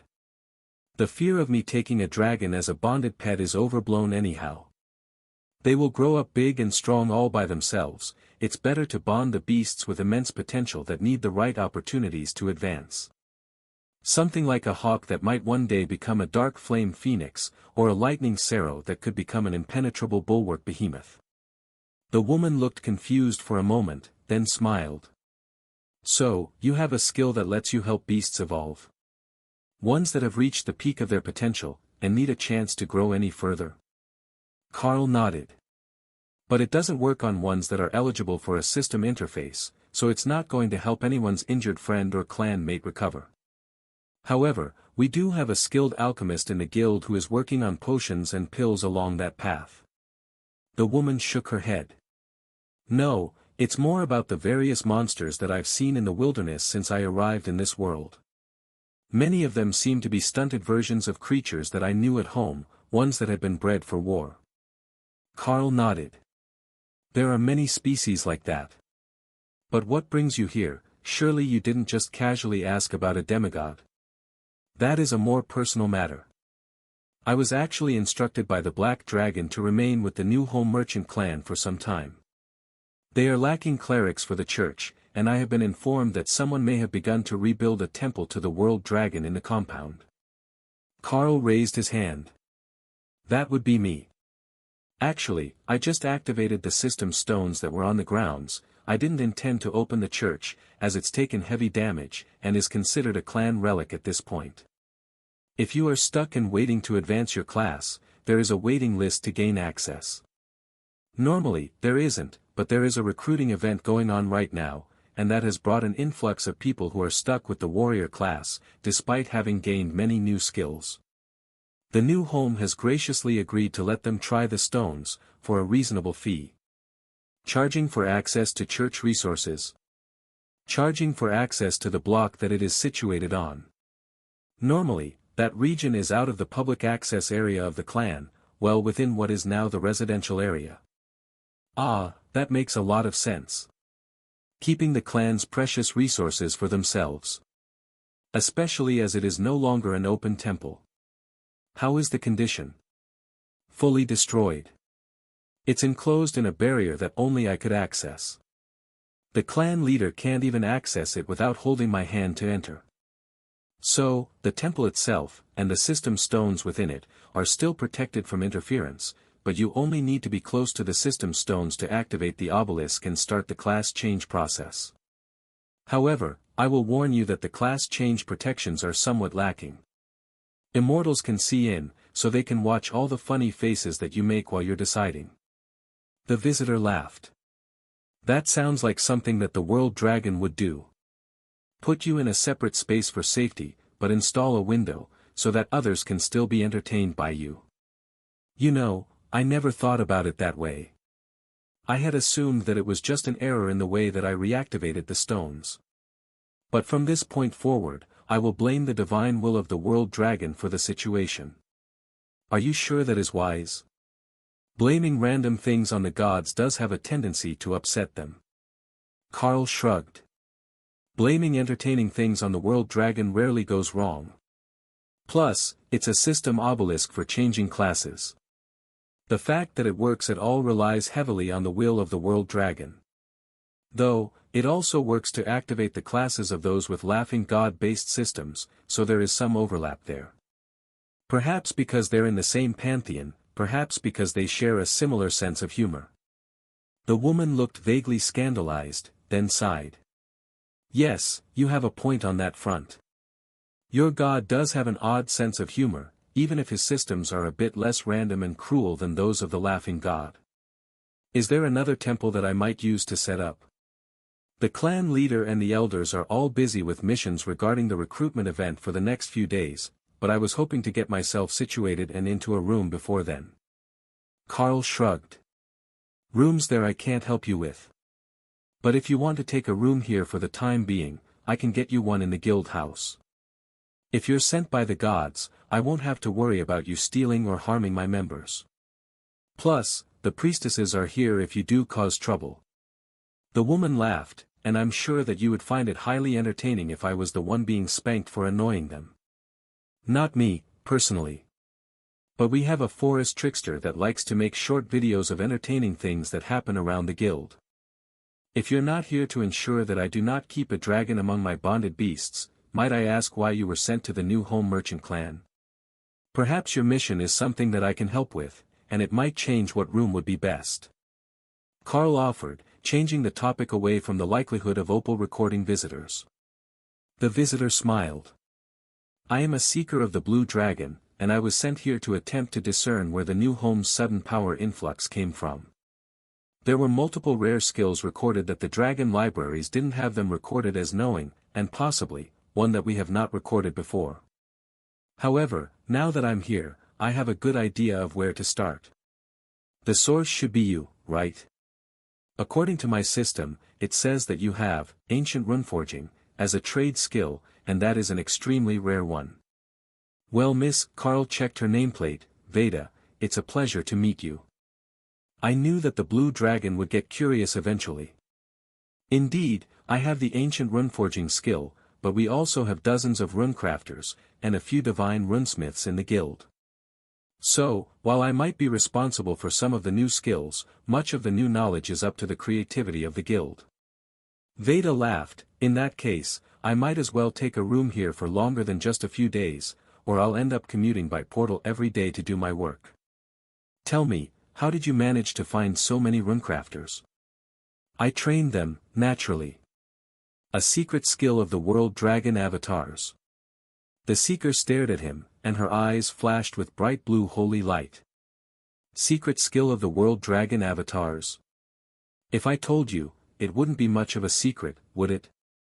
Veda rolled her eyes. Fine, be like that.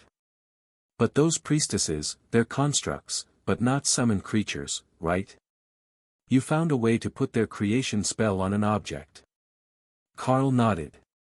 Indeed.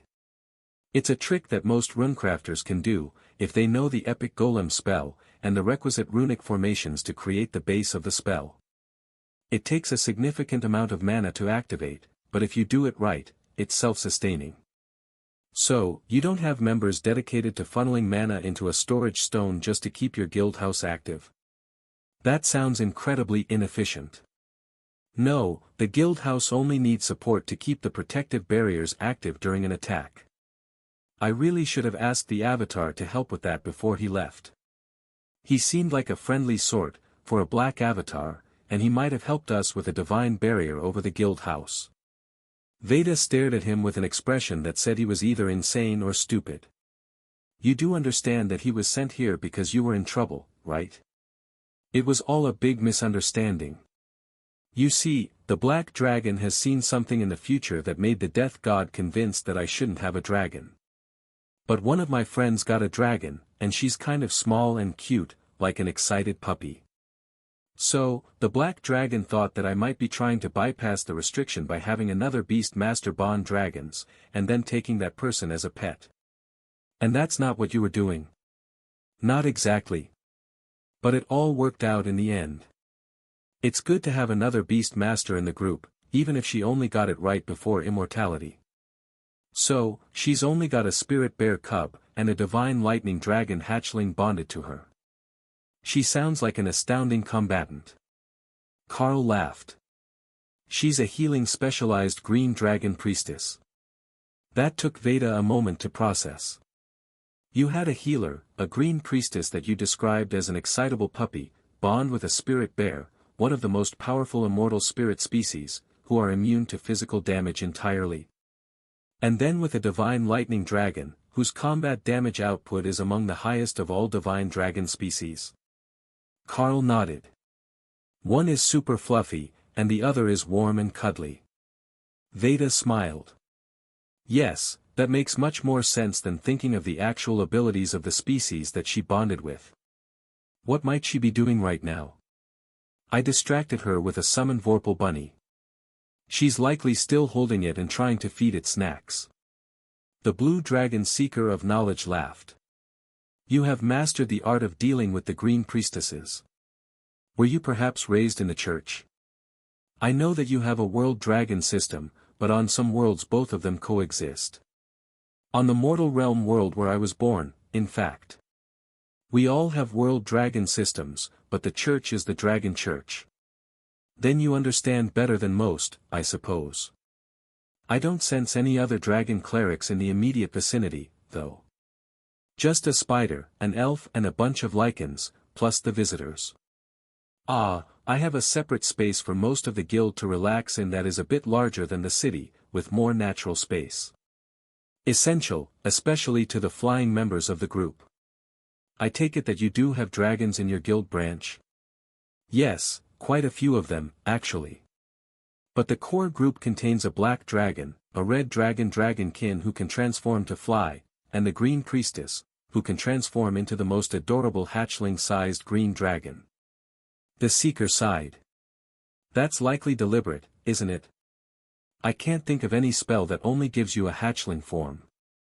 Carl nodded. I believe that her advisor dragon, or whatever priestesses get, is also a hatchling from the divine realm.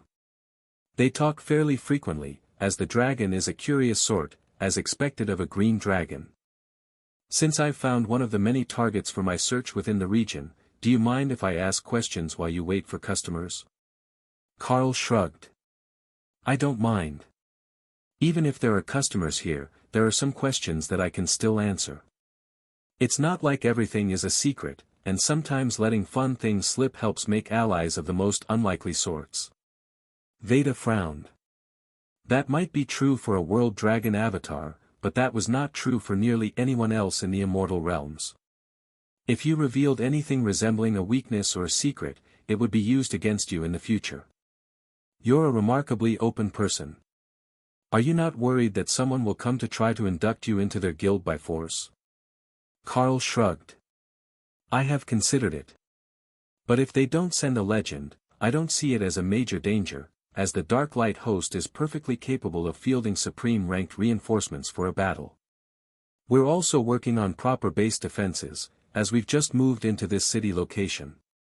Once they're done, we won't have too much left to worry about, as the city itself will be capable of defending the members. So, my concern is less that someone will come here to try to grab me, than that they might target other members when they are outside the guild. We might have most of the things we need right here, but we still go out to collect resources fairly regularly, and I greatly dislike the prospect of losing members to violence. Don't we all? Well, all of us from sane and reasonable factions. There is nothing more annoying for the Blue Dragons than to lose one of their people when they are on a data-gathering mission.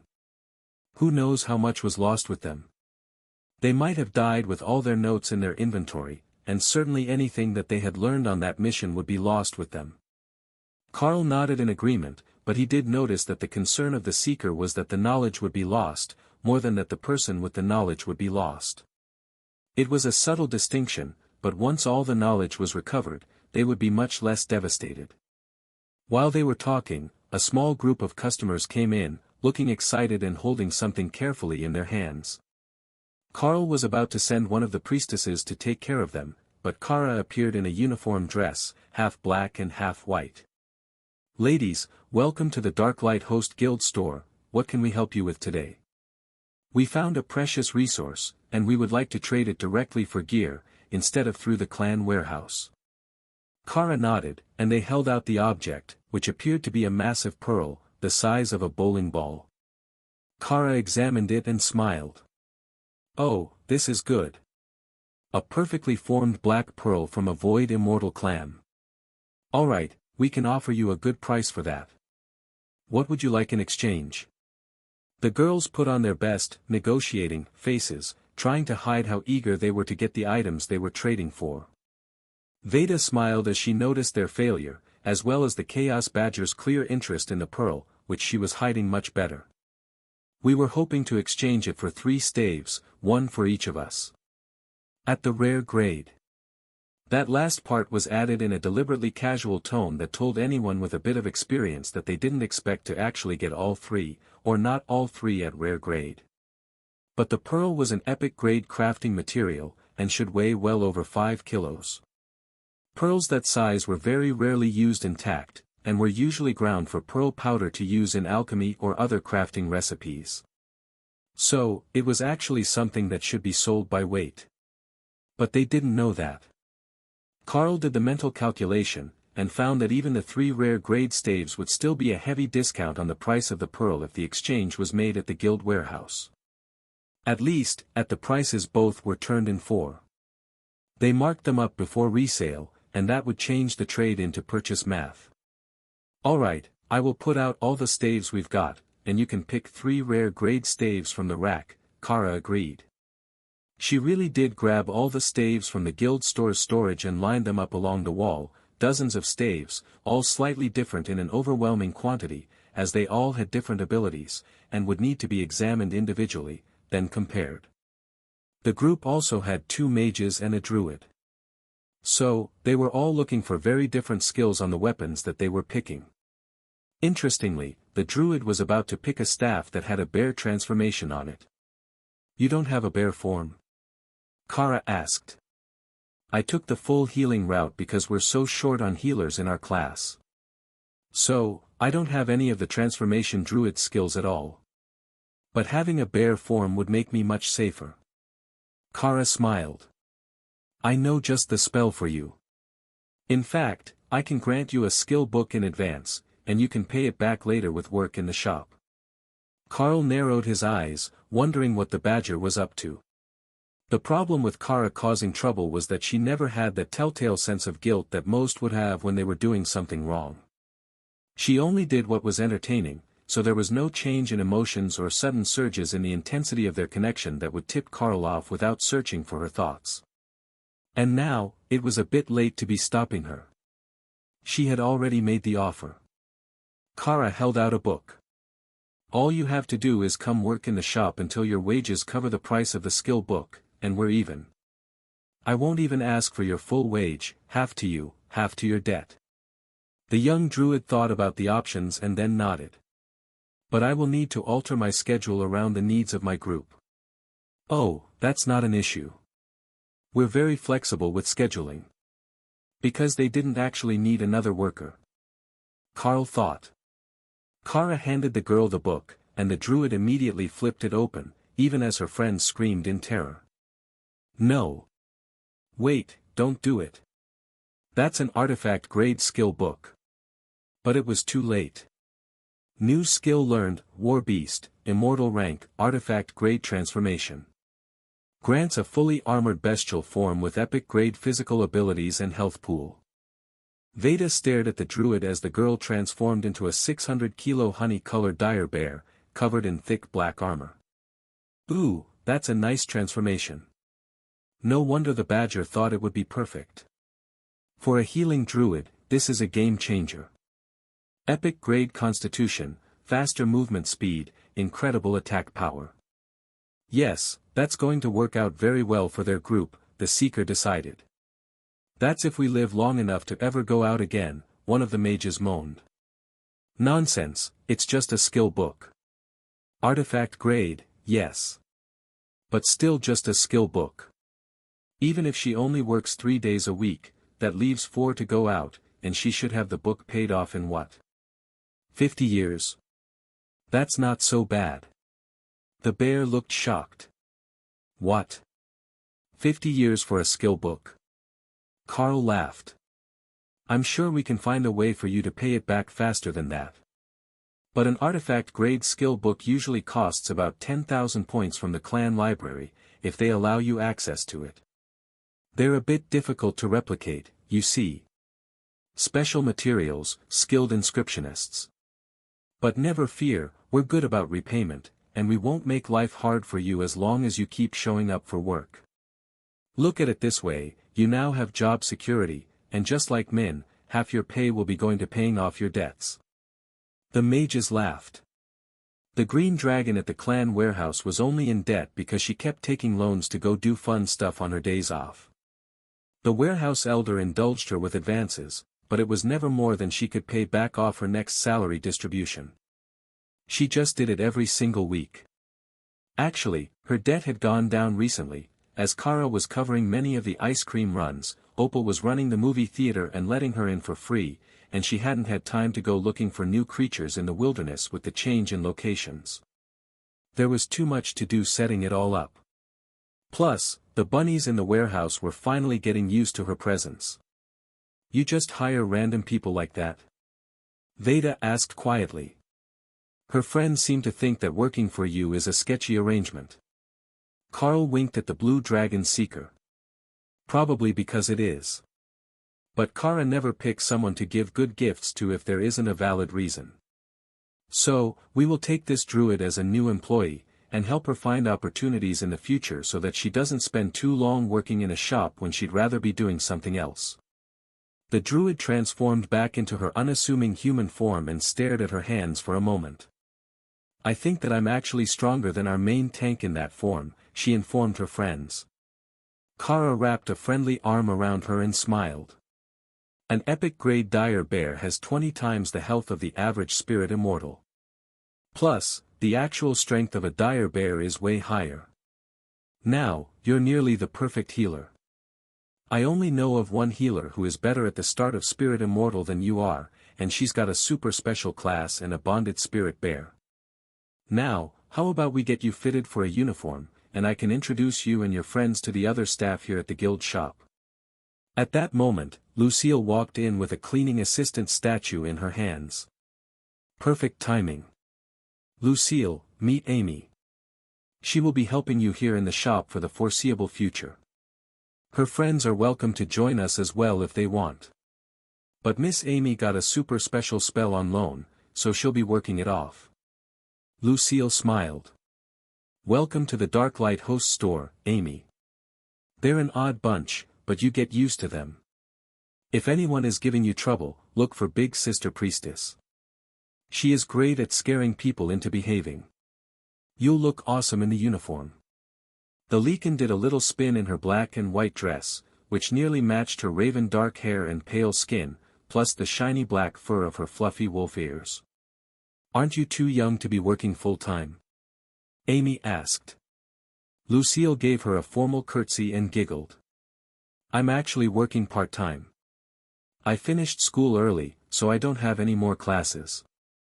But I'm still working on my immortal spirit. I'm a wolf lord by class, a Leakin version of a golem mage, or perhaps beast ranger. It's not quite the same as either. But if your group needs another damage dealer, I'm reasonably skilled. Ooh, that would be good. We've got a warrior for a tank, but we could use golems. Neither of us know the spell, we've been saving our clan credits to buy defensive spells before we start going too far out from the clan. Kara raised her hand, and the mages began to laugh. I don't think that we'll buy them on credit, sorry. You got one of us, you don't need all of us. Are you sure? I know all the Golem series spells. Kara taunted. Carl was beginning to wonder if Kara was actually trying to gather a whole group of early spirit immortals to make a 10-person group for the ladies of the tiny world. If that was the goal, they were doing pretty well. If you counted Maish and Lucille, plus these three, you would only need 2 tanks, and you'd have the whole group. Surely, it couldn't be hard to find a pair of low-spirit immortal warriors to tank for a group with that much damage output. They would certainly be capable enough to take on most things, and once the ladies had their immortal spirit stabilized, they would be ready to go out. It would also eliminate the power imbalance of going with stronger members when they were doing easier fights, and the stress of trying to keep up when doing something tailored for Carl and Dana. The 2 mages were seriously tempted by the offer of golem skill books, Carl could tell. But they didn't fully trust Kara not to tempt them with something super expensive that they would be paying on for ages. The basic golem skill book is a common grade skill, you could likely even borrow enough from your mom to buy it if it was a priority. In my opinion, it's one of the essentials for mages. Other than your basic, arcane barrier, or equivalent personal defense skill, having some sort of constructs to back you up should be the basics for mages. Elementals are also an option, and you can tailor them to match your affinities, Carl suggested. Elementals. Aren't they supposed to be super powerful? Carl nodded. They are, most of the time. If you'd like to make a deal, I can customize you a skill, and I bet that Miss Veda here would subsidize some of the cost. New skills are sort of her thing, and she hates to miss out on the chance to learn new things. You know elemental magic?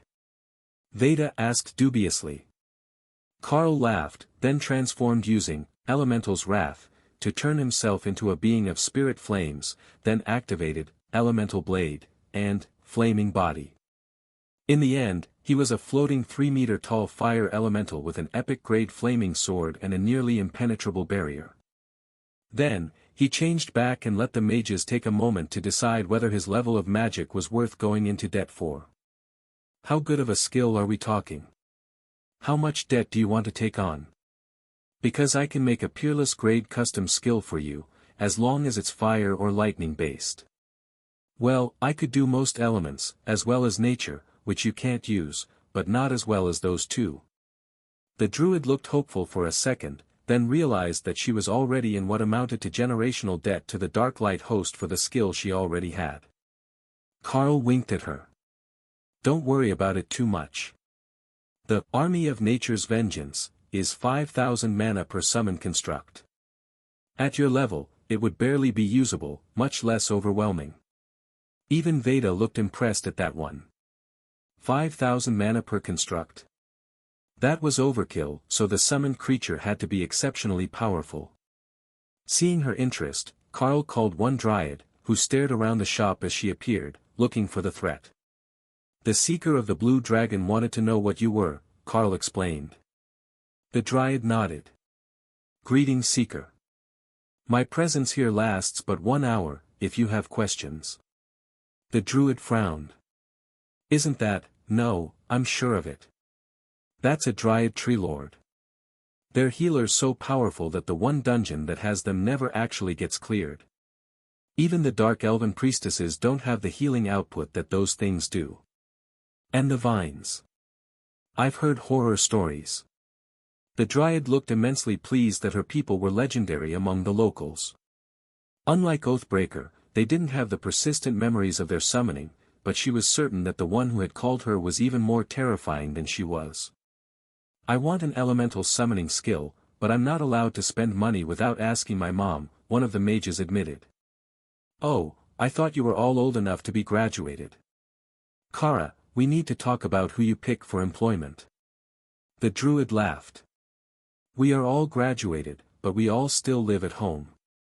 Having to tell my parents that I got a part-time job because I owe the Dark Light host a fortune is not going to be a fun conversation. Kara laughed. Call her over here, and we can explain it in a way that will totally excuse you. Trust me, I'm good at this. The girls got excited, and began sending system messages to their parents.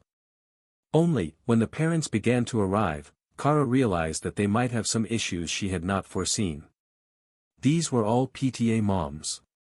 She had seen them when she was taking Leo to school, and on the days that she decided to attend classes herself. But they were not the fun moms, they were the boring ones that made up rules for no good reason. They didn't even let their younger kids go out for ice cream with the class. But Kara was not one to give up that easily. "Welcome, welcome. Please follow me to the back, and we can sit in comfort. Everything will make perfect sense in a moment." The adults were naturally cautious around the badger, given the reputation both of her species and of Kara herself. But they didn't want to cause a scene in public, which would be bad for their own reputations. So, they followed Kara into the back, and the badger immediately called Opal over to help her with visuals for the sales pitch. "Wonderful. Now that everyone is here, I will explain the situation clearly. These lovely young ladies have been granted an exclusive opportunity to work with the Dark Light host to build their skills in a diverse and specialized direction, guiding them towards an epic grade class advancement after only a few years. To start with, it is necessary to transfer a few skills that will instantly raise their combat power so that they can keep up with the curriculum. However, the Dark Light host is willing to offer zero fee, zero interest financing on the necessary epic grade and higher skills. The Dark Light host also offers work placements for candidates so that their studies don't affect their ability to support themselves.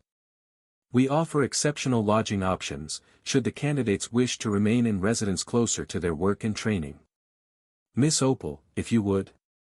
Opal opened an illusionary view of the upper floor of the guild house, and Kara continued.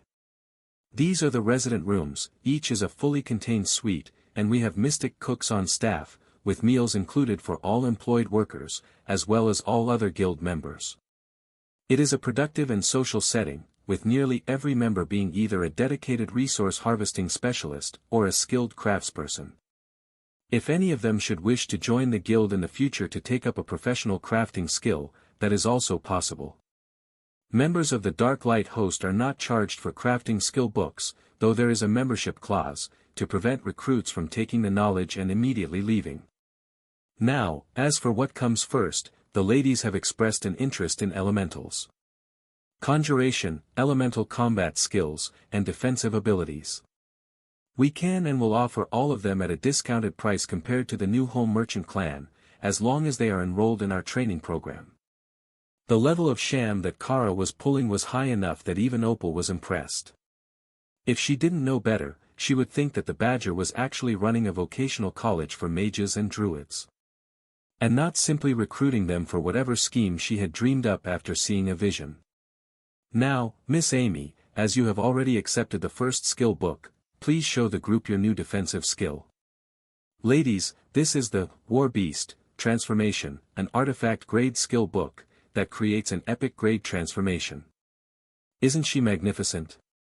And it doesn't interfere with her healing abilities at all." The three mothers stared at Kara, and then back at the resident dorms for students of the Dark Light host. Their girls were finished basic education, but they were not exceptional students, and none of the elders had taken them in as disciples. They also didn't have a solid group to complete missions with. They constantly had to advertise for a tank, and their other damage dealer had been taken in by an elder, leaving them basically alone. So, it was actually a good deal for them to work under the Dark Light host to get resources, even if they were going to have to spend some time or get lucky with resources to pay it back. "I have some serious concerns about the level of debt that you have tricked my daughter into taking on. With living expenses, it's not possible to pay that loan back. No clan would give out an artifact grade skill book on credit," Amy's mother began, her face serious. Kara smiled and brought out a tea set. "It's not that serious, I assure you. We offered no interest finance, as I mentioned, and the book was traded at a substantial 20% discount. I assure you that she will be able to repay it in a timely manner. However, I can add a performance clause to the sale. If Miss Amy is willing to join the Dark Light host, the price of the War Beast skill will be forgiven if she can reach Void Immortal within the next 3 years, or if she gains a class at or above the epic grade. If she gains an epic grade class? Isn't that nearly impossible?" Kara shook her head. Now that she has such a lovely new skill, there is a chance that with a bit more training and 1 or 2 more skills, she could do it this month. Assuming that she has filled her skill tree, that is. Amy shook her head. I haven't gotten enough points to fill my skill tree. Kara wrapped a friendly arm around her. You know, as a member of the Dark Light host, we have specialized training facilities to help with that, as well as group outings to dungeons and hidden areas. So, you intend to poach them from the new home? Amy's mother asked. Not at all. Members of the Dark Light host are almost all still members of the new home merchant clan. The two aren't mutually exclusive. Think of it as studying under an elder with their own faction. Do you even have an elder? Kara laughed at the woman's disdain. Of course we do. We took in the Blackwoods pack. Not only do we have elders, we have a supreme-ranked pack leader in the guild. I think he's actually at clan leader Narissa's pavilion at the moment. Their relationship is quite cordial. The ladies laughed quietly. Everyone in the clan knew that the two of them were cordial with each other. They had been seen around the clan together constantly since the recruitment event started. But nobody wanted to say it out loud and jinx it, since the clan leader seemed to be in a much better than usual mood.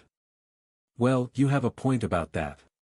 The Dark Light host is not short on power as a faction. I don't see a good reason why Amy shouldn't be allowed to study under you. However, I do have concerns about her being permanently indebted. I would like to pay down some of the price of the book. Carl nodded, and slid a piece of paper across the coffee table between them. The woman blinked as she read the number on it. Right, artifact grade skill book. Alright, I will trade you our family heirloom for the skill book. Carl gave her a highly doubtful look. The average member of the clan did not have an heirloom that was even close to the price of the book, and he was already planning to force the girls to the level where he could claim they fulfilled the requirements after a few years of work. Unless Kara was just collecting them to go with Tessa and the others, in which case, they would get there on their own. The woman took out a tablet and placed it between them. Carl examined it with the skilled eye of a runemaster. It was a peak immortal defensive array, designed to protect a large space, like a family compound or guild house, from attack. It had a mana gathering array within it, and the actual layout was brilliant. Much more efficient than what Carl had been doing. That item was worth much more to him than the face value that the system assigned it, and the system assigned it a lot of value. At the clan hall, this will trade for half what the skill book does. Will you give me the same terms? Carl nodded. As it's a runic item and especially useful to me, I will actually give you a premium. 60% of the book value, so Amy only owes 20% after the discount on the price. Amy cheered as she transformed back. Sweet. How much do I still owe? I might be able to pay it. Her mother rolled her eyes. You still owe 20,000 clan credits. That's going to take some time. Carl patted her on the shoulder. It's not a big deal. We will get you all set up. How do you feel about learning a trade skill? That will help you get clan credits faster, as the crafters get a profit share of the items that they make. Ooh, that sounds good. And then I can make extra money between shifts and missions. Girls, we've made it rich. Her friends giggled. Amy might be enthusiastic, but she had absolutely zero sense of finance or self-preservation. Anyone else would be trembling at the time it would take to get 20,000 clan credits. Even earning one a day doing difficult missions was not easy for a spirit immortal. What sort of trade skills do you offer?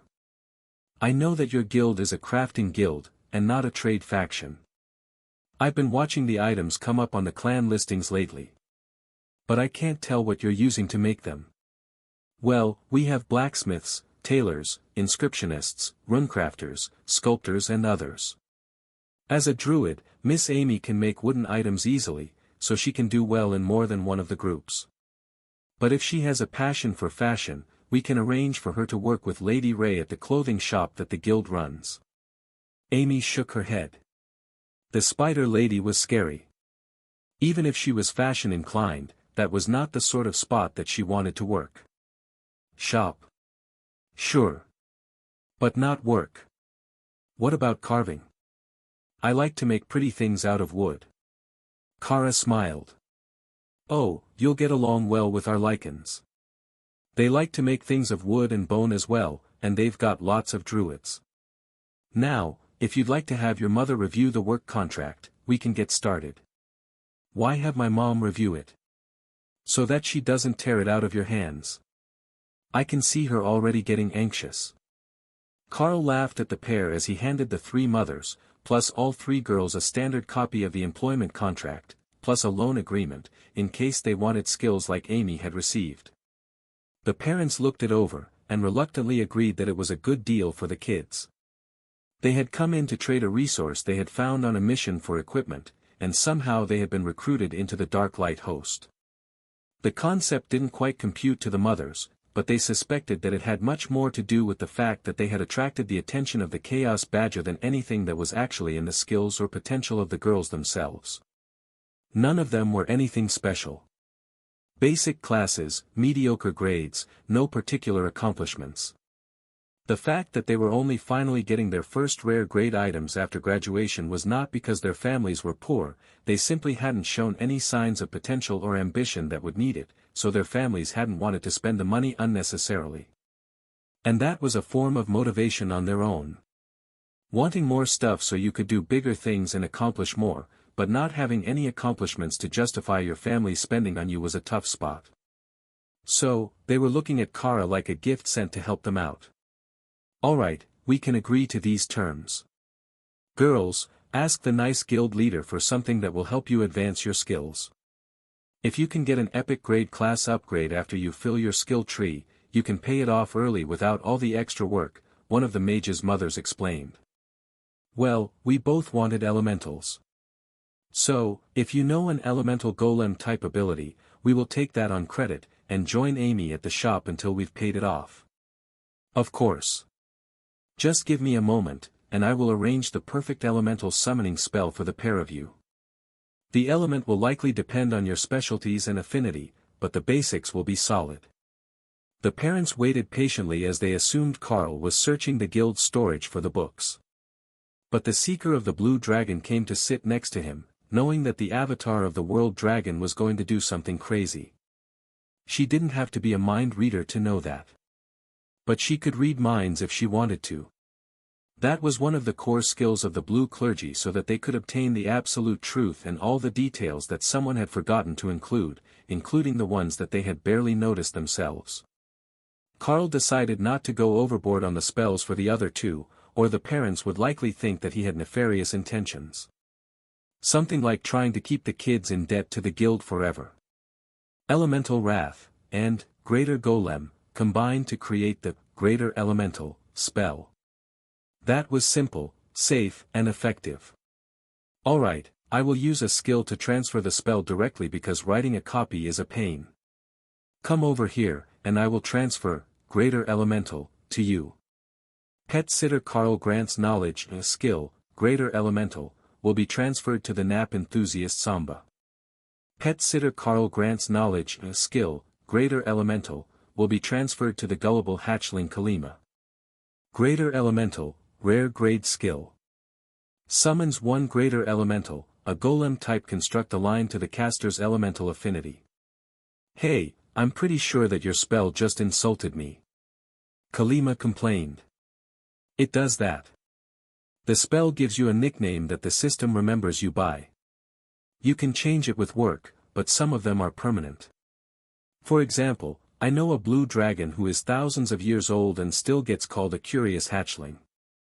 Veda chuckled, as she knew that the description was likely perfectly accurate, given the personality of many of the blue dragons. They were perpetually enthralled with knowledge in all its forms, and got hyperfixated on learning new things, so the fact that one of the gods might see them as a curious hatchling sounded more accurate than any other nickname they might have received. Go ahead and call your elementals, let's see what you're working with. They're based on your skills and strongest elemental affinity. Samba and Kalima summoned their elementals, giving Samba a pair of earth elementals, while Kalima conjured 4 smaller fire elementals. Why are mine small? Kalima asked, staring at the greater fire elementals. I guess that's just how your brain and magic decided they were best. But you've got 4, and the smaller fire elementals are still greater elementals, so they're no weaker. They're just smaller. You have a great affinity for golems if you've gotten 4 at the start. That's a rare thing without a skill. Once we get you settled, I will find you another few skill books that will help you with your combat powers. Horde mode golem mages were extremely powerful, even if they might struggle against a golem mistress like Dana, whose golems would hack theirs apart in an instant. While the parents and their new mages celebrated the gain of their new skills, Carl took a moment to interrogate Kara. Is there a particular reason that you decided that we needed a druid and some new mages? Of course there is. I don't do things for no reason. Care to elaborate? I'm building our Spirit Immortal team. First, we have Ophelia and Lotus for tanks and heals, then we've got Amy for off-tank and backup heals, more golems, Tessa for buffs, Seraphina and the boys for muscle. Trust me, give it like 1 year, 2 at the most, and it will all work out. Carl had very little faith that Kara was not trying to pull some epic prank with a half-year or longer lead time, but her reasoning was solid. The ladies were about to reach the power level where they could go out and play in the immortal world. But he was too strong to be interested in many of the same instances, unless it was one of the hidden realms that had something for everyone. So, it made sense to have a full team for them to go with once they had their immortal spirits ready. The behemoths and Seraphina would both grow very rapidly in the tiny world, so they would soon be joining the team, just like Leo had joined Carl not long after hatching. The beasts grew up fast, especially the behemoths. So, they would soon have a very well-rounded Spirit Immortal team, to go with the strong Void Realm team of Carl and Dana plus the beasts. Though, if it was a year or 2 from now, would everyone still be at the same rank? Kara seemed fairly confident that none of the others would progress beyond Spirit Immortal in that time. The Badger knew many things, so Carl didn't ask the deep questions. She likely wouldn't answer anyhow. Unlike Thor and Hawk, Kara was actually good at hiding her thoughts from him. Hey, why don't you make me a new skill too? Spatial Quake and Soul Siphon? Carl asked. That's the one. Carl let everyone celebrate as he tried out making a new skill for Kara, just to see how wonderfully, horrifically wrong it could go. Demonic Cultivation Manual created, Unholy God's Path of Eternal Destruction. Unusable with current system affinity. Carl frowned. I think I did it wrong. But when he tried the combination with a few alterations, it still came up with the same result. Kara also frowned at the notification.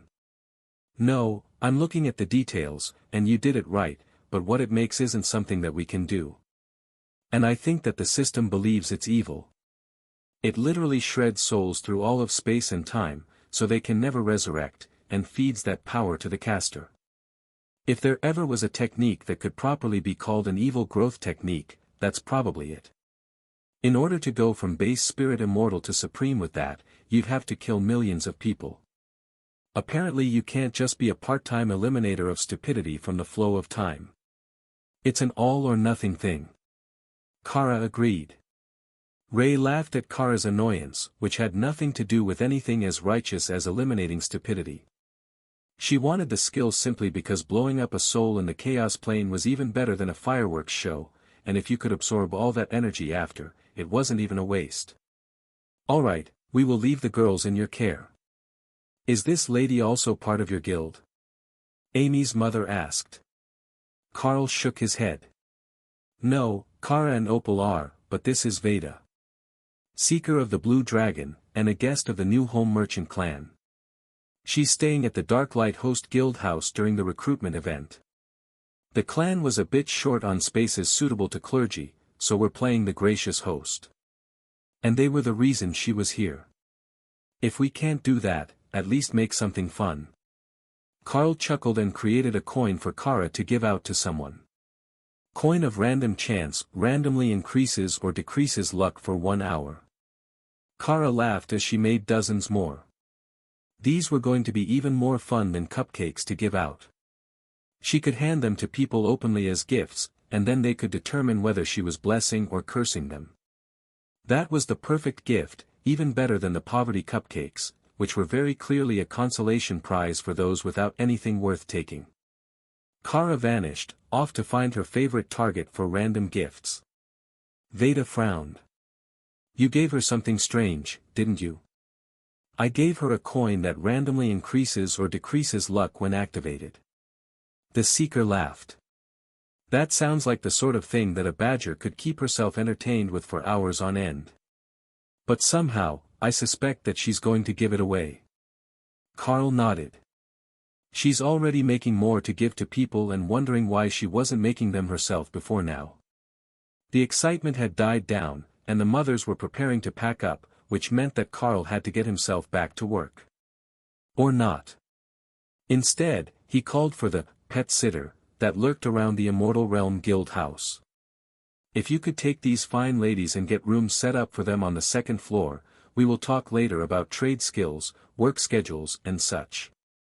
They can have the rest of the day off to settle in and personalize their rooms for the nights that they're staying here.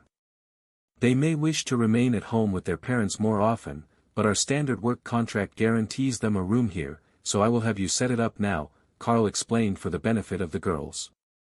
The pet sitter knew his intentions just from his thoughts. Thank you so much.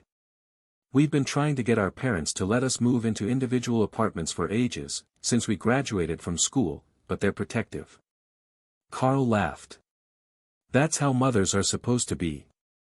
It's best to appreciate it. It means they care. The trio was led away by the odd-looking creature, and Veda took the opportunity to start grilling Carl with questions about his ability to create skills. When did you gain that ability to make new skill books? How many can you do? Can you do skills that you read in other books, like an inscriptionist? I actually got the skill book, skill early on, which can make copies of skills that I know, Carl began, and Veda nodded, already familiar with the skill's limitations. And then when I became a runecrafter, I had more options on how to create skill books. But they're still primarily limited to skills that I already know, or variations of skills that I already know. Even if I know all the runes in the language, writing up a skill book for a skill that I can't use isn't in my abilities. It just won't work. Ah, I understand the issue. Yes, without the inscription skill, you end up just creating books, not skill books. That was a common issue when we tried to recruit dragons from certain other worlds. Oh, that's an interesting tidbit. How do dragons from worlds without a system learn skills?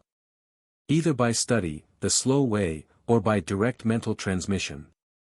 Similar to the way that you communicate with your beasts, their parents will reinforce the details of a skill into their brains until it sticks. Carl winked at the seeker. I have it on good authority that such a process might only work on dragons. What I said was that it likely doesn't work on Hawk. I know that it works for me. Remy corrected in his mind. Sisters are bullies. Especially water sisters. Hawk countered. Can you use all the skills that your beasts know? And can they use all the ones that you know? Carl shook his head.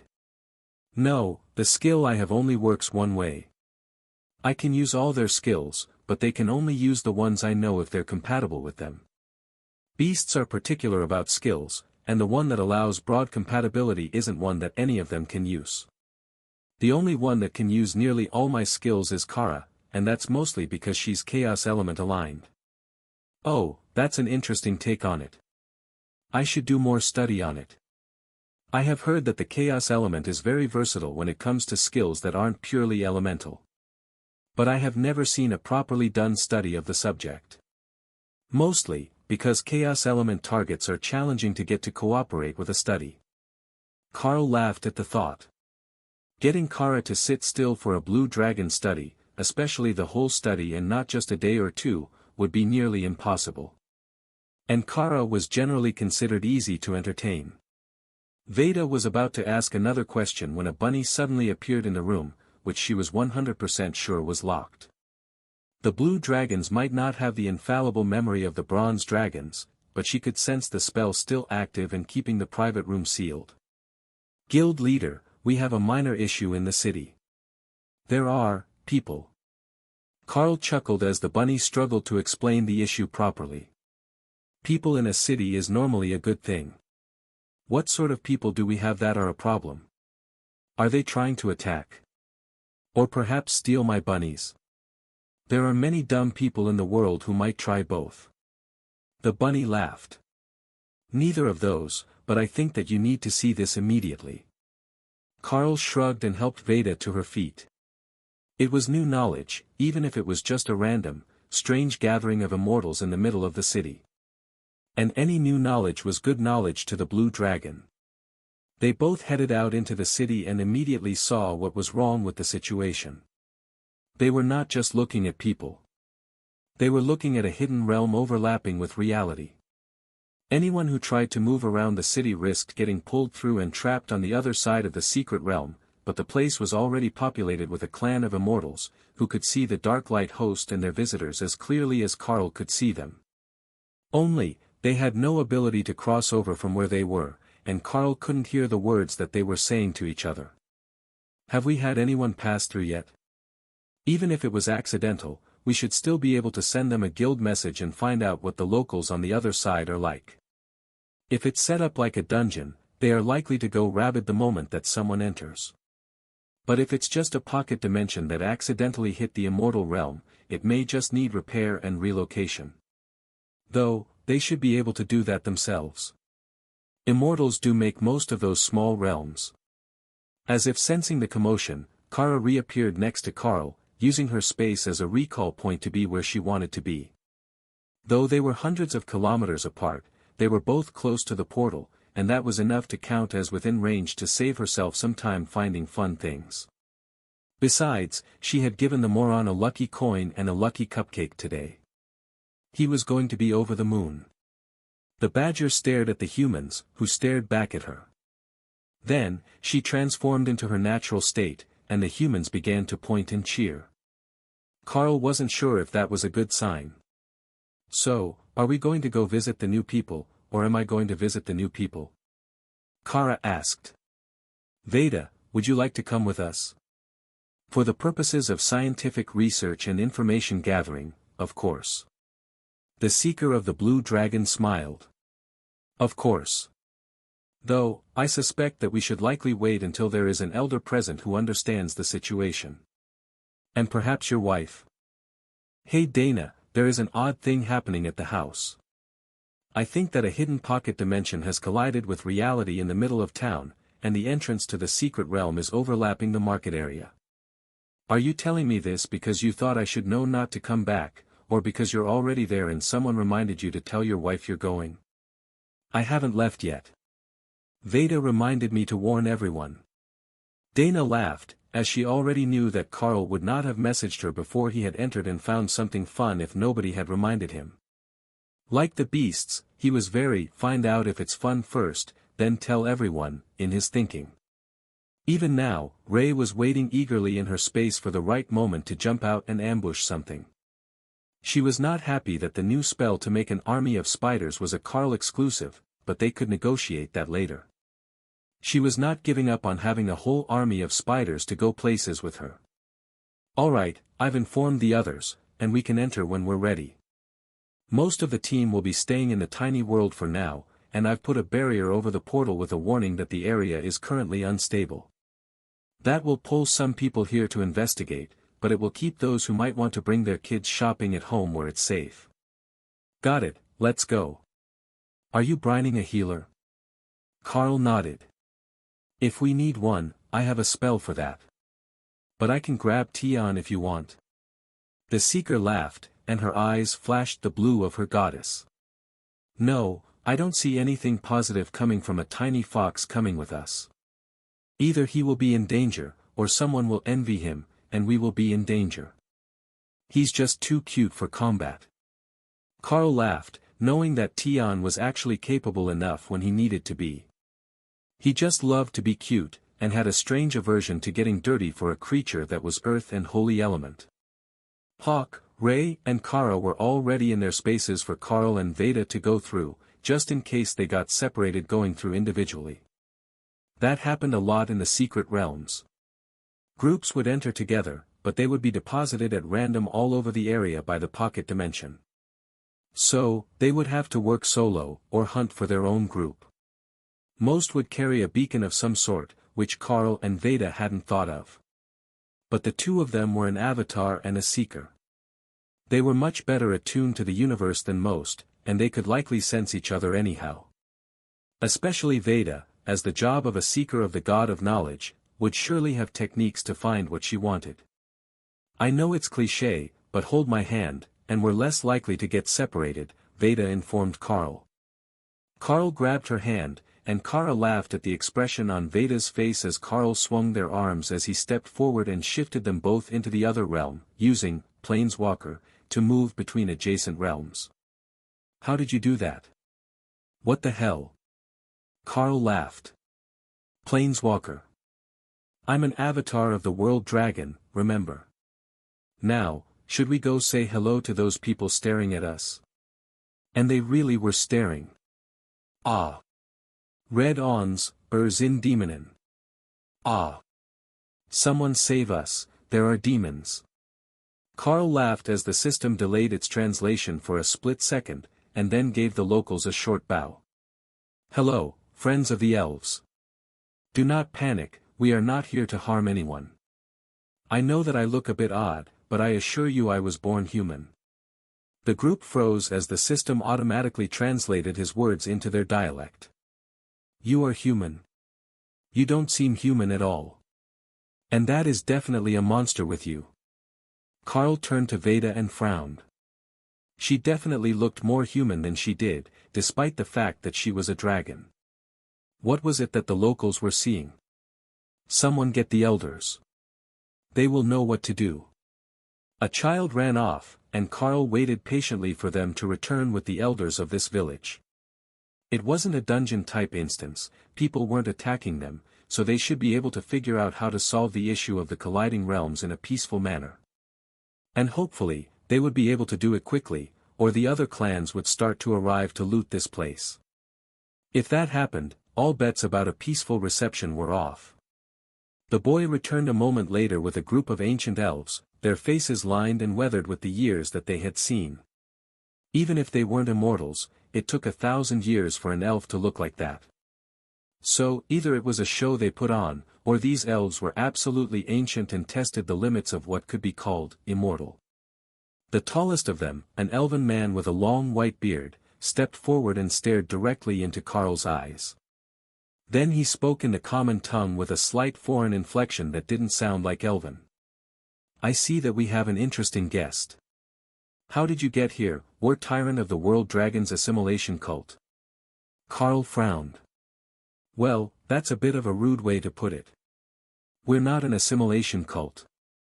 But your realm collided with mine, directly into my guild house, in fact. So, I thought that I would come through the overlap and see what your intentions were before the local humans started to arrive. You know what they're like. The ancient elf laughed. Carl had claimed when he arrived that he was human, but 30 seconds into talking to him, it was clear that while he might pretend to be human, he didn't consider himself part of the faction that was human in his world. Possibly because he was a world dragon avatar, possibly because he was very clearly not human. No matter what he told people. Indeed, I do know what the humans are like, war tyrant, the ancient elf agreed. You may simply call me Carl, or Avatar, if you prefer. The other title sounds like you expect me to attack at any moment. The elf stared meaningfully at him for half a second, and Veda began to laugh. He's got you there, Carl. Hey, whose team are you on here? The dragon gave him the same look as the elf did, and in Carl's mind, Kara began to laugh. The dragon was only here for the knowledge to be gained. She wasn't actually his ally, and had no intentions of picking a fight with anyone. If things got too messy, she would simply transform and fly away to watch from a distance, or find other interesting things. The elder turned to the locals. These are not demons. The one with the blue eyes is a dragon, and the other is something else entirely. But neither is a demon. You were right to call us these creatures are much more dangerous than foreign humans, or if they had been actual demons. Man, they're just dragging you today, Veda laughed. Right? You'd think that the world dragon did something personal to them. One of the other elders gave him a look that was clearly intended to shut him up. Veda's eyes flashed blue with curiosity. The mention of the world dragon had set them off. They definitely held a grudge. But the elves and the world dragon weren't natural enemies. He was a nature-adjacent deity, and he was even on good terms with the spider goddess of the dark elves. Please accompany us back to the temple, and we will explain everything, one of the female elders insisted. Her silver hair was pulled into a severe bun, and her face lightly wrinkled, which was still a lot of aging for an elf. Carl followed them across the small village, which turned out to be much more advanced than he had expected. They had all the modern amenities, including runic discs that they used as a form of transport through the forest. But the outside of the building were designed to elven preferences, being all natural and blending into the forest. This barrier is curious. Can we stop to examine it? Veda asked as they approached a white marble temple. You may examine it from the inside once you have passed through. It is a barrier of truth. No transformation, illusion, deception or lie may exist inside its confines. It was created by the last demigod of our people before she was slain. Veda nodded and stepped through, only to find herself in dragon form. Ooh, this is fun. I can't shift back, and I can't even shrink myself. I like it, very honest. I wonder if I can use it to fact-check books. And with that, Carl considered the dragon officially lost. She might be present in body, but her mind was already deciding which of the tomes in her inventory to check first, to see if they were destroyed, which would be a tragedy, or if they would simply highlight the false and misleading passages. Carl followed them through, and the barrier glowed bright gold for a few seconds, while the world seemed to spin around Carl. That caught everyone's attention, as his form was rapidly shifting between a dozen different forms, before it finally settled on one. Carl looked down at himself, and found that the form it had picked was not one that he had ever used before. In fact, he didn't even have a transformation to attain this form. That's curious. I have never seen this form before. If this is the true form of me, should I not be more familiar with it? Instantly, he realized that he was not speaking out loud, he was simply projecting his thoughts into the minds of everyone around him, including the plants, which responded with a shake of their branches.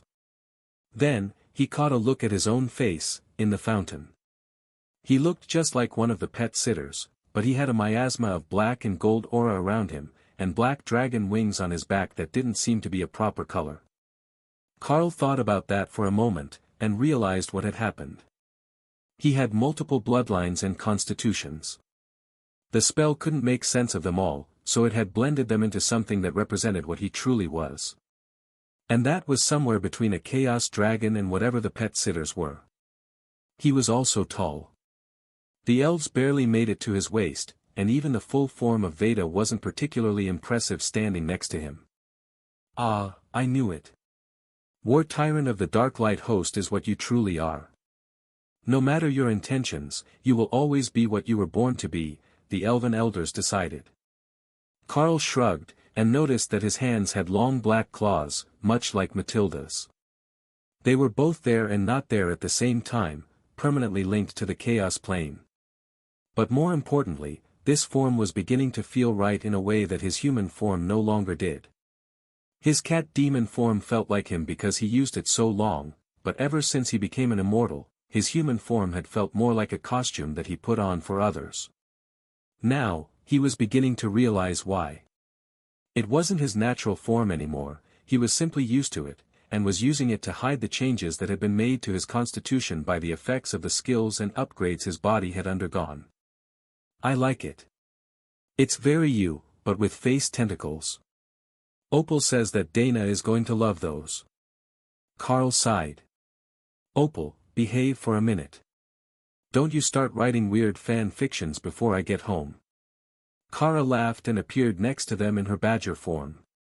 And a chaos badger? Seriously? Fine. Since you're here, please accept our hospitality, spawn of the Chaos Plane. Kara smiled at the elder, and then took out a whole platter of cupcakes. For you. I thank you for your hospitality. The elder elf looked at the cupcakes that Kara had offered him, and then tentatively took one. That is surprisingly good. I know, right? I don't make the cupcakes myself, I simply hand them out. Kara agreed. That news made the rest of the elves relax a little, as they were now certain that the cupcakes weren't some sort of Chaos Realm magical item that would inflict untold horrors on their internal organs. The cupcakes were passed around the room, and the elves smiled as they realized that they were made by a nature priestess of some sort. The flavor of the magic was distinctive. Now, you were saying that our home collided with a world in the immortal realm? Carl nodded. Indeed. You have collided with a world, and directly on top of a Darklight Host guild house. It appears that you have had some negative interactions with the guild in the past, going by the nicknames that you have for me. The ancient elves nodded. You could say that. We came from a mortal world that was visited by what they called their outreach program, but it was nothing more than a cult of the world dragon, which took over the entire planet in the course of only a decade. We decided to flee from the world using the assistance of an immortal ally after the resistance battle was lost. However, it appears that our luck is not eternal, and we have run into the assimilation force again. Carl laughed and shook his head. My branch is not part of an outreach program. In fact, we are allies of the local clans. It is a good balance. We also don't intend to drive you from this space, but how much do you know of the immortal realms? The elf sighed, not truly believing Carl's words, despite the truth barrier. We know that they are going to treat our home like a natural resource and send teams to plunder it. Carl nodded. And that's why I came first. If your group had been driven insane by the magic that forms the dungeons, things would have been simple. But they are just random people who speak an odd dialect of Elven that even the system takes a bit of time to translate. So, we have ourselves a conundrum. I see that you would very much like to keep your home intact, and that means we need to separate the realm from my reality. Do you have the magic to do that? Because it's not a skill that I have studied. I may be able to do it for you, but as this is not my space, and I am a mere immortal who cannot move the world I live on, it might not be within my power. The ancient elf gestured to another room. There are control runes to move the world. However, none of us can see out. The barrier around this world is too secure. So, we have no idea what direction to push it that won't either embed us more firmly with your world, or throw us directly into another. Kara raised her hand. I can help with that. That was more concerning than Carl's insistence that he was not here to assimilate them into the Darklight Host. How would you intend to help us? There is a safety feature in the Chaos Plane for general use. If I move your entire pocket dimension to the Chaos Plane, using the runes in the other room, I can pop you back out somewhere completely random, but guaranteed to be safe. For how long? That's random too.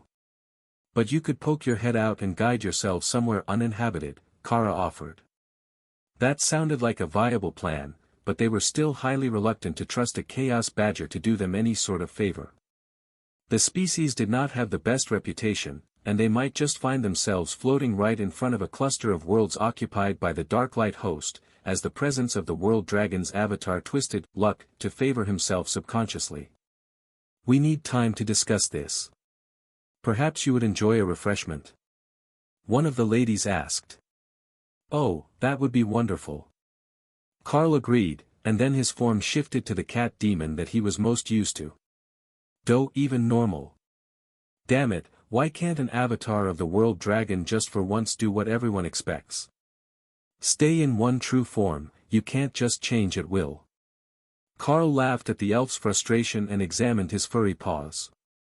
Yes, this is much better.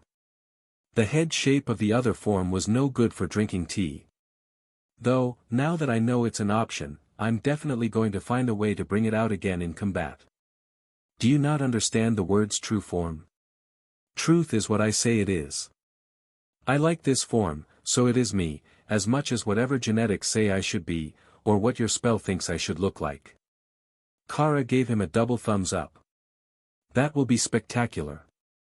That form will scare any clan solid the first time that they see it. Maybe you can save it for the next guild war, so you can break it out with the war banner, and let them know that they really messed up. The elves stared at the pair. You're a bonded group, aren't you? The avatar was a beast tamer of some sort before he was avatar. Carl nodded. A beast master class, among others. Though, I don't see system tags for any of you, so I suspect that you might not be familiar with the concept. Oh, we know it. Don't forget that the armies of the Dark Light host took our entire world. Right, forgot about that for a moment. Do you have time to explain that to me while we drink? Even a storyteller that isn't on the council would be fine. I'm sure that Veda would love to learn some of the lore of your world. The elf snorted in amusement. Veda was a blue dragon, of course she would love to learn the lore of a new world that she had never been to before. Alright, we will send you a storyteller, once we consult the oracle to see what one you're least likely to keep. Veda frowned. You have an oracle, and you still manage to run into a planet? The elves looked a bit sheepish. The oracle is unwell, and spends most of her time in the long slumber of the elves. She hasn't awakened in most of a century. Can I go wake her up? Kara asked. Please don't. One of the elves that came in with serving trays placed a hand on Kara's shoulders, subtly keeping the badger in place before she could vanish. You know that doesn't actually stop me, right? Kara asked, enjoying the fact that nobody could lie to her. Of course it does. I have nature bonding, so you can't run from my grip. The badger laughed as they both vanished, then reappeared in the same spot. Damn it. Carl nodded in agreement. That's the usual response when someone tries to catch a badger. How did you even manage to domesticate one enough to convince her to bond with you as a beast master? If not friend, why friend-shaped, doesn't work on them because they'll happily let you pet them as they rob you, then leave. Veda laughed at the mock-innocent expression on Kara's face. The badger couldn't deny it because the truth magic was too strong for her to make an excuse here. But silence wasn't going to be taken as a denial, either. Well, I think that we found our storyteller. Please, elders, do keep in mind that there is a limited amount of time before others start to arrive, and they will inevitably begin to loot your space. The elders frowned, then nodded. Fine, you can discuss things with that servant girl. She knows the basics of the story. Kara began unloading the snacks and tea onto the table, then cheered when she found a jug of elven wine hidden underneath. Alright, now we're ready to start with story time. Tell us the story, either as you heard it or in a more dramatic version. Both are fine. Kara forced the girl into a chair and poured her a cup of tea, while adding snacks to everyone's plates. Do you always go with what Kara suggests? Veda asked. Not always. But she's rarely wrong about what will be entertaining, or what foods go with each other. There is no reason to stop her right now. So, just enjoy your tea, and whatever it is that she's put on your plate. The elves wouldn't try to poison us. You're sure of that? The blue dragon seeker asked. Of course. They know what I am, so they know that I'm basically immune to poison unless it kills me instantly, and if it kills me instantly, they're only in more trouble because I will not be happy. The young elf gave him a confused expression. That doesn't make any sense at all. Veda patted her on the head. It actually does. You see, it is very difficult to permanently kill an avatar of any god, and that goes double for the gods who operate systems. Your world is currently in contact with his guild house, and within range of the dark elven clerics there. If he were killed, they would instantly resurrect him, and then we would all have to deal with the anger of a world dragon avatar who had been betrayed. Trust me, you don't want to see that. The young elf finally understood. They looked like they were alone, but they were not actually alone at all, and he had backup waiting in case things went wrong. But her magical skills were not at the level of a true ranger. She hadn't even started her combat training, as she was only 50 years old, still young for an elf. So, if things got violent, her only option would be to hide somewhere. Alright, let me start somewhere near the beginning so that you have context. The ancestors, those ancient elves that you were meeting with, were once the appointed protectors of a mortal world, assigned by their clan in the immortal realm to ensure the safety and prosperity of the resource and training world. For many years, they served at that position, until time forgot about them. Their clan was destroyed and disbanded after a great war in the immortal realms, and they were left cut off, with their way home closed, and their clan eliminated. So, they continued to guide the world, as they had always done. Such was their life for countless centuries, until one day, a portal to another mortal world opened. The cult of the world dragon had found them. Endless armies of immortal soldiers, conjured dragons and monsters flowed through the portals as the Dark Light Host invaders arrived, and were met by the valiant heroes of the resource world. The girl blushed in embarrassment, as she realized who she was speaking to. Carl waved one furry hand. Continue with the story, I want to hear it as you've always told it. Otherwise, it won't be right. Don't try to gloss over the good bits just because my guild was on the invading side. The girl nodded. The armies of the Dark Light Host were born and bred for war, gifted with powers from their god to destroy all who stood against them. The might of the Dark Light Host was unstoppable. City after city fell, and all who stood against the might of the World Dragon's cult were slaughtered without mercy. Only those who were willing to bend the knee and accept their new overlords were spared. There was no one single starting point of the battle. The Dark Light Host had arrived on every continent at the same time. But there was one definitive battle that ended it all. In the great forest city of Tuborg, the mighty heroes of the Elven Council stood against the traitors of the forest folk, who sided with the invaders the moment they arrived. United, they wielded the magic of the elves, turning the forest itself against the invaders. All to no avail. Within a day, the defenses had shattered, and the Council of Heroes had only one option left for survival. They activated the legacy left to them by their fallen clan members, and separated the ancient city from the world, leaving it floating through the realms aimlessly in their bid to escape the destruction of the assimilation army. Carl nodded in understanding as the girl paused. So, this used to be the city of Tuborg, a city hidden in the woods, and apparently made from the woods themselves, in the style of the elves. I must say, even after being separated into a pocket dimension for this long, the city really is grand. The servant smiled and nodded. Thank you, we've done our best to keep it the way that it was intended to be. It's not easy when the space is so limited, as this pocket dimension isn't particularly large for an elven forest, but it's enough to keep the city alive. So, everyone just does their thing within the city, and the council keeps order? Carl asked. Yes, everything is quite structured. There have been some changes made to the original design. Given that there are so few of us pure-blooded elves left after the final battle of Tuborg, the decision was made to dismantle the old caste system and move to a more human system of hereditary employment. Is that the word? Where you take the job that your parents held? Carl nodded. It works. Apprenticeship under one's parents or employment within the same industry that they specialized in, allows the training of children from an early age. Humans are short-lived, and they don't have a century to study and determine what they would like to do with their lives. So, they usually all start out doing what their parents did. Start out? Carl nodded. Of course. Most jobs cannot be done for an entire lifetime.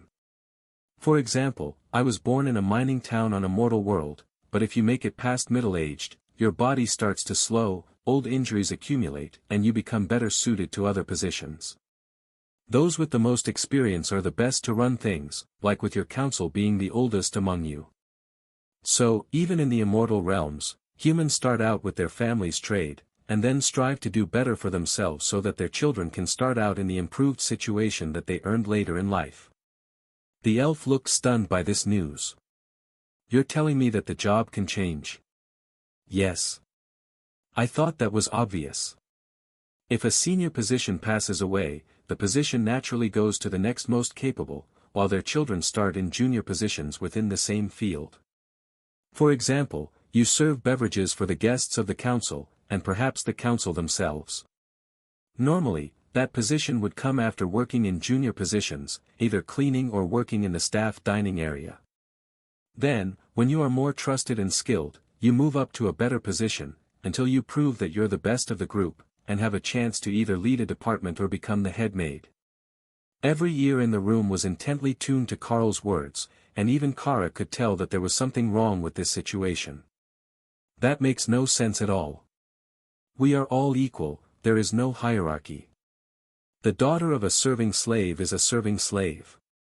The son of a floor sweeper is a floor sweeper. Kara raised her hand to stop the girl before Carl could. You used the magic word. You said serving slave. Are you property of the council? The elf nodded. Of course. Everyone in Tuborg is born with an indenture contract to the Grand Council of the Resistance. Kara turned to Carl. Are you thinking what I'm thinking? Probably not, but I might be thinking what Ray is thinking. The badger laughed. They couldn't lie in this place, but phrasing things uncertainly was a great way to get around saying what they wanted to say. However, even phrased in a more subtle way, the horror was beginning to dawn on the draconic face of Veda. She now knew why the Darklight host had crushed their world. Their world was a slave farm for an immortal sect. A resource planet, not in the sense of food and medicinal herbs, but of the mortals that lived there. Veda was also vaguely aware of the history of the Darklight host, and the lore of the world dragon. If they came across a whole planet of slaves, they were almost guaranteed to convert it by force. No matter how well the locals felt they were treated. Do you like your job? Carl asked carefully. Oh, very much, yes. We don't get nearly as many visitors as I would hope, as the council can take care of most of their business remotely and doesn't often entertain visitors. But I greatly enjoy my job. That cart is one that I made myself, you know. I am moderately skilled with the natural arts, old elvish magic. I conjured that cart the day that I took over this position from my mother, and I've been improving it ever since. Carl examined the cart, which appeared to be made of some sort of silver metal and polished wood. You conjured silver? It's actually elven steel. And yes, I conjured it myself on my 40th birthday. That's very impressive. A wonderful looking cart, even if I'm not familiar with the properties of the wood that you've used. He was familiar with elven steel, they had collected a lot of it from a dungeon not long after he had set up the Drod Guild house. But this wood was an entirely new species to him, and he had never seen it before. That is elven cherrywood. It's a wonderful material because it doesn't stain, doesn't rot, and no matter what you spill on it, the wood always smells like cherry blossoms. It makes it perfect for a serving cart, where you're taking away dishes after a meal. Ah, that makes perfect sense. If your nose is sensitive to smells, then you really don't want to mingle the smells. The server giggled, while a few behind her were working much harder to hide their amusement. Did I say something odd? Sir, the smell we're usually trying to hide is not that of the food, but of the lowborn guests. Palace elves are quite tidy, but many of the outer city's human residents are little better than savages, and the smell can be quite potent. The comment forcibly reminded Carl that they were not working with the same logic that he understood. Apparently, everyone in this city, except for the council members, was considered to be a slave. However, while they claimed that there was no distinction, the elves clearly looked down on the humans. Carl had thought that it was just a matter of social standing, that the people at the edge of the city where it had collided with the guild village were simply poor. But that wasn't really the case. They were the slaves who did the dirtiest of jobs, and the entire city was still treated as livestock, mortal resources for the Council of Elders, and any other immortals still in the pocket dimension. The problem was that some of them were too powerful to be taken lightly, and he hadn't thought to bring in a supreme with him that could take care of the situation. Perhaps it might be best to just let the clans loot this place.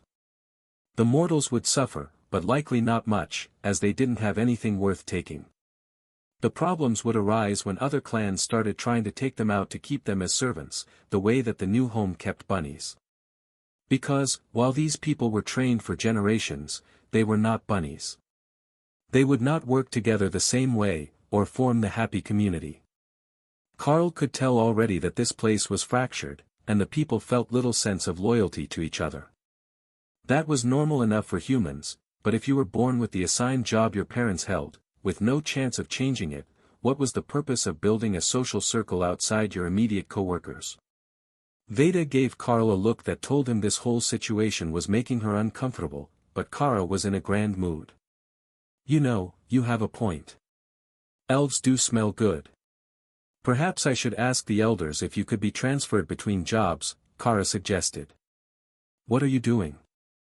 Opal wants elves for her production team. Something about elves being fey.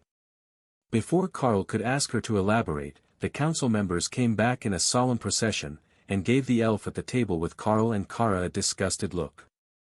Clearly, she wasn't supposed to be sitting at the table, but Carl waved off their concern. I asked her to join me and provide an entertaining story of the history of this place, for the benefit of the Blue Dragon's history repository. I believe that we have the basics now, and they can check it against the existing recordings once they find records made by the world that you originally came from. Now, have you come to a decision? The ancient elf at the front of the group nodded. In regards to this matter, we believe that it would be best to allow your badger to randomly relocate us. Once we are free of the interference of this immortal world, we should have the power to move the dimension freely. So, you've tried, and the interference is too high for you to break free? The elf said nothing, but in a barrier that allowed only truth, that was an answer all by itself. Kara smiled at the elves. Oh, this is going to be so much fun. But if I can ask a favor.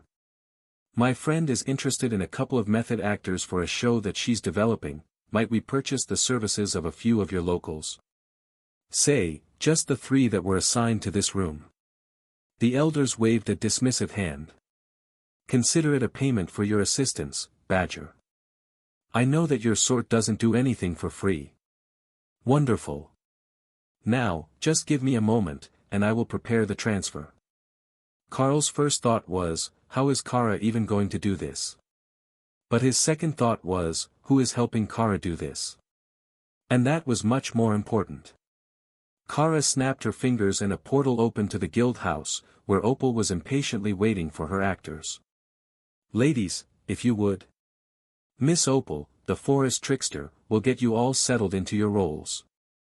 Don't forget your carts, those are important props. The ancient elves gave the young servers a pitying look as they left the room, and then Kara turned her attention back to them. Perfect timing. The mana storage is all prepared, I have the core of the pocket dimension, and now we can relocate. The elders looked panicked as Kara held up a small golden sphere.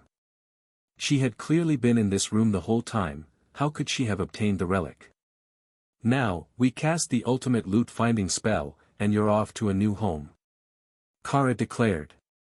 Then, she activated, randomize, and teleport, at the same time.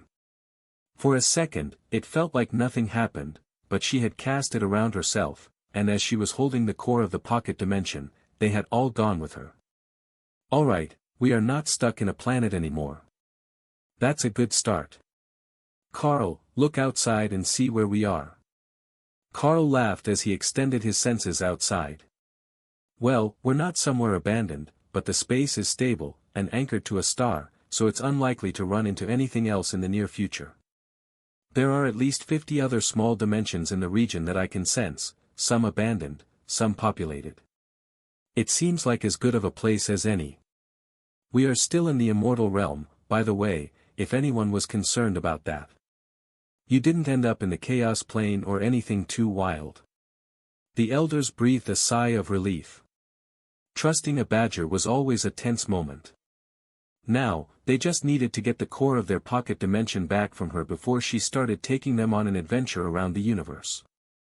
An unwilling adventure to places they never wanted to see. Miss Kara, would you be so kind as to return the core of the pocket dimension?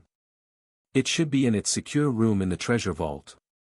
Oh, that one's still there, it's a fake. The real one was in that guy's pocket. But I'll leave it behind when I go, like a treasure hunt. Then, Kara vanished, hiding the core of the world, only to return a few seconds later. Alright, the treasure hunt is ready, it'll give you all something to do while we're gone. Carl, would you be so good as to take us back? You'll have to move us to the Chaos Plane because we're 15 galaxies away from where we started. Carl bowed to the elves. Ladies and gentlemen, it has been an experience. But now, I must return to work. I do hope that we can meet under better circumstances next time. You know where to find us if you do want to visit. Of course, Guild Leader. Do try to enjoy your afternoon. Carl opened a portal to the Chaos Plane, where Kara could lead them more easily home, and stepped through. The moment that Kara was through, he closed the portal, and the badger began to laugh as she opened another portal and sent Veda back to the guild house. Oh, they're going to have so much fun there, she laughed. Carl nodded.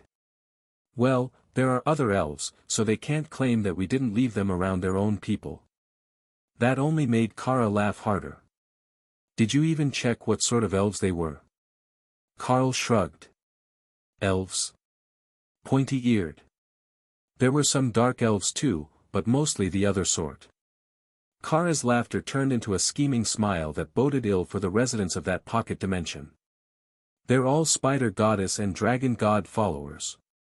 Every planet in that system has been fully claimed by one of the two gods, and most of them are the forest elves, who have very strong feelings about the sort of arrogant high elves who keep slaves. Even if they weren't followers of the green dragon. I'm sure that they've noticed the intruder in the area already, as the pocket dimension isn't particularly well hidden. They were relying on being a speck of sand in the grand scheme of things to remain undiscovered. So, they're going to have more visitors soon, and they're going to have a lovely time trying to explain the situation to the others. Carl chuckled. If I'd been thinking, I should have informed them.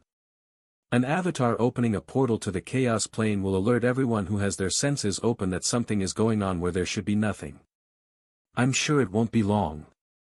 Where did you leave the core of the pocket dimension, anyhow? In the stone under a latrine in the woodcutter's district. Well, that was somewhere that nobody would think to look for it. Now, how do we get back to the guild house? Carl asked, changing the topic. I thought that we could go on a small adventure first. Oh. Yes. I left a recording stone there for Opal so that she can watch their tiny world get rearranged by angry elves. But there is a fun thing on one of those planets that we should go visit. It's an entire dungeon full of giants. Wait, do you think that you can pretend to be an elf or a beastkin?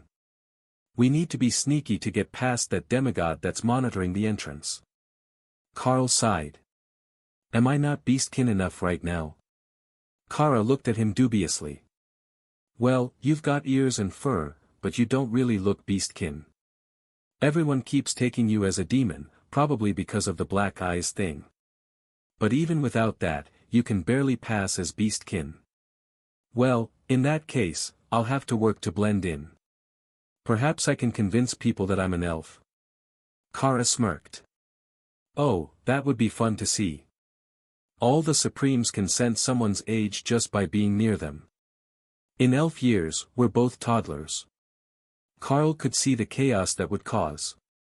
Who would let an elf who was the equivalent of an elementary schooler in a mostly grown body out into a dungeon unsupervised? At least if he was pretending to be a beastkin, they would likely let him through. Is there a reason that we're doing this alone? We're not. Ray is still in her space, and Leo. That's 4 of us, nearly enough for a regular group. Good enough for me. Give me 2 minutes and I will find the right skill for this. His first thought was to merge something, but, bestial form, that created the snow tiger form that he was using right now, was a common grade skill. If he wanted to be less beast, improving the spell wouldn't be likely to lead in the right direction. So, he would try to alter it in a sideways direction. Using skill merger, Carl tried to combine bestial form with fox charm, hoping for something like Dana's fox-eared mostly human form. Tian had high hopes for that skill. Fox form, created. Carl transformed, and Kara whistled in the sort of catcall that Carl was more familiar with drunkards and idiots directing at Dana. She brought up a mirror, and Carl laughed as he saw his reflection in the new fox form. He still had his human face, but his eyes were now more like Tian's. Bright blue, slightly glowing, and angled in a way that said there was no way he was anything but a troublemaking playboy. On Tian's juvenile human form, it was adorable. On Carl, it would make people naturally want to lock their women and children inside, then follow them, just in case even the men weren't safe from his attentions. He also had 9 long, fluffy white tails. Not just 1, but 9. And long fluffy white ears. Well, I must say that nobody will question my relationship to Tian at this point. Kara laughed. If we brought the Dana mage, they would all think it was a family outing with an adopted daughter. Now that was going to be a fun prank for later. Well, now that I'm transformed, and I should be able to blend in with the crowd, where are we off to? Distances in the chaos plane are a bit odd. Kara took his hand and smiled.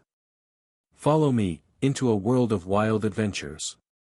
Then, she moved them out of the chaos plane, and into a crowded city's shopping district. There was magic everywhere.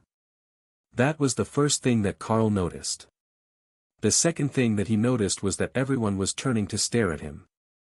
Everyone. So, he took Kara's hand, and led her toward an ice cream shop. If you wanted to bribe the badger to do things directly, it worked better when she wasn't hungry. They stepped up to the counter and Carl smiled at the clerk, who immediately blushed, then swooned, nearly fainting at the force of his smile. Carl checked, Fox Charm, and found that it was suppressed to the absolute minimum, as low as Dana kept hers on a daily basis. So, that shouldn't be the issue. Good morning, Mississippi. Can we get 2 waffle bowls of chocolate, raspberry, mint with marshmallows? The other clerk on duty, a young man of a floppy-eared dog-type bloodline, frowned at the order. There was something wrong with that man's taste buds. But he began to mix the ingredients for the order, while the cashier tried to recover from Carl's presence. She would be fine, as long as he didn't smile at her again.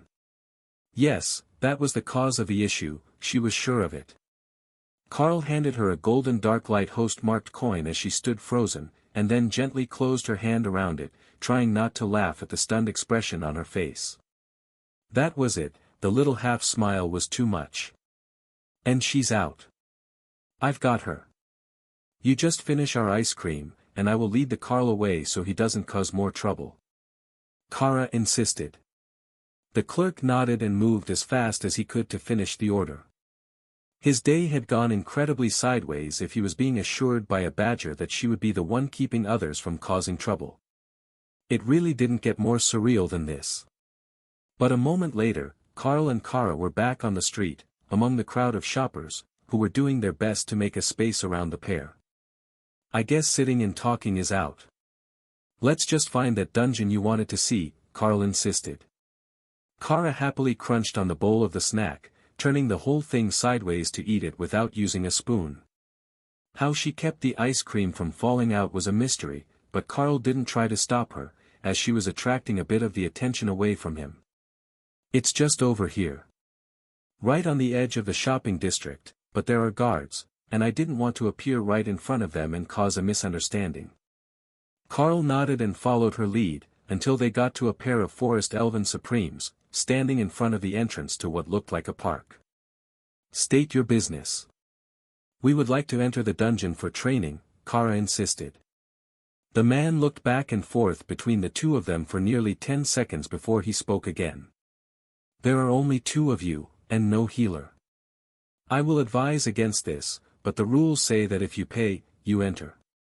Standard system rate, 50 coins per group. Kara handed over 50 Darklight Host-marked coins, and the man shook his head. We have a healer on duty outside the portal. Don't be shy to use her services when you get back out. Her healing services, mind you. Healing only. That last part was directed firmly at Carl, who gave him an elegant bow. I can assure you that I will be a perfect gentleman. The other guard winked at him. That's the part that he's worried about. He might have a point. The combination of good manners and fox charm was a deadly one. Even Dana had started learning to be more assertive with people, just so they didn't misunderstand her. Being a fox was hard.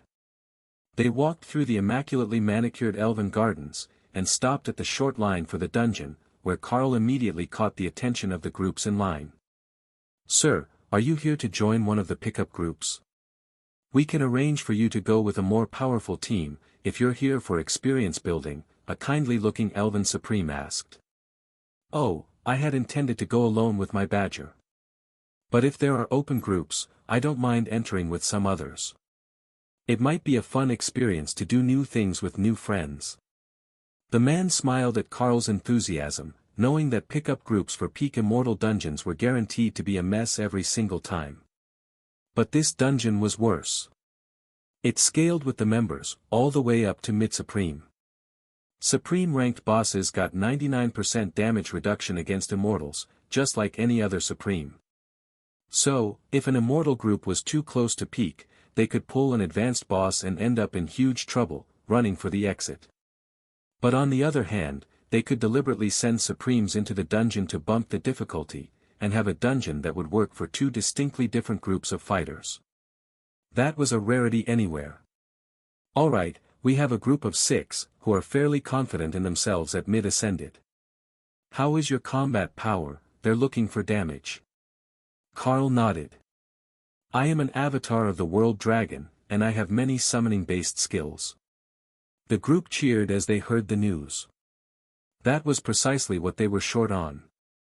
More damage to deal with the giants.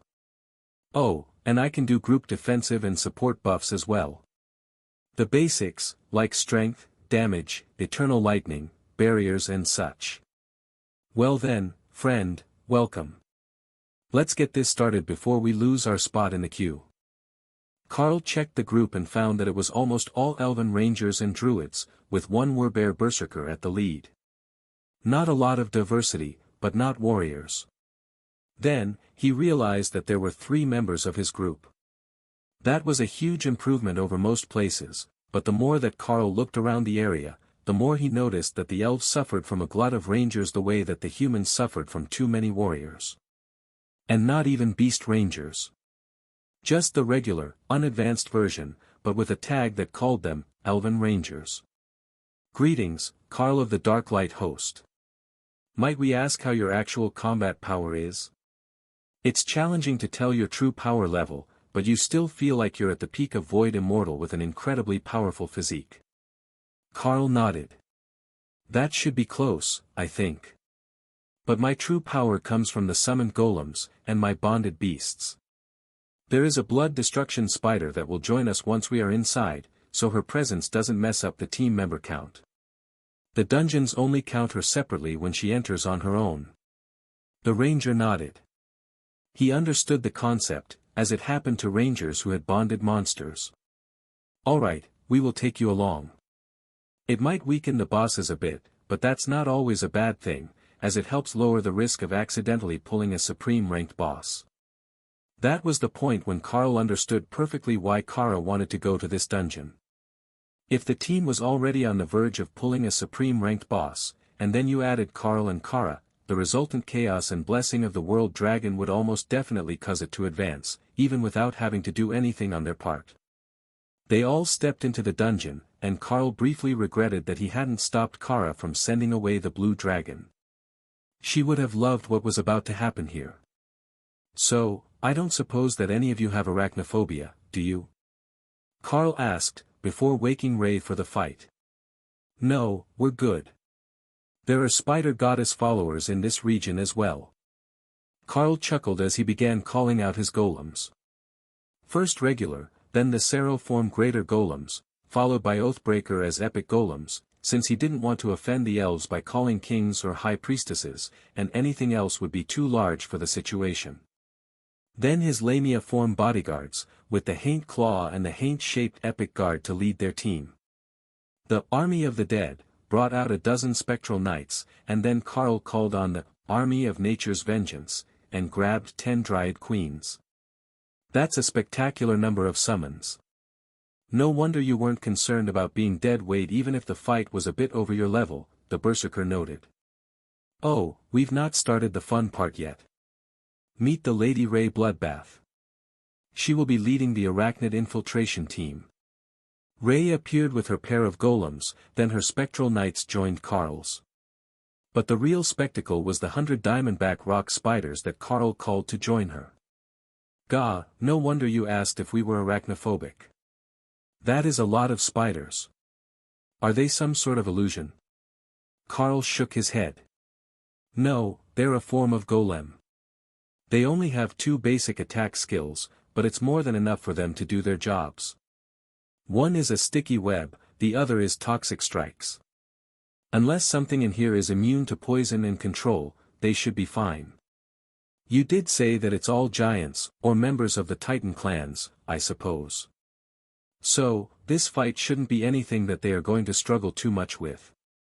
Even better, the targets are large enough to be swarmed.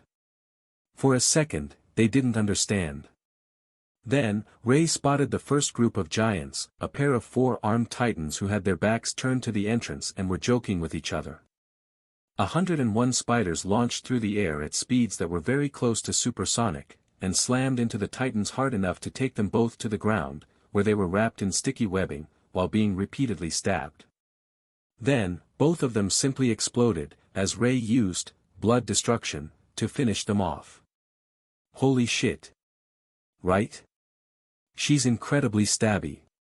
The group stared at Carl as if there were something wrong with his brain. Stabby didn't even begin to explain what had just happened to a pair of peak immortal titans. Then, the defeated giants rose as shambling zombies, blood golems raised by Ray to add to her army. Alright, so, what direction are we going? The berserker shook his head in dismay. That is the only way. The dungeon is one long path through the bosses. There isn't really an alternate route. Then we'd better hurry, or she's going to kill everything. The next group saw Ray coming, and dozens of spiders were swatted out of the way, with eternal lightning, shattered by multiple giant blades. But the spiders themselves weren't heavily injured, and Carl was continually reinforcing the barriers, which were back up within seconds. He's not kidding, that spider intends to clear this entire dungeon, one of the druids realized. And Carl hadn't even sent the rest of the team forward yet. The berserker led the charge and laughed as the spiders continued to swarm the frantically fighting titans. Move to the third group. We will leapfrog groups with the spiders, he instructed. That would also put his group in the front when it came time to fight the boss. Dealing with peak ascended immortal titans, who did easily 20 times the damage that the spiders did, was well within their capability just by pure numbers. But the boss was going to be a different story. Even if it wasn't pushed to supreme, it was a titan mage, and the area damage it could do if not properly controlled was enough to kill entire groups of unwary adventurers. The dryads grabbed the next group, holding their arms in place as the rangers unleashed their full fury on the giants. Without the ability to effectively fight back, the titans were nothing more than target dummies, a pure damage output test for the group, as they didn't have to worry about the monsters changing their attention from the tank to the rest of the group. The titans had combat skills, similar to cleave, that would damage everyone in an arc in front of them, but they could only effectively activate them when they could swing their weapons. That wasn't something that most of the group had realized, as it wasn't really possible for most groups to actually immobilize them. A powerful ice mage might do it for a few, but 10 dryad queens were more than enough, and the damage that the vines were doing had torn large gaps in the thick skin of the titans. Damn, leave something for the rest of us to do. It's like you brought an entire army into the dungeon, the healer joked, as he found that he had nothing to do but add more damage. The dryads had an area healing spell active, and it was more effective than the monsters they were fighting. Actually, what are you actually doing, other than carrying your son around to show him the dungeon? Carl laughed at the confused druid. This is Tion, he's a pure-blooded Stonefur divine fox, and an excellent healer. We don't have much to do at the moment, but I'm mostly waiting for my mana to recover, since I spent 60,000 to summon all those constructs. That takes some time, even with gear that regenerates a percentage of my base every second. Tian nodded in agreement. Setting up for dungeons was incredibly expensive when you summoned so many dryads. 2 was likely enough for them to handle most things, but they weren't going to see these people again, so this was the perfect opportunity to show off. Kara had climbed up the side of the giant, using the vines created by the dryads as a ladder, and was currently casting Spatial Quake directly inside the creature's head, using a finger up the giant's nose as a point of access past its defensive barriers. The monster was well and truly enraged at this point, but also suffering from extreme brain damage and unable to remove the badger. That's unusual, the healer noted in a dry tone. Yes, actually it is. She's usually much more cruel to them. This way, they barely feel anything, as the spatial quake destroys their cognitive functions long before they die. Tian nodded along. Sister Kara knows all the best ways to make dungeons fun. While that wasn't as promising to the others as it was to Tian, the sentiment was there, and the elves were happy to have an easier than usual run thanks to Ray's spider horde and the crowd control of the dryads. Now that he had been caught slacking, even Karl was joining in personally, using some mana to hurl Chaos Vortex spells at the giants. That spell was quite efficient, and wouldn't heavily affect his recovery, just in case he had to start summoning new constructs during the boss fights. This dungeon wasn't difficult so far, but if Kara had brought them here for entertainment, it would not stay easy. That suspicion was proven correct when they reached the altar that the first boss was standing on. Group composition outside of expected parameters. Recalculating difficulty. Damn it, you broke the dungeon. It very clearly says that we're fixing the dungeon. See, right there, recalculating, because it's outside of parameters. We found a bug and repaired it, so we get extra loot, Kara countered. That's not what that phrase means at all. And that is a Titan Archmage. If you bump the power much higher, that thing is going to cast a single area spell and wipe us all out before the fight even starts, one of the rangers countered. In that case, we send the golems. Oathbreaker loves picking fights with stupid things. Do you want to be big or little for this fight, Oathy? The four-armed obsession demon laughed hysterically at the prospect, already getting excited about the prospect of getting to fight something new. You gave the epic grade demon a nickname. I give everyone nicknames, it's just that most people don't like the ones that I pick, Kara countered. Fine, let's get this started. How bad could it be, right? Oh, don't ask that. I've still got a dungeon upgrade token that I'm itching to use, Kara laughed as Oathbreaker vanished and reappeared in behind the boss, who still appeared frozen in place. Actually, he's got a point. I'll give all the golems that can use them some elemental blade, magical weapons to buff them a bit more, and I'll keep the barriers up on everyone. And I've got my stick, Kara added, holding it up for everyone to see. It was the one that had come out strangely when upgraded to Peerless rank, and it was glorious. Poking stick of crippling anxiety, cursed item. Immortal rank, Peerless grade.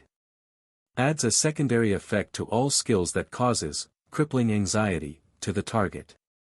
The mere thought of retaliation or decision-making has a chance to cause paralysis, and any actions taken against the caster will cause crippling agony, and have a chance to inflict a constant health drain of 1% maximum health per second for 10 seconds. Usable only by creatures of the Chaos Plane. Now that they had given Oathbreaker and the Dryads new swords, Ray was becoming concerned that her spiders were going to be substituted for humanoids. Then, she remembered the most important part. They were guard pets, and it cost extra to get intelligent ones. Though, they were guardian-type constructs, so they could theoretically use the sword spell. If they had hands. Dungeon recalibrated. World Dragon Avatar, representative of the creator's pantheon, detected, Eternal Grudge, buff applied. Badger detected, applying random difficulty modifier. Eternal Grudge, buff applied.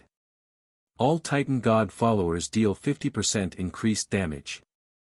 All Titan God followers gain the effect of the Enrage buff.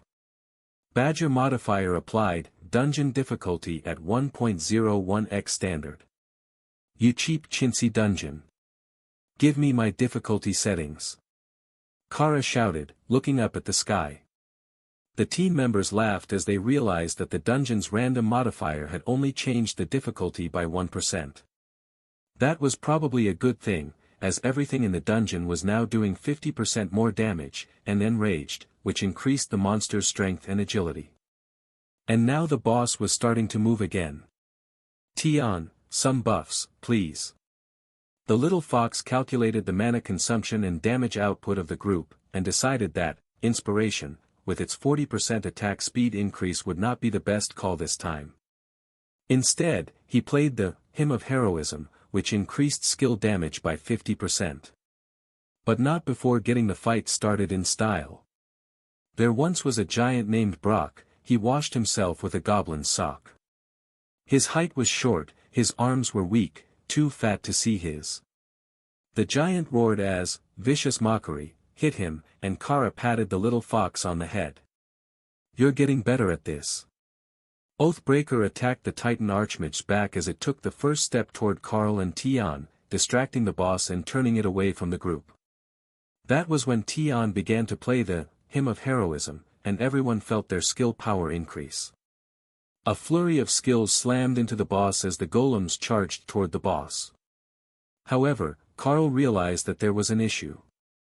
An enraged Titan was enough to overpower Oathbreaker with pure physique, even if it was a mage. So, he needed something bigger. First, Behemoth made the pair of Oathbreaker demons larger, so they could fight the boss properly. Then, Carl tossed Tion on his back and transformed into the avatar of the World Dragon, a mighty golden-scaled world dragon. Kilo for kilo, he was no weaker than the Titan. And he was larger. There was just one thing missing. When everyone else had charged the platform to engage the boss, Ray had taken the spiders and made a hard left, going for the trash mobs between them and the second boss. That was likely fine. They didn't have enough surface area for 100 spiders to attack one boss, even if he was larger. The Titan didn't miss the enormous dragon charging his way, and Oathbreaker took advantage of that to poke some additional holes in him using the magical swords that Carl had given them. We've got a problem. Tion noted as Carl smashed the Titan in the face with a spatial quake, enhanced claw. Other than the fact that the boss is supreme ranked? Nope, that pretty much covers it. But I think that the team might start crying. Should I try inspiration instead? The healer laughed at the joking between the two as they fended off the furious attacks of the boss. It wasn't using ranged magic, it had coated its fists in fire to cast, explosion, on impact. It was incredibly similar to the way that Carl chose to fight in dragon form, but also very Titan in its use of magic. If they could use their strength, they did. Even if they specialized in magic. But as a supreme ranked existence, it got the blessing of the supreme, which granted a full 99% damage reduction against immortals. What should have taken them half a minute was going to take them most of an hour. Assuming that they could survive that long. If the boss started using area magic, it was likely to run the healer out of magic. That wasn't a huge concern for Carl, as the dryads also healed, and they were incredibly durable. But a drawn-out fight would exhaust everyone, and this was only the first boss. The boss roared as he tried to stomp on Kara, and got a poking stick right between the toes. However, as the boss was enraged, crippling anxiety had minimal effect, and it didn't seem to care that the side effect of crippling agony was in effect as it continued trying to squash the badger. I think you're going to need the good sword. Tion noted as the giant roared at them, furious that Carl stopped it from reaching the little fox that kept mocking him. Tion wasn't even looking at the boss, he was playing the Hymn of Heroism for the group, and blissfully unaware that he was wiggling his backside in the boss' face as he sang and played. I 100% approve. Kara added with a thought. Fine, but someone else gets to explain the chaos. Carl activated Blade of Divine Wrath, and the spell coated his claws, layering itself over the buffs of the Blade of Champions that Carl had equipped. The aura of the weapon slammed down on the boss, and the rest of the group, nearly forcing them all to their knees as Carl raked the Titan with a flurry of claws. Golden blood flew as the claws shredded flesh, and the Titan's health bar dropped visibly. That was enough to snap the group out of their frozen state, despite the oppressive aura of the skill Carl was using. It almost felt like they were standing in the presence of an angry demigod, but there was something missing, the divine power that a real demigod would radiate naturally, even without trying to. Still, it was overwhelming. Tribulation lightning crackled as Carl's claws hit the Titan, who was now fighting defensively. But Carl had been taking fighting lessons from Kara, and when the Titan grabbed both of his forelimbs, Carl bit down on the creature's face, then doused him in dragon breath. Carl was hurled into the air, getting him away from the boss, but leaving gaping wounds where his teeth were forcibly torn from the Titan's face. He spread his wings to keep from being thrown into another fight entirely, and hovered for a moment as Oathbreaker gathered the creature's attention. Rey was already 3 groups deep in her clearance of the dungeon, using the spider horde to overwhelm the enraged Titans. At this rate, she was likely going to clear every mob pack in the dungeon before they got the first boss down. Carl made a strafing run over the boss, and found that his dragon breath not only corroded the skin of the Titan, but it actually buffed the Dryads. His breath was a nature element ability, as were the constructs, and the influx of powerful magic increased their abilities for a short time after being exposed, granting them some aspects of the world dragon's breath. However, the Blade of Divine Wrath only worked in close combat, and didn't apply its extra damage to all his ranged skills, so Carl was going to have to close the distance again.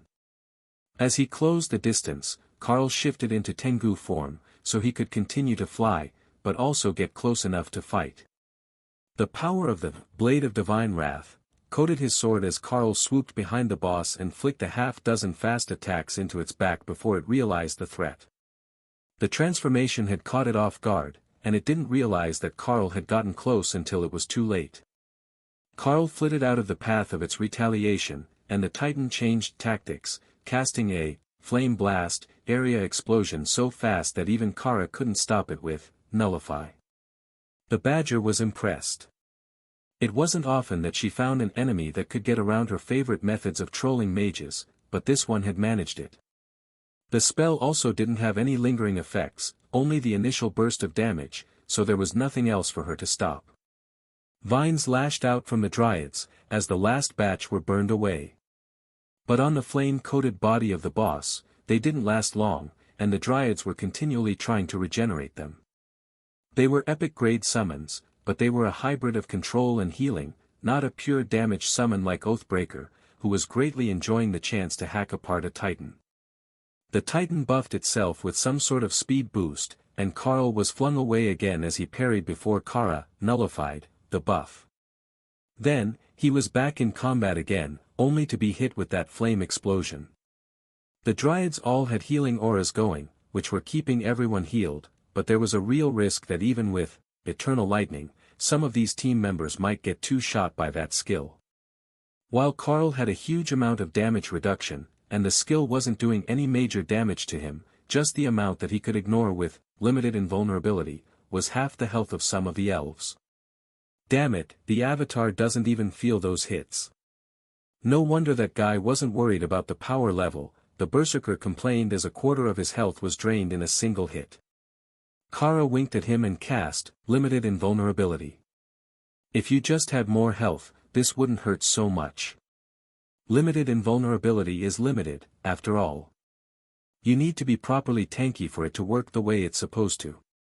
The Berserker laughed as he dodged a foot and hacked at the leg of the Titan. He was considered properly tanky.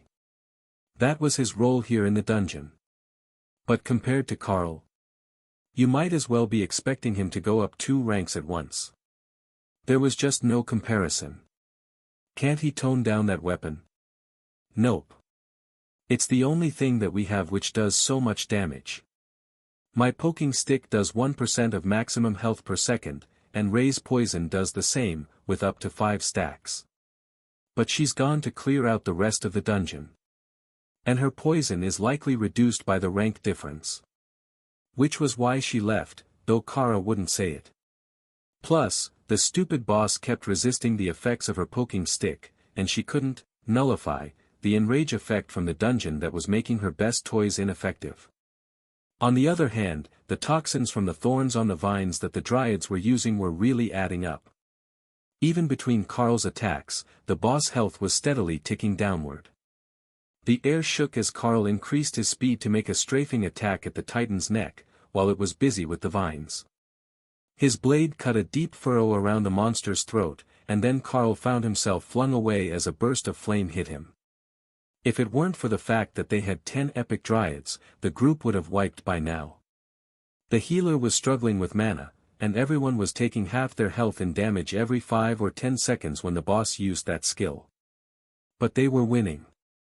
When the boss finally reached 10% health, it glowed with bright red light, and the magic users immediately brought up every defensive skill that they could use, while the druids gathered the group and encased them in a dome of vines. Karl could see that the boss was burning through its life force to boost its final skill, which Kara had failed to nullify at least 10 times now. I have to go see a guy about a thing. Tion announced, then vanished back into his space. No way was he taking that hit. I'm with the fox. I'll go see what Ray is up to. Kara agreed, then teleported to the spider. Fine, be like that.